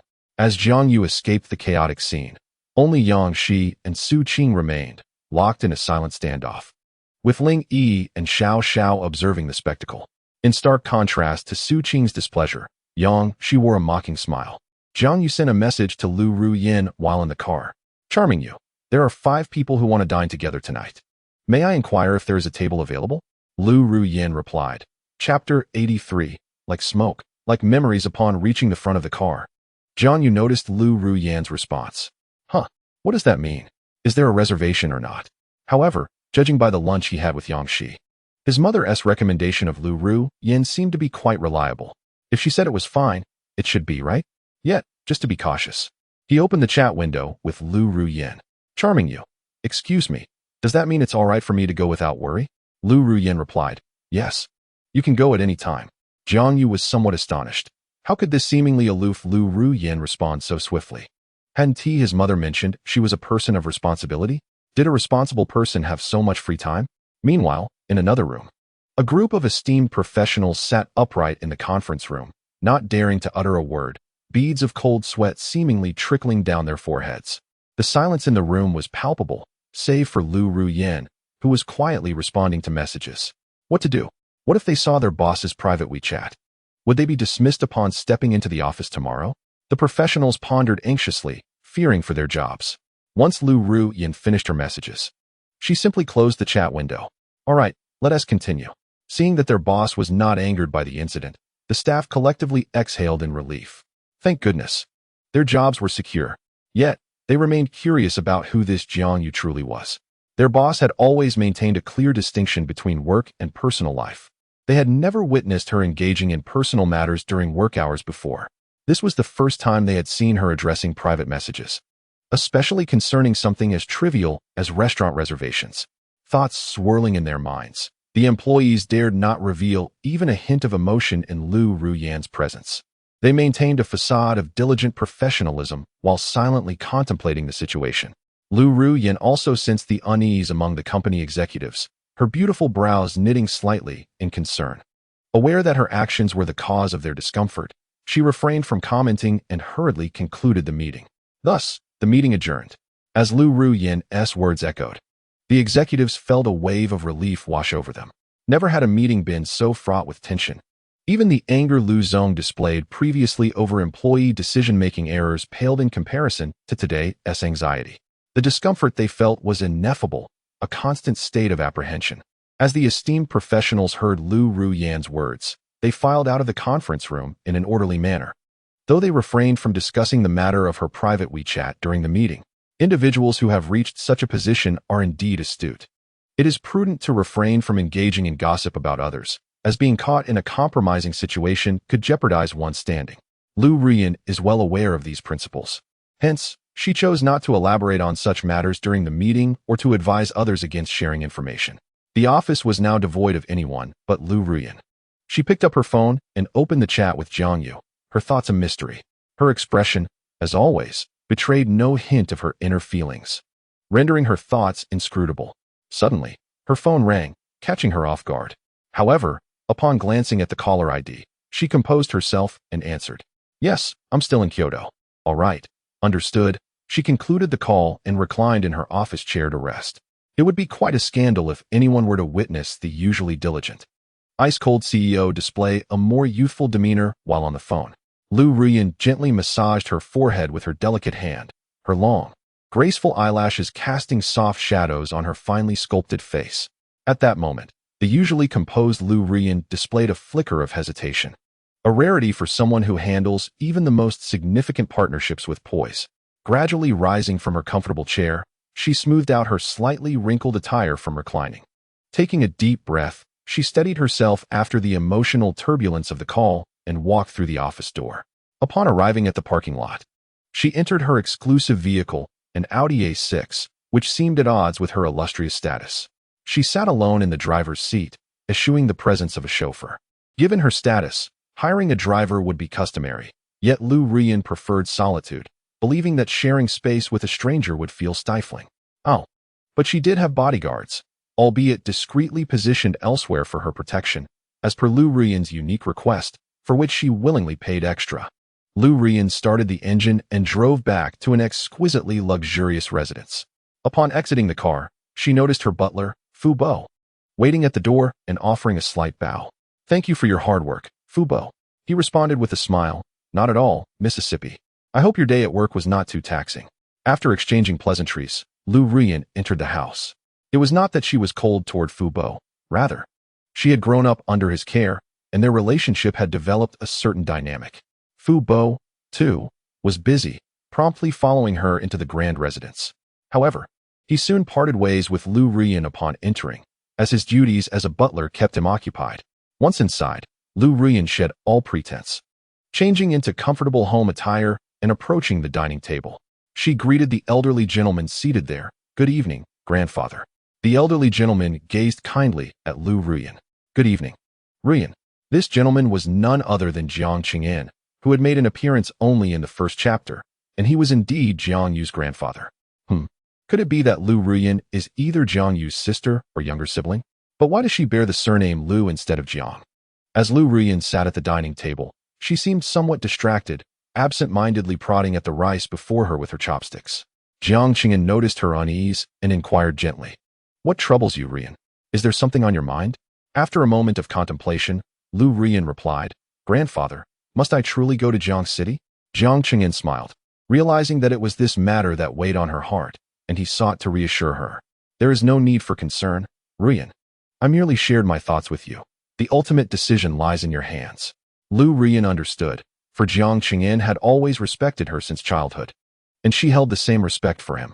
It was precisely for this reason that she was reluctant to oppose his wishes, as he had shown her immense kindness. Thus, Lu Ruyan found herself ensnared in a web of inner conflict. After finishing her meal in a distracted state, she bid farewell to Jiang Qingyan and retreated to her bedroom. Jiang Qingyan, sensing her disquiet, felt a twinge of regret for having broached the subject with her. He had merely intended to seek her opinion, not realizing it would weigh heavily upon her mind. Shaking his head, he murmured to himself, Ruyan, Ruyan, may your past be as fleeting as smoke. Chapter 84. The innocent Xiao Xiao. Returning to Jiang Yu's perspective, he received a message from Lu Ruyan, and a sense of relief washed over him. It seemed that the person his mother had recommended was indeed quite reliable. Just as he prepared to open the car door, a female voice called out from beside him, Jiang Yu? Turning his head, he recognized it as one of Su Qing's roommates, though he could not recall her name. Despite forgetting her name, he had a vague impression of her. Hello, hello. The girl greeting Jiang Yu was Shun Jai. After engaging in a lively conversation with Yang Shi, Shun Jai concluded that she lacked the ability to draw Jiang Yu away from Yang Shi, so she refrained from approaching him and risking embarrassment. Just as she was about to head back, she was invited to dinner by a boy she had recently added on WeChat, which explained her late arrival at school. Upon arriving, she fortuitously encountered Jiang Yu standing by his car, prompting her to approach him with intrigue. Is this car yours? Shun Jai's eyes sparkled as she looked at Jiang Yu, surprised to find that her target was both handsome and affluent. She was determined to make an impression. Jiang Yu, not expecting to see someone he recognized, nonetheless answered truthfully, It's not mine, it's from my family. From your family? That's fine too, Shun Jai blurted out. Noticing that Jiang Yu's expression shifted slightly at her words, Shun Jai also noticed the expression on Jiang Yu's face and quickly sought to remedy the situation. Do you not have a car at home? It's fine really. My parents aren't in Jiangqing right now, and the car is left unused. Jiang Yu, who initially intended to answer truthfully by mentioning that there was more than one car at home, hesitated for a moment and opted for a different phrasing, as it was still a fact and not entirely deceitful. Aren't you just newly licensed? Do your family members feel comfortable letting you drive? At this point, Shun Jai found herself grasping for conversation, keen to engage Jiang Yu further. They are quite at ease, I suppose. Jiang Yu reflected on the image of his parents abandoning him, finding a semblance of humor in it, which could indeed be part of their reassurance. Is there anything else? He inquired politely, aware of Shun Jai's desire to converse. No, nothing else, she replied, also striving to find a topic. For who would want to let go of a desirable son-in-law? Suddenly, an idea sparked in her mind. She had seen Yang Shi and Jiang Yu enter the cinema, and they must have just finished watching a film, likely without having dined yet. Thus, she asked, Have you eaten yet, Jiang Yu? Would you care to join me? Not yet, but it's all right. I have plans with someone. Jiang Yu declined directly, leaving no room for negotiation. If there's nothing else, I shall take my leave. Others are waiting for me. With that, Jiang Yu opened the car door, started the engine, and left the dormitory's vicinity with a swift press on the accelerator. Shun Jai was left alone, simmering in frustration. No, she couldn't let herself be outdone by Jiang Yu. She must reclaim her dignity elsewhere. Shun Jai opened her phone and carefully selected potential suitors. This one? No, I can't. I just went out with him recently. Need to keep him on a string. This one? No, he's rather average. He'll just serve as an online distraction. Ah, this one looks promising. I just added him yesterday. Perhaps it's worth a stroll. She opened the chat window with this individual and typed, Are you there? Chen Ming replied promptly. Yes, I'm here. What is up, Jai? Ugh, such a tiresome fellow. Addressing her as Jai after knowing her for less than a day, it made her stomach churn. Shun Jai suppressed her irritation. Would you like to come out for a walk around the playground? I just finished eating and am a bit thirsty. I'll be there shortly. Wait a moment. I'll grab you some milk tea. All right, I'll be waiting. Meanwhile, Jiang Yu arrived at the shopping mall's parking lot, where a group of girls had already gathered, eagerly anticipating his arrival. After parking, he observed the expressions of Su Qing and Yang Shi, which seemed less confrontational than before, prompting a quiet sigh of relief from Jiang Yu as he exited the vehicle. Let us go. I've brought the car. We can head out for a meal. As he stepped inside, he noticed Ling Yi and Xiao Xiao gazing at him with peculiar expressions. Perplexed, Jiang Yu inquired, Is there a problem? Ling Yi and Xiao Xiao remained silent, but the gentle Ling Yi gestured subtly towards Su Qing and Yang Shi's direction. Jiang Yu followed Ling Yi's gaze and saw Su Qing staring at him with a blank expression. Yang Shi, on the other hand, wore a smile that, despite its surface cheerfulness, concealed a deeper discontent. Just a moment ago, he had noticed that Su Qing and Yang Shi were not arguing, but had overlooked the subtleties of their expressions. "Let us go, Jiang Yu," Su Qing said, offering no further words as she took his hand and led him towards the parking area. Yang Shi trailed behind, though unlike Su Qing, she did not stay close to Jiang Yu. Instead, she briskly made her way to the passenger seat, opening the door and settling in with an air of familiarity, as if she had done this countless times before. By the time Jiang Yu opened the driver's side door and climbed in, Yang Shi had already fastened her seatbelt. Su Qing was left to sit in the back with Ling Yi and Xiao Xiao. The atmosphere grew somewhat heavy, and Jiang Yu found himself at a loss for words, acutely aware that the tension stemmed from him. It was Xiao Xiao who broke the silence first. "Jiang Yu, hurry up and drive. I'm starving." "Oh, right. Jiang Yu thought, relieved to have Xiao Xiao's intervention. Meanwhile, Ling Yi, sitting beside Xiao Xiao, regarded her with an expression of exasperation. Xiao Xiao, puzzled by the scrutiny, asked, "What is wrong with that?" Observing the naive innocence of Xiao Xiao, Ling Yi felt a sense of helplessness. Did Xiao Xiao truly fail to grasp the current situation? Ling Yi had initially intended to use this opportunity to gauge Yang Shi's intentions, as she perceived Su Qing as far less of a threat compared to Yang Shi. After all, Yang Shi had the capacity to invite Jiang Yu out without either her or Su Qing being aware, leaving Ling Yi uncertain about what had transpired between them. Yet, in Xiao Xiao's view, the only one who had expressed affection for Jiang Yu was her dear friend Ling Yi. Su Qing was merely Jiang Yu's sister. As for Yang Shi, wasn't she just a counselor? Xiao Xiao's thoughts were confined to this simplistic reasoning. It wasn't that Xiao Xiao lacked intelligence. After all, how could someone unintelligent gain admission to Jiangxing University? It was simply that her family had shielded her so well since childhood, wishing only for her happiness. Consequently, Xiao Xiao had never experienced romantic relationships, leaving her somewhat oblivious to emotional nuances. Ling Yi sighed in resignation. Of course, there's no problem. She patted Xiao Xiao's hair affectionately, akin to a caretaker tending to a not-so-bright pet. "Hey, Yi, stop that. My hair will get messed up." Xiao Xiao did not push Ling Yi's hand away, merely muttering under her breath. Ling Yi chuckled softly. "All right, I won't do it anymore." Chapter 85. Addressing one another unfazed by the events unfolding in the back seat, Jiang Yu's focus remained steadfastly on the road ahead. After all, both Su Qing and Yang Shi were silently observing him, and he dared not turn around. Remarkably, seeing Jiang Yu drive with such seriousness, Su Qing and Yang Shi refrained from interrupting him. As they approached a traffic light at an intersection, it fortuitously turned red, prompting Jiang Yu to gently bring his vehicle to a halt behind the stop line. Taking advantage of this moment, Su Qing seized the opportunity to inquire, "Brother, which restaurant did you visit for lunch?" "Brother?" Jiang Yu's attention was momentarily captivated by her choice of address, causing him to overlook the latter part of her statement. "Why have you stopped calling me Jiang Yu, or even Brother Jiang Yu?" Su Qing replied nonchalantly, "I simply prefer to call you as I wish." Jiang Yu shrugged it off. "All right, call me whatever you like." Suddenly recalling Su Qing's previous question, he responded, "The restaurant? I think it's called the Sky Restaurant. Located in Jianglin Hotel." "The Sky Restaurant?" At that moment, an astonished voice from the back seat, Xiao Xiao, interjected.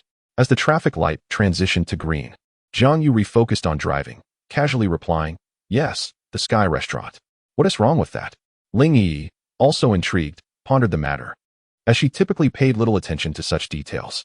After all, her previous concerns revolved solely around the charming Yu, and presently, her focus was entirely on Jiang Yu, spending most of her time at school confined to the classroom, library, or dormitory. "What's the matter, Xiao Xiao? Is there something wrong with the Sky Restaurant?" Xiao Xiao wore a perplexed expression as she glanced between Jiang Yu and the unruffled Yang Shi. "Are you both unaware?" "Unaware of what?" Su Qing and Ling Yi echoed in unison, curiosity piqued. "That so-called Sky Restaurant. Isn't it the most renowned couple-s restaurant in Jiang City?" "What?" Su Qing exclaimed, her voice rising in surprise, while Ling Yi fell into a contemplative silence. Seated behind Jiang Yu, Su Qing felt a flicker of annoyance and questioned Yang Shi. "Wait, how could you take Jiang Yu to a couple-s restaurant?" Are you up to no good? Yang tilted her head, regarding the irate Su Qing with a faint smile. Oh, Su Qing, surely you understand my intentions? After saying this, she cast a lingering glance at Jiang Yu and added, moreover, it was Xiao Yu who took me there, not me choosing the place. At this point, Jiang Yu felt a tinge of panic and quickly interjected, hey, don't twist my words. And what s with this Xiao Yu nonsense? What is the issue? Su Qing can call you brother, but I can't call you Xiao Yu? Yang responded with a hint of dissatisfaction, fully aware of the implications behind Su Qing's choice to address Jiang Yu as brother. Calling him Jiang Yu felt somewhat distant, while referring to him as brother placed her in a sisterly role. Moreover, since Su Qing was slightly younger than Jiang Yu, calling him brother seemed fitting and lacked the flirtatious undertone that brother might convey. So may I call you Xiao Yu? Yang Shi's tone bore an undertone of playful threat, which Jiang Yu discerned. All right, sister, you can call me whatever you wish. I have no objections, Jiang Yu conceded, surrendering to the playful banter. However, Su Qing appeared somewhat displeased and a tad anxious.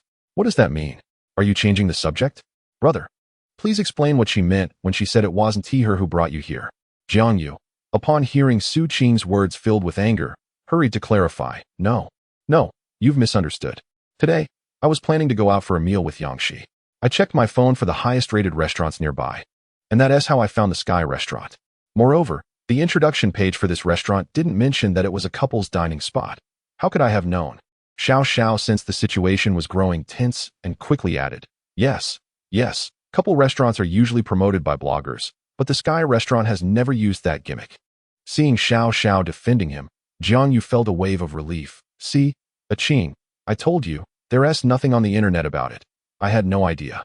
Su Qing pulled out her phone and opened the app to check the Sky restaurant.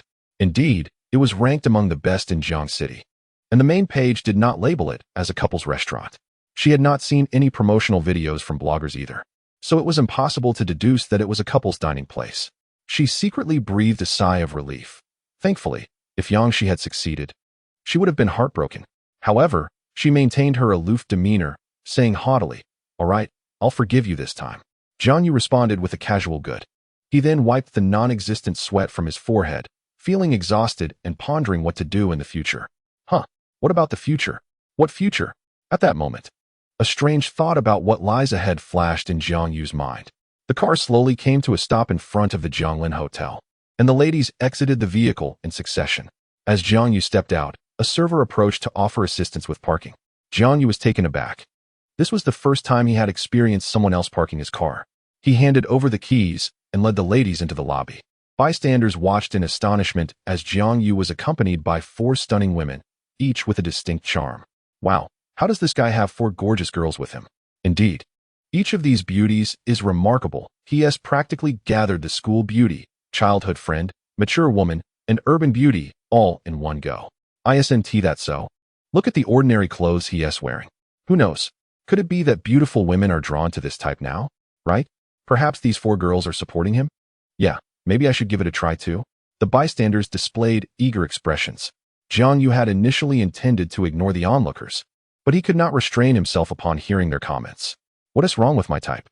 And don't jump to conclusions and spread rumors about other girls. Do you even realize how disgusting that behavior is? Is there a problem with me bringing friends out for a meal? The bystanders were left speechless by Jiang Yu's retort, glaring at him in frustration but too intimidated to argue back, ultimately retreating with their tails between their legs. TCH, cowards. Jiang Yu paid no heed to the departing passers-by, dismissing their idle gossip as mere cowardice. By the way, I shall make a quick trip to the restroom. You may proceed without me, he declared, turning away. At this moment, Su Qing and Yangshi were engaged in a delicate balance, each wary of the other's gaze, fearful of any attempt to slip away unnoticed. Thus, the 2 women tacitly ascended the elevator together. Ling Yi pondered briefly before addressing Xiao. You should head up first, Xiao. I need to retouch my lipstick. Xiao, appearing somewhat confused, merely responded with an O, and joined Su Qing and Yangshi in the elevator. Ling Yi waited outside the restroom until Jiang Yu emerged. What are you doing here? He inquired. I just finished freshening up my lipstick. All right, then let us ascend together. The elevator was solely occupied by Jiang Yu and Ling Yi, who hesitated for a moment before speaking. Jiang Yu, may I call you a you? Sure. As you wish. All right, you. Yes, I'm here. Chapter 86. Seating Xiao Xiao trailed behind Yang Shi and Su Qing, not daring to breathe. And even her usual obliviousness could not mask her realization that the atmosphere was somewhat off. Meanwhile, Su Qing and Yang Shi, locked in a silent standoff, refused to yield. The two women, arm in arm, truly resembled the best of friends. The elevator came to a gentle halt at the floor of the Sky restaurant. Following the directive from Lu Ruyan, the manager who had greeted them earlier that afternoon, dressed in a split cheongsam, awaited Jiang Yu and his companions. Upon seeing Yang Shi and Su Qing emerge hand in hand, followed closely by the timid Xiao Xiao, the manager was momentarily taken aback. What an unusual ensemble. However, as the manager of the Sky restaurant, accustomed to grand affairs, he quickly regained his composure and addressed Yang Shi, whom he had met earlier. "Welcome, Miss Yang." He slightly bowed, and the two attendants behind him mirrored his gesture with a courteous bow. "Hello," Yang Shi acknowledged with a nod. Adhering to the principle that those who respect others shall receive respect in return. "May I inquire how many will be dining with us today?" the manager politely asked, recalling that only two had dined at noon, and now there seemed to be an influx of ladies.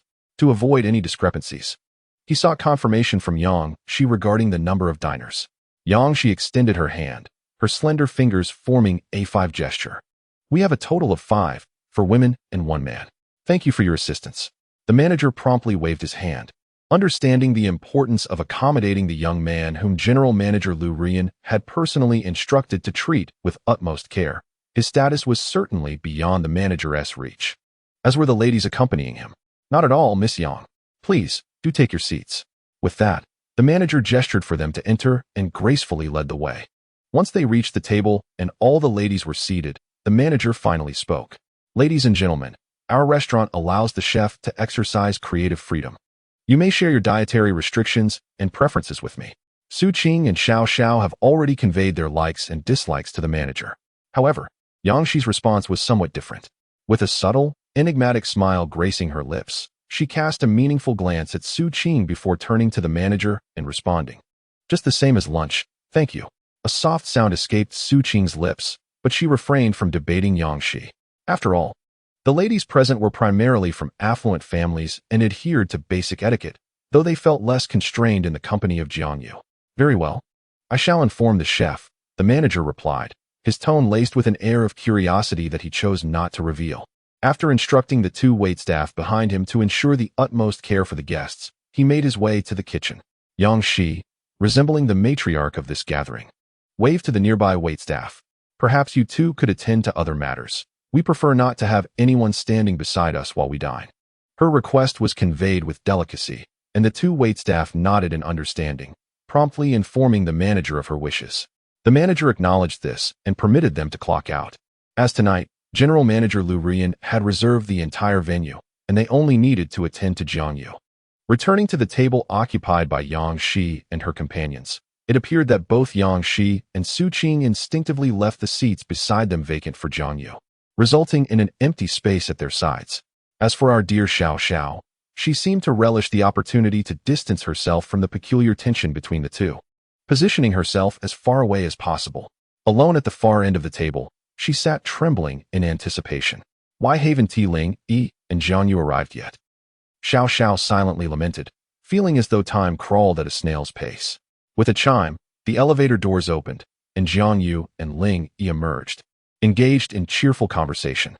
Under the manager's guidance, they approached the table where the ladies were seated.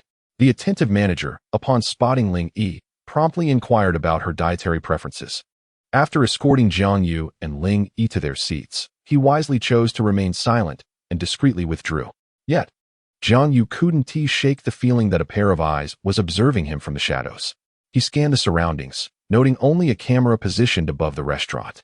Ling Yi followed Jiang Yu to the table and found the seating arrangement amusing, though she chose not to comment. Quietly taking a seat beside Xiao Xiao and gently stroking her silky hair in a gesture of comfort. Sighing, Xiao Xiao felt a sense of reassurance. Nuzzling closer to Ling Yi found the situation rather amusing, while Jiang Yu felt increasingly uneasy, standing by the table, uncertain of what to do. At that moment, Su Qing gazed at Jiang Yu with eager anticipation. "Brother, come sit by me." Jiang Yu swallowed his awkwardness silently, casting a fleeting glance in Yang Shi's direction. who was smiling at him and even cleared her throat delicately. Coughing lightly, Jiang Yu shifted his gaze back to Su Qing, who had noticed him as well and heard Yang Shi's gentle sound. She waved her delicate arm more vigorously, patting the seat beside her. It seemed to Jiang Yu that he could perceive a hint of danger glimmering in Yang Shi's eyes. Quietly, he took a couple of steps back and then noticed Ling Yi, who was comforting Xiao Xiao, and his eyes brightened. Pretending not to see the gazes from Su Qing and Yang Shi, he hastily moved to Ling Yi's side, pulling out a chair and sitting down.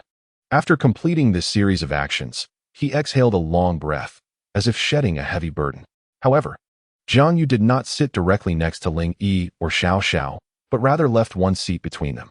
He preferred to maintain a certain distance from his female friends, a habit cultivated over the years. It can be said that Jiang Yu had a significant capacity for managing the boundaries between men and women. When Su Qing first arrived at the villa, she had insisted on conducting a test with Jiang Yu, which he found somewhat amusing. After several attempts, the results remained consistent, causing Su Qing to shake her head repeatedly.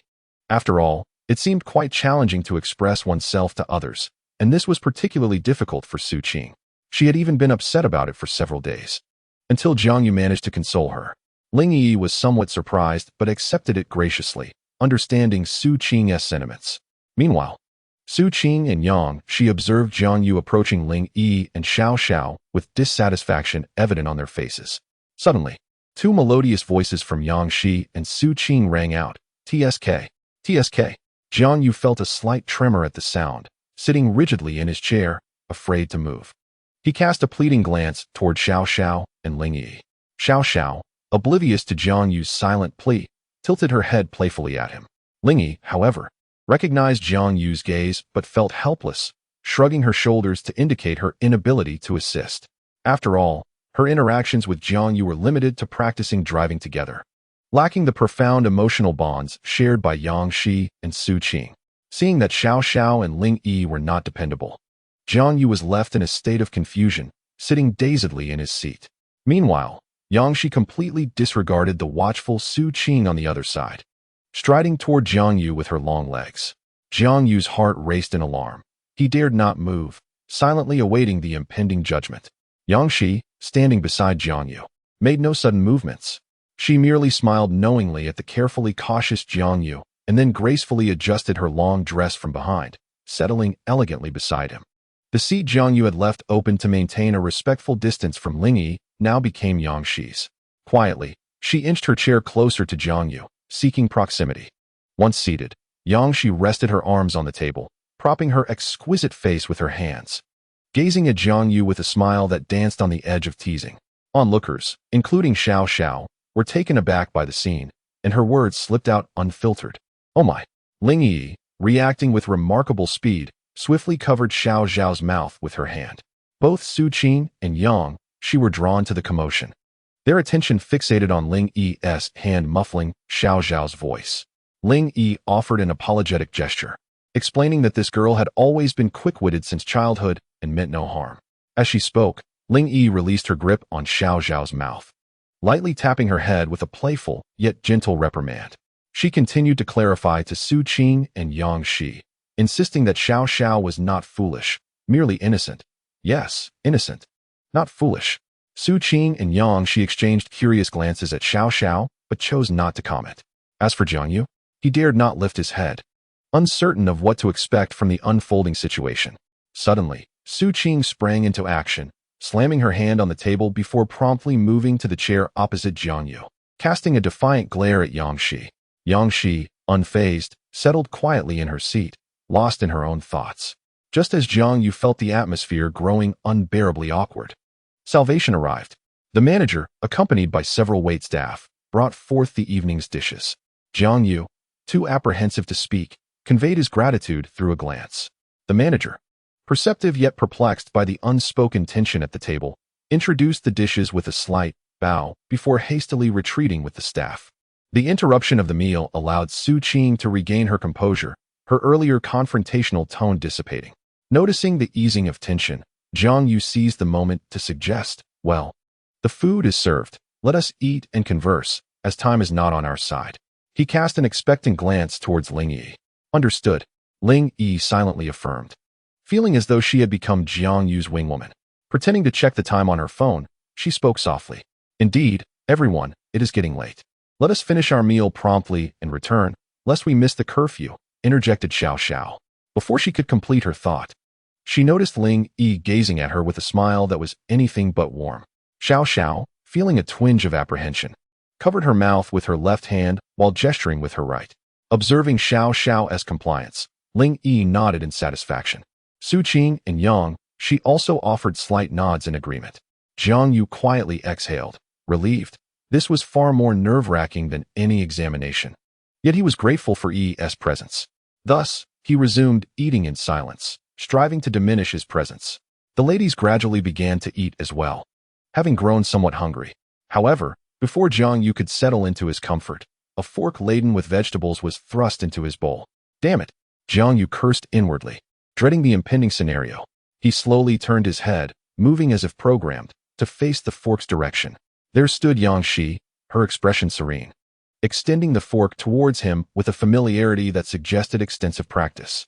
Jiang Yu bore a bitter expression as he looked at her, but Yang Shi feigned ignorance, quietly resuming her own meal after placing the food before him. Her demeanor resembled that of a dutiful newlywed tending to her husband, tranquil and unchanging. Realizing that he would receive no response from Yang Shi, Jiang Yu, like a robot, slowly turned his gaze towards Su Qing. Unlike her usual boisterous self, Su Qing merely smiled at him, though a hint of coldness lingered in her eyes. This was problematic. Jiang Yu's heart raced. Throughout his life, whenever Su Qing raised her voice or inquired about him, it signified her anger, requiring appeasement. But this expression, this was dire. He rarely witnessed Su Qing in such a state.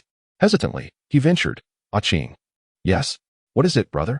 Su Qing maintained her smile, her voice as sweet as ever, albeit with an underlying nuance this time. Standing at a height of 183 centimeters, Jiang Yu typically appeared imposing, yet at this moment, he felt as diminutive as a quail. "It's nothing," he stammered, daring not to press Su Qing further, instead pondering how to apologize and explain. Su Qing did not pursue the matter either. Like Yang Shi, she placed her vegetables in front of Jiang Yu, but instead of depositing them into his bowl, she extended them toward his mouth. Jiang Yu glanced at the food near his lips, then at the trio of onlookers, and feigned inquiry. "Ah Qing, aren't you going to eat?" Su Qing was, of course, prepared with a response. Shaking her head gently, she spoke softly, "I should eat less. I'm on a diet." As she spoke, she moved the food closer to Jiang Yu's mouth, adopting a tone reminiscent of coaxing a child. Chapter 88. I like it all. As Jiang Yu glanced at the chopsticks brought to his lips by Su Qing, he swallowed hard in silence. Just as he contemplated a rather inappropriate excuse to refuse, he caught sight of Su Qing's gaze. It bore a hint of threat, starkly contrasting with her usual demeanor.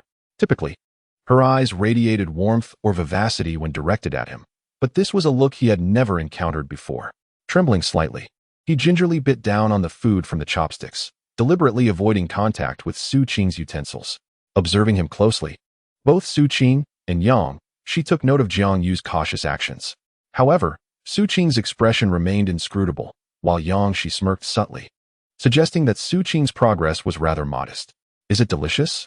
Su Qing's voice was as sweet as ever, betraying not a hint of flaw. Jiang Yu quickly extended his thumb in approval, exclaiming, "Delicious, truly delicious." At that moment, Yang Shi leaned in, her sultry voice whispering tantalizingly in Jiang Yu's ear. "So, little Yu, whose dish do you find more delectable, mine or Su Qing's?" Although Yang Shi spoke softly, her words resonated clearly across the quiet dining table, audible to all present. Su Qing set down the chopsticks she had brought to Jiang Yu's mouth and delicately wiped the corner of his lips with a tissue, as if bidding farewell to soldiers heading into battle. "So, brother, which dish is more delicious, mine or Sister Yang Shi's?" As she gently cleaned the remnants of food from his mouth, she echoed Yang Shi's question. Meanwhile, Ling Yi, affected by the tension created by the two girls surrounding Jiang Yu, felt somewhat anxious. She began to grasp the implications behind Su Qing's and Yang Shi's inquiry and looked at Jiang Yu with curiosity, hoping for the answer she desired. Xiao Xiao, however, remained oblivious to the underlying tension. She simply felt the atmosphere had grown quiet, assuming it was due to the girls' unfamiliarity with one another, and cheerfully remarked, "I think the dishes here are quite delicious." At this, Ling Yi silently rolled her eyes, refraining from stopping Xiao Xiao as she had before. After all, the most crucial answer lay with Jiang Yu, and there was no time to concern herself with the obliviously sweet Xiao Xiao. Thus, the scene unfolded with Yang Shi, Su Qing, and Ling Yi, three girls, all intently gazing at Jiang Yu, while Xiao Xiao continued to indulge in her meal. Jiang Yu felt several intense gazes fixated upon him, yet he could not discern their origin, only knowing that his forthcoming response was of utmost importance. Wait, he implored. Allow me a moment to contemplate properly. Jiang Yu voiced his thoughts to Su Qing and Yang Shi on either side. His brow furrowed as if he were genuinely deliberating over which dish was more delectable. As both dinner and lunch had been personally arranged by Lu Ruyan, each individual received a distinct selection of dishes. After pondering for a while, Jiang Yu decided to commence with Yang Shi's offering. The French cuisine presented by Yang Shi was strikingly unique, meticulously crafted to showcase an exceptional taste and style. Its appearance was tantalizing and alluring. Jiang Yu, with his right hand pressed thoughtfully against his chin, displayed his contemplative demeanor. Yet, it was not merely the exterior that captivated. The internal flavors were equally exquisite. Only through careful tasting could one fully appreciate its delightful texture and taste. Each subtle nuance of flavor merited thoughtful savoring, with every bite revealing new discoveries and pleasures. Once Jiang Yu had finished speaking, a flicker of delight crossed Yang Shi's otherwise composed features, while Su Qing's charming smile remained largely unchanged, though it seemed to grow a tad cooler. Noticing the chill in Su Qing's expression, Jiang Yu felt a pang of concern and quickly remarked on her dish. Su Qing's fruit salad was presented with a refreshing aesthetic. The grapes were translucent, sweet, and innocent, capable of melting away the weariness of one's heart. Moreover, the innovative dish featuring strawberries did not appear jarring. Rather, it was a testament to the chef's ability to harmoniously blend strawberries with the accompanying ingredients. Su Qing's mousse cake for dessert was equally delightful, its delicate and velvety texture enticing one into a state of blissful indulgence. Although the jam within the dessert was not overtly visible, it exuded a subtle charm that could evoke profound emotions. In summary, it radiated warmth and comfort. After concluding his remarks, Jiang Yu cast a cautious glance at Yang Shi and Su Qing, uncertain if his feedback would satisfy them.